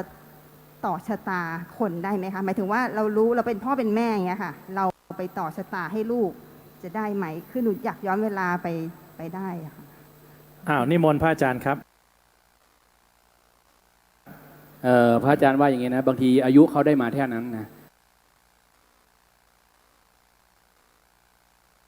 บางครั้งเนี่ยมันเป็นกรรมของเขาที่ต้องเขามีอายุเพียงเท่านี้เขาเรียกว่า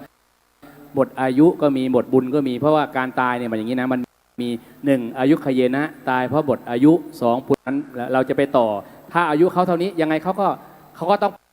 ไปในครั้งพุทธกาลก็มีนิทานชาดกคือเขาจะฆ่าแพะตัวหนึ่งแล้วแพะตัวนั้นก็หัวเราะว่าเนี่ยเราฆ่าเจ้าฆ่าเราเนี่ยต่อไปเนี่ยเจ้าก็ต้องเป็นแพะเท่ากับขนของเรานี่แหละว่างั้นเวรกรรมที่ท่านฆ่าแพะเนี่ยไอคนนั้นก็เลยไม่ฆ่าก็เลยปล่อยไปสุดท้ายวันที่อีก7 วันสุดท้ายก็ฟ้าก็ผ่าก้อนหินก็กระเด็นมาใส่คอแพะบาปก็ต้องไปเหมือนกันเนาะเพราะว่าพระเจ้าก็ตรัสไว้อยู่แล้วว่าการตายมีกี่ประเภทอย่างที่พระอาจารย์ได้บอกไว้เมื่อกี้เนาะคำถามที่คุณโยมถามนี่ก็เป็นสถานการณ์ปัจจุบันโยมพ่อโยมแม่ปู่ย่าตายายตอนนี้นอกจากเป็นบุพการีแล้วเนี่ยคุณโยมก็เป็นผู้ที่ให้ในเศร้านี่มีเยอะสิ่งหนึ่งที่คุณพ่อคุณแม่ปู่ย่าตายายสามารถทำได้คือการให้กำลังใจแต่จะไปให้ทุกวี่ทุกวันทุกเช้าทุกเย็นทุกค่ำคืนเป็นการสร้างความกดดันดูเหมือนเขาเป็นคนอ่อนแอโยมต้องรู้จังหวะที่จะให้กำลังใจในขนาดเดียวกันญาติโยมท่านทั้งหลายบางครั้งบางทีใจทำความดีมาชั่วชีวิตแต่ที่เสียชีวิตเนี่ยเพราะอารมณ์ชั่ววูบไม่รู้จะหันไปหาพ่อก็ไม่พูดโทรไปหาแม่ก็ไม่รับจะไปเล่าให้เพื่อนฟังเขาก็ไม่ฟังเพราะฉะนั้นคุณโยมพ่อโยมแม่โดยจะพูดประโยคหนึ่งว่าเรื่องเศร้าๆเนี่ยถ้าได้เล่ามันจะเบาลงโยมไม่ต้องให้คำแนะนำหรอกเด็กสมัยปัจจุบันเขามี how to เยอะแต่โยมทำหน้าที่เป็นกัลยาณมิตรที่ดีพูด2 คำพออาตมาใช้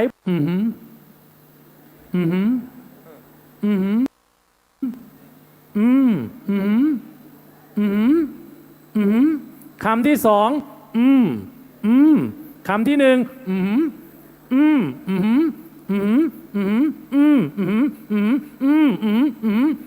เรื่องเศร้าๆถ้าได้เล่าจะเบาลงแต่ถ้าเขาพูดปุ๊บโยมสวนปั๊บเขาพูด2 คำโยมพูด10 คำเขาพูด5 คำโยมพูด20 คำเขาจะไม่เล่าอะไรต่อไปแต่ถ้าโยมทำหน้าที่เป็นกัลยาณมิตรฟังด้วยดีแล้วก็เสริมกำลังใจเขาหายใจลึกๆไม่จำเป็นที่ประสบความสำเร็จในโลกสมัยปัจจุบันดาวดวงเดียวไม่ทำให้ท้องฟ้าสวยงามอาตมาทั้ง3 รูปก็เหมือนดอกไม้อยู่ข้างหน้านิยมมีสีขาวสีชมพูสีเขียวก็ต้องเติมต้องเสริมกันไปคนเก่งคนเดียวเดี๋ยวก็เปล่าเปลี่ยวใจเนี่ยอาตมา3 รูปนี่คุณโยมสบายใจถึงแม้เขาจะถวายซองเดียวก็ทำใจตั้งแต่แรกแล้วแต่อาตมาก็ไม่ได้คิดอะไรเพราะปัจจัยทั้งหมดก็จะร่วมโครงการเพราะคุณโยมเสบียงบุญเนี่ยมี4 โครงการหลักนะ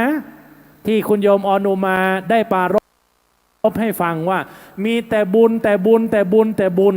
เสริมบุญเติมบุญแบ่งปันบุญสมทบบุญ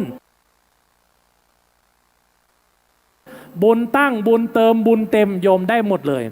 เพราะฉะนั้นช่วงนี้ หมดเวลาญาติโยมที่มีคำถามอยู่ในใจอาตมาต้องขอฟาร์มเพจธรรมะอารมณ์ดีท่านพระครูประหลัดบัณฑิตอาตมาท่านพระมหาดิศักดิ์จะช่วยกันตอบมีพระธรรมวิทยากรอยู่30กว่ารูปจะช่วยกันตอบโยมไปฝากคำถามไว้ได้ช่วงท้ายนี้นิมนต์ท่านพระครูได้ให้พรและข้อคิดกำลังใจกับญาติโยมเป็นเสบียงบุญพรธรรมก่อนที่จะหมดเวลาในช่วงนี้ขอนิมนต์ครับ หรือไม่ก็รายการอาสาหาธรรมช่วงเช้า8 โมงถึง 9 โมงทุกวันไม่มีวันหยุดโยมก็ไปถามไว้ตรงนั้นแหละพระอาจารย์แต่ละรูปก็จะไปตอบทุกวันครับผมเอาละท้ายที่สุดนี้อาตมาภาพก็ขอให้กำลังใจญาติโยมทุกท่านเนาะที่วันนี้ได้มาเติมเสบียงบุญแล้วก็อาตมาเชื่อว่าตั้งแต่เช้าจนค่ำเนี่ยญาติโยมได้ติบารมีคือมีฟังไปได้ปัญญาไปได้ข้อคิดได้ความสุขในการเอาไปประยุกต์ใช้ในชีวิตเพราะฉะนั้นอาตมาภาพก็ขออำนวยอวยพรให้ท่านทั้งหลายมีสุขภาพร่างกายที่แข็งแรงหายจากโรคาพยาธิโรคภัยไข้เจ็บที่หนักก็ขอให้เบาที่เบาก็เบาบางผู้มีความสุขทุกทิพาราตีการทุกท่านทุกคนเถิดโสอาทาระโทสุขิโตวิรุณโนบุตตาสาสเนอโรโคสุขิหิยาติปิสาอันตราธาสุขิตาวิรุณหาพุทธสสเนอโรคาสุขิตาหุนสังสะเพหิยาปุณหาพุทธสสเนอโรคาสุขิตาโหทัสสังสะเพหิยาติภิ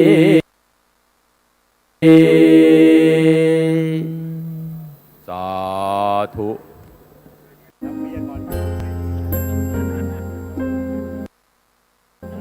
เห็นไหมครับธรรมะก็ทำให้ท่านมีรอยยิ้มได้เพราะเป็นธรรมะอารมณ์ดีครับพระมหาวีรพครับถูกไหมฮะได้ข้อคิดด้วยได้รอยยิ้มด้วยได้ความสุขด้วยแล้วที่ได้อารมณ์ดีที่สำคัญคือเราได้อารมณ์ดีครับแล้วก็มีความพิเศษด้วยนะครับเดี๋ยวจะบอกอย่างนี้นะเพราะเราจะมีของ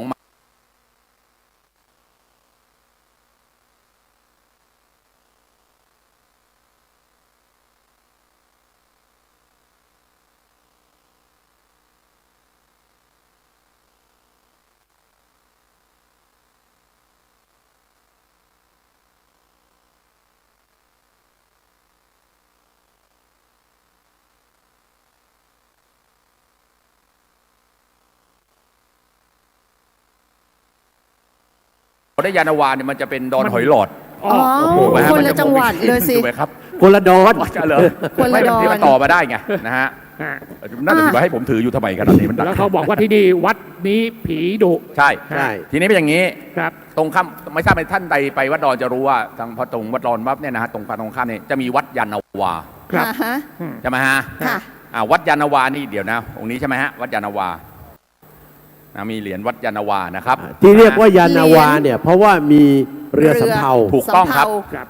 มีเรือสำเภาจำลองมาแบบรัชกาลตั้งแต่สมัยรัชกาลที่3พระพรหมสองหน้า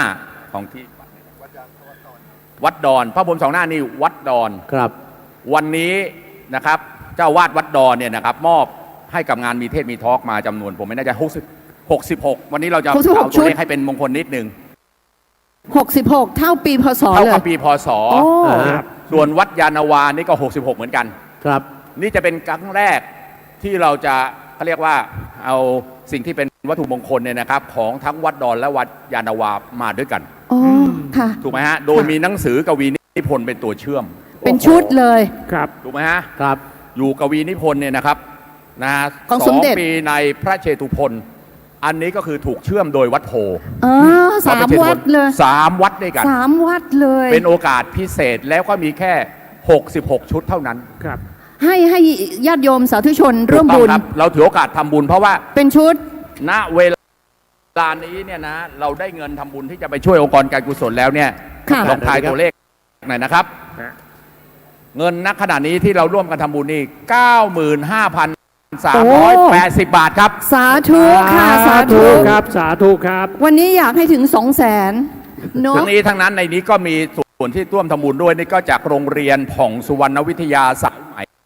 ครับ ร่วมมาอีกเท่าไหร่ ทำบุญมาเท่าไหร่ วม นะ ทำบุญทั้งสิ้นนะครับ 10,000 กับ 100 บาทครับ นักเรียนกับครูเลยใช่ไหมคะ ใช่ครับ โอ้ วันนี้พามาด้วยนะ สาธุ ถ้ามีคำถามว่าสายไหมคำตอบคือยังไม่สายครับที่ท่านจะทำบุญนะครับ แต่มัน ยังไม่ บ่าย สาย แล้ว ร่วมไหมฮะ แต่มันบ่ายแล้ว มัน นะ บ่ายแล้วนะครับ เดี๋ยวตอนนี้หลายคนอาจจะสงสัยว่าพี่พาชายหนุ่มขึ้นมา1 คน ครับอันนี้ อยาก ไม่ ท ใช่ ราบ ชาย ไหม หนุ่ม ใค แล้วเนี่ยมัน รเอ่ยแนะนำตัวเลยลูก สูงมากแล้วนะตอนนี้นะเอ ผ อ มเด็กชายกรทัศน์โชคพัฒน์ไพบูลย์ชื่อข้าวครับ ช้าๆนิดสิลูก ผมเด็กชายกรทัศน์โชคพิพัฒน์ไพบูลย์ชื่อข้าวครับ ชื่อเล่นชื่อข้าว เมื่อกี้นี่มีน้องสาวขึ้นมาชื่อแบ่งปัน เป็นอะไรกับแบ่งปัน เป็นพี่มันครับ เป็นพี่ แบ่ง มัน ปันครับ อ้าวภาษาวัยรุ่นค่ะ ภาษาวัยรุ่นไม่ต้องตกใจนะคะ เป็นพี่มันเป็นพ่อมัน แล้ว แล้วแล้วมีปกป้องอีกคนหนึ่งเป็นใครอ่ะปก ปก ป้อง ป้อง เนี่ย เป็นใคร เป็นป้องเป็นน้องเผือกครับ เป็นน้องผมครับ เป็นน้องผมละให้เกียรติมากเลย ดีครับ อยากรู้ว่าพี่ข้าวขึ้นมาช่วยรายการนี้กี่ปีละ ตั้งแต่ผมเกิดปีนี้ก็น่าจะสัก ครั้งที่ 3 ได้เนาะ ครับน่าจะ ครั้งที่ สาม 3 ครั้งที่ 3 ตอนนั้นก็6 ขวบ 7 ขวบแล้วนะ 7 ขวบ ที่เห็นนี่เป็นเด็กชายนะ เด็กชายค่ะ ยังเป็นเด็กชาย ตอนนี้ก็ยังเป็นเด็กชายอยู่ ครับเด็ก ครับ ชาย แล้ววันนี้ไม่ไปทำงานเนี่ยฮะ ยังเรียนอยู่ ยังเรียน ไม่เห็นเขาบอกว่าปุ๊กเนี่ยนะครับคุณอนุมาเนี่ยส่งลูกไปทำงานที่ร้านอาหารในช่วงปิดเทอม อ่า ฮะใช้เด็กทำงานเพื่อหาเรียงเงินเลี้ยงครอบครัว ใช่ครับ กำลัง นี่เขายอมรับ เขายอมรับ เขาใช้แรงงาน โอ้ เด็ก นี่ใช้แรง ใช้ งาน แร เด็ ง ก งานเด็กค่ะ เอาละครับ แล้ว เอาเดี๋ยว มีการประท้วงแม่บนเวที เราพูดถึงชุดเมื่อสักครู่นี้ก่อนนะครับนะฮะเหรียญนะครับเป็นพรหม2 หน้านะครับวัดดอน 2 วัด กับเหรียญที่วัดยานาวานะครับ 2 วัดละ และก็มีหนังสือชื่อกวีนิพนธ์มีอยู่แค่66 ชุดด้วยกันนะครับ จากวัดโพ จากวัดโพนะครับ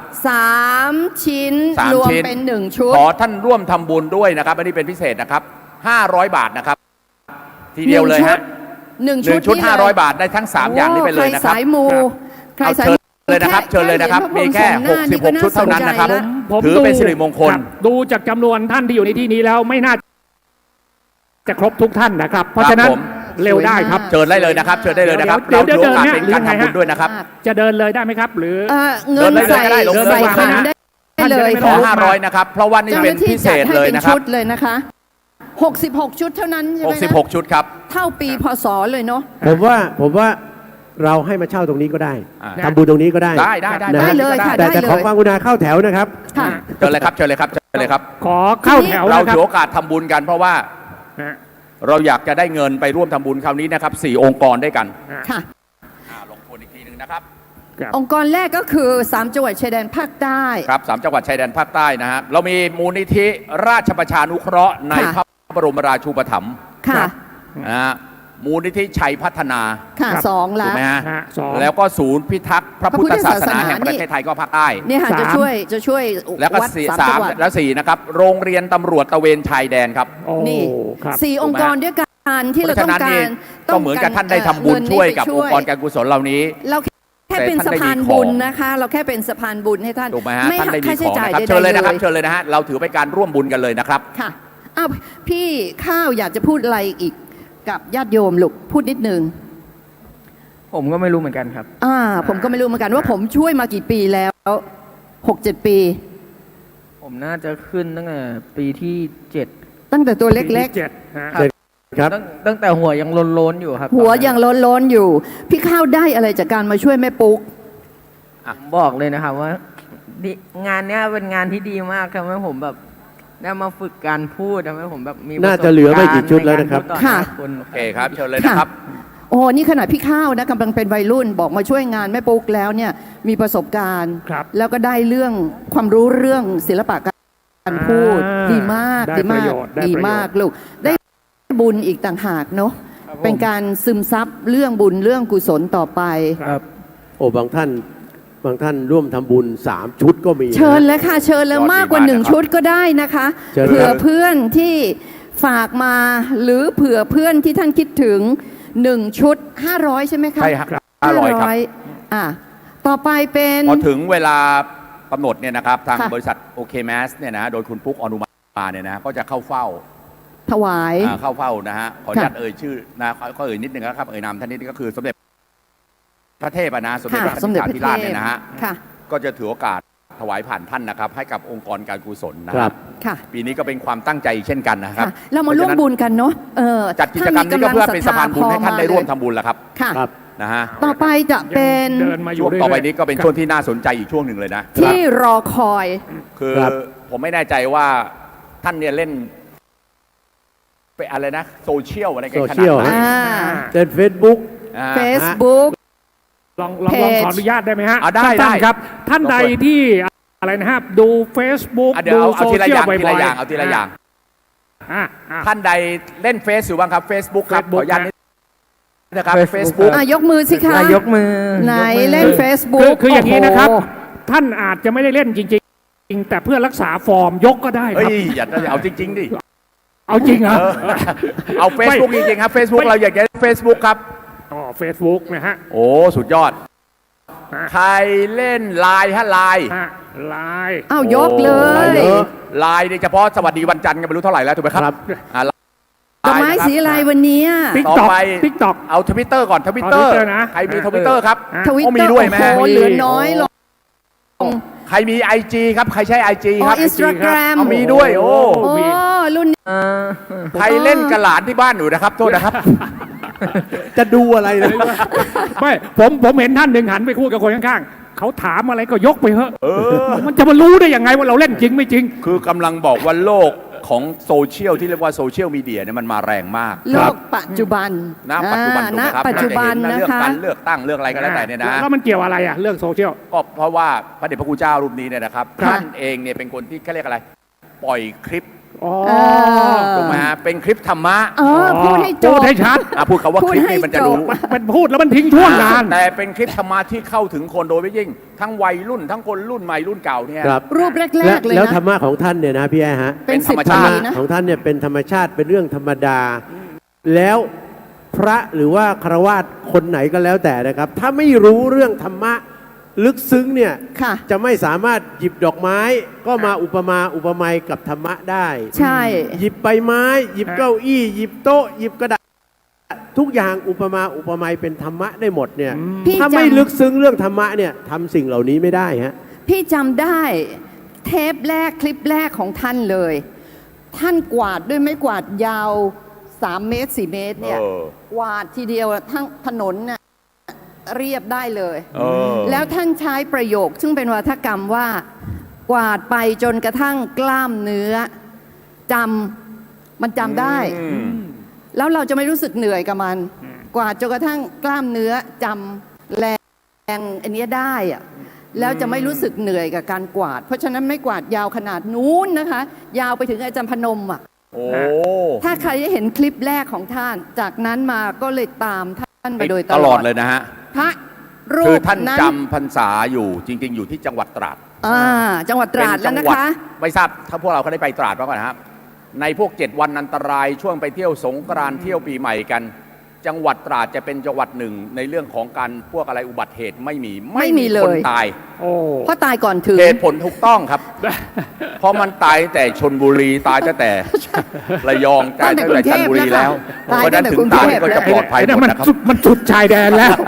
ไปไม่ถึง นะครับพระคุณเจ้านะครับ รูปนี้ ท่านเป็นนะครับพระนักเผยแผ่สื่อสารออนไลน์นะครับทางสื่อออนไลน์ แล้วก็ผ่านเพจที่เป็น Facebook นะครับเพจของท่านชื่อพระศักดาสุนทโร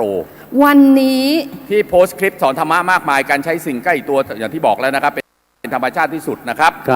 แล้วก็จนมียอดวิวขอพระอาจารย์ต้นนะครับเป็นหลักล้าน โอ้ เป็นหลักล้าน เป็นยูทูบเบอร์ได้แล้วเนาะ และปัจจุบันนี้ท่านเป็นพระครูสังฆรักษ์ศักดาในฐานานุกรมของพระราชกิจจาภรณ์นะครับปัจจุบันนี้ท่านจำพรรษาอยู่ที่นะครับวัดเดิมฮะวัดธรรมาภิมุขไร่ป่าจังหวัดตราดจังหวัดตราด ขอกราบนิมนต์พระครูสังฆรักษ์ศักดาสุนทโรครับสาธุค่ะ ใครที่ได้ทานสีดำๆเฉาก๊วย เฉาก๊วย นั่นแหละค่ะศรัทธาญาติโยมจากกลุ่มของเพจพระศักดาเป็นคนมาจากโรงทานเฉาก๊วยให้ พระประหลัดเมธีนะครับจากหาดใหญ่ครับ เอามาร่วมกัน ผม เอายังไม่ให้เราไปท่านบอกให้ เรี เรา ยก อยู่ ในการมีเทศน์มีทอล์กอยากจะเรียกท่านว่าท่านเป็นพระสปิริตครับเ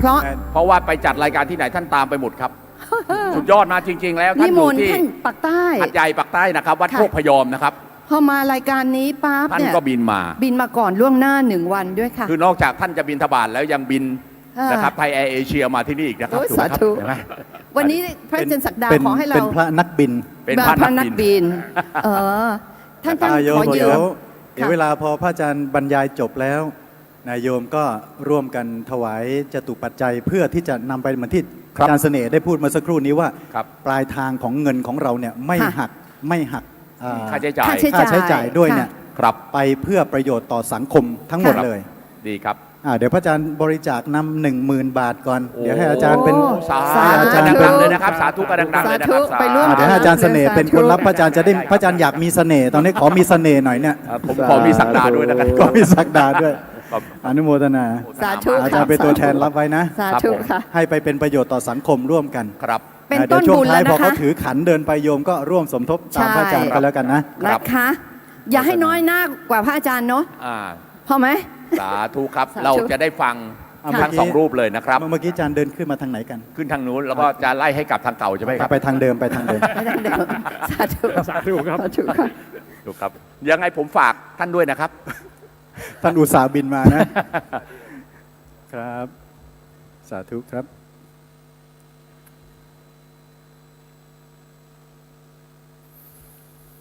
ขอนอบน้อมแด่องค์สมเด็จพระผู้มีพระภาคเจ้า ซึ่งตรัสรู้ชอบได้โดยพระองค์เองและทรงสอนให้ผู้อื่นรู้ตามพระองค์ด้วยขอความนอบน้อมจงมีแด่พระธรรมคำสั่งสอนของพระพุทธองค์ซึ่งผู้ใดน้อมนำมาปฏิบัติตามแล้วย่อมไม่ตกไปสู่โลกที่ชั่ว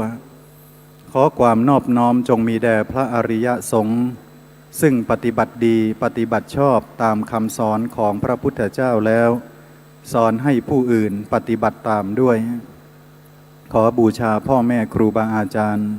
มีพระอุปชายะเป็นต้นด้วยเสียงเกล้า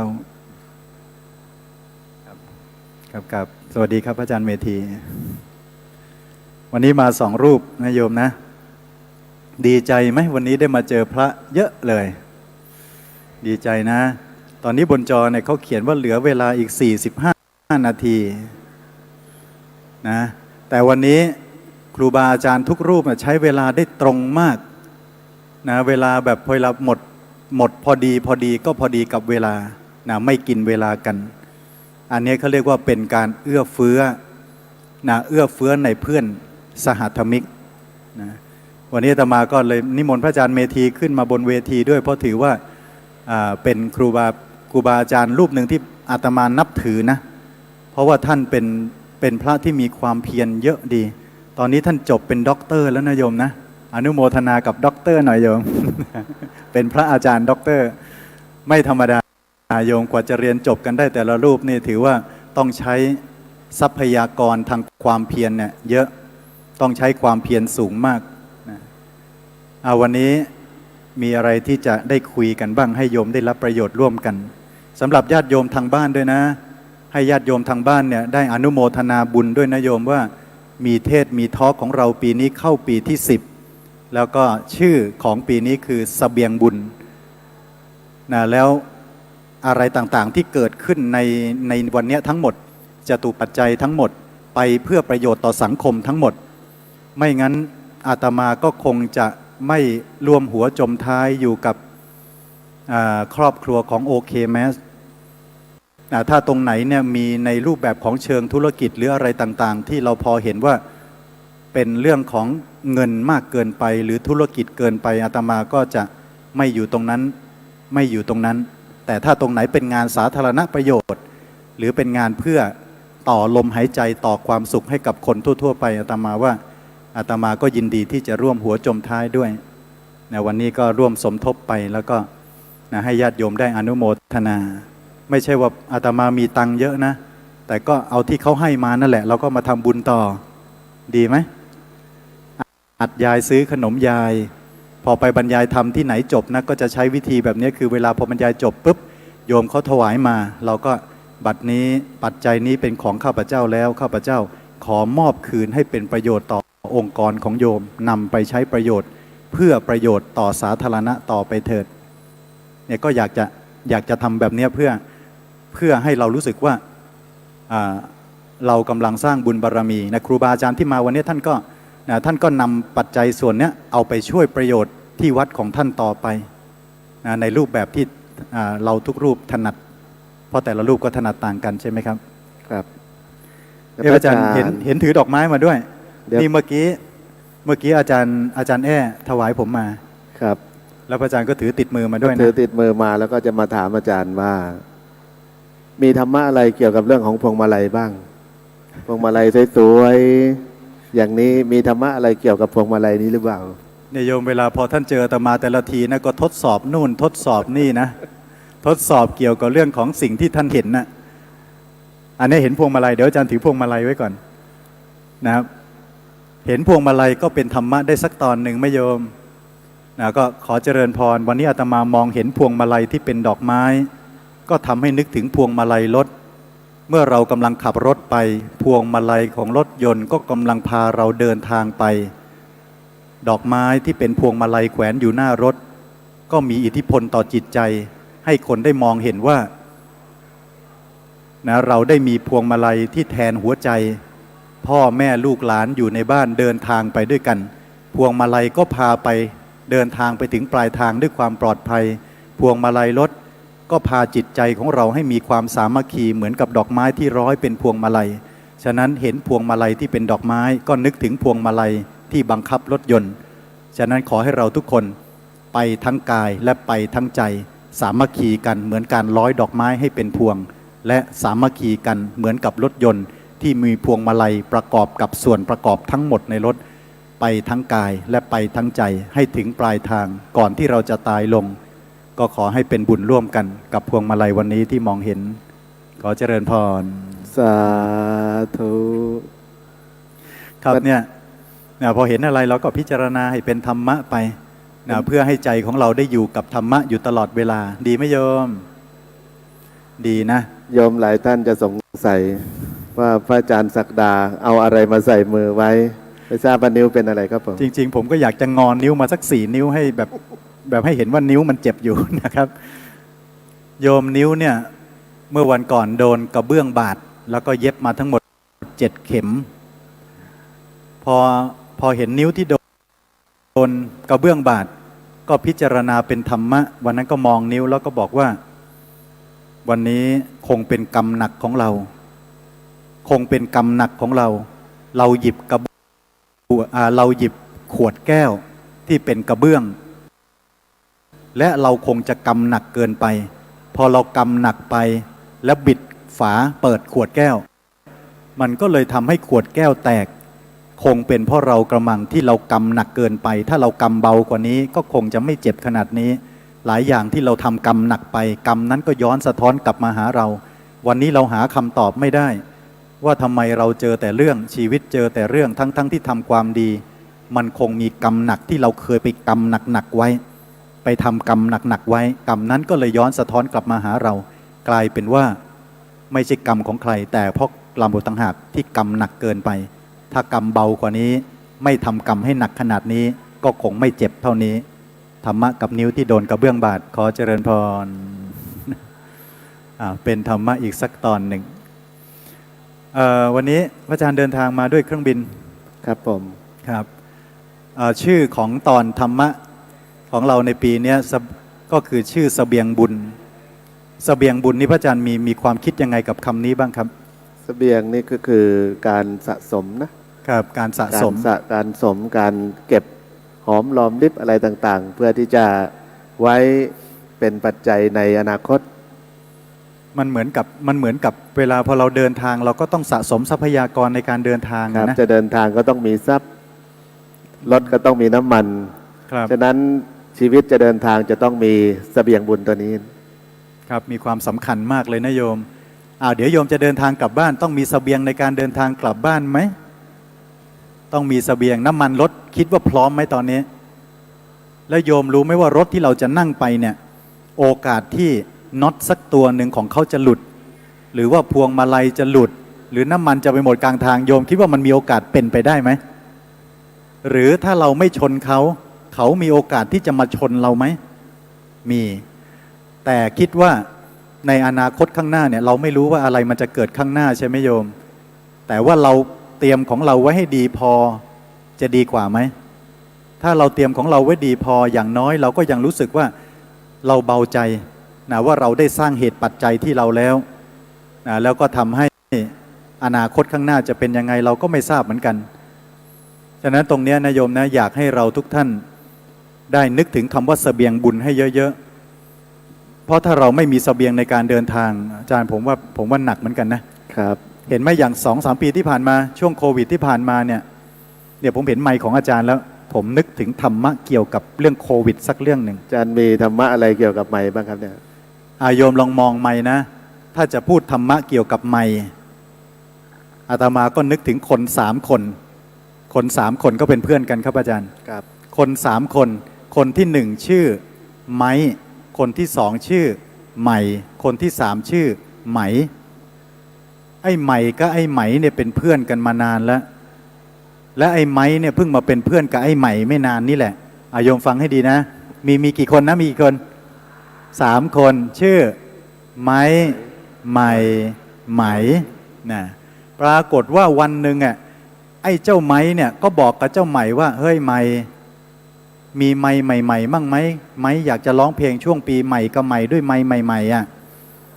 ไอ้ใหม่ก็บอกว่ามีสิเรามีเพื่อนอยู่คนหนึ่งชื่อไหมไอ้ไหมเนี่ยบ้านมันขายไม้ใหม่ๆเดี๋ยวพรุ่งนี้จะโทรไปหาไอ้ไหมถามว่าที่บ้านไอ้ไหมเนี่ยมีไม้ใหม่ๆมั่งไหมไอ้ไหมอยากจะร้องเพลงช่วงปีใหม่กับไม้ใหม่ๆไอ้ไหมก็บอกเอาดีสิโทรไปหาไอ้ไหมเลยนะพรุ่งนี้นะ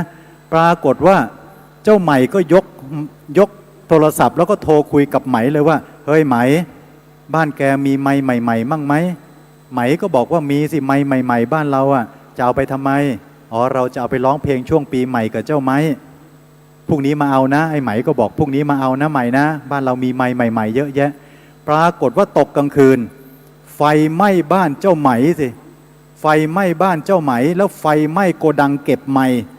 พอไหม้หมดเรียบร้อยตื่นเช้าขึ้นมาไอ้เจ้าไหมรับโทรศัพท์ไอ้เจ้าใหม่โทรมาโยมถ้าบ้านเราเพื่อนเราไฟไหม้บ้านเนี่ยเราจะโทรไปถามเพื่อนไหมว่าเพื่อนเป็นอะไรบ้างไหมใช่ไหมแต่นี่ปรากฏว่าไอ้เจ้าใหม่โทรไปถามไอ้ไหมว่าเฮ้ยไหมไหมไหมไหมไหมไหมไหมไหมไหมไหมไหมไหมไหมไหมไหมแสดงว่าไอ้เจ้าใหม่โทรไปถามเจ้าไหมว่าไงไหม้ใหม่ๆไฟไหม้ไหมอาจารย์ถ้าเป็นอาจารย์บ้านเพื่อนถูกไฟไหม้อาจารย์จะโทรไปถามเรื่องไหม้หรือโทรไปถามเพื่อนโทรไปถามเพื่อนใช่ครับแต่นี่แสดงว่าก็เป็นห่วงไหม้มากใช่เป็นห่วงไหม้มากกว่าเพื่อนอีกใช่ไหมครับครับเนี่ยโยมสังเกตไหมว่าช่วงโควิดที่ผ่านมา อาตมาก็พยายามบอกกับคนจำนวนมากๆนะโยมว่าโยมเราเนี่ยนะช่วงที่เราเดือดร้อนที่สุดถ้าใครที่ยังอยู่ใกล้เราคนคนนั้นแหละเพื่อนแท้คนคนนั้นแหละเพื่อนจริงถ้าหากว่านะช่วงที่เราเดือดร้อนที่สุดคนบางคนเขาหายไปนะอาจจะไม่ใช่ตัวชี้วัดที่จะบอกได้ว่าเขาคือเพื่อนแท้ของเราหรือเปล่าฉะนั้นในช่วงนี้จึงเป็นช่วงสำคัญโควิดที่ผ่านมาบางบริษัทเขาไม่จ้างพนักงานออกไม่ไล่พนักงานออกนะเพราะเขามีกำลังที่จะยังพอเลี้ยงดูกันไปได้งั้นตอนนี้เมื่อโควิดหายไปขอให้เราทุกคนกลับมารักกันขอให้เราทุกคนกลับมามองซิว่าไอ้ช่วงที่เราเจ็บปวดที่สุดเนี่ยใครที่ยังอยู่ใกล้เราเขาไม่ทิ้งเราขอให้รักกันนะขอให้เมตตากันนะเพราะตอนที่เราเจ็บปวดที่สุดเขายังไม่ทิ้งเราเลยวันนี้ขอให้ซื่อสัตย์ต่อกันรักกันทำงานร่วมกันซื่อสัตย์ต่อกันไปจะเป็นทางออกที่ดีธรรมะกับไมค์เจริญพรสาธุก็เป็นไมค์เป็นธรรมะเกี่ยวกับไมค์ก็ได้แล้วแต่เราจะพิจารณาไปเป็นธรรมะพื้นๆหรือเปล่าอาจารย์ ครับ วันนี้มองไปเห็นพื้นก็อยากจะได้ธรรมะเกี่ยวกับพื้นบ้างอาจารย์มีธรรมะอะไรบ้างครับโยมอาตมามองเห็นพื้นก็พิจารณาเป็นธรรมะได้สักเรื่องหนึ่งว่าเห็นคนบางคนบอกวันนี้เมนูอาหารบ้านเราเนี่ยจะขอชวนทานอาหารพื้นบ้านนะครับอาหารพื้นบ้านนายโยมเขาทำภาพอะไรรู้ไหมเอาอาหารลงไปเทอยู่ที่พื้นละเลงอยู่ที่พื้นอาหารพื้นบ้านคืออะไรก็ไม่รู้ล่ะแต่ว่าเทละเลงอยู่ที่พื้นเลยแล้วก็กินกันอยู่ที่พื้นนั่นน่ะแต่คนที่กินคือใครทราบไหมโยมที่เคยเห็นมากับตาตัวเองแม่ที่นอนป่วยติดเตียงพ่อที่นอนป่วยติดเตียงแล้วลูกก็เทอาหารละเลงบนพื้นแล้วก็เอาพ่อกับแม่นั่งแผละลงไปแล้วบอกกินไปเลยนะไอ้บ้านหลังเนี้ยรักมันนักไม่ใช่เลยแล้วให้ไอ้น้องคนเล็กใช่ไหมฉันมันลูกสาวคนโตมันไม่ได้ใช่ไหมกินไปมึงกินไปกินเดี๋ยวนี้นะถ้ามึงไม่กินกูจะตีมึงให้ตายเดี๋ยวนี้แหละเห็นมากับตาตัวเองโยมละเลงอาหารบนพื้นบ้านอาหารพื้นบ้านแล้วก็ให้แม่กินแล้วก็พูดอยู่นั่นแหละเนี่ยเพราะฉันต้องมาเลี้ยงไอ้คนแก่ที่มันป่วยติดเตียงไงอนาคตฉันจึงไม่มีฉันจะไปสร้างอนาคตฉันจะไปมีอนาคตฉันก็ไปไม่ได้ต้องมาดูแลไอ้คนแก่ป่วยติดเตียงนี่แหละกินไปเลยอาหารพื้นบ้านกินไปอาจารย์คิดว่าคนที่ทำอย่างนี้กับพ่อแม่เนี่ยชีวิตมันจะไปได้สูงเลยเพดานหรือมันจะจมลึกลงไปใต้เพดานใต้พื้นน่าจะจมใต้พื้นมากกว่าใช่ไหมครับหลักฐานในพระไตรปิฎกเนี่ยมีเยอะนะโยมคนที่ทำบาปทำกรรมกับพ่อแม่แล้วชีวิตก็จมลึกลงไปในนรกเนี่ยแต่บางคนอยากจะส่งแม่ให้ไปสู่สวรรค์แต่พระอาจารย์คิดว่าบางทีแม่เขาไปเป็นจิ้งจกแปะอยู่บนเพดานมีไหมครับน่าจะเป็นไปได้ใช่ไหมครับเพราะบางทีเนี่ยโยมอาตมาเห็นอยู่รอบเตียงแม่ไปหมดเต็มไปหมดคนกำลังจะตายอาจารย์ผมเห็นมาแล้วครับคนกำลังจะตายเนี่ยแม่ใกล้จะสิ้นลมลูกก็ยืนล้อมเตียงเต็มไปหมดแม่จ๋าแม่จำหนูได้ไหมหนูลูกสาวคนเล็กไงแม่พ่อแม่ผมลูกชายคนโตจำได้ไหมคนนู้นคนนี้ก็มาถามความทรงจำของแม่ปรากฏว่ายายก็นอนน้ำตาไหลนึกถึงลูกสาวคนเล็กก็น้อยใจว่าลูกไม่เคยกลับมาดูแม่เลยนึกถึงลูกชายคนโตก็น้อยใจว่าลูกเนี่ยมาโกงสมบัติน้องโยมคิดว่าก่อนจะตายแล้วแม่นอนด้วยใจที่เศร้าหมองแบบนี้โยมคิดว่าคนคนนี้จะไปสู่สุคติได้ไหมไม่น่าจะไปได้แล้วนะเพราะว่าพระพุทธเจ้าตรัสไว้ว่าจิตเตสังกิริเถทุกขติปาติกังขาเมื่อจิตเศร้าหมองก็ไปสู่ทุกขติจิตเตอสังกิริเถสุขติปาติกังขาเมื่อจิตไม่เศร้าหมองก็ไปสู่สุขติโยมอาตมาเจอมาเยอะนะพระอาจารย์ครับผมเจอมามากเลยนะที่คนป่วยนอนอยู่กับเตียงเนี่ยแล้วลูกหลานก็มาคุยเรื่องอะไรนักก็ไม่รู้สุดท้ายผมเห็นยายแกตายไปแบบผมเชื่อว่าแกตายตาไม่หลับตายแบบเป็นทุกข์ไปเป็นทุกข์ครับครับผมก็เลยใช้วิธีนี้ก่อนที่จะไปโรงพยาบาลพอลูกเขาโทรมาพระอาจารย์ครับแม่ผมจะหมดลมแล้วครับมาช่วยดูแม่ผมหน่อย มาช่วยดูซิว่าแม่ผมจะไปสวรรค์เล่นรกมาชี้ทางให้หน่อย โยมเวลาพอเดินทางไปนะอาตมาก็เปิด Facebook ก่อนดู Facebook ลูกชายเขาดูซิว่าลูกชายเขาเนี่ยโพสต์อะไรเกี่ยวกับแม่ไว้บ้างสิ่งที่อาตมาเจอคือลูกชายถ่ายภาพแม่ด้านหลังที่แม่กำลังนั่งสวดมนต์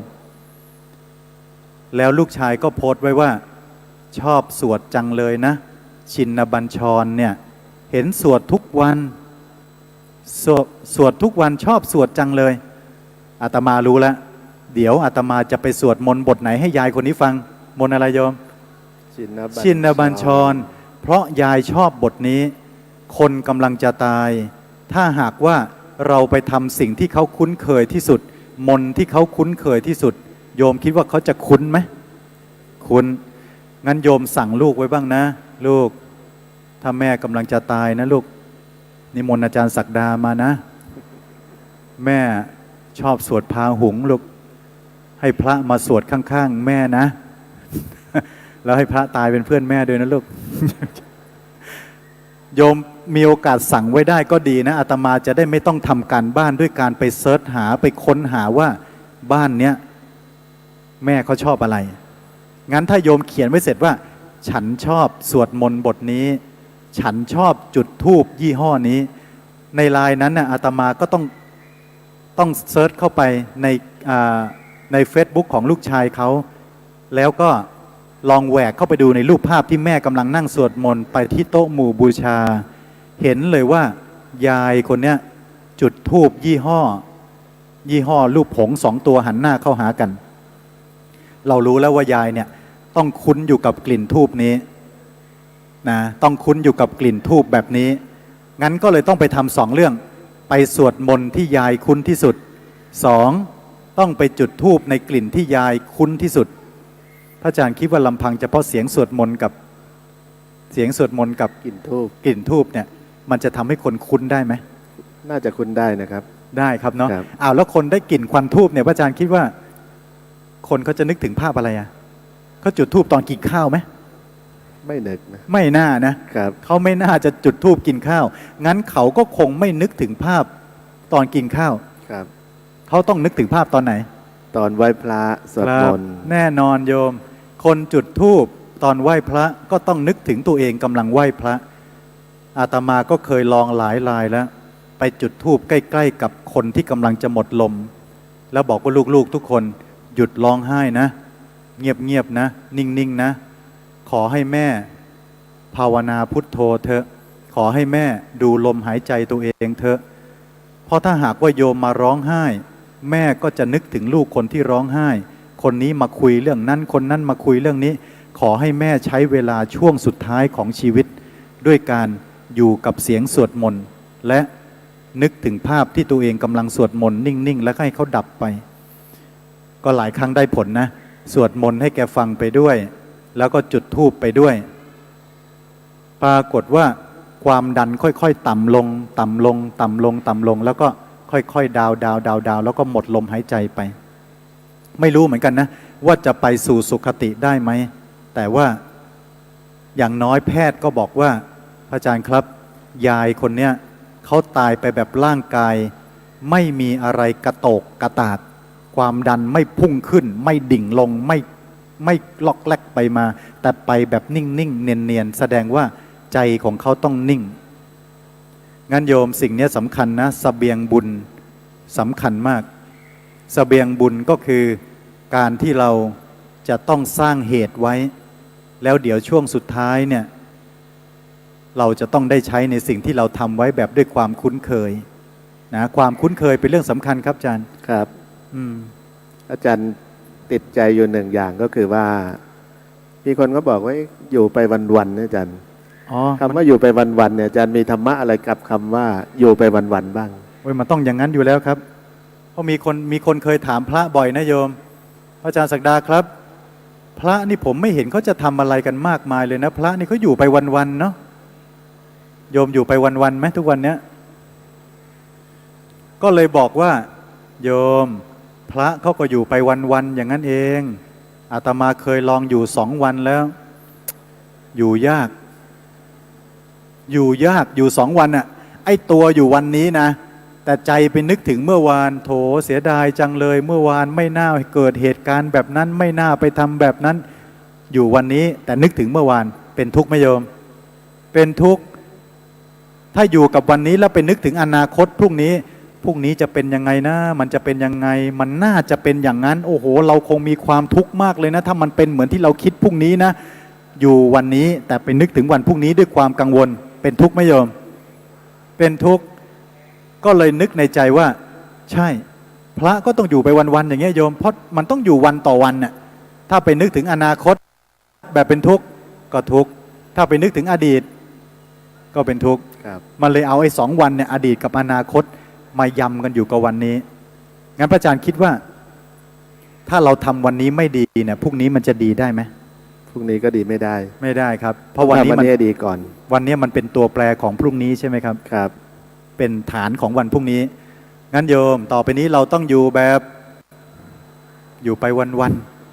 ๆอย่าไปอยู่หลายวันเกินไปเนี่ยมันมีบางคนนะเขามาบอกพระอาจารย์หนูกำลังจะแต่งงานค่ะเขาบอกงี้นะพระอาจารย์หนูจะมีผัวแล้วนะคะแต่หนูไม่อยากแต่งงานกับเขาเลยค่ะเขาชื่ออะไรรู้ไหมอาจารย์ชื่ออะไรครับสามีเขาอะชื่ออะไรครับผมชื่อน้อยเขาบอกถ้าเขาไปแต่งงานกับคนนี้เขาจะเป็นเมียน้อยเขากลัวจะเป็นเมียน้อยไอ้จะไปแต่งงานกับไอ้ทิศน้อยแสดงว่าใจเขาอยู่กับวันนี้แต่เขาไปอยู่กับอนาคตครับไม่ได้อยู่วันๆพอไม่อยู่วันๆนั้นแหละชีวิตมันก็มีความทุกข์เยอะงั้นอะไรก็ตามทีนายโยมถ้าเราไปอยู่กับอนาคตที่มันยังไม่รู้มันจะเกิดหรือมันไม่เกิดเนี่ยนะมันก็เป็นทุกข์ไปตั้งเยอะแล้วเดี๋ยวชวนโยมสวดมนต์กันสักหน่อยอยู่กับปัจจุบันด้วยการสวดมนต์เตรียมนั่งตัวตรงหลังลองไม่พิงพนักเก้าอี้การสวดมนต์เนี่ยอย่างน้อยจิตเรามันก็จะมุ่งอยู่กับการสวดมนต์เวลาสวดเนี่ยอาตมาชอบแผลงโยมพาหุงเนี่ยมี8 บทมีอะไรบ้าง1พาหุง2มาราติเล3นาราคิลิง4อุคิตตคัก5กัตตวา6สัจจังวิหา7นันโทปนัน8ทุกขาหถิกแล้วก็จบด้วยเอตาปิพุทธนะมีทั้งหมด8 เรื่องแต่เป็น9ท่อนนะ8 เรื่องมีอยู่9 ท่อนเวลาพอสวดพาหุงสมมุติว่าเราสวดจนคล่องแล้วเนี่ยโยมคิดว่าหลับตาสวดใจมันไปคิดเรื่องโน้นคิดเรื่องนี้โยมคิดว่าเราสวดได้ไหมได้ถ้าเราสวดจนคล่องแล้วใช่ไหมถ้าสวดคล่องแล้วเนี่ยโยมไม่ต้องตั้งสติมันก็ไปเพราะมันชินแล้วอาจารย์ใช่ไหมครับเหมือนเวลาเราสวดมนต์อยู่ที่วัดในบางทีสวดไปแบบใจมันล่องลอยไปคิดโน่นคิดนี่ใจคิดโน่นคิดนี่แต่ปากยังสวดอยู่ปกติใช่แต่ถ้าคิดอย่างเงี้ยจะหลงแล้วสวดผิดบทก็มีครับเนี่ยโยมอาตมาชอบแบบนี้นะเขาเรียกว่ามังกรคาบแก้วยังไงอาตมาผมชอบสวดงี้อาจารย์พาหุงพอพาหุงจบก่อนที่จะขึ้นมาลาติเลก็เอาอิติปิโสไปขั้นไว้พออิติปิโสจบก็มาลาติเลก่อนที่จะนาราคิลิงก็เอาสวากขาโตไปขั้นไว้แล้วก็นาราคิลิงพอนาราคิลิงปั๊บก็สุปฏิปันโนแล้วก็อะไรนะผมลืมไปแล้ว เห็นไหมยังไม่ทันจะสวดลืมซะแล้วคือเราจะเอาพุทธคุณธรรมคุณสังฆคุณเนี่ยไปขั้นระหว่างตอนให้เหมือนกับเขาเรียกมังกรคาบแก้ว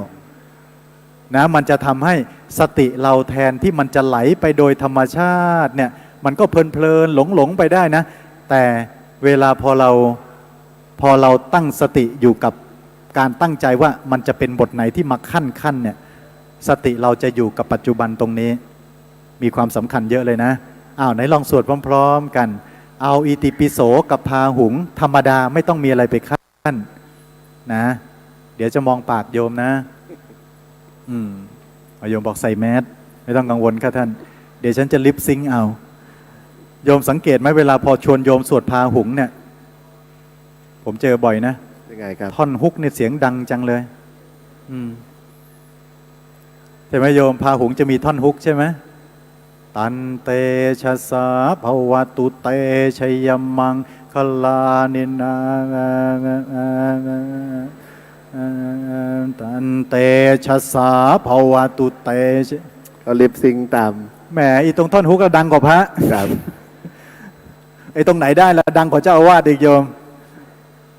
เตรียมพร้อมอิติปิโสแล้วพาหุงพร้อมๆกันหลับตาให้เป็นสิริเป็นมงคลเป็นเสบียงในการที่ให้จิตของเราคุ้นเคยกับเสียงสวดมนต์เข้าไว้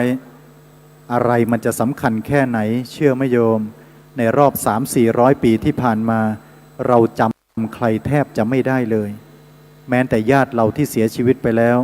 ทำบุญ100 วันแป๊บเดียวเราลืมเขาซะแล้วเดี๋ยวสักพักหนึ่งเราก็ถูกลืมงั้นวันนี้อย่าได้ไปแคร์ใครเยอะอย่าได้ไปใส่ใจอะไรกับเสียงปากใครที่ไม่ดีจนทำให้ใจเราเป็นทุกข์อยู่กับสิ่งที่เป็นสุขดีกว่าไม่นานเราจะถูกลืมจนหมดแน่นอนตั้งใจสร้างบุญให้เป็นเสบียงของเราเองดีกว่าเพราะเราจะต้องเดินทางกันอีกหลายภพหลายชาติอิติปิโสภะคะวาอะระหังสัมมาสัมพุทโธวิชชาจารณสัมปันโนสุขโตโลกวิทูอนุตตโรปุริสธรรมสารติสัทธาเทวมนุษย์พุทโธภะคะวาติสวากขาโตภะคะวะตาธัมโมสันทิฏฐิโกอาการิโกเอหิปัสสิโกโอปะนายิโกปัจจัตตังเวทิตาโพวินโยหิติสุปฏิปันโนภะคะวะโตสาวกสังโฆอุชุปฏิปันโนภะคะวะโตสาวกสังโฆยายาปฏิปันโนภะคะวะโตสาวกสังโฆสามีจิปฏิปันโนภะคะวะโตสาวกสังโฆยะทิทังจัตตาริปุริสายุคานิอัตถปุริสปุปคาราเอสะภะคะวะโตสาวกสังโฆอาหุนายโยปาหุนายโยทักขินายโยอัญชลีการณิโยอนุตตรังปุญญเกตังโลกัสสาติภาหุงสหัสสมพินิมมิตาสาวุทันตังคลีเมฆรังอุทิตาโครสเสนามารังทานาทิธรรมวิธินาชิตวามุนิโทตันเตชะสาภวตุเตชยมังคารานิมาราติเรกัมมปิยุตชิตาสัพพรัตติงโครัมปนาระวะกัมมะขมัทธัตถยะขันขันติสุทันตวิธินาชิตวามุนินโทตันเตชะสาภวตุเตชยมังการานินารากิริกจวารังอติมัตตภูตังทาวะกิจักกรรมสันนิวสุธารุนันตังเมตตัมภูเสกวิทินาชิตวามุนิโทตันเตชะสาภวตุเตชยมังการานิอุกิตตะคักขมติหัตถสุธารุนันตังวันติโยชนะปะทังภุริมาระวันตังอิท ติปิสังกตมโนชิตวามุนินโทตันเตชะสาภวตุเตชยมังคารานิกัตตวานากัตตมุทารังอิวะคัพพินิยาจินจายตุทวจนังชนกายมัจเจสันเตนะโสมวิธินาชิตวามุนินโทตันเตชะสาภวตุเตชยมังคารานินจังวิหายมติสัจจกวาทะเก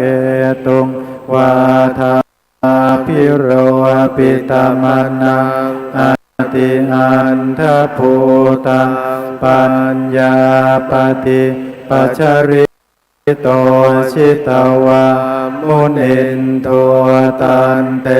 ชะสาภวตุเตชยมังคารานินันโทปนันตพุชคังวิพุทธังมหิตทิงปุตเตนะเทระพุชเกนะธรรมาปยันโตอิตโตปเทสวิธินาชิตวามุนินโทตันเตชะสาภวตุเตชยมังคารานิทุกขาติปิปุชเกนะสุทัตตหัตถังพระมังวิสุทธิชุติมิตติภกาพิธานังญาณาคเทนะวิธินาจิตวามุนินโทตันเตชะสาภวตุเตชยมังคารานิเอตาปิพุทธชยมังอัตถคาทายโยวาจโนทินาทิเนสรเตมตันทิหิตวานเนกวิวิธานิจุปัตถวานิโมกขังสุขังอธิกัมมัยยานโรสัพพัญโยสาธุสาธุสาธุโอ้ขอบใจมากนะโยมวันนี้เสียงสวดมนต์ค่อนข้างพร้อมเพรียงนะแล้วก็แอบเหลือบตามองโยมที่ส่วนใหญ่สวดได้เนาะเพราะเป็นจริงๆอ่ะบทอิติปิโสพาหุงเนี่ยควรจะต้องเป็นมนต์สามัญประจำบ้านยังไงเสยโยมเนี่ยอิติปิโสสวากขาโตสุปฏิปันโนพระพุทธเจ้าตรัสว่าเมื่อภิกษุเกิดความกลัวขอให้เธอนึกถึงพระพุทธเจ้าเถิดภิกษุไปถามว่าพระพุทธองค์เมื่อหม่อมฉันไปอยู่ป่าเจอผีบ้างเจอสัตว์ร้ายบ้างเจอโจรบ้างเกิดความกลัวจะทำเช่นไรพุทธเจ้าค่ะพระพุทธเจ้าตรัสว่าเมื่อเธอเกิดความกลัวขอให้นึกถึงพระพุทธเจ้าพระธรรมและพระสงฆ์เถิดทั้งสามเนี่ยโยมลองนึกถึงนะว่าพระพุทธเจ้าบอกให้นึกถึงพระพุทธเจ้าก่อนปรินิพพานพระพุทธเจ้าฝากศาสนาไว้กับใครครับฝากไว้พระธรรมกับพระวินัยพระธรรมกับพระวินัยครับใช่ไหมโยมพระพุทธเจ้าตรัสว่าธรรมและวินัยนั่นแหละจะเป็นตัวแทนของพระพุทธเจ้างั้นถ้าหากว่าเรานึกถึงพระพุทธเจ้าเราก็ต้องนึกถึงอะไรครับอาจารย์พระธรรมกับพระวินัยงั้นโยมจำนะคนใดที่ไม่มีศีล5เลยพอเขาจะนึกถึงว่าวันนี้เราจะนึกถึงพระพุทธเจ้าได้บ้างไหมนะถ้าเขาไม่มีศีลเลยเนี่ยเขาจะนึกถึงศีลได้ไหมผมว่ายากเหมือนกันนะครับยากเนาะงั้นโยมถ้าเราไม่มีศีลมันจะเกิดความปลื้มใจในศีลในตัวเราได้ไหมไม่น่าจะได้เพราะเราไม่มีศีลเป็นเครื่องปลื้มใจเราไม่มีธรรมเป็นเครื่องปลื้มใจงั้นการจะนึกถึงพระพุทธเจ้าเนี่ยก็น่าจะนึกถึงยากอยู่เหมือนกันนะฉะนั้นเราต้องมีศีลเป็นเสบียง เราต้องมีทานเป็นเสบียง เราต้องมีวินัยเป็นเสบียง มีศีลมีธรรมเป็นเสบียงไว้ พอเรานึกถึงพระพุทธเจ้า ความกลัวจะหายไป เช่นสมมุติว่าเรากลัวตาย ถ้าเรานั่งอยู่ตรงนี้นะ จะมีอะไรหล่นมาโดนศีรษะเราสักชิ้นไหมเนาะ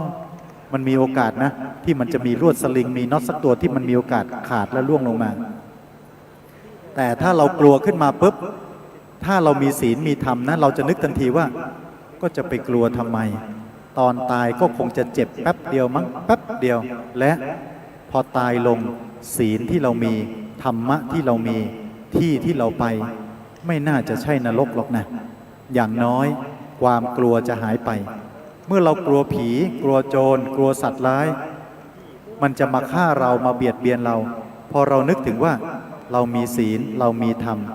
ตอนที่โจรเอามีดมาเชือดคอเราน่าจะเจ็บแป๊บเดียวแต่หลังจากตายไม่น่าจะไปนรกหรอกนะถ้าเสือจะมากินเรามันคงจะเจ็บแป๊บเดียวแต่ที่ไปไม่น่าจะใช่นรกหรอกนะถ้าผีมันหลอกเราจนตายมันก็คงกลัวแป๊บเดียวแต่ที่ไปน่าจะเป็นสุขติเป็นสวรรค์เลยนะความกลัวเบาลงไหมโยมเบาแต่ถ้าเราเจอผีเจอเสือเจอโจรและเรามานึกถึงว่าศีลมีไหมธรรมะมีไหมไม่มีเลยไม่เคยสร้างอะไรไว้เลยตายแล้วนี่เราถ้าตายเพราะโจรนะเจ็บด้วยก่อนตายด้วยและตายแล้วย่อมไปสู่นรกด้วยอันนี้ยิ่งน่ากลัวฉะนั้นที่พระพุทธเจ้าตรัสว่าให้นึกถึงพระองค์ก็คือนึกถึงว่าตัวเราเนี่ยมีศีลไหมมีธรรมะไหม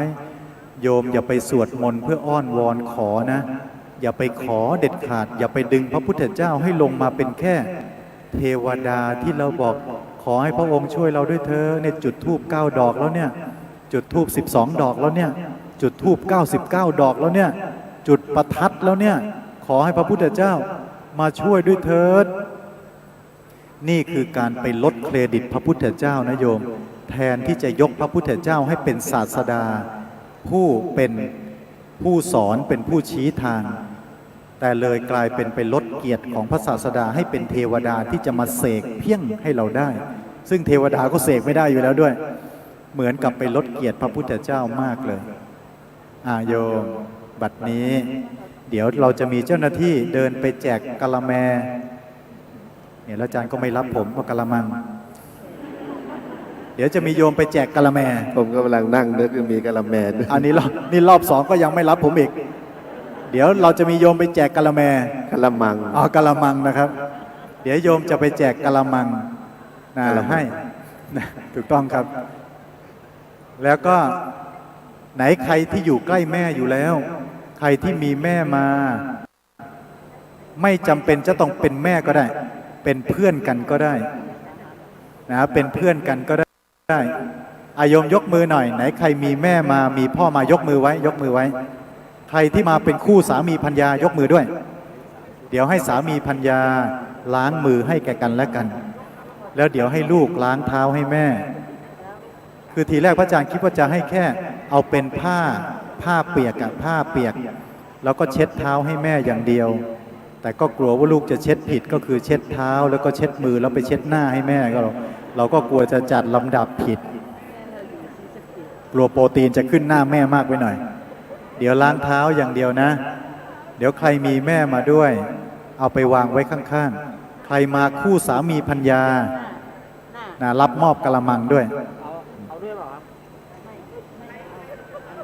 เดี๋ยวเจ้าหน้าที่ปรับเสียงลองปรับเสียงพระอาจารย์ให้แหลมขึ้นอีกนิดนึงที่เอาเสียงเบสลงเอาเสียงทุ้มลงขอเสียงแหลมพระอาจารย์เป็นคนเสียงทุ้มแล้วก็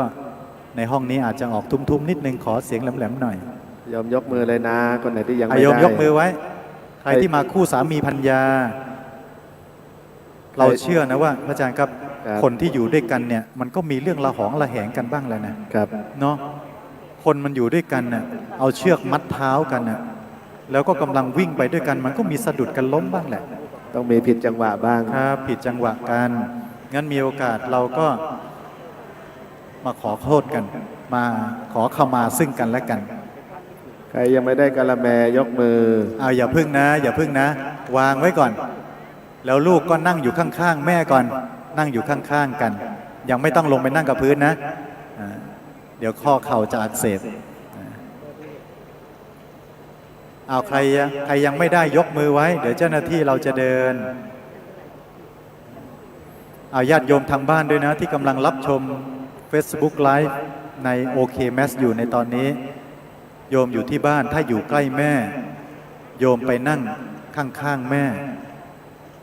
โยมทางบ้านด้วยนะใครที่ไม่มีแม่แล้ว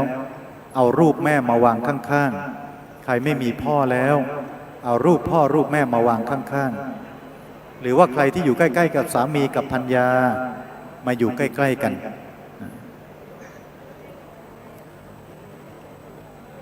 ขอให้โยมนั่งสำรวมใจหลับตาลงสักพักหนึ่งวันนี้เป็นวันอาทิตย์นะโยมเป็นวันที่หลายคนได้พักผ่อนแต่อาตมาเห็นว่าบางคนไม่ได้เคยพักผ่อนจริงๆเลยทำไมชีวิตเขาต้องทำงานหนักอะไรขนาดนั้นก็ไม่รู้นะนึกไม่ออกจริงๆโยมว่าคนบางคนจะได้หยุดเมื่อไหร่คนบางคนจะได้พักผ่อนเมื่อไหร่และเขาจะมีโอกาสได้พักผ่อนจริงๆบ้างไหมเห็นแม่บางคนเนี่ยโยมไม่เคยได้หยุดจริงๆนะลองนั่งหลับตาแล้วก็ลองนึกทบทวนว่าทำไมจะต้องเหนื่อยขนาดนี้เนาะที่เรายอมตัดสินใจเป็นพ่อคนเป็นแม่คนอาตมาเชื่อว่าโยมรู้อยู่แล้วรู้อยู่ว่าชะตาของเราจะต้องเจอภาระหนักแน่นอนอาตมาบวชพรรษาแรกโยมปี2537วันที่จะศึกเนี่ยคิดแล้วคิดอีกเดินถือพานดอกไม้ธูปเทียนจะกล่าวคำลาสิกขาอยู่แล้วนะใจมันแวบนึกถึงตอนบิณฑบาตตอนเช้าเห็นแม่เขาหุงข้าวให้ลูกเขาเห็นสามีเขาด่าภรรยาเขาเห็นภรรยาเขาเถียงสามีเขาเห็นพ่อสามีพ่อภรรยากำลังด่าลูกเขยเห็นพ่อแม่ของฝ่ายชายกำลังด่าลูกสะใภ้ไม่รู้สิโยมภาพเหล่านั้นมันชัดเจนในความรู้สึกมากๆเลยว่าถ้าเราสึกไปเราก็ไม่พ้นจากการที่จะต้องไปมีคู่แล้วสิ่งเหล่านี้เรารับไหวไหมเราจะเป็นสามีที่ดีของเขาได้ไหมเราจะเป็นพ่อที่ดีของลูกได้ไหมเราจะเป็นลูกเขยที่ดีของเขาได้ไหมเราจะปกครองทรัพย์สมบัติของเขาเหล่านั้นไหวไหมเราจะหาทันกินไหมถ้าเรามีลูก3 คน4 คนโยมดนตรีมาเลยนะดนตรีคลอนิดหนึ่งให้โยมหลับตาแล้วฟังไปโยมลองหลับตาแล้วฟังนะวันนั้นเนี่ยอาตมาก็ลองมานั่งยืนทบทวนนะเสียงดังประมาณนี้พอแล้วนะดังประมาณนี้ก็นึกทบทวนนะว่าเราจะเก่งพอไหมเนาะและความรู้สึกวุ่นในสมองมันเกิดขึ้นทันทีเลยนะว่ามันวุ่นถ้าเราจะออกแบบชีวิตให้ไปมีครอบครัวมันวุ่นจริงๆวุ่นมากแล้วเราไม่น่าจะเก่งพอที่จะบริหารความวุ่นขนาดนั้นเพราะเราเห็นลำพังแค่พ่อเราแม่เราก็เห็นแล้วว่าเขาไม่เคยทิ้งเราเลยเขาไปทำงานตอนเย็นและเขากลับตอนเช้าเห็นโยมพ่อกับโยมแม่โยมนึกถึงอาชีพของคนที่กรีดยางพาราที่ต้องออกไปตอนหัวค่ำและกลับมาตอนเช้ามืดในขณะที่เรานอนหลับเราเห็นพ่อกับแม่ออกไปตอนเช้ามืดออกไปตอนหัวค่ำและกลับมาเช้ามืดไม่เคยไปเห็นเลยว่าเขาไปทำอะไรไม่เคยไปเห็นเลยแต่เห็นเขากลับมาเขาเปียกไปหมดทั้งตัวแล้วก็เห็นอยู่แบบนั้นเกือบ20 ปีแรกของการที่เรากว่าจะรู้ว่าเขาไปทำงาน ตั้งแต่หัวค่ำยันเช้า ตอนที่จะศึกตอนนั้นนะโยมก็นึกอยู่ในใจเลยนะว่า เราก็ไม่พ้นสภาพนั้นนะงั้นเราออกแบบชีวิตเราให้อยู่แบบนี้ดีไหมเบาดีไม่ต้องมีภาระอะไรเพิ่มและเห็นงานศพที่วัดวันที่สามีตายและภรรยาก็มาร้องไห้หน้าศพสามีเห็นภรรยาร้องไห้เห็นสามีร้องไห้กับศพภรรยาเห็นลูกๆร้องไห้กับศพแม่ศพพ่อเห็นพ่อแม่ร้องไห้ในงานทำศพลูกก็เลยรู้สึกว่าการที่เอาชีวิตไปผูกพันอยู่กับใครมันจะนำมาซึ่งวันที่เราจะต้องเสียใจวันที่เราจะต้องรู้สึกเสียดายเพราะมันผูกพันไปแล้วเมื่อผูกพันไปแล้ววันที่จากกันก็ต้องเสียใจแน่ๆเนี่ยโยมในเวลานาทีนั้นนะก็เลยตัดสินใจบอกกับอาจารย์ว่าอาจารย์ครับผมขอยังไม่สึกนะครับแต่ขออยู่ต่อสัก10 ปีขออยู่สัก10 ปีครับไม่มั่นใจว่าจะอยู่ได้ตลอดชีวิตไหม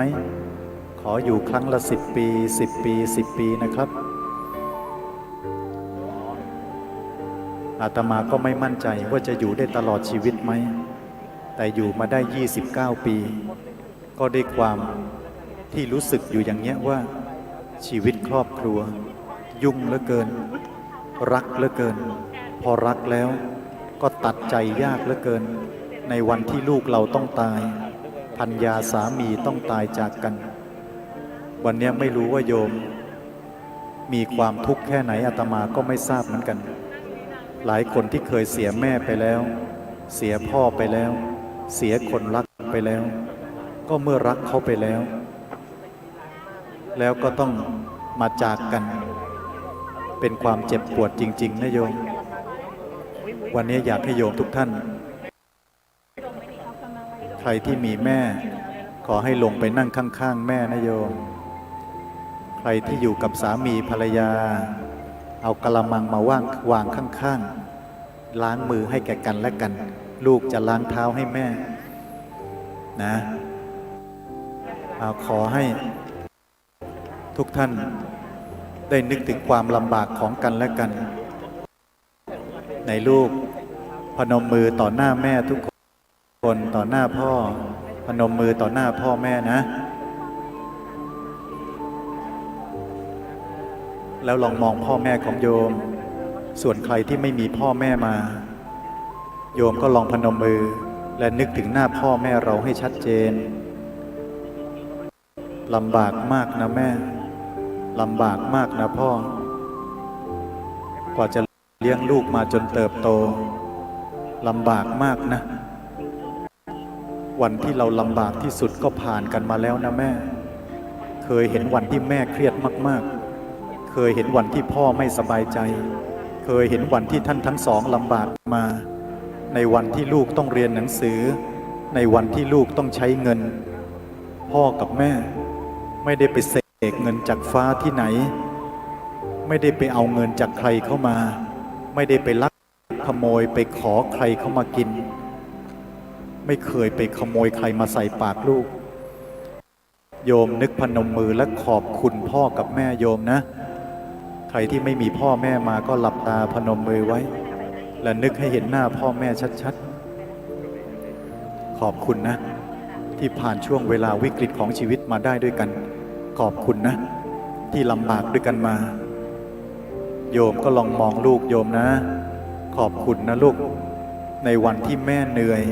ในวันที่พ่อลำบากก็ได้ลูกนี่แหละเจ้าตัวเล็กของแม่ตัวเล็กของพ่อที่ช่วยประคับประคองหัวใจกันมาเห็นลูกกินอิ่มนอนหลับก็สบายใจแล้วเห็นลูกสบายใจมีอนาคตพ่อแม่ก็ดีใจแล้วขอบคุณที่ลำบากร่วมกันมาเอากราบแม่พร้อมกันโยมที่ไม่มีพ่อแม่มาก็จบหัวจบเกล้าเอากราบลงบนเข่าแม่เข่าพ่อพร้อมกันแล้วออกเสียงว่าพร้อมกันนะโยมนะอุกาสะอุกาสะกายกรรม วจีกรรม มโนกรรม กรรมทั้งหลายอันใด หากลูกล่วงเกินไปบ้าง ด้วยกายวาจาใจ ทั้งต่อหน้าและรับหลัง ทั้งที่ตั้งใจและไม่ตั้งใจ ทั้งที่นึกได้และนึกไม่ได้ ลูกกราบขอขมา บิดามารดาอโหสิกรรม ให้ลูกด้วยเถิด และสิ่งใดๆ หากพ่อแม่ทำผิดไปบ้าง กับลูกคนนี้ ลูกขอให้อภัย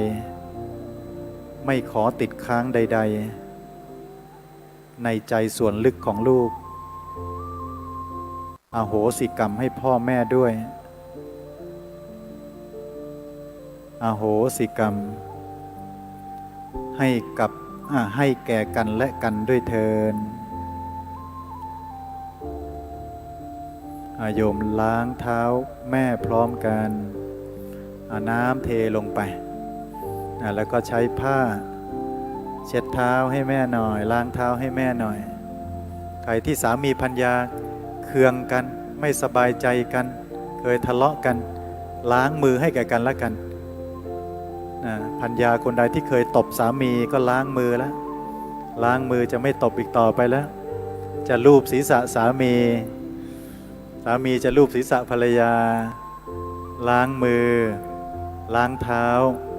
ล้างใจล้างความรู้สึกที่ไม่ดีต่อกันและกันต่อไปนี้จะเหลือแต่ความรู้สึกที่ดีใครที่ไม่มีพ่อแม่แล้วอยากให้โยมนึกนะว่าเขาจะจำเราได้หรือเปล่าไม่รู้แต่เมื่อเขาตายจากเราไปแน่นอนเขากำลังไปเริ่มต้นใหม่กับใครที่ไหนสักที่เขาคงไปเป็นลูกของใครที่ไหนสักคนคงจะไปเป็นอะไรสักอย่างที่ไหนสักที่แล้วก็ขอให้มั่นใจเถอะโยมถ้าบุญเราสัมพันธ์กันดีเดี๋ยวเราจะกลับมาเจอกันอีกครั้งหนึ่งแต่จะเกิดมาเป็นอะไรจะมาเจอกันในรูปแบบไหนคาดเดาไม่ได้เลยงั้นวันนี้เราไม่รู้หรอกว่าคนที่ขับรถปาดหน้าเราเมื่อเช้าเขาอาจจะเป็นแม่เรากลับชาติมาเกิดอย่าด่าเขาได้ไหมวันนี้หมาแมวที่นอนอยู่ที่บ้านอย่าไปเดินข้ามเขาได้ไหมไม่แน่เขาอาจเป็นปู่ย่าตายายที่ห่วงบ้านห่วงสมบัติห่วงลูกห่วงหลานและเมื่อหมาแมวที่บ้านกำลังจะออกลูกก็กลับมาเกิดเป็นหมาเป็นแมวที่บ้านอาจจะเป็นอย่างนั้นก็ได้วันนี้ถ้าเราทะเลาะกับคนข้างบ้านให้อภัยเขาได้ไหมเพราะเขาอาจจะเป็นลุงป้าน้าอาที่ผูกพันกับเราและมีเหตุจะต้องให้ซื้อที่ติดกันมาสร้างบ้านใกล้กันและลุงกับป้าก็ถูกเราด่าทุกวันอย่าทำอย่างนั้นเลยดีกว่าวันนี้เราไม่รู้เลยว่าคนของเราเขากลับมาหาเราในรูปแบบไหนอาจจะมาเป็นในรูปของคนที่อยู่ข้างบ้านอาจจะเกิดมาเป็นคนที่อยู่ในพนักงานบริษัทเดียวกันอาจจะเกิดมาเป็นลูกสาวเราลูกชายเราอาจจะเกิดมาเป็นคู่กรณีของเราเราไม่สามารถรู้ได้เลยว่าคนของเราเขาเกิดมาเป็นอะไรในชาตินี้เราเดาไว้ก่อนว่านี่น่าจะเป็นแม่เราขับรถตัดหน้าเรานิดเดียวไม่เป็นไรไม่ไปบีบแตรด่าเขาไม่ไปใช้กิริยาที่เสียกับเขาไม่แน่เขาจะกลับมาเป็นอะไรเราไม่ทราบได้เลยฉะนั้นวันนี้ขอให้เราทุกๆคนขอขมาให้แก่กันและกันให้โยมถ้าสะดวกที่จะหันไปข้างซ้ายก็ได้ข้างขวาก็ได้เดี๋ยวเราจะขอขมาซึ่งกันและกันที่อยู่ในห้องเนี้ยบุญอะไรที่ทำให้เรามาเจอกันวันนี้ไม่รู้อะไรที่ทำให้เรามาเป็นญาติธรรมกันวันนี้ไม่ทราบเราจะอนุโมทนาบุญกันโยมหันไปทางซ้ายก็ได้ขวาก็ได้แล้วแต่โยมจะสะดวกโยมไม่รู้จักคนที่อยู่ข้างๆแต่เดี๋ยวเราจะรู้จักกันแล้วโยมน้อมศีรษะลงเล็กน้อยทั้งคู่เลยทั้งคู่นะ น้อมศีรษะลงเล็กน้อย ให้โยมระวังแหวนกับนาฬิกาโยมไว้ด้วยนะในตอนที่เรากำลังบิ้วอารมณ์เนี่ยเขาอาจจะถอดแหวนเราอะไรเงี้ยโยมระวังไว้นิดหนึ่งน้อมศีรษะลงกับคนข้างๆเราว่าพร้อมกันขออนุโมทนาบุญกับญาติธรรมของข้าพเจ้าไม่ทราบว่าเราผูกพันกันมาแต่ชาติปางขนใดเรื่องของอดีตเป็นอดีตไปแล้วถ้าเราเคยมีเรื่องขัดใจกันมีบาปกรรมต่อกันให้อโหสิกรรมซึ่งกันและกันเถิดไม่ขอจองเวรต่อไปแล้วขอเป็นญาติธรรมที่ดีต่อกันและกันตลอดไปขอขอบคุณนะที่ทำให้เรารู้สึกไม่โดดเดี่ยวในเส้นทางที่เดินไปสู่พระนิพพานขอให้เป็นญาติธรรมของกันและกันตลอดไปมีอะไรไม่ดีขอให้อภัยทุกประการและมีอะไรที่ดีขออนุโมทนาทุกประการเทินสาธุโยมไม่ต้องไปรูปศีรษะเขานะไม่ต้องนะโยมเห็นจ้องจะรูปหัวเขาแล้วนะอย่าทำอย่างนั้นนะเอาช้อนคางก็พอไม่ต้องไปรูปศีรษะนะดีแล้วโยมวันนี้เป็นญาติธรรมกันแล้วนะมองซ้ายมองขวาเนี่ยคุ้นหน้ากันเดี๋ยวเดินออกไปเจอกันปั๊บเราก็ทักทายสวัสดีครับสวัสดีค่ะเป็นญาติกันไว้เดี๋ยววันหนึ่งถ้าเราไปเป็นฝูงนกกระจอกถ้าหากว่าบาปกรรมของเรามีนะชาตินี้โยมเรามีบาปแน่นอนเรามีบาปแน่นอนมีบุญแน่นอนถ้าเราเกิดไปเป็นนกกระจอกนกกระจาบฝูงเดียวกันถ้าเราไปติดอวนนายพรานเชื่อถือว่าใจที่มันตรงกันมันจะกระพือปีกพร้อมกันและบินจนอวนนายพรานขาดไปรอดตายได้ทุกตัวนะให้เราเป็นญาติธรรมซึ่งกันและกันอย่าได้ทอดทิ้งกันเลยเดี๋ยวจะแจกเทียนให้โยมคนละ1 เล่มเอาไปเป็นที่ระลึกนะเดี๋ยวจะแจกเทียนด้วยขอเชิญเจ้าหน้าที่แจกเทียนให้กับญาติโยมด้วยนะมีเทียนมีเรื่องเล่าอยู่เรื่องหนึ่งนะโยมอาจารย์เมธียังอยู่เหรอครับยังอยู่ครับยังอยู่ผมก็นึกเอาไปแล้วเห็นนั่งเงียบปะโทแล้วก็ไม่บอกกันเห็นแล้วก็นั่งเงียบอยู่นี่โยมอาตมาชอบนิสัยอาจารย์ดร.เมธีนะท่านเป็นพระที่สมถะมากไม่พยองพองขนชูงวงอะไรความรู้สูงการศึกษาสูงเป็นเจ้าวาดวัดโคกพยอมอยู่สงขลาอยู่หาดใหญ่เห็นท่านว่าท่านจะจัดกิจกรรมฟังธรรมเองนะก็บอกกับอาจารย์เลยนะบอกว่าจัดเมื่อไรบอกผมเลยผมไปบรรยายธรรมให้นะโดยที่ไม่ต้องไปนึกถึงค่าเครื่องบินอะไรยังไงผมบอกผมไปช่วยฟรีๆนะรักแล้วก็จะรักตลอดไปนะครับรักนะ จำไว้ เรียกใช้งานได้ไม่ต้องกังวลนะที่ไหนมีงานการกุศลนะโยมที่โยมจะระดมทุนเพื่อช่วยองค์กรอะไรของโยมนิมนต์ได้เลยไม่ต้องมีปัจจัยสักบาทเดียวอาตมาไปช่วยฟรีๆจริงๆช่วยเลยไม่ต้องมานึกถึงค่ารถค่าลาค่าอะไรหรอกนะยินดีช่วยฟรีนะก่อนที่จะตายจากกันไปเนี่ยช่วยใครได้ก็จะช่วยเต็มที่อยู่แล้วเอาเทียนมายังเทียนตอนที่เดินเอาขันไปด้วยเนี่ยนะโยมนะอาตมานำให้แล้วนะ10,000 บาทส่วนครูบาอาจารย์ทุกรูปที่มาวันนี้ไม่ใช่ว่าอาตมาไปตัดหน้าท่านนะเพราะว่าครูบาอาจารย์ท่านนายทางทีมงานถวายไปหลวงพ่อก็ไปทำบุญต่ออยู่ดีไม่เหลือหรอกโยมเพราะว่าดูทุกรูปท่านมีภาระเลี้ยงเด็กเลี้ยงโยมเลี้ยงหมาแมวในวัดนะเด็กเรียนพุทธศาสนาวันอาทิตย์อะไรต่างๆครูบาอาจารย์ทุกรูปท่านก็ไปทำบุญในรูปแบบของท่านของอาตมาก็ในรูปแบบของอาตมาก็ทำบุญคืนกลับไปนะโยมก็ถวายมา10,000อาตมาก็คืนไป10,000นี่แหละนะเทียนนิยมเก็บไว้ให้เป็นที่ระลึกวันนี้ นะมีเด็กคนหนึ่งเขาเดินไปที่บ้านผู้หญิงคนหนึ่งเดินไปแล้วนะไฟมันดับคืนนั้นน่ะผู้หญิงคนนี้ก็กำลังจะจุดเทียนครับอาจารย์ครับซึ่งเขามีเทียนอยู่หลายเล่มด้วยนะซึ่งบ้านของผู้หญิงคนนี้เขาอยู่ใกล้กับบ้านของแม่ลูกคู่หนึ่ง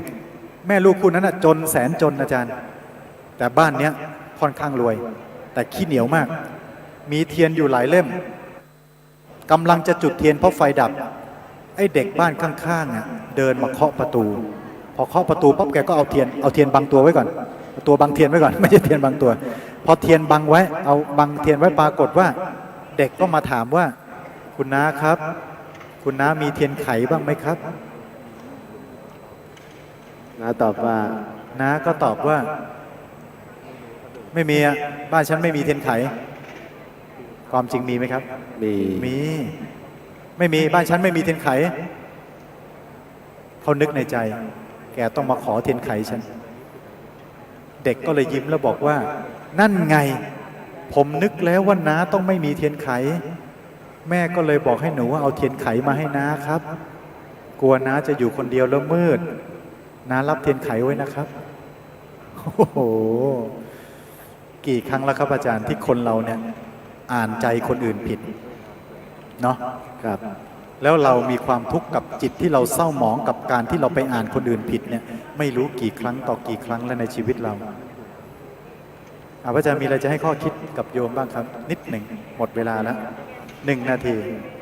วันนี้โยมมาเติมเสบียงบุญของโยมนั่นแหละถามว่าโยมมีหรือเปล่าโยมสร้างไว้แล้วโยมสร้างไว้โยมมีอยู่แล้ววันนี้ก็มาเติมเพิ่มขึ้นไปอีกตั้งแต่ครูบาอาจารย์รูปแรกจนถึงรูปนี้แล้วก็รูปสุดท้ายที่จะขึ้นมาวันนี้เรียกว่าเป็นเสบียงอย่างยิ่งเป็นเสบียงอย่างดีพร้อมกับธรรมะอันเลิศฉะนั้นก็ขอให้เสบียงบุญอันยิ่งใหญ่นี้จงติดตามญาติโยมตลอดเวลาจะทำอะไรก็ให้มีแต่ความสดชื่นความสบายใจและขอให้เสบียงบุญนี้จงเป็นปฏิพรย้อนให้ท่านทั้งหลายทั้งในภพนี้ภพหน้าเป็นผู้ที่มีความสุขตลอดกาลเทินเนี่ยอาตมาชอบท่านอีกอย่างหนึ่งคือเวลาให้พรเนี่ยสั้นดีไม่ยืดเยื้อไม่กินเวลาคนอื่นเขาภาพแบบนี้ดีโยมนะเอาละตั้งใจรับพรโดยพร้อมเพรียงกันไหนโยมลองว่าพร้อมกันสิพรสะกดด้วยพอพานกับรอเรือพรที่ดีพอพานพอเสียทีเถอะพอได้แล้วเลิกโกรธเขาได้แล้วเลิกรักเขาข้างเดียวได้แล้วพอเถิดมี10 ล้านอยากได้อีก1,000 ล้านก็ถือว่ามี10 ล้านแต่ก็ไม่รวยโยมอย่าไปเปลี่ยนคำอาตมาดินะขอยืมของอาจารย์ตะวันมี10 ล้านแต่ก็ไม่รวยเพราะยังไม่พอพรที่ดีที่ทำให้มีความสุขคือรู้จักพอและรอเถิดทำดีแต่ยังไม่ได้ดีเดี๋ยวดีก็มาทำดีแต่ได้ไม่ดีแสดงว่าเคยทำไม่ดีไว้ก่อนรอก่อนทำดีไว้เดี๋ยวดีก็มาพอกับรอเป็นพรที่ดีขอโยมมีพรพร้อมๆกันนะตั้งใจให้พรนี้สำเร็จมีแก่เราทุกๆคนภวตุสัพพมังคลังรักขันตุสัพพเทวตาสัพพพุทธานุภาเวนัสสทธาโสทิภวันตุเตภวตุสัพพมังคลังรัก ขันตุสัพพเทวตาสัพพธรรมานุภาเวนัสทธาโสทิภวันตุเตภวตุสัพพมังคลังรักขันตุสัพพเทวตาสัพพสังฆานุภาเวนัสทธาโสทิภวันตุเต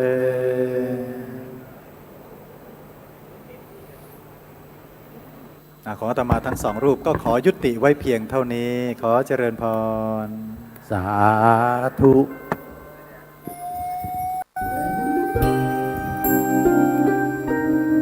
ซาบซึ้งนะคะ ได้กราบเท้าแม่ รู้สึกไหมครับว่าเรารู้สึกอิ่มเอมใจในการที่เราได้ทำบางสิ่งบางอย่างซึ่งบางทีมันใกล้ตัวมากแต่เราก็ไม่ได้มีโอกาสได้ทำค่ะได้ไหนคู่ไหนได้กราบเท้าแม่บ้างคะโอ้ยน่าชื่นใจโอกาสอย่างนี้เคยทำบ่อยไหมคะ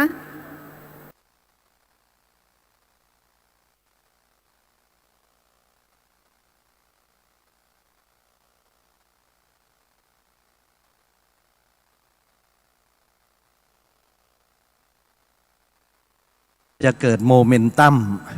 พลวัตขับเคลื่อนให้เราศึกษาและปฏิบัติธรรมกันต่อไป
จะมาได้พูดร่วมกับใครต่อใครก็ตาม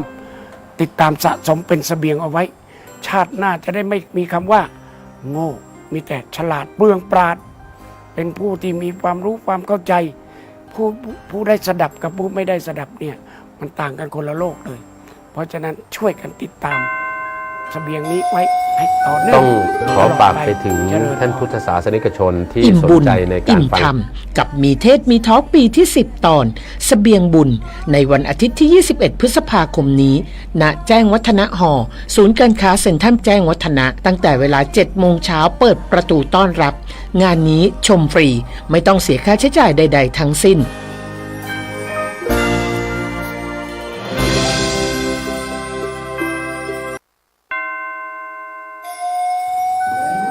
ยังไงโยมตอนนี้ก็ชวนติดตามออนไลน์รายการต่างๆที่เป็นเกี่ยวกับธรรมะที่จะมาได้พูดร่วมกับใครต่อใครก็ตาม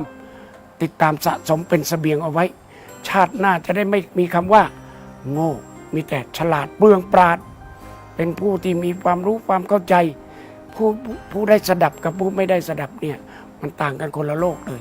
เพราะฉะนั้นช่วยกันติดตามเสบียงนี้ไว้ให้ต่อเนื่องตลอดไป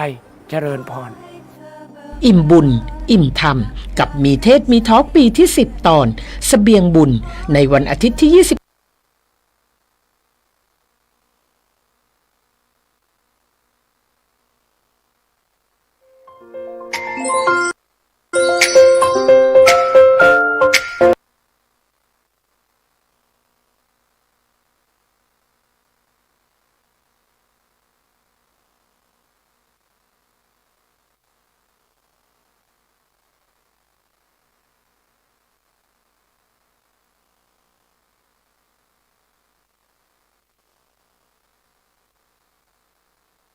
การคุยกัน ผมถามหน่อยได้ไหมฮะท่านผู้มีเกียรติฮะ ค่ะ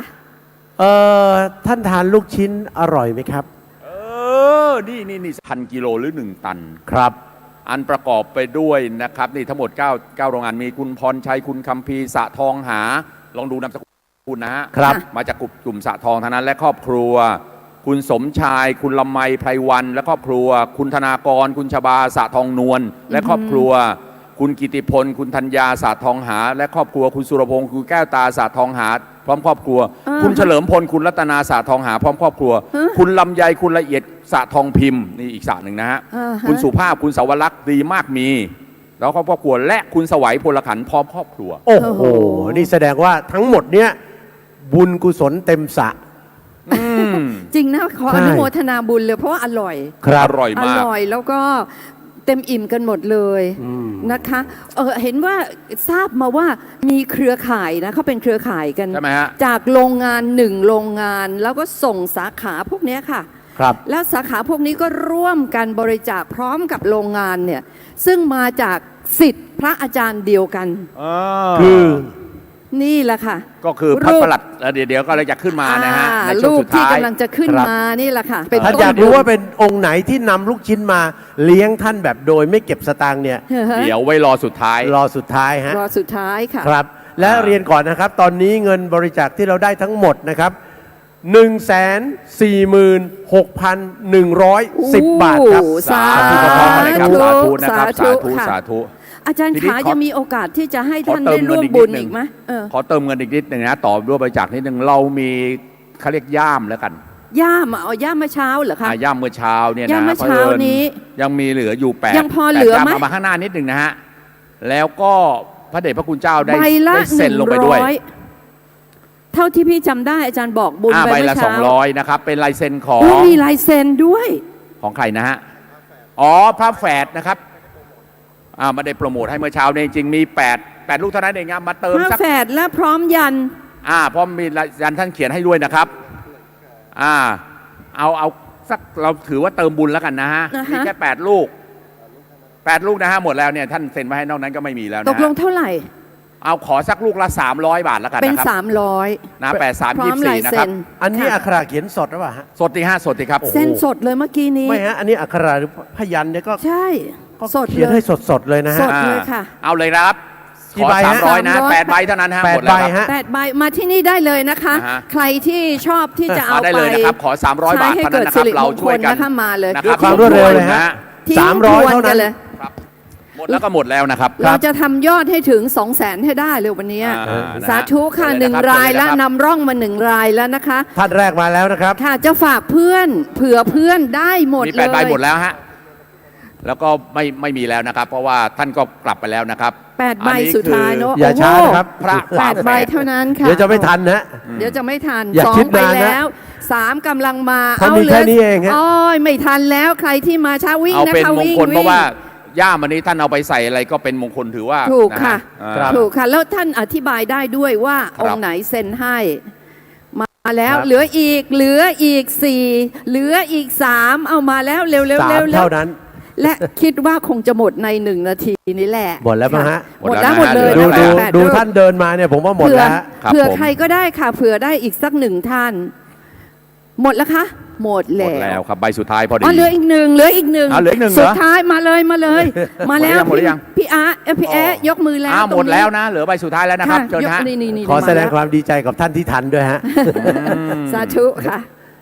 อ่ะ เราร่วม ต่อ ทำบุญ ไป กุศลด้วยกันฮะ ครับแล้วพระเดชพระคุณเจ้ารูปต่อไปนี้ ครับ มาจากวัดโพ วัด โอ้ โพ วัดที่สวยมาก สวยไหม วัดหนึ่ง สวยมาก จากการสำรวจท่านทราบไหมครับ นักท่องเที่ยวเนี่ยนะครับ ประเทศไทยในวัดที่นักท่องเที่ยวอยากจะมาเยี่ยมมาชมมากสุดต่างชาตินะฮะ ครับ คือวัดพระเชตุพนวิมลมังคลาราม ก็คือ วัดโพนี่เอง นะฮะเพราะมีสัญลักษณ์ที่เขารู้นะครับ มีพระนอน ฮะองค์ใหญ่ สวยที่สุด องค์ใหญ่ ยาว น่าจะสวยที่สุดถูกไห ค ม รับ ครับ มีฤาษีดัดตน ถูกไหมฮะ ซึ่งญี่ปุ่นเอาไปจดสิทธิบัตร โอ้ แล้วเราไปทวงกลับมาได้ โอ้ บอกประเทศเจ้าไม่มีฤาษีมีแต่โชกุนต้องว่าฤาษีกูไปได้ยังไง ใช่ เออ แล้วสำคัญวัดโพมียักษ์เฝ้าอยู่ โอ้ ครับ ถูกไหมฮะ ใช่ ยักษ์มองไปฝั่งวัดแจ้ง โกรธ ไอ้ กัน วัด อีก แจ้ง สิ ก็มองทางวัดโพ ไม่ถูกกัน ทะเลาะกันสิ ในที่สุดก็ตีกันตรงท่าเตียนถูกไหม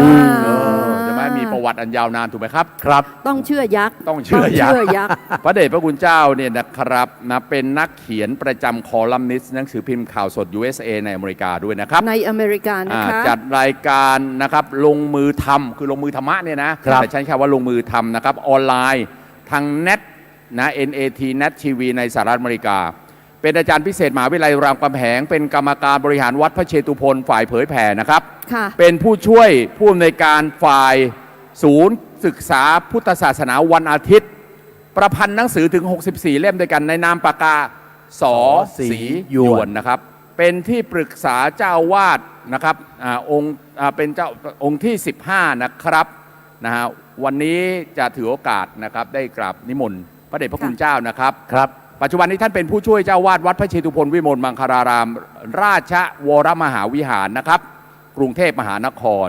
กราบนิมนต์พระครูวินัยธรกิติศักดิ์โคตมศิษโสท่านสอศรีหยวนครับนิมนต์ครับ นิมนต์ค่ะ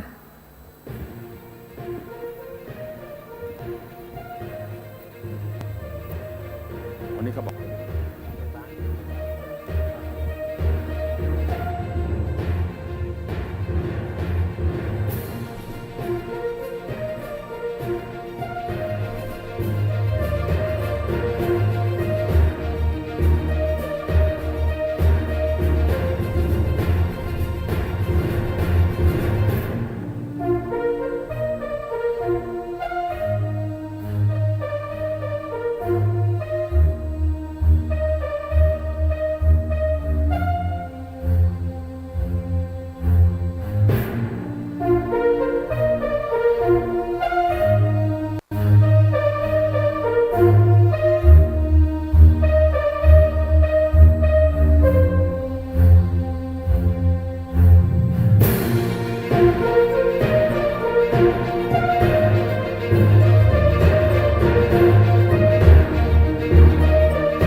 มันมีคลิปประวัติอยู่แต่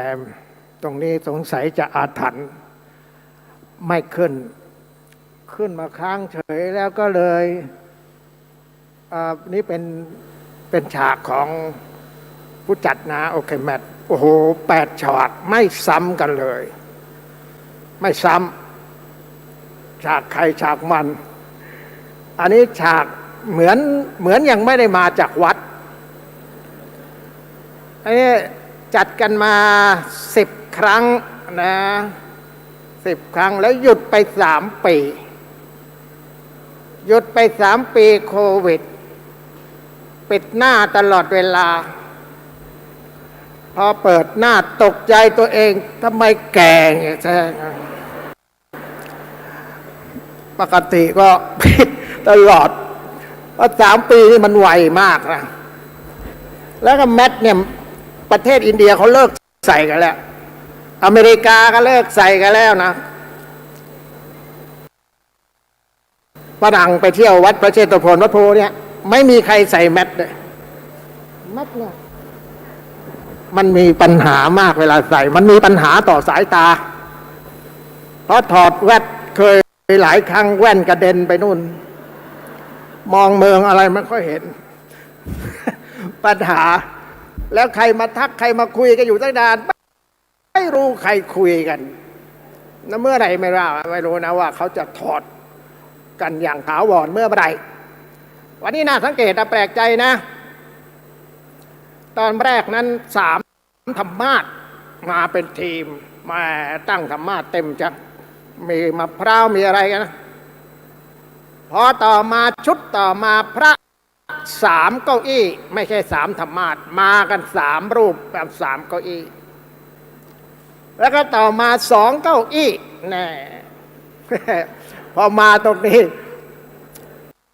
โดดเดี่ยวมากมาแต่ผู้เดียวแล้วมาผู้เดียวนี่โยมอย่าเพิ่งไปไหนนะไปห้องน้ำก็รีบกลับมาไปห้องน้ำอย่านานและจ่ายตลาดเจ้าคุณพยอมหมดแล้วมั่งบาทเนี่ยนะกลับมาเร็วที่เดินเร็วที่ยอม วันนี้มีมหาชาติด้วยมีมหาชาติเพราะฉะนั้นเมื่อมีมหาชาติแล้วก็ตั้งชื่อรายการวันนี้ว่าเสบียงบุญไม่มีอะไรที่จะเหมาะไปกว่าการพูดเรื่องพระเวสสันดรแต่จะแตกต่างไปจากเทศมหาชาติเพราะจะมาวิเคราะห์เจาะลึกเรื่องพระเวสสันดรว่ามีประโยชน์อะไรนักหนาถึงได้มีการเทศมหาชาติกันอยู่เป็นประจำมหาชาตินี่ไม่ได้เทศในวัดมาก่อนนะเทศในวังมาก่อนรัชกาลที่5ทรงบอกว่ามหาชาตินั้นเป็นงานของแผ่นดินเป็นงานของแผ่นดินแล้วก็เทศในรั้วในวังมาก่อนพระราชาอยากให้มหาชาติเวสสันดรนั้นเป็นที่จดจำจารึกและก็นึกได้ของคนทั้งปวงเลยให้นักปราชญ์ราชบัณฑิตในด้านกวีมาแต่งบทกวีร่ายเรื่องเวสสันดรสัมผัสร้อยกรองแล้วใส่ทำนองลงไปด้วยให้ว่าเป็นทำนองไม่ใช่ทำนองอื่นต้องทำนองหลวงเท่านั้นเพราะพระราชาประทับฟังอยู่ด้วยต้องสุภาพเรียบร้อยแล้วก็ทำนองหลวงนั้นก็สับแสงมากมายพระราชาและมหาเสนามาทั้งหลายฟังเข้าใจแล้วก็ทำนองนั้นก็ไม่เหมือนกันนะแตกต่างกันมากว่ากันนี้ทำนองนี้กันนี้ทำนองนั้นระบุไว้ชัดเจนเลยว่าถ้าหากว่ากันไหนเป็นกันมัตสีอะไรเป็นตัวละครของกันนั้นพระต้องมีเสียงแบบนั้นมัตสีเสียงเล็กมัตสีเป็นผู้หญิงเพราะฉะนั้นก็จะต้องให้พระที่เทศนั้นเสียงเล็กเสียงไพเราะเหมือนผู้หญิงกันกุมารเป็นกันเด็กชาลีกันหาพระเทศต้องเสียงเล็กเสียงเด็กกันมหาราชพระเทศต้องเสียงใหญ่เสียงแสดงอำนาจเพราะเกี่ยวกับเรื่องประมุขของประเทศพระเจ้ากรุงสนชัยมีอำนาจในการปกครองบ้านเมืองพระต้องเสียงใหญ่เท่านั้นวางกันไว้อย่างนี้เลยตำนองไม่เหมือนกันนะแล้วก็พอกันชูชกพระเทศต้องขี้เหร่ที่สุด เพราะฉะนั้นองค์นี้เทศกันฉุดชกไม่ได้ แล้วขึ้นนะโมนี่แฟนพันธ์แท้รู้เลยว่าพระเทศกันอะไรสมัยก่อนนะเพราะเขาขอให้เทศการเทศแบบในวังน่ะมาเทศตามวัดคนแน่นมากขึ้นมัตตีนี่ก็รู้แล้วนะโมมัตตีนะโมกุมมารนะโมมหาพลแตกต่างกันไปหมดนะโมมหาราชนี่พระที่ท่านหัดเทศบางทีท่านเทศหัดนะโมอย่างเดียวนะ3 เดือนนะกว่าจะเทศได้เนี่ยยังไงนะโมนะแต่ชาวบ้านรู้ว่าพระเทศกันไหนนะโมไม่เหมือนกันอื่นนะโมอย่างนี้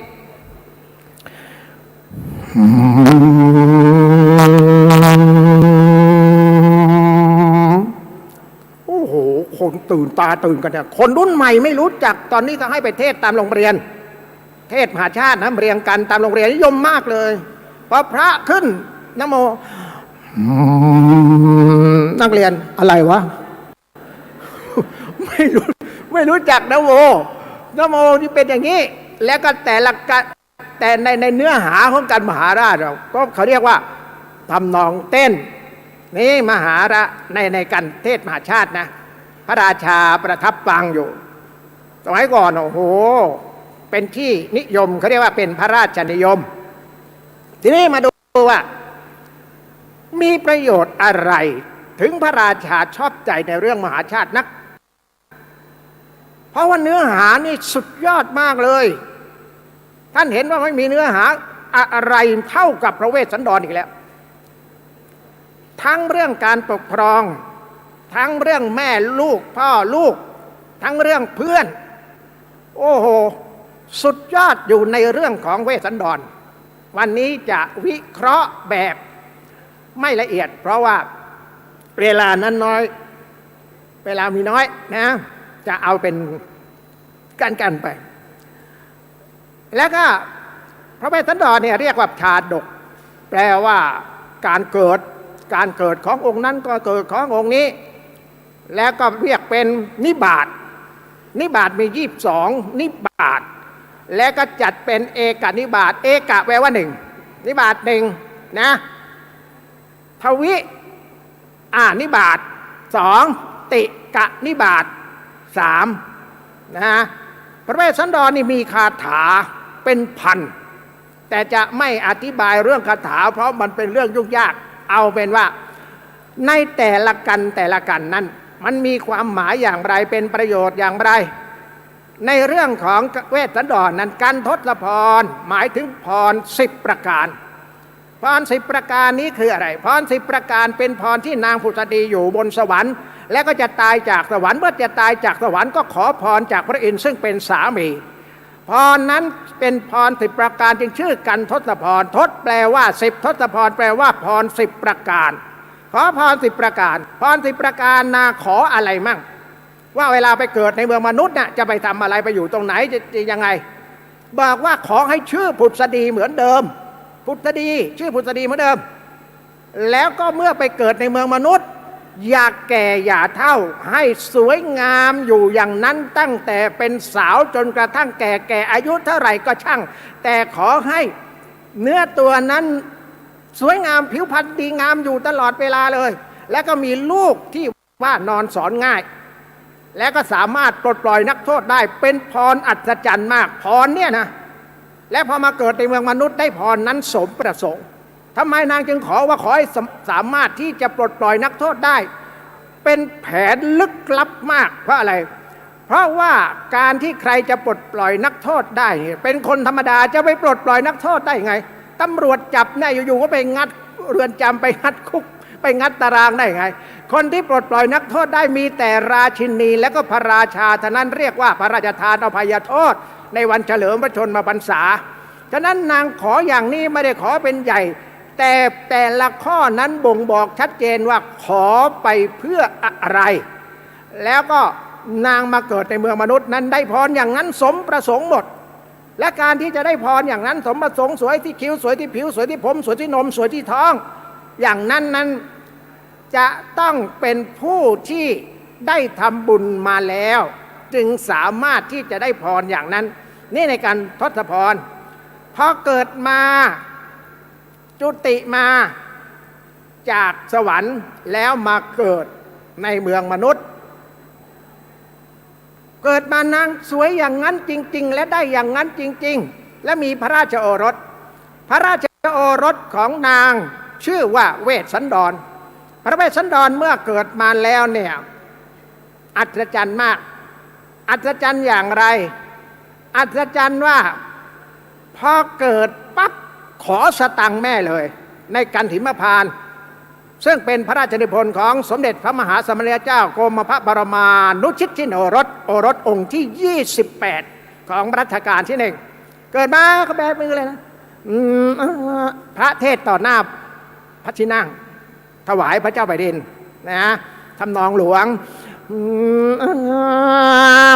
มาข้าแต่พระแม่เจ้ายังกินจิทนางทรัพย์อันใดของเราบรรดามิงลูกนี้ขอเอาไปเป็นทานให้ทานตั้งแต่เกิดเลยนะแจกมีจิตใจดีงามตั้งแต่เกิดนี่พระเวสสันดรแล้วก็พอเจริญพระชนมาพรรษาแล้วมาแจกสิ่งหนึ่งคืออะไรมีเมืองหนึ่งชื่อเมืองกลิงกลัดข้าวยากหมากแพงฝนแล้งไม่ตกต้องตามฤดูกาลผู้คนอดอยากลำบากอย่างมากแต่ได้ทราบว่าเมืองของพระเวสสันดรมีช้างอยู่ช้างหนึ่งซึ่งเกิดวันเดียวกับพระเวสสันดรช้างนี้เมื่อเกิดมาแล้วโอ้โหบ้านเมืองก็ดีเศรษฐกิจก็ดีอะไรก็ดีหมดเป็นช้างคู่บุญของพระเวสสันดรแล้วก็มาปรึกษาหารือกันว่าบ้านเรานี่อดอยากแห้งแล้งเหลือเกินถ้าไปได้ช้างของพระเวสสันดรมาก็จะเป็นความวิเศษอย่างมากบ้านเมืองเราก็จะได้เศรษฐกิจรุ่งเรืองก็เตรียมไปขอช้างโดยให้พราหมณ์8 นายไปขอช้างนี่เขานับยังไงช้างนี่เราเห็นว่านับเป็นเชือกหรือว่านับเป็นตัวช้างนี่นะตามปกติเนี่ยนับยังไงมันมีช้างคู่บุญคู่บารมีของพระราชาในสมัยก่อนนะพระราชามักจะมีช้างเป็นช้างคู่บุญบารมีถ้าหากว่ามีช้างเผือกมากๆในรัชกาลใดรัชกาลนั้นก็จะรุ่งเรืองมากอย่างในสมัยรัชกาลที่1นั้นมี10ช้างรัชกาลที่2มี6ช้างรัชกาลที่3มี20ช้างรัชกาลที่4มี15ช้างรัชกาลที่6มี1ช้างรัชกาลที่7มี1ช้างรัชกาลที่9มีเท่ารัชกาลที่1มี10ช้างเรียกเป็นช้างนะเรียกเป็น1ช้าง2ช้าง3ช้างอะไรเนี่ยนะพระเวสสันดรนั้นมีช้างแล้วก็พระราชทานแก่ชาวเมืองกลิงคลัดไปนี่เมื่อพระราชทานไปแล้วก็เกิดปัญหาขึ้นมาผู้คนก็พากันประท้วงกันเป็นการใหญ่ว่าไปให้ของที่ไม่คู่ควรแก่คนอื่นเพราะถ้าเกิดให้ไปแล้วปัญหาก็จะเกิดขึ้นกับบ้านเมืองผู้คนก็จะอดอยากประท้วงกันใหญ่พระเจ้ากรุงธนชัยก็เห็นว่าบ้านเมืองวุ่นวายขนาดนี้เพราะพระเวสสันดรไปให้สิ่งที่ไม่คู่ควรทั้งที่ช้างนั้นเป็นช้างของพระเวสสันดรท่านจะให้ใครก็ได้แต่กลายเป็นว่าชาวเมืองมายุยงกันเป็นการใหญ่เลยพระองค์ก็จำเป็นที่จะต้องทำตามชาวเมืองว่าถ้าไม่ให้ช้างไปแล้วบ้านเมืองของเขานั้นมีอำนาจเป็นมหาอำนาจ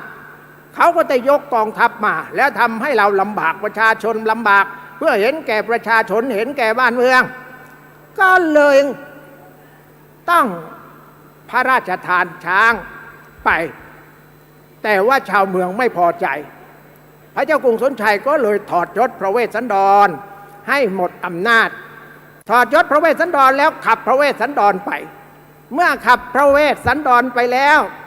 พระนางมัตสีซึ่งเป็นคู่สร้างคู่สมคู่สำคัญของพระเวสสันดรพระเวสสันดรใจกว้างมากนะใจกว้างมากบอกว่ามัตสีเธอไม่ต้องไปตามพี่เพราะเสด็จพ่อนั้นถอดยศพี่คนเดียวและให้พี่ไปคนเดียวมัตสีนั้นไม่ได้มีความผิดอะไรมัตสีนั้นขอให้อยู่ในวังดังแต่ก่อนมาเถิดพระนางมัตสีพูดว่ายังไงพระนางมัตสีพูดว่ากระหม่อมขาในป่าใหญ่ถึงมาดด้วยไผ่ก็ไม่ถอยหนีถึงเป็นนรกอเวจีหากมีเจ้าพี่แล้วไม่หวั่นเลยโอ้ปลื้มประทับใจมากอ้าวไปด้วยกันอ้าวแล้วลูกอะ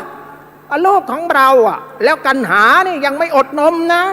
กันหานะยังไม่อดนมแล้วแม่ไปแล้วจะทำอย่างไรก็เลยพากันไปมีเหลืออยู่อย่างเดียวเพราะให้ทานเรียบร้อยหมดเลยเหลือแต่พระราชรถขึ้นพระราชรถพอขึ้นพระราชรถไปเท่านั้นแหละชาวเมืองนี้ขี้ขอจริงๆเพราะขอแล้วพระองค์ให้แล้วให้จนพระองค์ถูกถอดยศและถูกขับไปจากเมืองยังไม่พอใจยังมาขอราชรถอีกนะมาขอราชรถอีกมาขอม้าอีกแม่พระเวสสันดรนี่ใจดีมากมาขอม้าก็ให้ม้าไป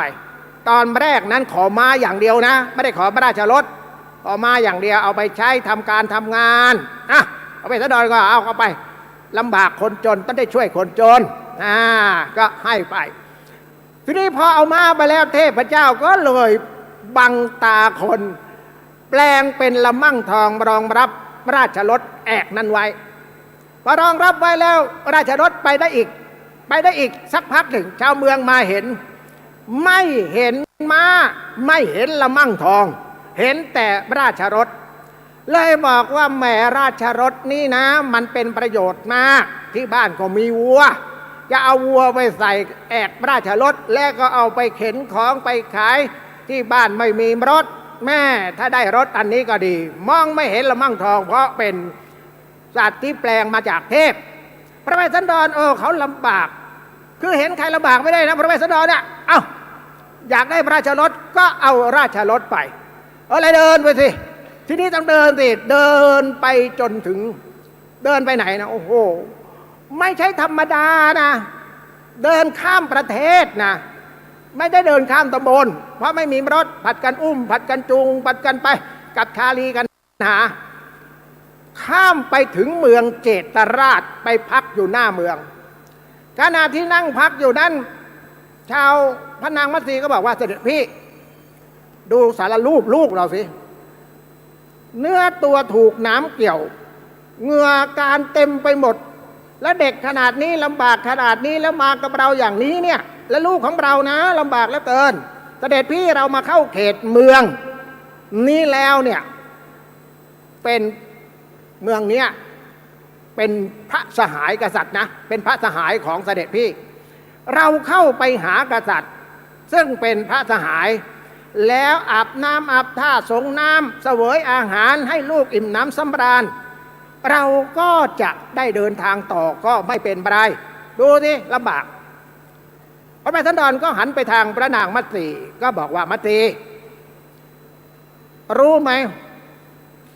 ว่าคนสมัยนี้เนี่ยเขาคบกันแบบไหนเมื่อมั่งมีมากมายมิตรหมายมองเมื่อมัวหมองมิตรมองเหมือนหมูหมาเมื่อมอดมวยหมดมิตรมุ่งมองมาเมื่อไม่มีแม่หมูหมากก็ไม่มามองหรอกมัตสีนั่งอยู่เนี่ยนั่งอยู่เนี่ยมัตสีก็ไม่รู้จะพูดยังไงก็เลยนั่งต่อไปนี่คนเดินผ่านไปผ่านมาใครนะมานั่ง4 คนอยู่ในศาลาแล้วก็มอมแมมเนื้อตัวผ้าก็ขาดกระรุ่งกระริ่งพ่อแม่แล้วก็มีเด็ก2 คนผิวพรรณก็ดีแห้งเตรียมไปเพราะแดดเท่านั้นเอง ต้องเป็นผู้ดีตกยากใครนะเล่าลือกันไปไกลใหญ่เนาะเล่าลือกันไปเล่ากันลือไปเล่าลือไปความทราบถึงพระกันของเพื่อนโอ้โหพระเจ้าเจตราชเขาเมืองนี้นะรู้เลยว่าใครจัดกองเกียรติยศมาแล้วว่าเพื่อนทำอย่างนี้ได้ยังไงเป็นเพื่อนกันเนี่ยจะทำอย่างนี้เข้าเมืองอย่ามาลำบากลำบนขนาดนี้ไปเข้าเมืองกันเดี๋ยวจะแบ่งเมืองให้ครองครึ่งหนึ่งเพื่อนครองครึ่งหนึ่งแล้วช่วยกันแล้วฉันก็ผมนี่ก็ครองครึ่งหนึ่งไปโอ้โหเนี่ยพากันเข้าไปในเมืองแต่พระเวสสันดรไม่อยากชุบมือเปิบอาจจะมีปัญหาก็ได้ที่ออกมาเนี่ยเพราะเป็นอริเพราะเป็นกบฏที่ไหนก็ไม่รู้ใส่ความพระราชบิดาให้เราต้องมานี้ถ้าเรามาอยู่ในเมืองของท่านก็จะเป็นปัญหากับเมืองของท่านอาจจะถูกยกสงครามมายกกองทัพมาไม่เอาแล้วขอไปอยู่ในป่าดีกว่าไปอยู่ในป่าไปบำเพ็ญศีลภาวนาอยู่ด้านนะเอางั้นเหรอถ้างั้นเดี๋ยวจะติดตามไปแล้วไปดูแลให้ว่าสถานที่ตรงนี้นะย่อมทราบไหมว่าพระเจ้าเจตราชนะไม่ใช่คนโนเนมนะในการจุลพลนั่นนะไม่ใช่โนเนมแต่เป็นข้าราชการเป็นขุนนางของพระเจ้าเจตราชทรงมาดักหน้าเพื่อต้อนรับดูแลไม่ให้พระเวสสันดรเดือดร้อนคอยเป็นด่านอยู่ใครเข้าไปยุ่งกับพระเวสสันดรใครเข้าไปรบกวนกับพระเวสสันดรใครจะไปฆ่าพระเวสสันดรก็ให้ทหารคือเจตบุตรนี้มาคอยปกป้องคุ้มกันดูแลเนี่ยพระเจ้าเจตบุตรไม่ใช่พราหมณ์โนเนมไม่ใช่พราหมณ์ไม่รู้หนังสือรู้อะไรนะส่งไปได้นะทีนี้อจุตฤาษีก็เช่นกันก็เป็นราชบุรุษของพระเจ้าเจตราชทำให้พระเวสสันดรนั้นไปอยู่ในที่นั้นอย่างสงบสุขและก็อย่างสบายแล้วในการต่อมาเป็นอย่างไรในการต่อมานั้นพระเวสสันดรซึ่งอยู่ในป่ามานานแล้วก็มีปัญหาอะไรมีปัญหาว่าชาลีกันหาคือนางฝันร้ายฝันว่ามีผู้ชายคนหนึ่งมัดตัดแขนไปสองข้างฟักดวงตาไปสองฟักดวงใจไปหนึ่งฝันนะนางนาตีฝันนะตอนที่เป็นถูกชกเดินทางเข้าเมืองมาเนี่ยฝันพอฝันว่าถูกตัดแขนไปสองนะตอนที่อยู่ในอาสมในกลางป่านะทำไมฝันว่าถูกตัดแขนไปสองทำไมฝันว่าถูกฟักตาไปสองแล้วทำไมถูกฟักดวงใจด้วยเรามีลูก2 คนและลูกดั่งดวงตาดวงใจคือชาลีกันหาต้องเกิดเหตุกับลูกแน่นอนไม่ได้แล้วต้องไปหาพระเวสสันดรให้ทำนายฝันว่ามันจะเป็นอะไรร้ายหรือดีกับลูกหรือเปล่าก็เลยรีบไปพอไปก็ในกันกุมารที่เจ้าพระยาพระโคคลังโหนท่านแต่งไว้ให้พระเทศถวายพระเจ้าแผ่นดินน้อมพระเกศรีสมาโนดคุณอธิกาลโทษทางคำนับยกพระกรกรายกรีดดีดเคาะนัดเสียงดังเกาะกองกึ่งทราบทสำเนียงเสียงสนัลลานเทงพระกาลตระหนักเท้าเธอจึงตรัสทักออกมาว่าอาโก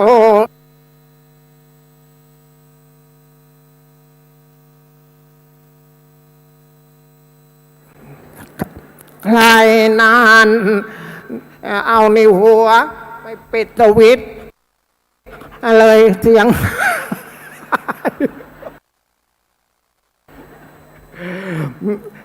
ใครนั้นนาใครนาสิวางพลา เจ้าข้ากล่าวกระหม่อมชายมัตติงเจ้ามัตติใหญ่เจ้ามาบ้านทันทีผิดเวลาการหรือเจ้าลืมคำปฏิญาณแบกนิยมว่าเราจะไม่คบหาสมาคมกันในเชิงชาลคารวะอาจเวลานี้ก็ผิดประหลาดอยู่แล้วเนเจ้ายายเล่าจริงลวงเข้ามา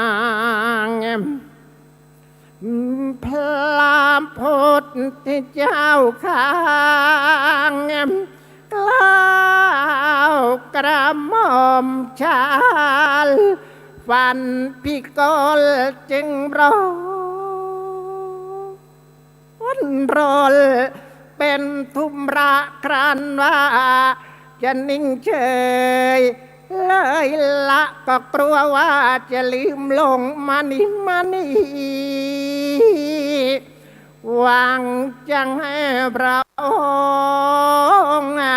ทรงทำนายทายทัก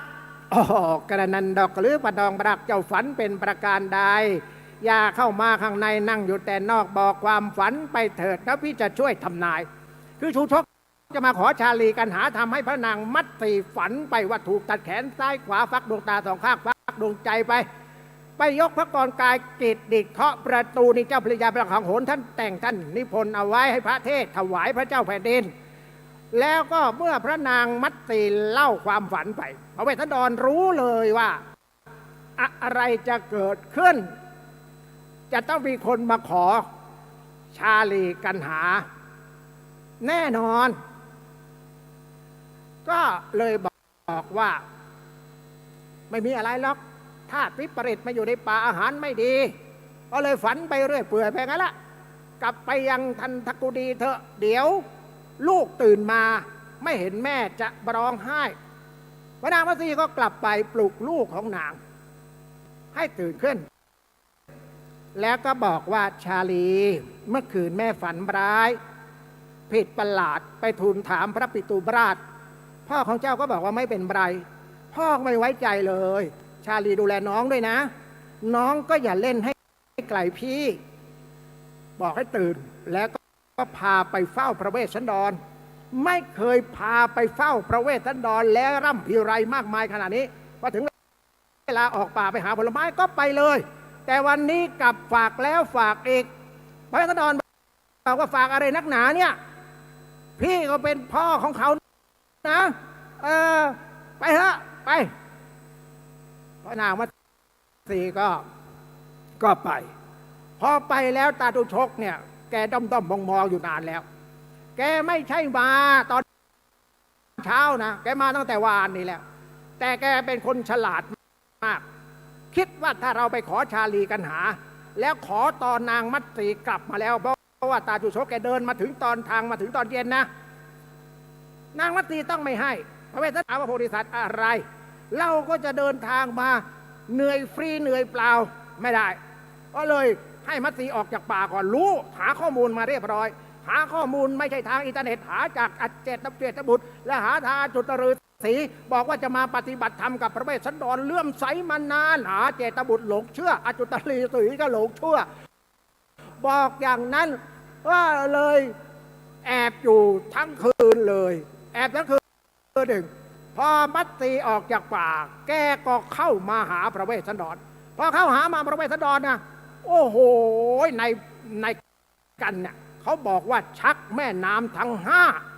ชักแม่น้ำทั้งห้านะเพราะเป็นคนฉลาดในการขอไม่อยู่ๆก็มาขอนะเวลาใครไปขออะไรใครสังเกตไหมขอยืมอะไรต่ออะไรเนี่ยไม่มีใครมาปั๊บขอเลยนะไม่เคยนะมาถึงแบบบ้านช่องสวยนะจัดเรียบร้อยนะได้ข่าวว่าลูกเนี่ยเข้าโรงเรียนได้ผู้ชายเข้าสูงกุหลาบได้ใช่ไหมลูกสาวเข้าสตรีวิทย์ได้ใช่ไหมลูกคนโตเข้าธรรมศาสตร์จุฬาได้แม่เลี้ยงลูกยังไงเนี่ยสุดยอดเขายืมตั้ง5,000เองเนี่ยเราอ้อมมาเนี่ยทูชกมาก็อ้อมอย่างนี้แหละเพราะองค์นั้นใจกว้าง ให้ทานมาตลอดคนยากคนจนอยู่ในเมืองลำบากลำบนจนต้องถูกให้ออกมาจากเมืองสุดยอดจริงๆหาใครน้ำพระทัยเหมือนพระองค์ไม่มีที่บ้านลำบากขอลูกไปเป็นคนใช้ด้วยนะขอทาลีกันหาพระแม่สันดรไม่ได้บ้ายอแต่ปรารถนาพระโพธิสัตว์มาตั้งนานแล้วก็เลยให้ชาลีกันหาไปพอชาลีกันหาไปแล้วทำยังไงล่ะที่จริงเนี่ยเราให้สังเกตให้ดีว่าเรื่องพระเวสสันดรนั้นการให้ทานของพระเวสสันดรนั้นสุดยอดของความฉลาดต้องการพระโพธิญาณไม่ได้ต้องการให้ลูกลำบากนะต้องการอะไร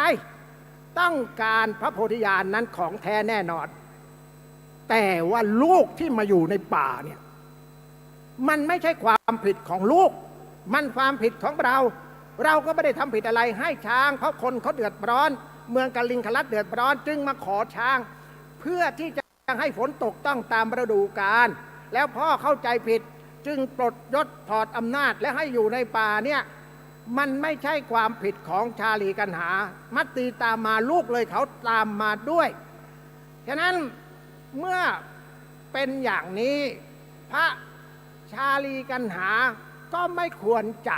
ลำบากควรจะไปกับตาชูชกและการไปกับตาชูชกเพื่ออะไรเพราะว่าพระเวสสันดรรู้แล้วว่าเรามาอยู่ในป่าเนี่ยถ้าไม่มีกำหนดว่าจะอภัยโทษเมื่อไหร่ชาลีกันหามาอยู่ในป่าก็จะดักดานกับเราผู้เป็นพ่อยังมีอนาคต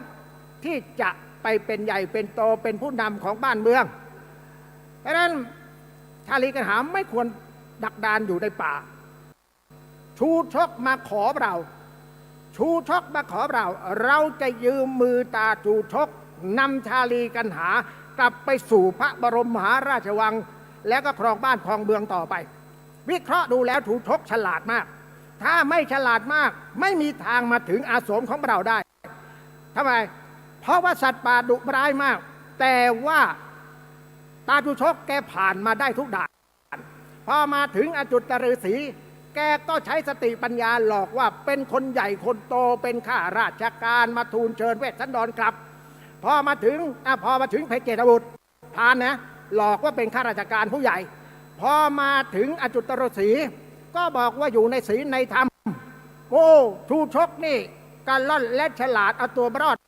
มาถึงตรงนี้เราจะอาศัยความฉลาดความการล่อนถึงตาชูชกนี่แหละให้ลูกกลับเมืองไปเพื่อจะได้เรียนหนังสือต่อไป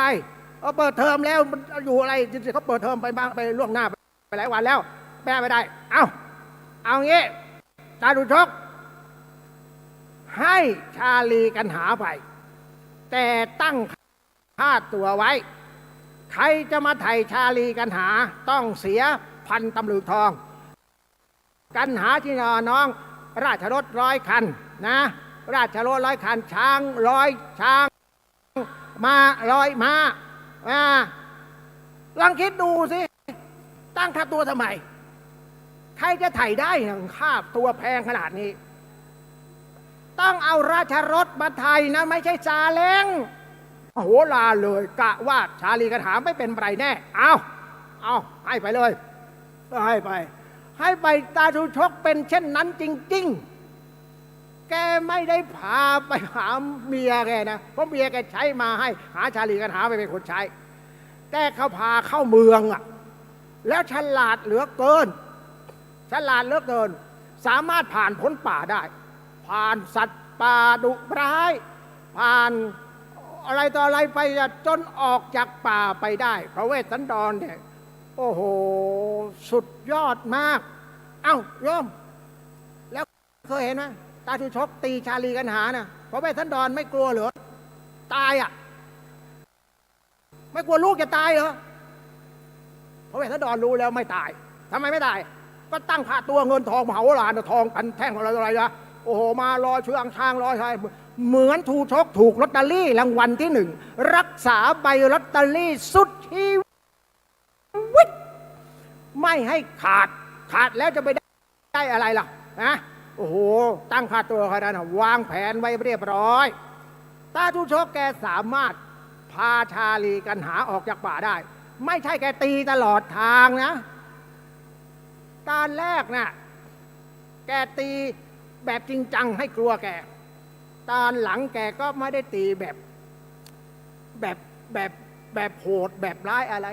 เคยเห็นไหมตีนะพอจะร้องไปแล้วเนี่ยนินแน่นินแน่นินแน่ไม่มีอะไรตอนแรกทำโหดหน่อยให้กลัวแล้วก็พาไปได้ครับนะนี่คือเรื่องราวของพระเวสสันดรที่อัศจรรย์มากเลยแล้วตอนที่แกอยู่อะไรนะอยู่ใต้ต้นไม้อ่ะโอ้เรื่องบรรยายวิเคราะห์ไม่หมดเวลามันจะต้องหมดก่อนแต่ว่าแม่มันมีสิ่งหนึ่งซึ่งสำคัญมากเลยมีเด็กคนหนึ่งโยมยังกับกันหานะกันหาชาลีนะฉลาดปราดเปรื่องและก็ไม่เหมือนเด็กคนไหนหายากมากหายากยังไงอะคือเราจะเห็นว่าไม่มีเด็กคนไหนที่ไม่เล่นมือถือเล่นมือถือแต่นั้นใช่ไหมแต่มีเด็กคนหนึ่งโอ้โหไม่เล่นมือถือไม่สนใจมือถือสนใจแต่เรียนหนังสืออย่างเดียวเลยแม่แล้วมือถือเพิ่งจะมาเป็นจริงเป็นจังตอนที่เขาต้องเรียนทางออนไลน์ทางอะไรโควิดมาอะไรต่ออะไรมาเนี่ยนะสุดยอดมากเลยคนเนี้ยนะแล้วก็เทควันโดเก่งมากนะจะได้สายดำแต่อายุยังไม่ถึงแล้วก็อะไรอ่ะไม่ใช่2 คนนี่หรอก2 คนที่มาแสดงตัวเชียวโยมอ้าวจะมีภาพมาให้ดูไหมเอาภาพมาดูก่อนเอาภาพมาดูหน่อยเมื่อกี้ไตเติ้ลไม่ขึ้นคราวนี้จะมาไหมเอาทีน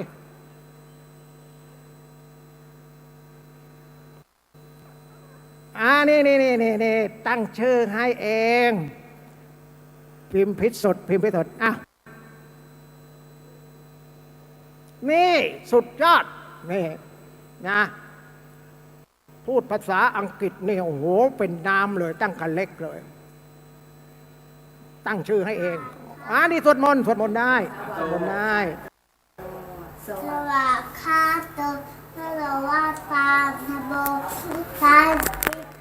โกอาปาอิโกเอวัสิโกโอเวทุติโกจังเวโกวินโยชิจิสัจจิปานโนพัตวัตตาธัมโมทิจิโกอากาลิโกเอปัสสิจิโกโอปัญญิโกอาจาจังเวยโกเอนโดหิจิกาบทนะคะสุปฏิปันโนสุปฏิปันโนแม่กาสุปฏิปันโนได้ป่ะสุปฏิปันโนว่าไงสวดยังปิดนี่พอตอนเล็กสวดได้พอตอนโตขึ้นมานิดนึงสามารถมาเป็นมัคคณายกอาราธนาตอนพระเจริญพระพุทธมนต์สวดพระพุทธมนต์ได้โอ้โหยอดเยี่ยมมากเลยนะแต่อันนี้ไม่ใช่นะอันนี้ไม่ใช่อันนี้ทรงอย่างแบต ทรงอย่างแบตไม่ใช่วันนี้จะพามารู้จักกับเด็กคนนี้ตอนนี้อยู่ม.1 แล้วหลานท่านส.ศรียวนพระมหากฤษฎาพระครูวินัยธรกิตติศักดิ์นะขอเชิญข้าวฟ่างชื่อข้าวฟ่างมานั่งนี่มายังกลับบ้านมาแล้วปรบมือขึ้นเวทีเลยขึ้นเวทีนี้ข้างหน้าเลย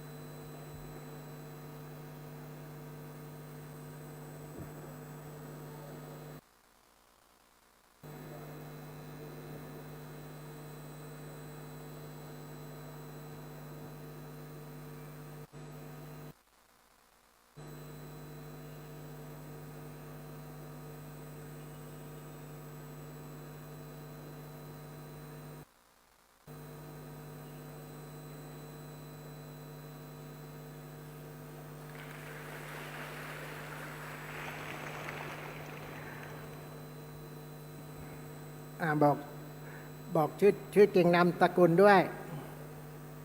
ชื่อเด็กหญิงพิมพ์วิสุทธิ์ชลิตวงศ์พัฒนาค่ะ โรงเรียนอะไรเนี่ย สาธิตปทุมวันค่ะ เปิดหน้าให้ดูด้วย เปิดหน้าให้ดูด้วย นี่ยอม ยังไม่เคยเป็นโควิดเลยนะเนี่ยยังเขาก็ยังหลานก็ยังไม่เคยเป็นนะ เปิดให้มันเป็นซะเปิด มีคำพุทธศาสนาสุภาษิตบอกว่าสัพพานันเจปทวิงทัชชานากตัญโยมะพิราทะเยแปลว่าถึงให้ที่ดินทั้งหมดก็ยังคนอกตัญโยให้จงรักภักดีไม่ได้ ให้อะไรไปเท่าไหร่ก็นึกไม่ออกนึกไม่ถึงขนาดนั้นสมัยนี้บอกว่าเขาไม่ได้อยากเกิดมานี่พ่อแม่อยากให้เขาเกิดมาเอง เพราะฉะนั้นพ่อแม่ไม่ได้มีคุณมันจะเกิดขึ้นเรื่อยๆมันจะเป็นอย่างนี้มากขึ้นเรื่อยๆแต่เด็กคนนี้ตั้งแต่เล็กมาแล้วเนี่ยไม่เคยเป็นอย่างนั้นอัศจรรย์ตรงที่โทรศัพท์ไม่เล่นมันเล่นจำเป็นอย่างยิ่งที่จะต้องทำจะต้องมาใช้และเพิ่งซื้อมาตอนที่โควิดเพราะต้องออนไลน์ต้องทำอะไรหาได้ยากในโลกเลยทีนี้นะเป็นถือว่าเป็น1 ในล้านถึงให้แผ่นดินทั้งหมดก็ยังคนอกตัญญูให้จงรักภักดีไม่ได้ภาษาอังกฤษว่าไงนะ Even if the whole land was given to the one who had prejudiced, they couldn't be loyal. หลวงตาไม่รู้เรื่องหรอก สุดยอดเลยไหมเก่งหลายเรื่องนะเก่งมากเลยนะตั้งแต่เล็กเลยทีเดียวนี่หลวงตาตั้งชื่อให้เองนี่แล้วก็มีคำหนึ่งว่าอรติโลกนาสิกาความริษยาอย่างโลกให้ฉิบหายอรติแปลว่าอะไรรติแปลว่าความยินดียินดีที่เขาได้เป็นนั้นยินดีที่เขาได้สิ่งนี้ยินดีที่เขารวยยินดีที่เขาประสบความสำเร็จแต่คนที่ไม่ยินดีก็คือคนริษยาจึงมีคำว่าถ้ายินดีก็พยายามไปเลื่อยขาเก้าอี้คนที่ดีคนที่เขาเป็นประโยชน์ต่อบ้านเมืองความริษยาจึงทำให้โลกฉิบหายเพราะได้คนไม่ดีเข้ามาปกครองบ้านเมืองความริษยาอย่างโลกให้ฉิบหายภาษาอังกฤษว่าไงนะ Jealously continues to wreak havoc on the world. ปรบมือหน่อยโอ้โหธรรมะล้วนๆนะแล้วมีอะไรอีกโอ้โหมันมีโรคภัยไข้เจ็บอโรคขยะปรมาราภาลาภทั้งหลายมีความไม่มีโรคเป็นอย่างยิ่งสุขภาพดีโอ้โหใครๆเขาหาอะไรหากันนะถ้าหากว่าสุขภาพดีสามารถจะเริ่มต้นใหม่ได้ถ้าสุขภาพไม่ดีไม่สามารถจะเริ่มต้นอะไรใหม่ได้เลยสุขภาพจึงเป็นสิ่งสำคัญที่สุดพุทธศาสนาสุภาษิตก็คืออโรคยะไม่ใช่อโรคยานาลาเป็นลาภอย่างยิ่งคนไม่เคยได้ลาภบอกฉันไม่เคยได้ลาภเราต้องจะแทงหวยหลายครั้งแล้วไม่เคยถูกเลยสุขภาพดีเป็นลาภที่สุดนะความไม่มีโรคเป็นลาภอย่างยิ่งอะไรนะภาษาอังกฤษ Not having disease is a great fortune. ฟังรู้เรื่องไหม แล้วก็อะไรอีก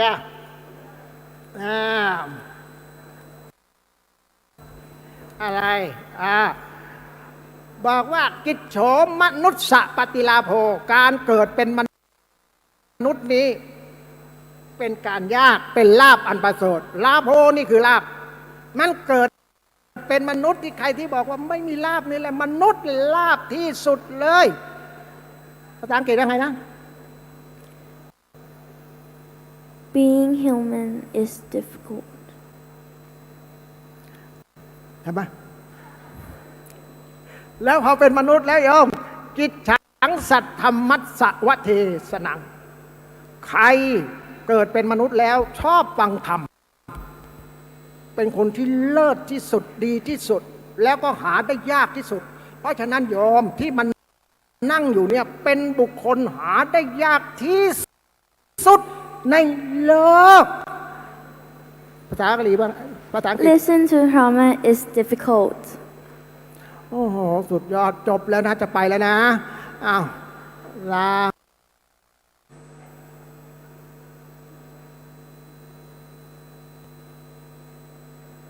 ชื่อเล่นชื่อข้าวฟ้าชื่อจริงหลวงตาแต่งตั้งให้เองนะพิมพ์พิสุทธิ์นะ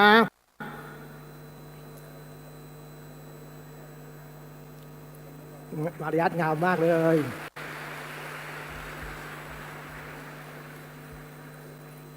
ครับยอมเจ้าพระยาพระคลังหนท่านแต่งไว้เอาไว้ว่ามัตสีหาลูกไม่เจอยอมฟังทีอีกครั้งหนึ่งนะจะไปแล้วจะจบแล้ว ว่าเจ้าพระยาพระคลังหนท่านควรหาลูกอยู่กี่สุดสายเนียนาที่แม่จะตามไปแรงสุดแล้วที่แม่จะซับสาบฟังสำเนียงสุรเตียงแล้วที่แม่จะร่ำเรียกที่ไบรร้องสุดที่เท้าแล้วที่แม่จะเยื้องย่องยกย่างลงเหยียบดินสุดสิ้นสุดปัญญาสุดจะหาสุดจะค้นสุดจะคิดจะได้ผ่านพบลูกน้อยสักนิดหนึ่งไม่มีลายงาม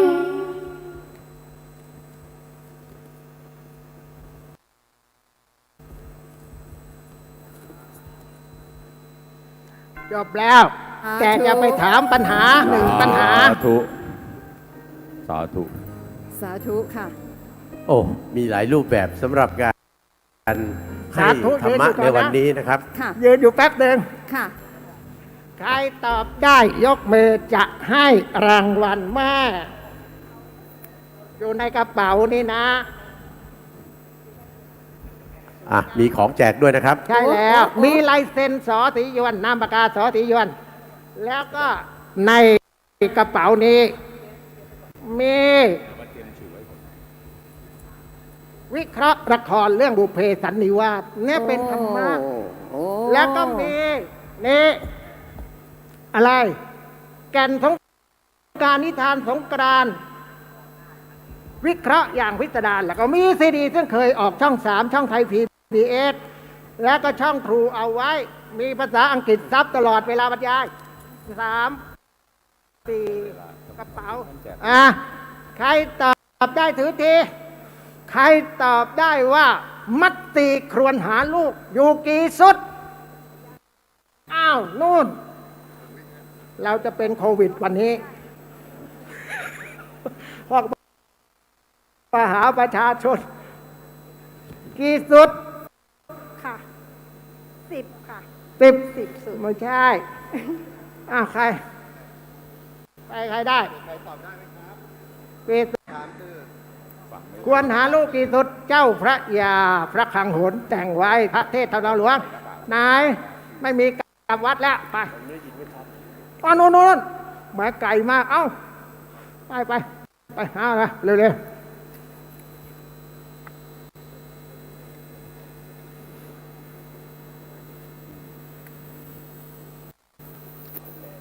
้ไหมครับ 9 สุดค่ะโอ้โหปรบมือสิสาธุค่ะได้หมดเลยนะคะ ให้เลยแบ2 มือแบ2 มือ ได้หมดเลยนะคะ ได้ทีเดียวเลยนะครับ หมดเลยเอาละค่ะ กลับมาที่เวทีเราแล้วกันนะคะ กราบขอบพระคุณ เอากลับไปเลยพอแล้ว ค่ะ สาธุสาธุสาธุ ครับ เอาละครับใน มาถึงช่วงนี้ เดี๋ยวเรามีตัวเลขให้ทราบนิดนึงก่อนนะ แจ้งให้ทราบฮะ ตอนนี้เงินสะสมบุญของทุกท่านรวมกันณเวลานี้นะครับ ขยับยัง ขยับครับ 161,470 บาทครับ ขยับใกล้ความจริงแล้วค่ะ เราตั้งใจไว้ว่าน่าจะได้ ให้สัก 200,000 นะครับ ครับ ทีนี้ช่วงนาทีทองคืออย่างนี้นะครับ ค่ะ ตั้งแต่เช้าไปจนถึงวันนี้กว่าที่เราจะกราบนิมนต์พระเดชพระคุณเจ้ามาเตรียมการเนี่ยนะครับ พระคุณเจ้าทุกรูปในมีเทศมีทอล์กครั้งที่ 10เนี่ยนะครับ ปรากฏรูปอยู่ในนี้ทั้งหมดอยู่ในโปสเตอร์นี้ ครับ และทุกรูปได้มอบลายเซ็น ลืมไปเดี๋ยว ถูกไหม แป๊บจะลืม ขอนิดนึง เอาหนังสือมาแจกฟรีอยู่ข้างนอก เดี๋ยวจะคอยเซ็นชื่อให้ถ้าใครอยากเซ็นนะ หนังสือซึ่งเคยวางตลาด แล้วเขาถวายมา ไม่ได้เอาเงินเขาก็เลยถวายหนังสือมา หลายปกเลย อยู่ข้างนอกไปรับได้แล้ว ตอนไหนฮะ ตอนเลิกหรือว่าตอน ตอนนี้เลย ตอนนี้เลยฮะ แล้วใครจะอยู่ฟังเราในห้องอ่ะ นั่นน่ะสินะฮะยังไงนั่งกันอยู่ก่อนนั่งกันอยู่ก่อนนะนั่งกันอยู่ก่อนแล้วก็เดี๋ยวขออนุญาต นิมนต์รอเซ็นแล้วกันนะคะ ต่อนิดนึงนะฮะ ค่ะ นี่ ถวายน้ำชาไปก่อน และตัวต่อมา นั่นแสดงว่าอะไร คือ นะ เสื้อครับ เสื้อมีเทศมีทอล์กเนี่ยซึ่งแต่ละปีจะไม่เหมือนกันถูกไหม พร้อมลายเซ็น พร้อมลายเซ็นของพระคุณเจ้าอีก ทุกรูป ทุกรูป เซ็นสดนะครับ ไม่ได้พิมพ์ฮะ ทุกขนาด ท่ที่จะเป็นเจ้า ด้วยนะคะ ของนี่เป็นทั้งสองอย่างเลยคือเป็นเจ้าของโปสเตอร์กับเจ้าของเสื้อ ที่มีลายเซ็น ที่มีลายเซ็นของพระคุณเจ้านะครับ ครับ ท่านเอาโปสเตอร์ไปจะไปติดที่บ้าน หรือจะเอาเสื้อให้กับใครหรือใส่เองอะไรก็แล้วแต่เนี่ยนะฮะ ครับ ทั้ง 2 ชุดด้วยกันขอท่านร่วมบุญทั้ง 2 ชิ้นเลยนะฮะ ครับ เป็นจำนวนเงิน 800 บาท อ๋อ นะครับ800 บาท แล้วมี นะครับ กี่ชุดนะฮะ มีอยู่ทั้งหมด 12 ชุดเท่านั้น อ๋อ 12 12 ชุดเอง ผมขอนี้นะครับ เนื่องจากมีแค่ 12 ชุด ค่ะ ผมทราบว่าท่านต้องแย่งกันแน่นอน ค่ะ ผมให้กระดานเรียงหนึ่งนะครับ ใครถึงก่อน คนนั้นได้ คนนั้นได้ 12 ชุด ลายเซ็นนี้ไม่มี ท่าน แล้วนะฮะหมด ไม่มีแล้ว นะ ฮะ เพราะว่าพระคุณเจ้าก็ได้กลับไปเป็นส่วนใหญ่แล้ว หมดแล้วฮะเหลือแค่ที่จะรอ ครับ เข้า เป็นวิทยากร แถวข้างหน้าได้เลยนะคะ มาเลยนะฮะ เรียงมาเลย ยืนเข้าแถวตรงนี้เลยนะ แถวเรียงหนึ่ง เชิญ นะ เล ครับยนะครับเชิญเลยนะครับ 12 ชุด เดี๋ยวเรา มี ขอ 12 ชุดเท่านั้นฮะ ขอขัน มุ้ ข ย อพาน คะ ด้วยครับ 12 ชุดค่ะ เตรียมเงิ 12 น ชุ ทอ ด นด้วยนะฮะ เสื้อ ชิญน และโปสเตอร์ เต นะ รียมเงิ คะ นทอนหรือยังอ้าว โปสเตอร์เนี่ยส่วนใหญ่เขาเอาไปใส่กรอบ แล้ว ไม่ต้องขึ้นมาหรอกฮะอยู่ข้างล่างนี่แหละนะ อยู่ข้างล่างได้เลยค่ะ โปสเตอร์เนี่ยเขาจะไปใส่กร คะ อ แนน บ จัดการหน่อย พร้อมมีลาย จัดการ เซ็ ห น น่อย เสื้อเนี่ยเขาเอาไปใส่นะคะ แล้วก็ให้ใครก็ได้ เดี๋ยว แล้ว เอา ก็ เตรียม มี เงิ ส นท ต อ อน ไปด้วย รี่ เตรียม ต เงิ ร น ง ทอน ที่ ไป ว่า ด้วย มีลายเซ็นทุกรูปที่อื่นไม่มี ไม่มีที่อื่นอีกที่นี่ที่เดียว มีเงินทอนไหม 12 ชุดค่ะ ไม่เป็นไรฮะ เงินทอนรอได้ เงินทอนเราได้ค่ะ 1 ชุดเดินมาแล้วนะครับ เสื้อค่ะ 2 3แล้วนะครับ 2หมดแล้วนะครับเพราะว่าพระคุณเจ้าไม่ได้อยู่เซ็นให้แล้วนะครับ แล้วแต่ละปีความหมายเปลี่ยนแปลงนะครับ เพราะว่านะครับท่านไปดูเลยตั้งแต่ครั้งที่1จนตั้งถึงครั้งที่10เนี่ยนะฮะ พระไม่ซ้ำกัน ไม่เหมือนกันเลย ไม่ซ้ำกันค่ะ ไม่เหมือนกันเลย ระหว่างนี้เรามีพระที่จะนิมนต์ขึ้นมาอีกรูปหนึ่งละ ครับ ต้องครับ ค่ะ ระหว่างนี้นะเดี๋ยวพอหมด เดี๋ยวรอ แล้ ตรงนี้ก่อน หม ดี ดเลย มาไหมฮะ สักนิดนึง ให้ตรงนี้ให้เสร็จก่อนแล้ว ทยอย เหลื มาได้ เหลือ เลย กี่ ค่ะ ชุดฮะ น้อยลงทุกที แปด ชุดครับ บางท่านบอก เร็ว ทำบุญ เร็ ไป ว เลย เร็ว แล้ว เอา กัน ใครมาเลยก็ได้ค่ะ ยังพอมี 800 ค่ะ บาทเท่านั้นนะครับ 800นะครับ ทำบุญนะฮะเป็นเงินทำบุญ ถือเป็นเงินทำบุญนะครับ เรา พร้อก ำลั ม งจะเติม ลายเซ็น เงินร่วมไปสมทบนะครับในการบริจาคให้กับองค์กร ค่ะ การกุศลทั้ง 4 แห่งที่ได้บอก ค่ะ ชื่อกับท่านไปแล้วเนี่ยนะครับ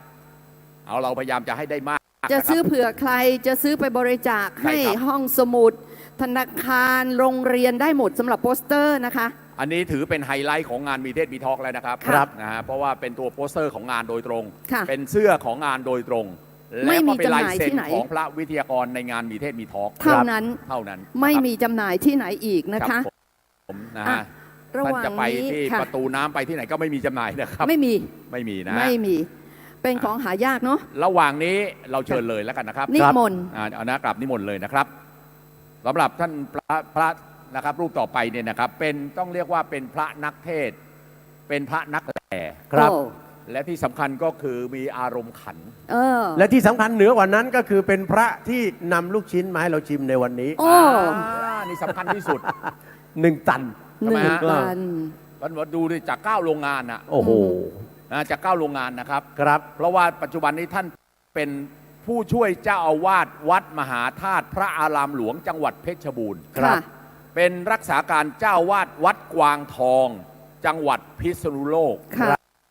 บ2 จังหวัดนะครับเพชรบูรณ์จังหวัด1จังหวัดพิษณุโลกอีกจังหวัดแล้วก็เป็นพระนักเทศที่โด่งดังมาจากการเทศประกอบการแหล่ครับประกอบการแหล่ก็แปลว่าเทศไปแหล่ไปครับใช่ไหมฮะแล้วท่านบอกว่าท่านบอกเองนะบอกว่าแหล่เนี่ยกับร้องนี่ไม่เหมือนกันครับเวลาร้องเนี่ยดนตรีจะนำคือหมายถึงก็จะขึ้นทำนองดนตรีขึ้นมาก่อนแล้วค่อยร้องครับส่วนการแหล่เนี่ยจะแหล่ก่อนแล้วดนตรีค่อยตามมาครับมานี่คือหลักการของการร้องกับการแหล่ครับแล้วเป็นการเทศที่มีเอกลักษณ์เป็นของตัวเองน้ำเสียงที่มีเอกลักษณ์นะฮะตัวอย่างที่เป็นเอกลักษณ์ไม่ค่อยเหมือนใครไม่เหมือนแล้วท่านก็เมตตามาให้เราทุกครั้งและส่วนใหญ่ท่านมักจะลงไปเดินข้างล่างเดินถือขันรับบริจาคและถ้าท่านพร้อมแล้วอาจารย์ฮะขอเชิญนิมนต์ท่านพระเดชพระคุณเจ้านะครับพระครูวาทีพัชระโสพลราชันอริโยขอกราบนิมนต์ครับแล้วจะต่อด้วยท่านเจ้าคุณพระพยอมนะคะเดี๋ยวท่านปิดท้ายนี่เป็นท่านเจ้าคุณพระพยอมนะครับวัดสวนแก้วจะมาปิดท้ายนะครับอย่าพลาดเด็ดขาดฮะ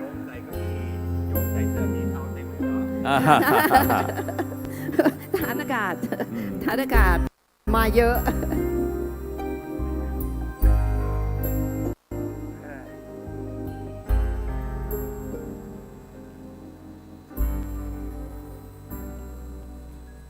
ได้ฟังก็เป็นบุญหูได้ดูก็เป็นบุญตาได้สนทนาก็เป็นบุญปากได้ฟังธรรมะจากพระมากๆก็เป็นบุญใจเนาะสาธุสาธุโอ้ยโยมใส่เสื้อสีเทาเต็มเลยอ้าวไม่ใช่เก้าอี้อุตส่าห์มาสักไกลแต่จะมีมากมีน้อยไม่เป็นไรญาติโยมแค่เรามาร่วมกันเสบียงบุญก็เป็นคุณกับโยมแล้วชีวิตคนเราคำว่าเสบียงบุญก็คือการค้ำจุนซึ่งกันและกันไม่ว่าจะเป็นการช่วยเหลือเกื้อกูลสังคมช่วยเหลือพระศาสนาสิ่งใดที่เราทำดีได้กับตัวเราตรงนั้นเป็นบุญหมดเลยโยมขอบคุณโยมที่มาจากจังหวัดกำแพงเพชรมาตั้งแต่ตี 2เนาะเจ้าของโรงสีสิงโตทองไร้เศรษฐีเมืองกำแพงขอบคุณโยมทุกท่านที่มานั่งหลับกันมั่งนั่งฟังหลวงพี่พระครูกิติศักดิ์บอกว่า45 นาทีเล่นไปตั้งเกือบ2 ชั่วโมงตอนแรกเราก็คิดว่าคุณออนอุมาเขาจะเลี้ยงที่โพพระไม่รู้ว่าเขาเลี้ยงแหล่งเยอะหรือไงก็ดีโยมเราได้ฟังอะไรความคิดเรื่องพระเวสสันดรเนี่ยที่ท่านกล่าวมานะก็ถูกนั่นคือทำนองหลวงแต่ถ้าทำนองลาดอาตมาเชื่อว่าต้องชั้นนี่แหละมหาเวสสันดรมหาเวสสันดรมหาเวสสันดรมหาเวสสันดรขนาดคนแค่นี้เสียงยังพอได้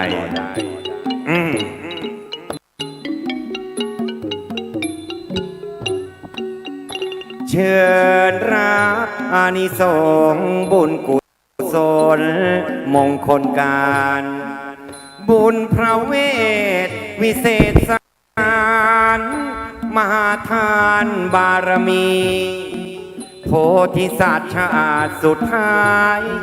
เป็นเชื้อสายเจ้าธานีปิโย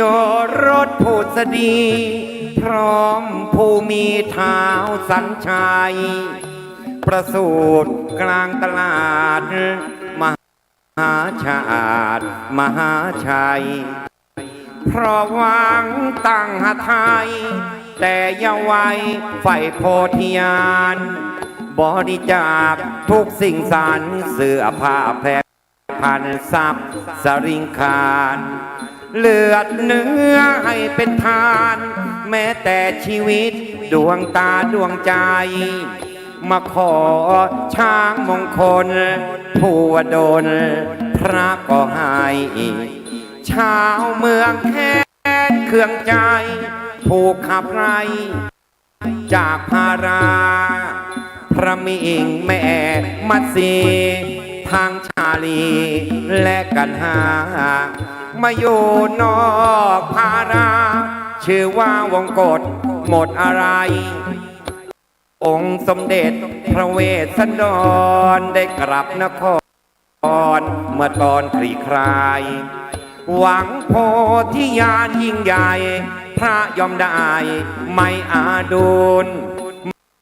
ไม่เคยบ่นคนลำบากแม่ยศศักดิ์นะจะเสื่อมสูญหนักเอาบางวางพ้นบุญสร้างสมดุลคุณความดีมหาเวทสันดรมหาเวทสันดรมหาเวทสันดรมหาเวทสันดรเสียงยังดีไหม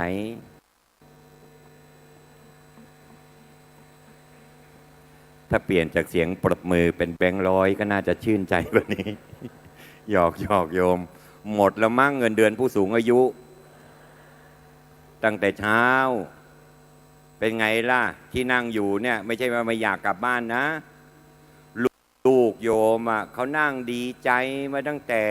หลายวันอาทิตย์นี้จะมีเทศมีทอล์กห้างเซ็นทรัลกูจะพาแม่กูมาทิ้งที่นี่แหละกูจะไปเดินเล่นให้สบายใจแม่จะได้ไม่ต้องกวนใจกูใช่ไหม โยมดูแลสุขภาพกันเนอะชีวิตเราไม่มีอะไรแน่นอนจริงๆขนาดเลือกตั้งมาแล้วยังเลือกนายกกันไม่ได้เลยทุกสิ่งทุกอย่างพระพุทธเจ้าตั้งไว้ว่าสติทำให้เราเกิดปัญญาอคติทำให้เราเกิดปัญหาเนี่ยวันนี้ถ้าโยมมาฟังเทศฟังธรรมโยมมาแบบสติโยมจะได้บุญตั้งแต่ก้าวเท้าออกจากบ้านแต่ถ้าโยมมาแบบอคตินะโยมบาปตั้งแต่ก้าวเท้าออกจากบ้านบางคนมาทำบุญไม่ได้ตั้งใจมาฟังเทศหรอกมานั่งนินทาพระมานั่งจับผิดพระเนี่ยถ้ามาอย่างเงี้ยเราบาปตั้งแต่ก้าวเท้าออกจากบ้านเพราะว่าชีวิตคนเราอยู่ที่กุศลกรรมและกุศลกรรมไม่ได้เจอกันมา3 ปีเนาะตั้งแต่โควิดมาแต่โควิดเนี่ยมันก็หายไปแล้วก็ไม่อันตรายเท่าไหร่เขาบอกติดโรคโควิด14 วันอาจตายกลายเป็นผีแต่ตอนเนี้ยที่มันร้ายกับโควิดถ้าผัวโยมคนไหนไปติดโคโยตี้ตายใน1 นาทีเท่านั้นแหละเพราะฉะนั้นที่น่ากลัวที่สุดก็ชีวิตพวกเราเองโยมแม่ทั้งหลายโยมพี่ใครที่อายุไม่เกิน60ก็เรียกโยมพี่ใครที่70ไปแล้วก็เรียกโยมแม่ส่วนใครที่ต่ำกว่า58ก็เรียกโยมน้องเนาะวันนี้เรามาทำบุญสร้างคุณงามความดีทุกปีนะที่มาเซ็นทรัลตรงเนี้ยปีหนึ่งได้ประมาณเกือบ300,000แต่ปีนี้ดูแล้วน่าก็ได้หลักแสนนะโยมแสนยากแสนจนแสนเข็ญเนี่ยเพราะว่าเศรษฐกิจมันไม่ดีจริงๆเราก็ดูแลตัวเองบุญก็ช่วยทำแต่วันนี้มานานๆเจอกันฉันมีของมาแจกโยมนะดีแล้วที่เหลือเท่านี้ไอ้พวกกลับไปก่อนสมน้ำหน้าไม่ได้อะไรเลยเดี๋ยววันนี้ฉันมีขึ้นมาสิเอามาฉันจะแจกโยมฟรีๆด้วยใครจะห้ามฉันก็ไม่ได้เพราะเป็นของฉันเองวันนี้ฉันจะแจกวันนี้ลูกศิษย์ให้ลูกชิ้นมาตันหนึ่งนะเนี่ยที่โยมได้ทานเนี่ยลูกศิษย์อาตมาเลยโรงงานลูกชิ้น9 โรงงานเอามา1 ตันแจกอร่อยไหมลูกชิ้นหอยจ้ออร่อยไหมกินไม่กินเปล่าเห็นหิ้วใส่ถุงกลับบ้านด้วย มามีเทศมีทอล์กปีเนี้ยบุญโยมก็ได้ไส้โยมก็ตึงชีวิตโยมก็มีแต่ความสุขเนาะแต่ความสุขที่แท้จริงมันก็ไม่ได้อยู่ตรงนี้ที่เดียวหรอกมันอยู่ที่บ้านโยมด้วยอยากให้ลูกหลายๆคนอย่ามองเห็นพ่อกับแม่ลูกทั้งหลายเนี่ยที่นั่งกันอยู่นะรู้ไหมว่าเราอาบน้ำกันมาเนี่ยโยมไม่ได้อาบน้ำจากเครื่องทำน้ำอุ่นหรอกน้ำต้มทั้งนั้นจริงไหมโยมเกิดมาใหม่ๆพ่อก็จะต้มน้ำเตาถ่านไฟฟืนแม่ก็เตรียมน้ำเย็นใส่กระมังไว้พอน้ำร้อนเดือดได้ที่ก็ตักน้ำร้อนไปผสมกับน้ำเย็นในกระมังอุณหภูมิวัดความร้อนก็ไม่มี5 นิ้วของแม่นี่สิเทน้ำร้อนไปมือก็แตะมันอุ่นหรือยังกว่าจะได้น้ำอุ่นอาบให้ลูกมือแม่พองจนแดงเลยพอได้น้ำอุ่นใส่กระมังเรียบร้อยลูกก็ไม่ได้ไปนอนอาบในอ่างหรอกรู้ไหมพวกเราเนี่ยโตมาจากสันหน้าแข้งแม่เข้าใจไหมเนี่ยอาบน้ำบนสันหน้าแข้งแม่คนโบราณเนาะนุ่งกระโจมอกไปนั่งนอกชานบ้านเหยียดขาตรงเป๊ะเอาลูกนอนบนสันหน้าแข้งหัวลูกก็ชนกับหลังเท้าแม่ตีนลูกชี้หน้าแม่ตรงเป๊ะพอลูกนอนบนสันหน้าแข้งได้ที่แม่เอื้อมมือจะไปวักเอาน้ำอุ่นมาฉโลมลูกโถมือแม่ยังไม่ทันถึงน้ำเลยหน้าแม่นี่เปียกน้ำอุ่นไปแล้วลูกเหี่ยวรถเขาเบ้าตานี่ไม่เคยโกรธกลับนั่งหัวเราะชอบใจพ่อมึงดูเนี่ยลูกเหี่ยวรถเต็มหน้าเลยวักเอาน้ำอุ่นมาชำระล้างให้ลูกขมิ้นดินสีพองมาพอกให้โดยที่ไม่รังเกียจเขาจึงบอกพ่อกับแม่คนไหนที่มีบุญเนี่ยมีลูกชายก็จะได้ลูกเทวดามาเกิดมีลูกสาวก็จะได้ลูกนางฟ้ามาเกิดลูกเทวดาลูกนางฟ้าเวลามาเกิดกับพ่อกับแม่เนี่ยไม่มามือเปล่ามือขวาจะหิ้วถุงเงินมือซ้ายจะหิ้วถุงทองเกิดมาแล้วจะทำให้พ่อแม่มีความสุขเกิดมาแล้วทำให้พ่อแม่ร่ำรวยแต่บางคนเกิดมามีกรรมบ้านอื่นได้ลูกเทวดาลูกนางฟ้ามาเกิดแต่บ้านกูดันได้ลูกโจรมาเกิดซะนี่ไอ้พวกลูกโจรมาเกิดมือขวาไม่มีถุงเงินมือซ้ายไม่มีถุงทองมือขวาจะถือเตารีดมือซ้ายจะถือคันไถเกิดมาไม่ทำอะไรเลยจ้องจะรีดไถพ่อกับแม่กินอย่างเดียวเพราะถ้าใครมีลูกอย่างนี้ก็ถือว่าเป็นกรรมของเรากุศลกรรมและอกุศลกรรมกรรมดีกับกรรมชั่วมันก็ไม่ได้อยู่ที่โยมอย่างเดียวพระเราก็มีทั้งกุศลกรรมและอกุศลกรรมก็มีทั้งกรรมดีและกรรมไม่ดีเหมือนกันโยมถ้ามีกรรมดีอย่างเดียวสมปองไม่สึกจริงไหมแม่จริงเลยล่ะตุ้ยนุ้ยที่เคยเทศอาตมาไม่ตายตุ้ยนุ้ยเป็นพระนักแลอายุน้อยที่สุดที่เสียชีวิตตอนแค่อายุ40เศษตุ้ยนุ้ยตายเพราะศึกไปมีเมียศึกไปแต่งงานก็เยลาบทำไมเรียกแฟนตุ้ยนุ้ยว่าเยลาบเพราะโยมหลาบแก่กับตุ้ยนุ้ย20 กว่าปีและตุ้ยนุ้ยก็ทิ้งเขาไม่ได้เพราะเยลาบเป็นเพื่อนแม่มันถามตุ้ยนุ้ยว่านุ้ยเอ้ยทำไมเอ็งศึกไปแต่งก็คนแก่แล้วลูกตุ้ยนุ้ยก็ตอบมีเหตุผลพ่อลงทุนระยะสั้นเยลาบมีตังค์กะถ้าเยลาบตายเมื่อไหร่สมบัติเสร็จตุ้ยนุ้ย อยู่ด้วยกันมาปีเศษมีลูก1 คนเยลาบไม่ไอสักแอะเลยตุยนุ้ยเบาหวาน570ไขมัน 2,007โยมลาบทิ้งตุยนุ้ยกลับมาบวชใหม่ตายนี่แหละวิถีชีวิตคนเราไม่ว่าพระหรือโยมมันอยู่ที่กุศลกรรมและอกุศลกรรมแม้แต่พระพุทธเจ้าเนี่ยที่กลับชาติไปจากพระเจ้าเวสสันดร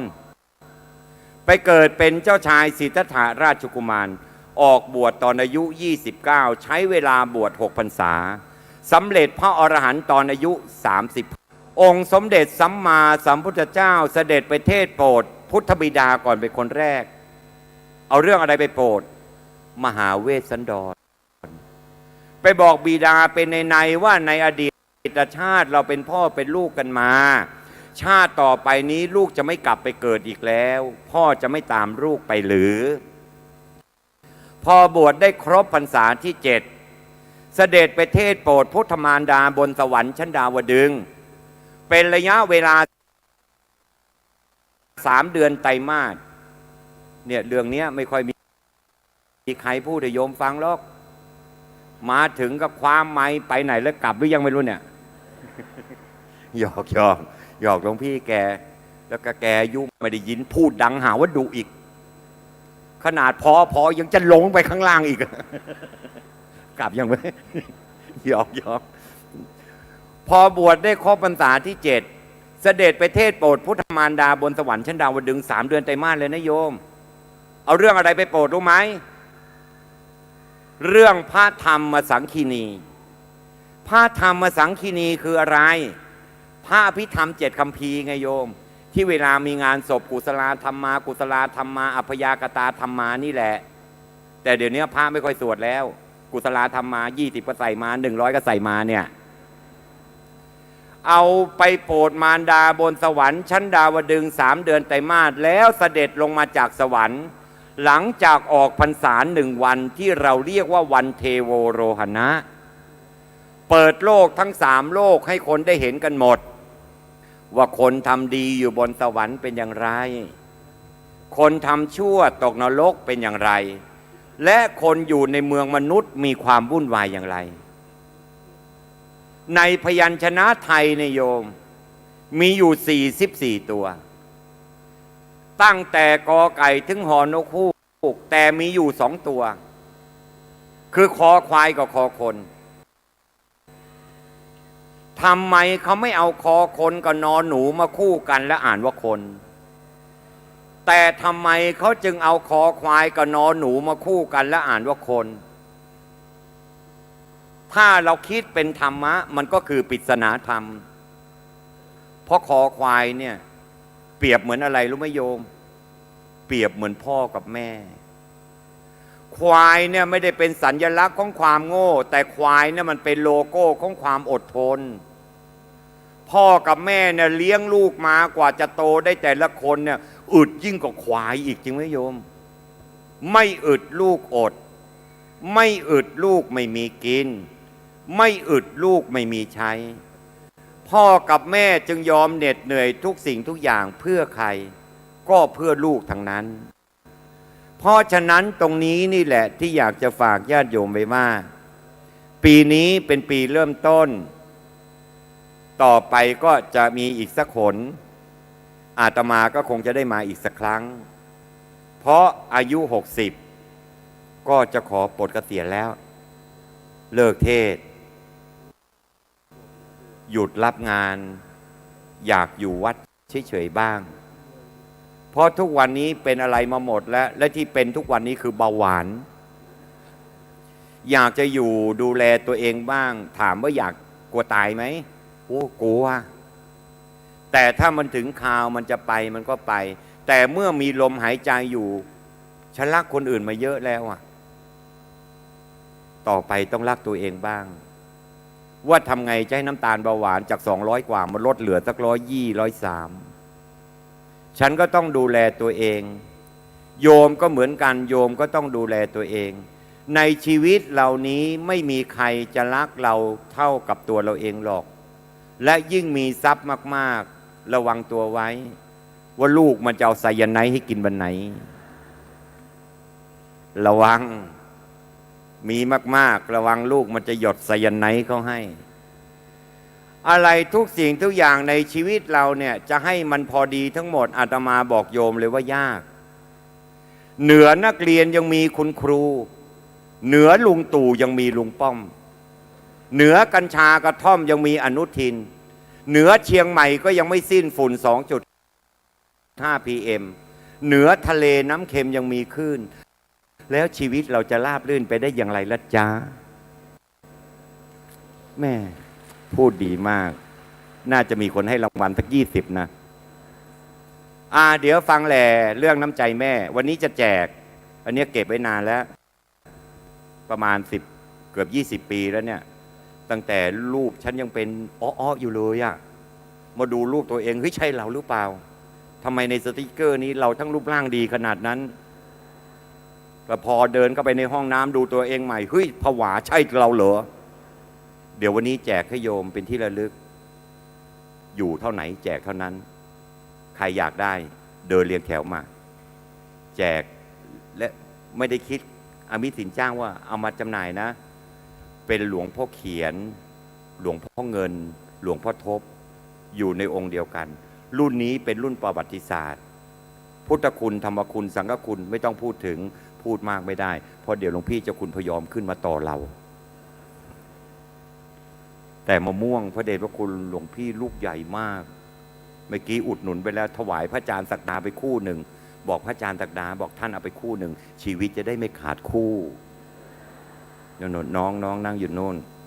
กำลังจะประหลาะไปประเทศนอกด้วยกันมีโยมเขาจะนิมนต์ไปเทศที่สวีเดนก็ว่าจะไปกันนั่นแหละก็จะนิมนต์ศักดาก็ไปด้วยก็ไปเทศต่างประเทศเนี่ยมีความสุขโยมฝรั่งนั่งร้องไห้มันฟังไม่รู้เรื่องฉันสบายใจ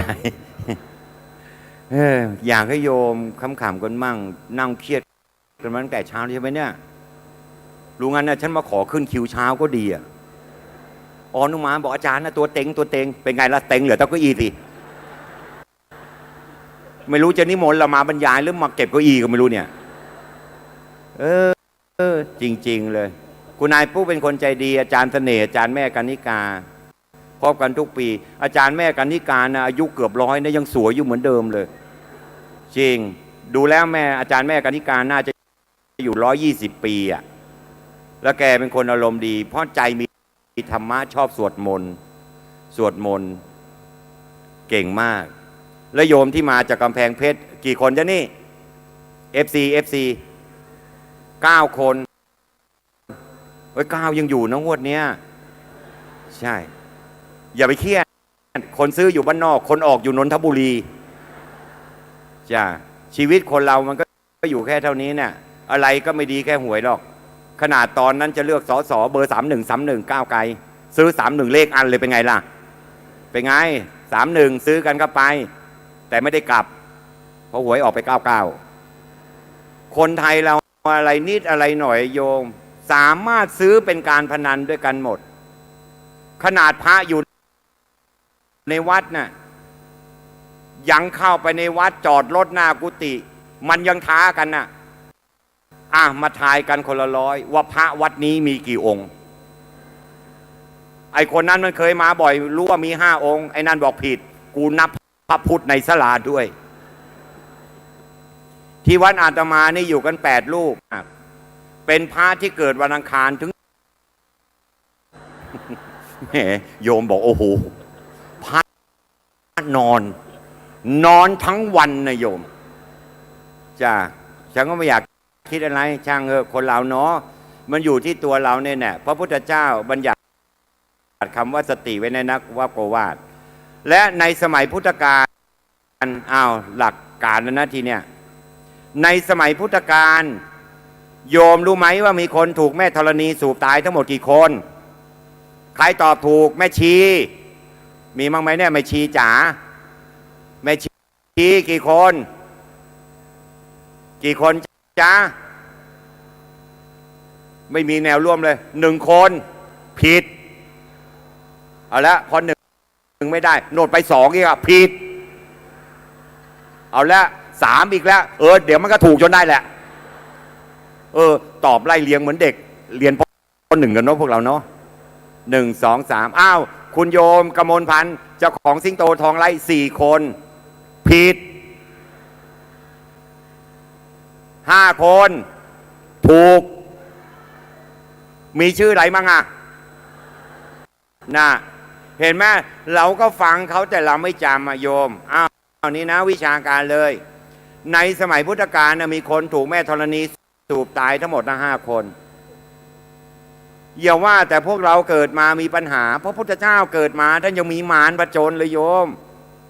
นับภาษาอะไรกับคนมาเป็นพระเขาไม่พระหยิบเงินฉันไม่หยิบฉันฝังดินอย่างเดียวในสมัยพุทธกาลมีคนถูกแม่ธรณีสูบตายทั้งพระอาจารย์กิติศักดิ์ยังไม่กลับนี่นี่มนต์ขึ้นมาแหล่ด้วยกันสักแหล่เป็นไงเป็นน่ะไม่ได้ยินนะไม่เคยทวงไหมเลยบอกได้หลวงพี่เดี๋ยวกลับไปพรุ่งนี้จะส่งมาให้เลยแล้วแกก็เทศนานนะวันเนี้ยแกเทศเหมือนแกสั่งลาเนาะเทศเหมือนกับแกกูจะได้มาไหมนะปีหน้าเนี่ยไปดักตีอยู่หน้าห้องงอใช่ไหมในสมัยพุทธกาลมีคนถูกแม่ธรณีสูบตาย5 คนก่อนที่จะแจกของดีให้โยมไว้คนที่1พระเทวทัตพระเทวทัตคือใครโยมขออภัยขอยืนพูดหน่อยได้ปะมันเป็นตะคิวไม่ใช่อยากยืนหรอกนะพระเทวทัตคือใครคือเท้าชราตาตุโชคโยมไปเกิดเป็นพระเทวทัตเป็นมารพระพุทธเจ้าอิจฉาพระพุทธเจ้าหวังที่จะปรงพระชนชีวิตพระพุทธเจ้ารู้ว่าพระพุทธเจ้าเดินบิณฑบาตสายนี้ทุกวันพระเทวทัตขึ้นไปอยู่บนยอดเขาคิชกูฏรู้จักเขาคิชกูฏไหมที่ไหนจ๊ะจันทบุรีไปกลับบ้านไปเนปาลแหมตอบอย่างมั่นใจเลยจันทบุรีพูดไม่น่าให้นั่งเก้าอี้มายืนด้วยกันนี่มา ประเทศเนปาลโยมพระพุทธเจ้าสมมุตินะออกบิณฑบาตมาเส้นนี้ทุกวันพระเทวทัตอยู่บนยอดเขาเตรียมก้อนหินโตกับลูกนิมิตอีกกะว่าพุทธเจ้าเดินผ่านมาก็จะผลักก้อนหินลงไปพุทธเจ้าเดินหินตรงดิ่งไปที่พุทธเจ้าสมมุติดิ่งไปที่โยมกำลังจะแอบถ่ายฉันอยู่นี่แหละพอตรงลงไปปุ๊บโยมคนเราอยู่ที่กุศลกรรมและอกุศลกรรมพระพุทธเจ้ามีกรรมดีเยอะแต่พระเทวทัตมีอกุศลกรรมกรรมชั่วมากก้อนหินก้อนใหญ่ก็ไปกระทบกับแง่หินอีกแง่หนึ่งกระเด็นเปลี่ยนทิศแต่มีก้อนโตขนาดหัวนิ้วโป้มือในโยมกระเด็นไปถูกฝ่าเท้าพุทธเจ้าภาษาพระเรียกว่าโลหิตตุบาทถ้าภาษาชาวบ้านเรียกว่าห่อเลือดแม่พระธรณีทนไม่ได้พระเทวทัตถูกแม่ธรณีสูบตายคนที่2ใครนะนางถูกต้องนางจินจมาวิกาเดี๋ยวขอดื่มน้ำนิดนึงน้ำเย็นด้วยสุขภาพไม่ดีเลยโยมเมื่อเช้าไปทำขวัญนาคอยู่วัดเจดีย์ยอดทองพิษณุโลกจึงมาขอเขาขึ้นเย็นไงฉันก็เมื่อวานทำขวัญนาคอยู่กาญจนบุรีทีนี้พิษณุโลกกับการมันก็คนละที่กันเลยไอ้ไม่ไปก็ไม่ได้ไปแล้วถึงจะได้ก็เลยไปน่ะ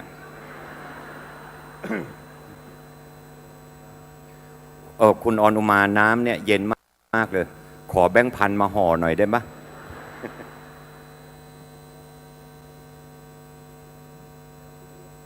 นางจินจมาวิกาคือใครคือนางอมิตดาเมียชูโชคนายโยมอีนางนี่ร้ายมากร้ายยิ่งกว่าอีปีกในบุพเพสันนิวาสอีกร้ายยิ่งกว่านางเหมือนในสะใภ้แม่นาคพระโขนงอีนางนี่ร้ายอย่างไรพระพุทธเจ้ากำลังนั่งแสดงธรรมอยู่นางจินจมาวิกาเดินผ่าฝูงชนไปเลยไปชี้หน้าว่าพุทธ เจ้าว่าพระองค์ท่านดีแต่เทศสอนให้คนอื่นก็ทำดี แต่พระองค์ท่านไม่เคยทำดีกับเราเลย เรากำลังตั้งท้องมีลูกกับพระองค์ท่านเท่านั้นแต่ไอ้พวกที่ฟังแตกเป็นสองกลุ่มเลยเหมือนเสื้อเหลืองเสื้อแดงเลยสมมุติไงแตกเป็นสองพวกเลยไอ้พวกที่เขามีสติที่อาตมากล่าวไว้พระพุทธเจ้าเนี่ยบัญญัติคำว่าสติไว้ในนวโกวาทหน้าแรกเล่มแต่ไอ้พวกสติไม่ดีเชื่อที่ชาวบ้านเราเขาเรียกไอ้พวกหูเบาอ่ะเนี่ยเหมือนในนี้ก็ต้องมีพวกหูเบารู้อะไรไม่ได้กูต้องไปเล่าคนอื่นเขาฟังก่อนกลัวจะไม่ได้พูดเป็นคนที่หนึ่งพอเรื่องจริงมาถึงไม่ใช่อ้ายปัดกันเป็นลูกแบตเลยกูไม่รู้ตอบเป็นลุงป้อมไปเลยอ่ะไม่รู้หยอกนะไม่ได้ล้อเลียนใครใช่แล้วทุกคนเนี่ยลุงตู่เขาก็ดีแหมมีอาการว่าลุงตู่ไม่ดีอย่างนั้นลุงตู่ไม่ดีงี้เขาไม่ดีเวลาเขาแจกตังค์เอาเขาทำไมอ่ะลงทะเบียนกันจนคอมล่มกันน่ะทุกอย่างมันนานาจิตตังนางไอ้พวกหูเบาเชื่อเลยคิดว่าพระพุทธเจ้าไปทำนางจินจามาวิกาท้องจริงๆพระพุทธเจ้าไม่เคยโกรธนางจินจามาวิกานะกราบกล่าวกับนางจางเราทั้งสองไม่มีใครรู้กับเราหรอกมีเราแค่2 คนเท่านั้นเป็นผู้รู้เพราะน้องนางใจเย็นๆมีอะไรค่อยสนทนาธรรมกันแต่ไอ้พวกที่เชื่อเพราะนางจินจามาวิกาโยมโทษเถอะยืนท้องโยอยู่เนี่ยแต่จริงๆไม่ได้ท้องหรอกตัดท่อนฟืนท่อนขนาดแขนเนี่ยมาเรียงเอาเชือกมัดชั้นที่1ชั้นที่2เรียงเอาเชือกมัดชั้นที่3เรียงเอาเชือกมัดแล้วใส่เสื้อคลุมมันก็เหมือนผู้หญิงท้องแก่ใกล้คลอดดิถังเนี่ยแบบในบัตรโดนนางจินจามาวิกาถูกแม่ธรณีสูบตายคนที่3ใครพระสุปพุทธะเก่งมากเลยลูกเองมานี่เลย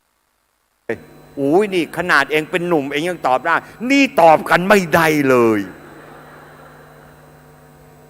ไอ้หนูเก่งมากเลยลูกเรียนจบมหาลัยปี 3มหาลัยอะไรนะลูกสาธุลูกขอให้เองได้เป็นเจ้าคนในคนให้ได้เกรด4ทุกวิชาขอให้ได้เป็นนายกต่อจากพิธาตลอดไปเอาลูกนี่พ่อมอบให้เก่งมากเลยลูกเก่งมากอีก2 คนก็ได้มึงขึ้นมาประเทศเลยแทนกูเลยมามึงมาแทนพระเลยลูกมาไอ้นี่เนี่ยหน้าไปบวชแหล่กันเรานะเนี่ยพระสุปพุทธะเป็นใครเป็นพ่อตาพระพุทธเจ้าเป็นพ่อพระเทวทัตโกรธพระพุทธเจ้าว่ากูยกลูกสาวเป็นเมียยังหนีลูกกูไปบวชอีกพระสุปพุทธะถูกสู่เพาะไปนั่งขวางทางบิณฑบาตพระพุทธเจ้าพระพุทธเจ้าเดิน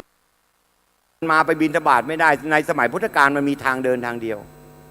ก็ไปนั่งขวางทางไว้พระพุทธเจ้าจึงกล่าวกับพระอานนท์ว่าพระอานนท์เอ๋ยพระสุปพุทธะได้สร้างกรรมหนักไว้พระองค์จะมีพระชนชีวิตไม่เกิน7 ราตรีพระสุปพุทธะพอรู้ตัวเองจะอยู่แค่7 วันต้องตายเหรอ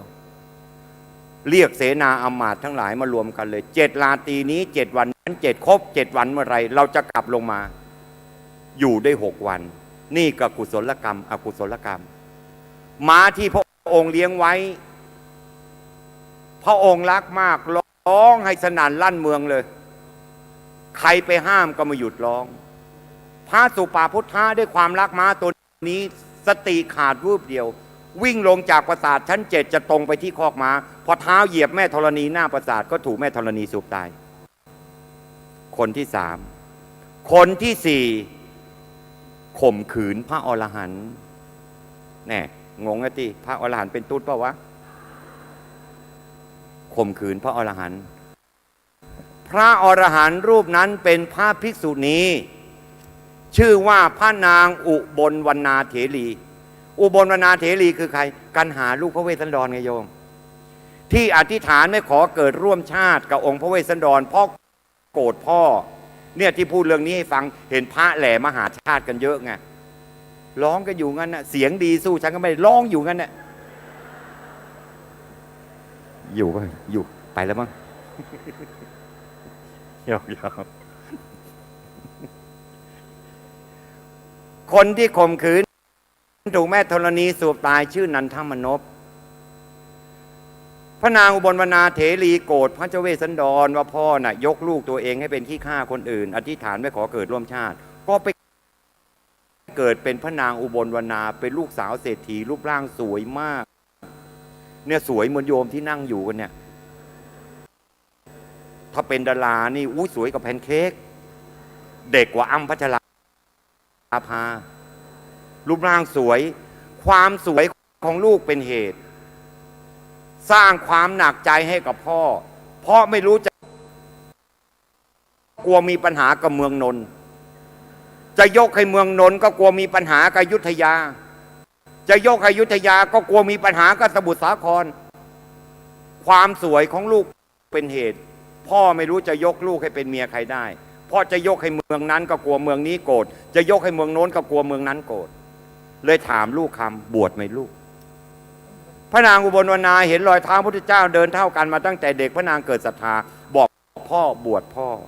ก็เป็นพระภิกษุณีรูปแรกมีศีล311 ข้อในสมัยพุทธกาลแต่มาถูกข่มขืนโดยนันทมนพนันทมนพเป็นใครก็เป็นลูกพี่ลูกน้องพ่อนันทมนพเป็นพี่ชายพ่อนางอุบลวรรณา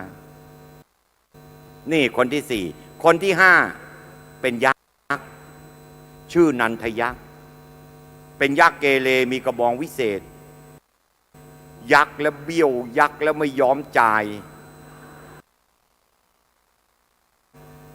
เป็นยักษ์เกเรมีกระบองวิเศษตีภูเขาเปี้ยงเดียวนี้แตกกระจายเป็นพระสารีบุตรสำเร็จพระอรหันต์ใหม่ๆประกายรัศมีพระอรหันต์สว่างยิ่งกว่าสปอตไลท์ในนี้อีกโยมวาบขึ้นไปท้องฟ้านันทยักษ์เหาะมาก็คิดไอ้โลนนี้มึงจะมาลองดีกับกูเหรอเหาะลงมาตีหัวพังจะเป็นคนธรรมดาตายเป็นพระอรหันต์ไม่เป็นไรไอ้นันทยักษ์ตกใจเฮ้ยไอ้โลนนี่มีอะไรดีเหรอก็จะลงมาถามพอเท้าแต่แม่ธรณีก็ถูกแม่ธรณีสูบตายในสมัยพุทธกาลมีคนถูกแม่ธรณีสูบตายทั้งหมด5 คนและมันมาเกี่ยวโยงกับพ่อแม่เราอย่างไรตั้งใจฟังนะโยมชีวิตพวกเราเนี่ยที่เราอยู่กันทุกวันเนี่ยให้รวยขนาดไหนนี่โยมกมลพันธ์นี่เศรษฐีพันล้านโยมทุกท่านหลายท่านที่มาอาจจะเป็นเศรษฐี100 ล้านเราอยากจะได้เตียงนอนสักราคา500,000ราคา1 ล้านเราเสียเงินครั้งหนึ่งเราไปซื้อมาเราได้เป็นเจ้าของมันเราตายแล้วลูกหลานเตียงนอนที่แพงที่สุดคือเตียงนอนในห้อง ICU จริงไหมโยมเราไม่ได้เป็นเจ้าของด้วยไปนอนทับใครไว้กี่คนก็ไม่รู้และเขาก็ไม่ได้คิดเราเป็นเดือนคิดเป็นคืนแล้วแต่อาการหนักมากหนักน้อยทีนี้ยามพ่อแม่เราเจ็บป่วยหมอเขารู้แล้วว่าคนแก่ไม่รอดแน่ก็ต้องอยู่ด้วยออกซิเจนใช้ออกซิเจนช่วยเป็นพยุงหมอเขาก็จะถามลูกเนี่ยพ่อกับแม่คุณอยู่ได้เนี่ยนะก็เพราะว่าออกซิเจนเนี่ยที่ช่วยไว้ถ้าปลดออกซิเจนเมื่อไรเนี่ยท่านก็หมดลมจะปลดไหมจะได้ไม่ต้องเปลืองค่าใช้จ่ายลูกบางคนไม่รู้สั่งหมอปลดโยมจำไว้ว่าคนไหนที่สั่งปลดคนนั้นตายและตกนรกเขาเรียกว่าปีตุฆาตมาตุฆาตบิดามารดาตัวเองโดยไม่เจตนาไอ้คนสั่งปลดนั่นแหละตายและตกนรกเนี่ยที่บอกตรงนี้ไว้อยากให้เราเนี่ยจงเลี้ยงพ่อแม่เรายามเป็นดีกว่าเห็นท่านยามตายคำว่าแม่ว่าพ่อผู้ก่อเกิดเนี่ยขนาดคนน้อยยังเสียงดีขนาดเนี่ยว่าลูกเอากำเนิดเกิดจากไหน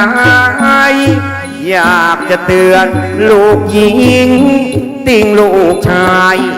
ไม่มีพระคุณใครเท่ามารดาหนอบิดามารดอนผู้ให้กำเนิดว่าลูกเอ๋ยเราเกิดละมาจากไหนนา อย่าลืมคุณท่านที่เลี้ยงมา ว่าดูแลรักษาจนเติบโตเขาบอกแม่เป็นหญิงอยู่เบื้องซ้ายส่วนพ่อเป็นชายอยู่เบื้องขวาแล้วเราเป็นลูกถูกตำลาเลี้ยงบิดรมารดาให้สุขสบายว่าขอถามสักอย่างลูกโปรดฟังซ้ำ ถามทุกคนที่พ่อแม่ยังอยู่ขอถามสักอย่างโปรดฟังซ้ำลูกเอ้ยตั้งแต่พ่อแม่เลี้ยงพวกเรามาจนโตเนี่ยเราเคยอาบน้ำป้อนข้าวให้พ่อแม่เราบ้างไหมเราเคยอาบน้ำป้อนข้าวให้คนที่เราเรียกพ่อเรียกแม่บ้างหรือไม่แต่ลูกบางคนก็นั่งอายเพราะว่าบางรายเขายังไม่เคย มันเป็นความจริงทุกสิ่งโยกของอากาศมาเป็นกระดาษเฉลยยังมาหมดเลยคุณบิดรมารดานี่ว่าเตือนจิตใจนะกุกนะกุกนะกุกนะกุกนะกุกกุกนะกุกกุกนะกุกนะกุกกุกกุกกุกนะกุกกุกกุกกุกกุกนะกุกนะกุกกุกกุกกุกนะกุกกุกกุกกุกกุกนี่เป็นไงล่ะนั่งอึ้งเลยสิเตือนจิตใจลูกจงจดจำมาเรียงแถวมาแจกรอบสองรอบสามอย่าทำเฉยสัญญาก่อนนะพอฉันแจกแล้วก็กลับไปนั่งเก้าอี้เพราะว่าพระเดชพระคุณท่านเจ้าคุณจะมาให้ธรรมะดีๆกับโยมเลี้ยงแถวกันได้ไหมจ๊ะโอ้โหพุ่มกันเหมือนจะซื้อโรตีเนาะอันนี้ยศได้ขึ้นเงินเดือนได้ขึ้นนะเอ้ยแม่ตะควักมาคนละพันละพันจบเลยงานนี้จ้ะถามจริงสตังค์พอมีเหลือกันไหมจ๊ะฮะมีเหลือเยอะไหมเดี๋ยวแจกก่อนแล้วก็เดี๋ยวลูกร้องซ้ำอย่าทำเฉยให้ลูกจงดื่มดำอย่าลืมคำพังเพยว่าครั้งแรกลูกเอ๋ยได้เกิดมาว่าบุญคุณพ่อแม่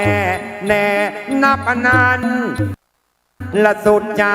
เสกสารท่านรักษาว่าช่วยหน่อยนี่เดี๋ยวโอ้โหโยมนี่จ๋ากำแพงเพชรโยมเดี๋ยวเนี่ยนะจ้าฉันสงสารแม่จีแม่เวรเลยเดี๋ยวมาเป็นอะไรก็เพราะฉันน่ะสวยเลยนะฉันน่ะจ้าแม่พอเดี๋ยวช่วยกันแจกจ้าทีนี้มันจะออกยังไงเนี่ยจ้าขอโทษนะความผิดเกิดที่ฉันนี่แหละฉันบอกให้โยมเรียงแถวแต่โยมหุ้มเดี๋ยวแจกกันไปลูกเตือนจิตใจลูกจงจดจำนะรอบสองรอบสามอย่าทำเฉยให้ลูกจงดื่มดำอย่าลืมคำพังเพยว่าครั้งแรกลูกเอ๋ยเคยเกิดมาเดี๋ยวโยมที่กำแพงใจเย็นๆเดี๋ยวแป๊บหนึ่งช่วยแจกหน่อยไม่เห็นด้วยตาก็ไม่เชื่อว่าโยมที่นี่ก็จดจำรอบสองรอบสามอย่าทำเฉยให้ลูกจงดื่มดำอย่าลืมคำพังเพยว่าครั้งแรกลูกเอ๋ยได้เกิดมาว่าบุญคุณพ่อแม่แน่นับอนันต์และสุดจะเสกสารท่านรักษา น้ำป้อนข้าวเลี้ยงเรามาเราว่ารอดชีวาฝีมือใครว่าจะคำนวณนะกุ๊กนะกุ๊กนะกุ๊กนะกุ๊กนะกุ๊กนะกุ๊กกุ๊กกุ๊กกุ๊กนะจะคำนวณจะคำนวณทบทวนกำหนดบัญชีคอยจดทั้งหมดจำไว้วันหนึ่ง3 ครั้งดังคำกล่าวขาย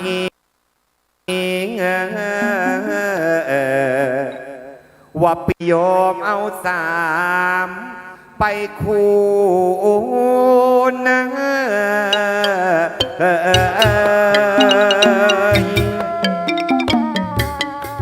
สาธุ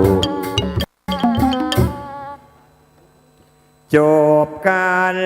ก่อนรับพรก่อนลาให้โยมนะที่มามีสุขทุกท่านว่าฟังต่อหลวงพี่เจ้าคุณพยอมนั้นเวลาชาลาต้องแลลาจะจากโยมกายนะกุ๊กนะกุ๊กนะกุ๊กนะกุ๊กนะกุ๊กนะกุ๊กกุ๊กกุ๊กกุ๊กนะจากโยมไปลุกจากโยมไปหัวใจสะท้อนเหมือนเวสสันดรจากพุทธดีกับหน้ามาสั่งกับหลังมาลาจอข้างหน้าบอกหมดเวลาแล้วนี่ต้องลากับพิษณุโลกทันทีให้โยมที่นี่สุขกายสุขใจจะจากไปโอ้ยอะไรก็โยมญาติจะจากไปโอ้ยอะไรก็ธรรมะพอตัวของอาจน่าจะไปหลายวันบอกขอบ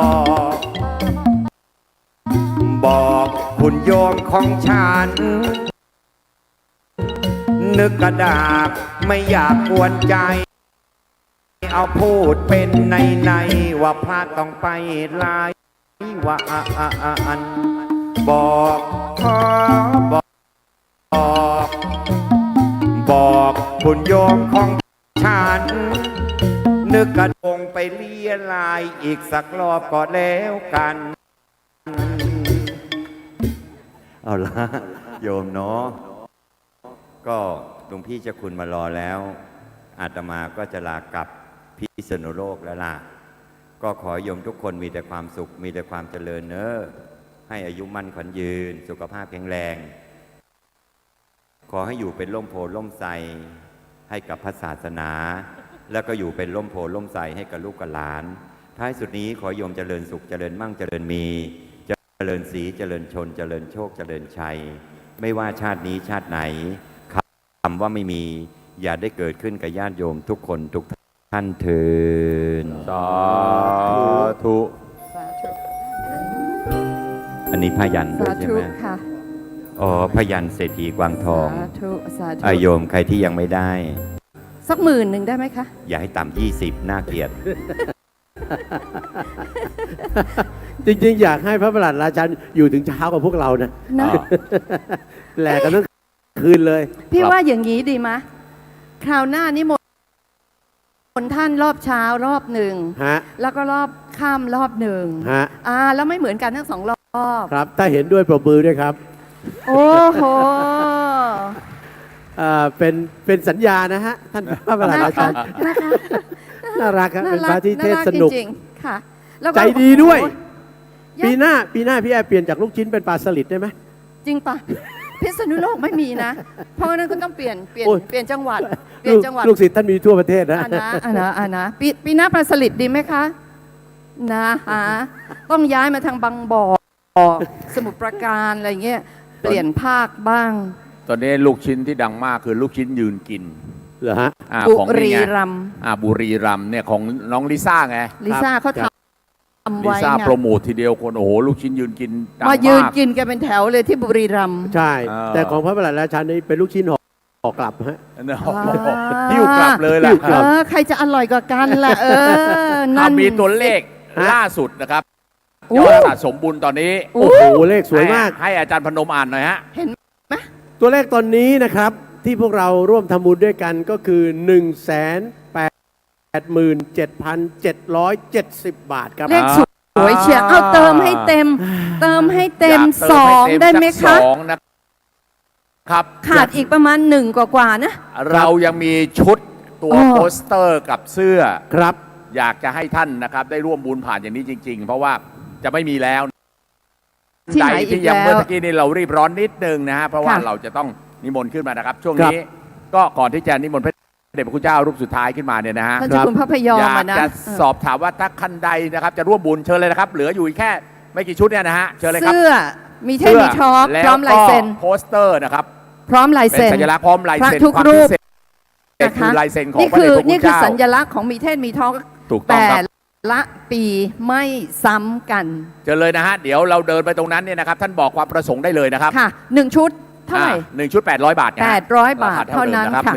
800 บาทถือเป็น 800 การ บาทเท่านั้นถือเป็นการ ทำชุด ร่วม ชุด บุญ สุดท้ายกันแล้วนะครับ ร่วมบุญชุดสุดท้ายกันแล้ว โอ้โห เชิญเลยนะครับเชิญเลยนะครับ เราอุดหนุนเสื้อต่างหากไปแล้วนะคะ เพราะเราเก็บเป็นคอลเลกชัน เก็บไว้ได้เลย เป็นที่ นะครับ ระลึก ผมไม่แน่ใจว่า ทงนี้เลยค่ะ ใคร มาแล้วเดินสาย ใคร หน่อย เก็บไว้ตั้งแต่ชุดแรกบ้างหรือเปล่านะครับเพราะว่าบางทีบางคนมีที่บ้านเนี่ยนะมันทุกครั้งที่เราเดินเข้าบ้านเนี่ยเห็นโปสเตอร์นี้ก็ได้รู้เลยนะครับเตือนใจว่าครั้งหนึ่งเราได้มางานที่มีเทศมีทอล์ก ค่ะ นะครับเตือนสติเรา ใช่ ครับนะฮะ แล้วก็ลายเซ็นของพระอาจารย์ทุกรูปเซ็นไว้ สำหรับผมนะเป็น ค่ะ พิเศษนะครับ ค่ะ เป็น ค่ะ พิเศษจริงๆนะฮะ ทีนี้ของที่อยู่ปีนี้หนักผลไม้ ครับ หนักมากๆคือมะ ม่ ม่ ว ว ง ง เท่าลูกมะละกอ แล้วมะละกอลูกเท่ามะนาว วัดนี่ไม่ค่อยเหมือนวัดอื่น ไม่เหมือนจริงๆ แล้วพี่เพิ่งได้ยิน ชื่อ มะ มะ ม่ว ม่ว ง ง ที่เรา แปล ได้ ก มานี่ชื่อเจ้าลงกา ๆโอ้โห ใหญ่มาหือมาจริงๆ คือลงกาเนี่ยเขาลบออกไปจากแผนที่โลกแล้ว อ๋อเหรอ ลงกาเอามีไหมล่ะเปิดสิแผนที่โลกลงกา มี ข้าวลงกาเนี่ยแสดงว่าเป็นตำนานมาก นะ เพราะฉะนั้นใครได้ไปเนี่ยนะ ข้อสำคัญคือท่านต้องมีถุงเอาไปเพราะว่าหิ้วยกอย่างเดียวไม่ได้ ไม่ได้ โอ้นี่เอามาแล้วฮะ ไม่ได้เอานี่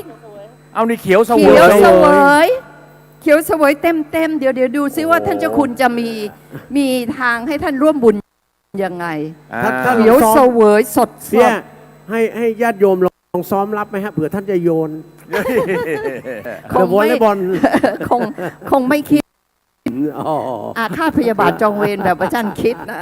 คือถ้าจะพูดถึงพระเดชพระคุณเจ้าเนี่ยนะครับ ต้องบอกว่าท่านคือพระนักพัฒนา ครับ ถูกไหมฮะ เมื่อกี้เรา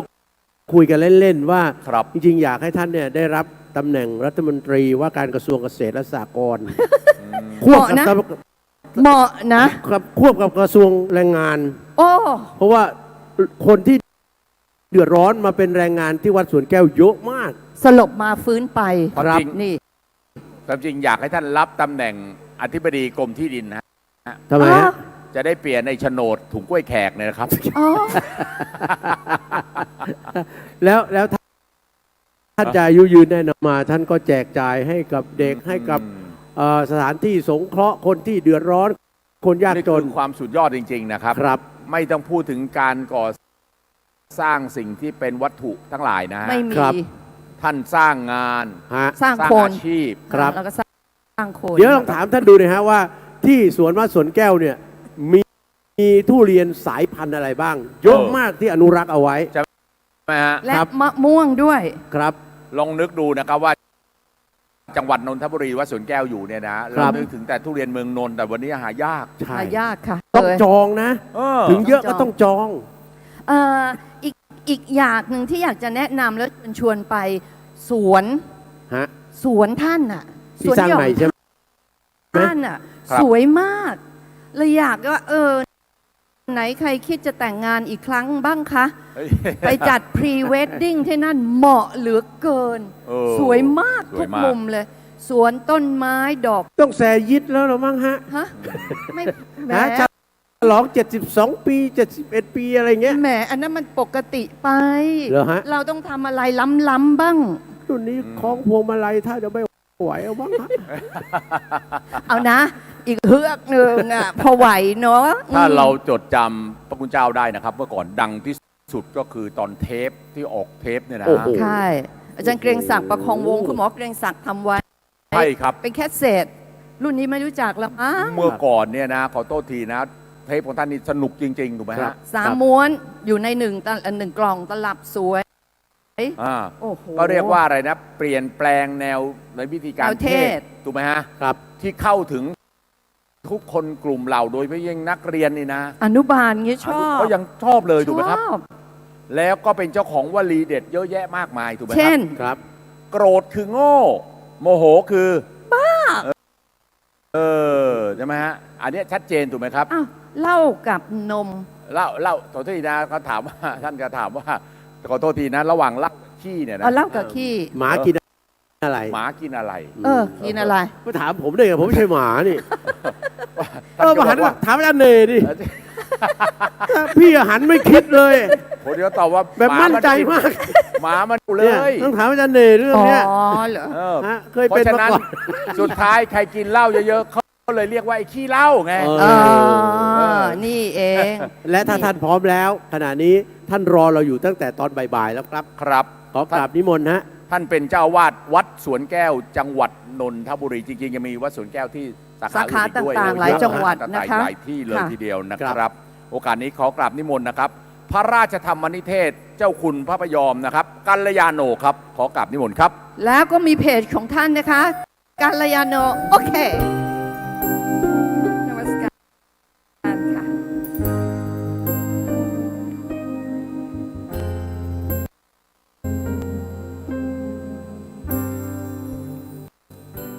พร้อมจะฟังหรือยังเสบียงบุญล้นหลาม อ้าว วันนี้เขาให้หัวข้อว่าเสบียงบุญเนี่ยเสบียงมาจากอะไรเป็นมายังไง ควรจะรู้ไว้บ้างก็ดี ถ้าคนทำไร่ทำนา เขาจะมีกระต๊อบมีหนำมีห้าง เอาไว้ปลายไร่ปลายนาห่างจากบ้านเยอะ เขาก็มักจะมีอะไรไว้ที่ห้างที่หนำที่กระต๊อบกระท่อม เขาเรียกเตรียมเสบียง พวกอาหารแห้งอาหารสดแล้วแต่ส่วนใหญ่จะเป็นอาหารแห้ง มีเกลือมีน้ำปลาพวกอะไรต่างๆ ไปจิ้มไปทอดไปผัดไว้กลางไร่กลางนา นั้นเป็นเสบียงเพื่ออะไร ลดความหิวโหย ป้องกันความขาดแคลน จึงเตรียมเสบียงไป ส่วนเสบียงทางเรือเขาก็ต้องเตรียมน้ำจืดเตรียมอะไรต่างๆ ออกทะเล ตอนนี้ส่วนวันนี้เขาเรียกเสบียงบุญ ตอนนี้อยากจะให้พวกเรารู้จักเสบียงเนี่ยตรงกันข้ามกับบุญก็มีเป็นเสบียงด้วยเหมือนกันเสบียงบุญ ตอนนี้เสบียงที่สำคัญที่สุดในชาวพุทธเราเนี่ยไม่ค่อยได้เอามาศึกษากัน คือเสบียงธรรมเสบียงคำสอน ถ้าเรามีคำสอนที่ศึกษาเรียนรู้มาเยอะ เหมือนอย่างที่พวกเรามาฟังแล้วฟังอยู่แล้วตั้ง10 องค์ 9 องค์เนี่ยถ้าเราคั้นการกรองมาแต่ละองค์ละองค์ แล้วก็มาเติมเสริมวินิจฉัยเขาเรียกธรรมวิจยะคือทำวิจัยว่าคำสอนหมวดไหนข้อไหนที่เราควรจะรู้ไปให้ลึกกว่านี้อีกเอาตอนนี้มาส่วนใหญ่จะรู้จักแต่ว่ามีเสบียงเนี่ยต้องไปอดอยากดูปากเขากินอะไรตำนองเนี้ยอยากดูปากคนอื่นกิน วันนี้เห็นมีเจ้าภาพอะไรลูกชิ้นหลายๆอย่างที่มาเลี้ยงข้างหน้าเนี่ยพวกนี้เขามาสั่งสมเสบียงเขาใช่ไหมคนพวกเนี้ยชาติหน้าไม่ต้องไปดูปากใครกิน ไม่อดอยากขาดแคลนเราเคยคิดไหมว่าคนกรุงเทพเนี่ยกินกันอิ่มเหลือเฟือไฟแต่มีคนมาอดตายในกรุงเทพใกล้ๆกับที่เขากินกันเหลือเฟือไฟมันเป็นเพราะอะไรเพราะเขาไม่มีเสบียงพูดถึงเสบียงเนี่ยเรื่องการให้ทานมีพระรูปหนึ่งท่านมีเสบียงบุญเรื่องนี้พิเศษที่สุดเลยชื่อพระศิวลีที่เขาชอบเอาไปตั้งเรียกแขกเรียกเสร็จเรียกทรัพย์อะไรเนี้ยเพราะว่าท่านนั่งฉันอาหารเนี่ยถ้าหมามามองท่านก็ให้หมาก่อนถ้าไก่ปลาอะไรเต่าตัวท่านก็โยนเบี่ยงให้มันก่อนท่านให้ก่อนอยู่เรื่อยๆจนในที่สุดทุกชาติมาท่านสั่งสมแต่เรื่องอย่างเงี้ยเลยกลายเป็นพระที่โชคลาภมหาศาลอยู่ในเมืองก็คนใส่บาตรล้นหลามไปอยู่ป่าวิเวกแล้วมีพระตามไป300-400 รูปอิ่มหนำสำราญทุกรูปเพราะอาศัยเสบียงบุญทานที่ท่านเคยให้มาทุกภพทุกชาติท่านก็เลยกลายเป็นพระมีลาภสักการะมากตอนนี้มาดูเสบียงที่แปลกๆอย่างพระพุทธเจ้าเนี่ยสั่งสมเสบียงอะไรถึงได้มีคนเคารพมากเหลือเกินคนเคารพพระพุทธเจ้านี่นับเป็นกี่พันล้านคนทั้งโลกนี่ท่านสั่งสมบุญอะไรลองดูนะเผื่อโยมจะได้บุญข้อนี้เผื่อจะเป็นคนที่แก่แล้วมีคนเคารพเยอะเนี่ยโยมว่าดีไหมถ้าแก่แล้วก็สาปแช่งเมื่อไหร่จะตายวันตายคืนนี่มันไม่ได้เราต้องยังไงขอให้มีเสบียงตรงนี้ไว้ใช้ในชีวิตบ้างวันหนึ่งพระองค์ได้เล่าถึงครั้งก่อนว่าทุกภพทุกชาติสั่งสมมาเยอะวันนั้นพระองค์ไปในวิหารช้ากว่าพระรูปอื่นประชาชนเข้าไปก่อนพระเข้าไปก่อนท่านอาจจะติดไปส้วมไปฐานปรากฏว่าไปหลังสุดพระรูปหนึ่งเทศไปก่อนแล้วพอท่านแย้มประตูไปเนี่ยเห็นพระกำลังเทศท่านก็ปิดประตูแล้วก็ยืนคอยอยู่ข้างหน้าประตูนั่นแหละพระรูปนั้นเทศเสร็จก็เดินออกมาเจอพอออกมาเจอก็ถามว่าพระองค์มานานแล้วหรืออุ้ยนานแล้วยืนคอยจนเมื่อยขาแล้วทำไมพระองค์ไม่เสด็จเข้าไปในวิหารเลยล่ะท่านตอบว่ายังไงภิกษุเรานี้เคารพธรรมมาทุกภพทุกชาติเราสั่งสมความเป็นคนเคารพธรรมไม่เหยียบย่ำไม่ทำให้ธรรมบุบสลายขณะที่มีใครศึกษาธรรมฟังธรรมเราจะไม่เป็นคนเสียบรรยากาศถ้าเราเปิดประตูเข้าไปคนก็จะแตกตื่นรอรับพระองค์การฟังเทศฟังธรรมก็ขาดสายขาดตอนไม่ปฏิบัติต่อฉะนั้นเราจึงไม่เข้าไปเพราะเราอบรมบ่มเพาะเราสั่งสมกักตุนความสงบความไม่เป็นตัวเสียบรรยากาศว่างั้นเถอะพระพุทธเจ้าเลยได้รับความเคารพเพราะเสบียงที่ท่านชอบเคารพชอบความสงบไม่เข้าไปทำให้บรรยากาศเสียเดี๋ยวนี้บางทีที่ฟังธรรมนะไม่รู้ไงยังก็ย้ายตลาดเข้าห้องประชุมแต่ตอนนี้รู้สึกโยมนั่งฟังสงบดียังก็ลูกเทพลูกพรหมยังก็จริงลูกเทพลูกพรหมมาเกิดสงบอย่างนี้มานานยังนั้นขอถ้าอยากแก่แล้วมีคนเคารพมากต้องเคารพทำให้มากๆเวลาพระเทศอย่าคุยแข่งถ้าคุยแข่งเมื่อไหร่รับรองเวรเพราะทำเราก็ยังไม่เคารพแล้วใครจะเคารพเราปริวันทโกปริวันตนังผู้ไหว้ก็ย่อมได้รับการไหว้ตอบผู้เคารพก็ย่อมได้รับความเคารพตอบตอนนี้ส่วนใหญ่พระก็จะสอนแต่เรื่องเสบียงบุญถ ามว่าโยมคำสอนพระพุทธเจ้าเนี่ย3 ข้อแรก ท่านให้พระบอกไปช่วยกันเผยแพร่ให้มากที่สุดนะ สัพพปาปัสสะอาการนัง กุศลสูสัมปทาสจิตตปริโยทปนังโยมว่าระหว่างสั่งสมบุญกะสั่งสมการละบาปปัดชั่วปัดบาปโยมว่าอย่างไหนเป็นเสบียงบุญเป็นเสบียงชีวิตมากกว่ากันหลวงพ่อชาเป็นพระเพชรน้ำหนึ่งของภาคอีสานวัดหนองประพงคงรู้จักกันคนรุ่นนี้ถ้าคนรุ่นนี้พูดแล้วไม่รู้จักหลวงพ่อชานี่เป็นพุทธ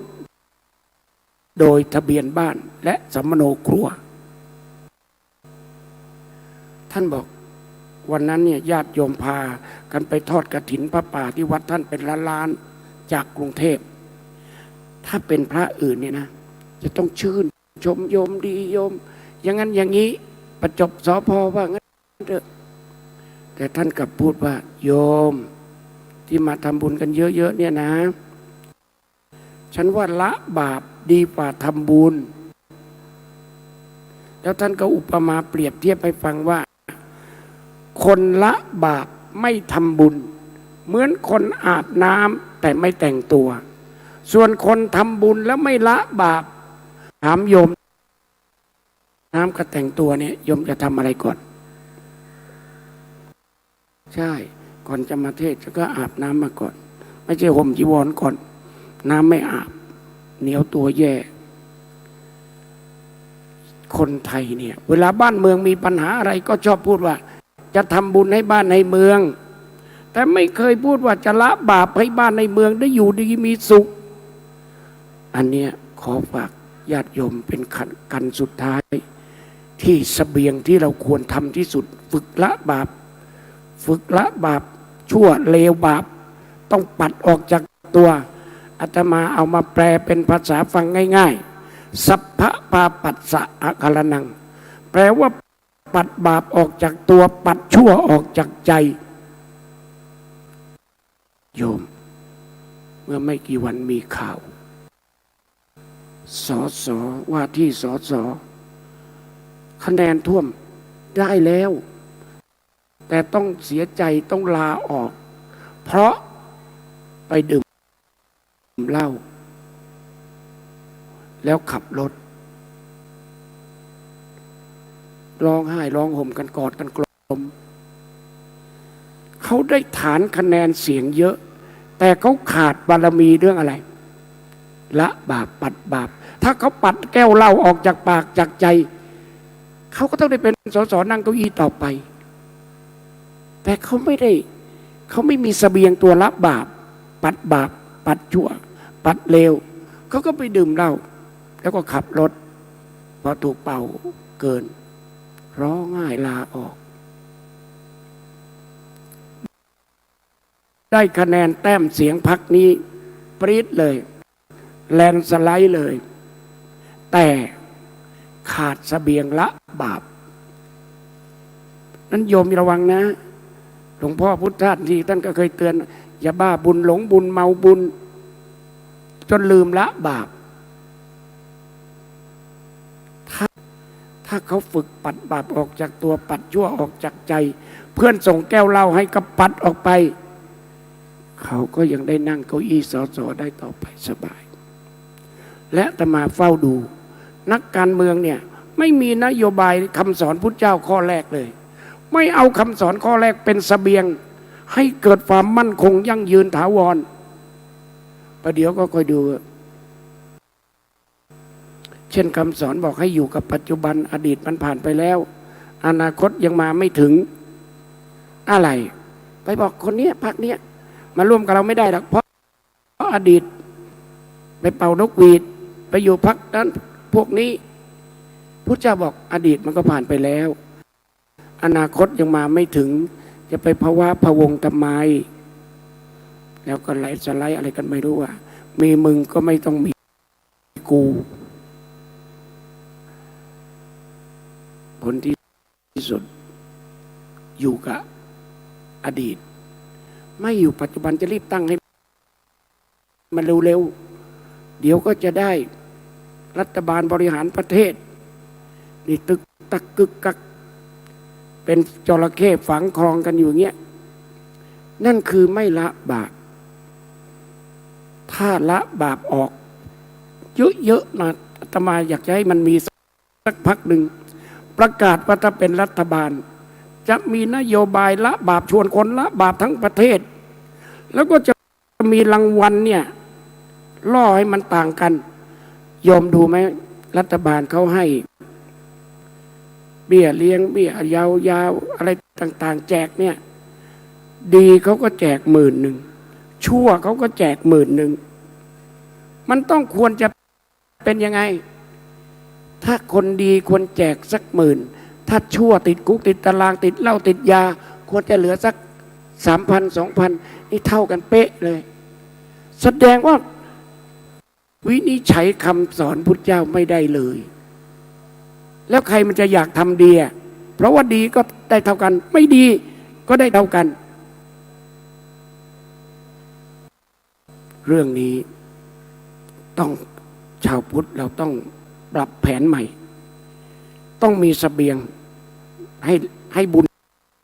มันแลนสไลด์หรือว่าให้ละบาปแลนสไลด์ถามจริงๆโยมระหว่างละบาปกันแบบแลนสไลด์ทั้งบ้านทั้งเมืองละกันอย่างเต็มที่กับทำบุญกันเต็มบ้านเต็มเมืองโยมเอาไหนก่อนมันเหมือนอาบน้ำก็แต่งตัวถ้าละบาปกันเต็มที่นะ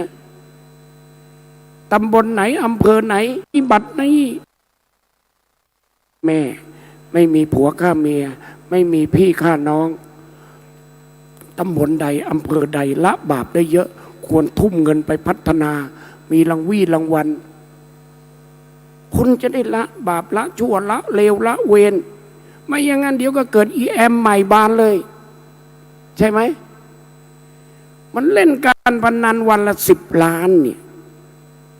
มาไม่นึกเลยว่าผู้หญิงที่รอบชีวิตมา74 ปีนะเพิ่งเจอคนนี้แล้วมันพูดไอ้ผู้ชายคนหนึ่งไปยุ่งอะไรกับมันอ่ะมันบอกมึงอย่ายุ่งกับกูนะเดี๋ยวมึงจะเป็นศพที่31แสดงว่ามันซัดมาเท่าไหร่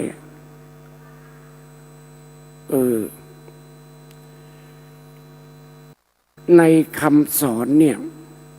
โยมพวกเราช่วยกันหน่อยนะวันนี้ที่วัดอาตมาเข้าคอร์สจิตตานุภาพของหลวงพ่อวิริยังตั้งแต่8 โมงเช้ายัน3 โมงครึ่ง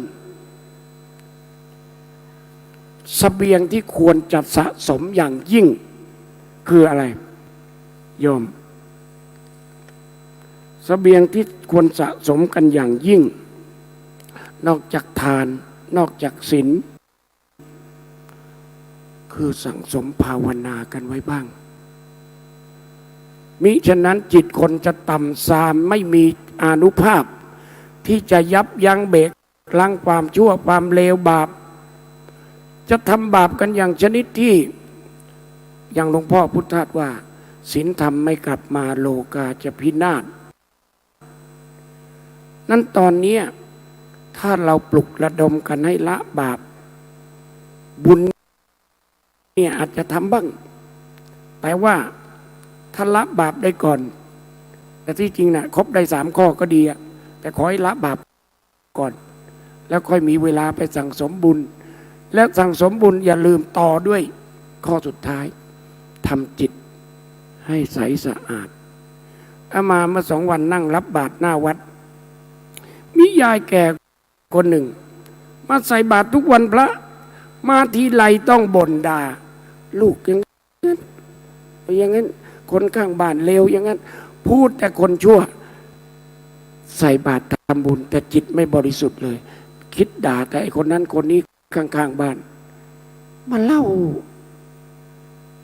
พอจะแต่ก็ใส่บาตรไปนะวันนั้นด่าคนชั่วบานเลยแต่ใส่ตั้ง3,000นะโยม ด่าไปก็ฟักใส่ทีแล้วก็พักมานึกด่าแล้วก็ฟักใส่ทีคำสอนข้อจิตบริสุทธิ์การทำจิตไม่ให้เต็มไปด้วยความโลภความโกรธความหลงเนี่ยเป็นสิ่งที่เราควรสั่งสมการฟังเทศก็ดีแหละเท่ากับสั่งสมปัญญาคนฟังเทศเนี่ยพอฟังได้ติดใจเข้าใจเนี่ยมันจะอยากฟังง่ายขึ้นมันเป็นเสบียงที่ว่าเข้าใจแล้วอยากต่อยอดอยากฟังต่อยอดอยากศึกษาต่อยอดอย่าลืมนะ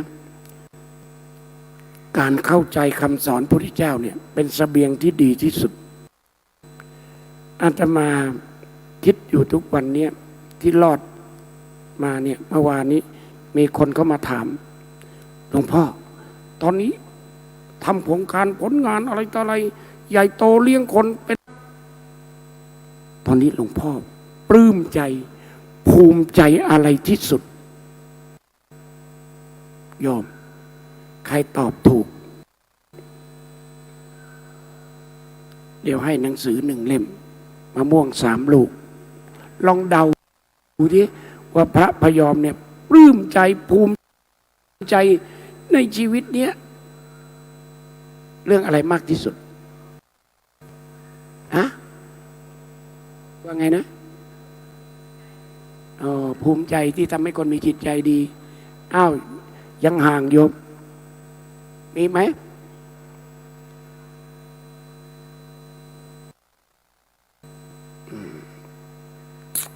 แม่โยมอย่าทำฟอร์มลึกนึกนานได้ไหมรีบตอบไวๆหน่อยเดี๋ยวจะจบเร็วกว่าองค์อื่นนะ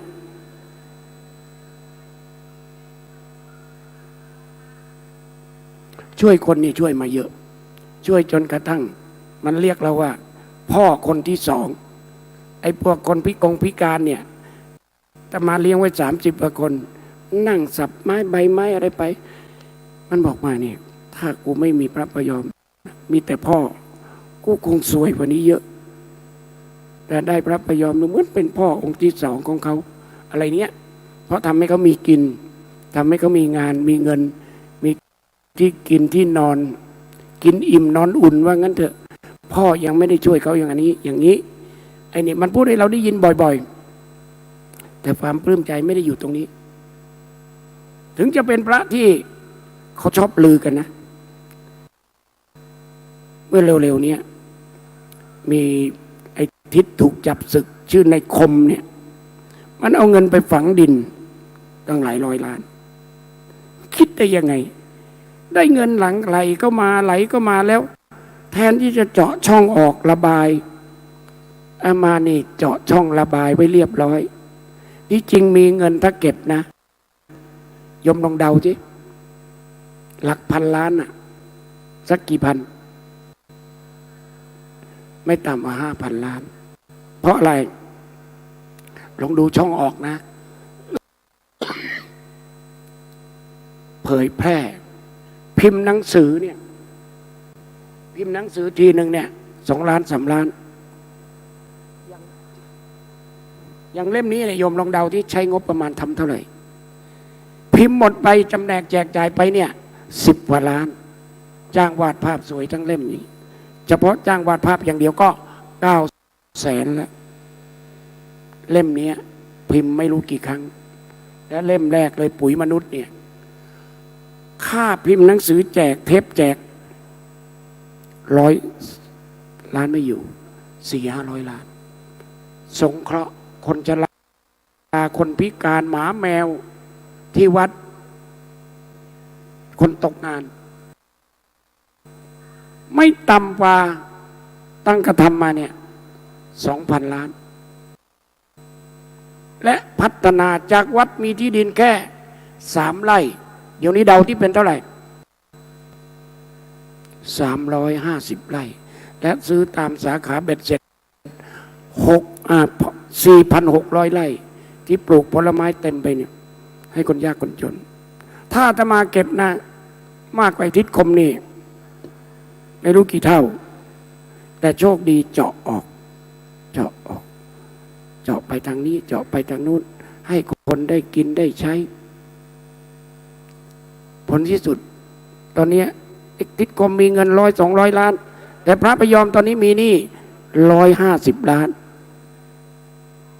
เพราะซื้อที่อีกแปลงหนึ่ง5 ไร่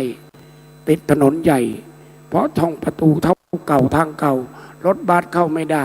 คนมาบ่นบอกหลวงพ่อมาวัดหลวงพ่อ3 ครั้งเข้าไม่ได้สักทีไม่มีลานจอดรถให้พอก็เลยตัดสินใจซื้อ122 ล้าน 5 ไร่แล้วแหมที่จริงตั้งแต่ตมาซื้อที่ดินมา300-400 แปลงเนี่ยไม่เคยเรียอะไรใครเลยนะ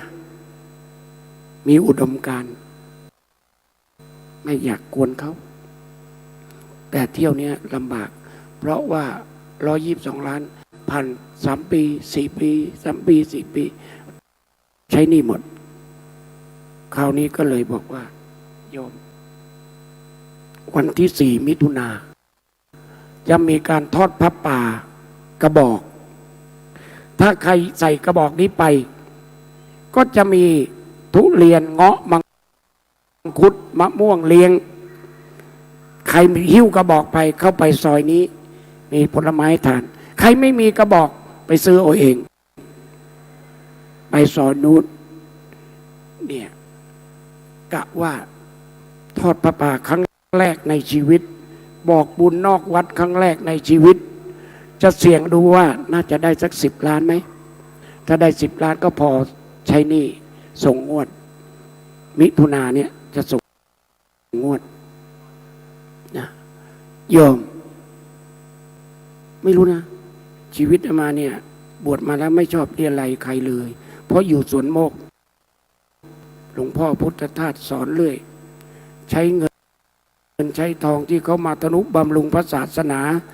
ไม่ถูกไม่ดีแล้วใช้ลุยชุยแจกตายแล้วโยมพบาลจะเขกหัวแตกก็แหมเวลา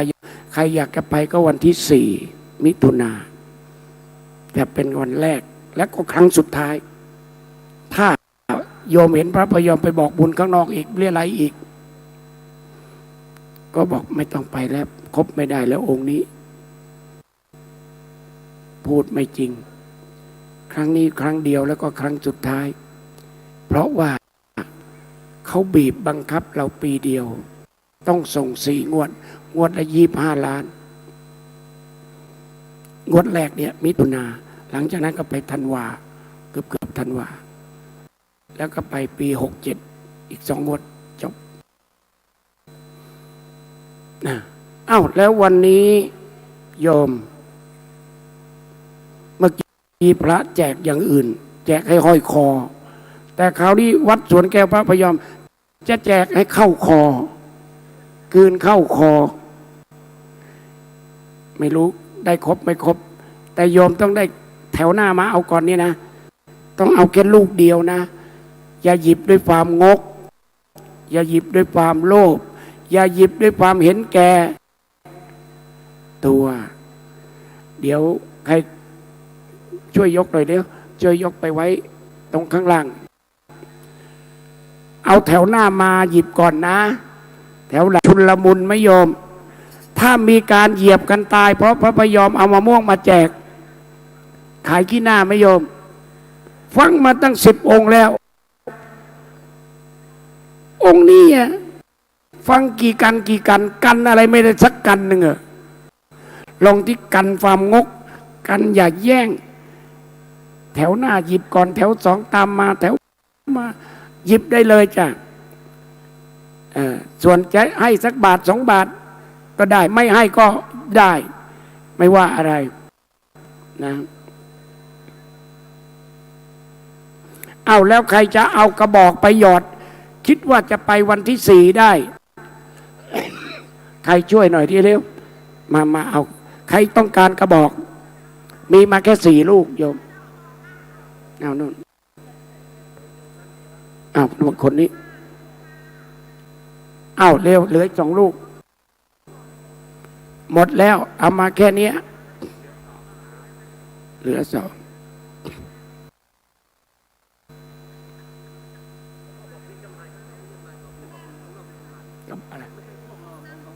โยม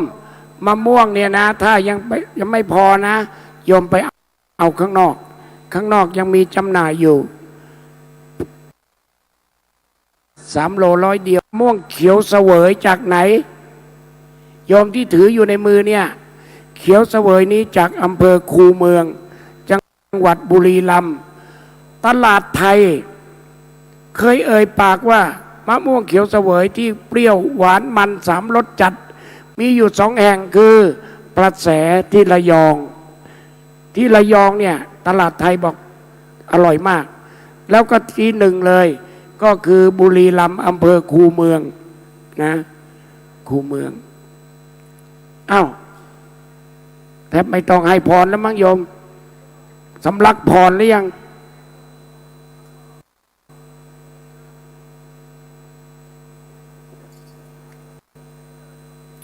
อ้าวให้พรหน่อยไหมให้ไหมเอาไหมตลอดปี66นี้โยมอย่าเลวไปเที่ยวหลอกใครและก็อย่าโง่ให้ใครหลอกเจริญพร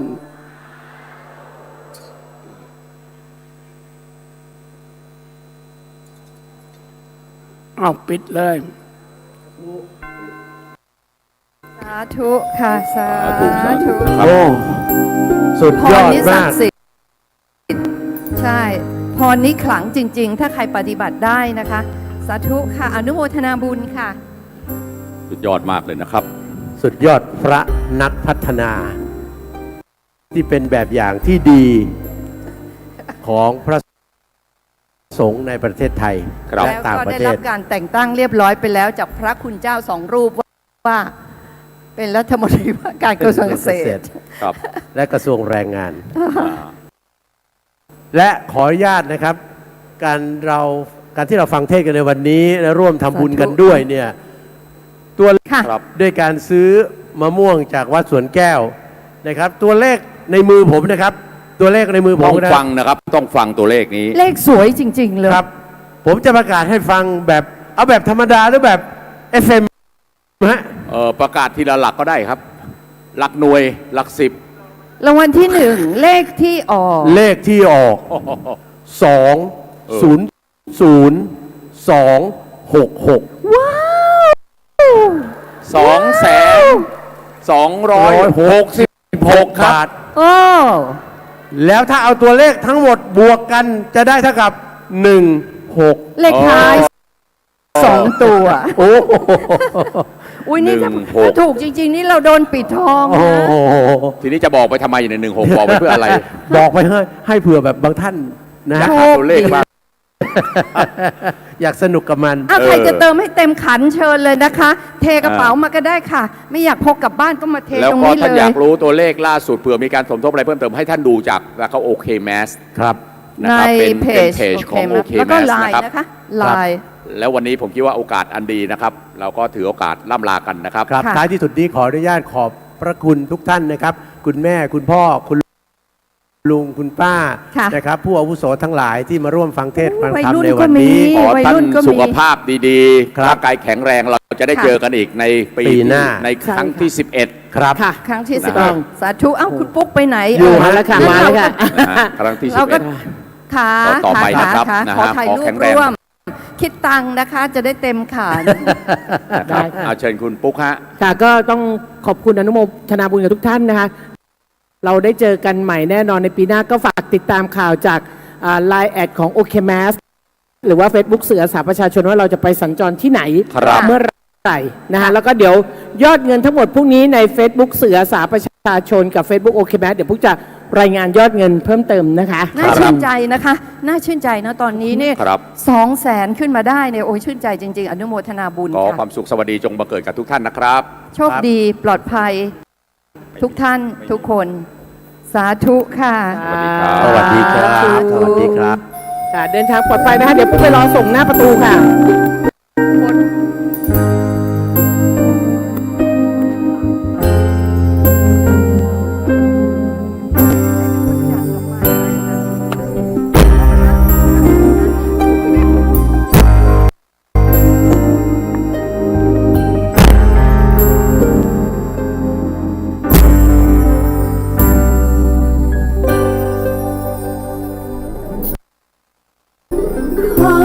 เธอเบิ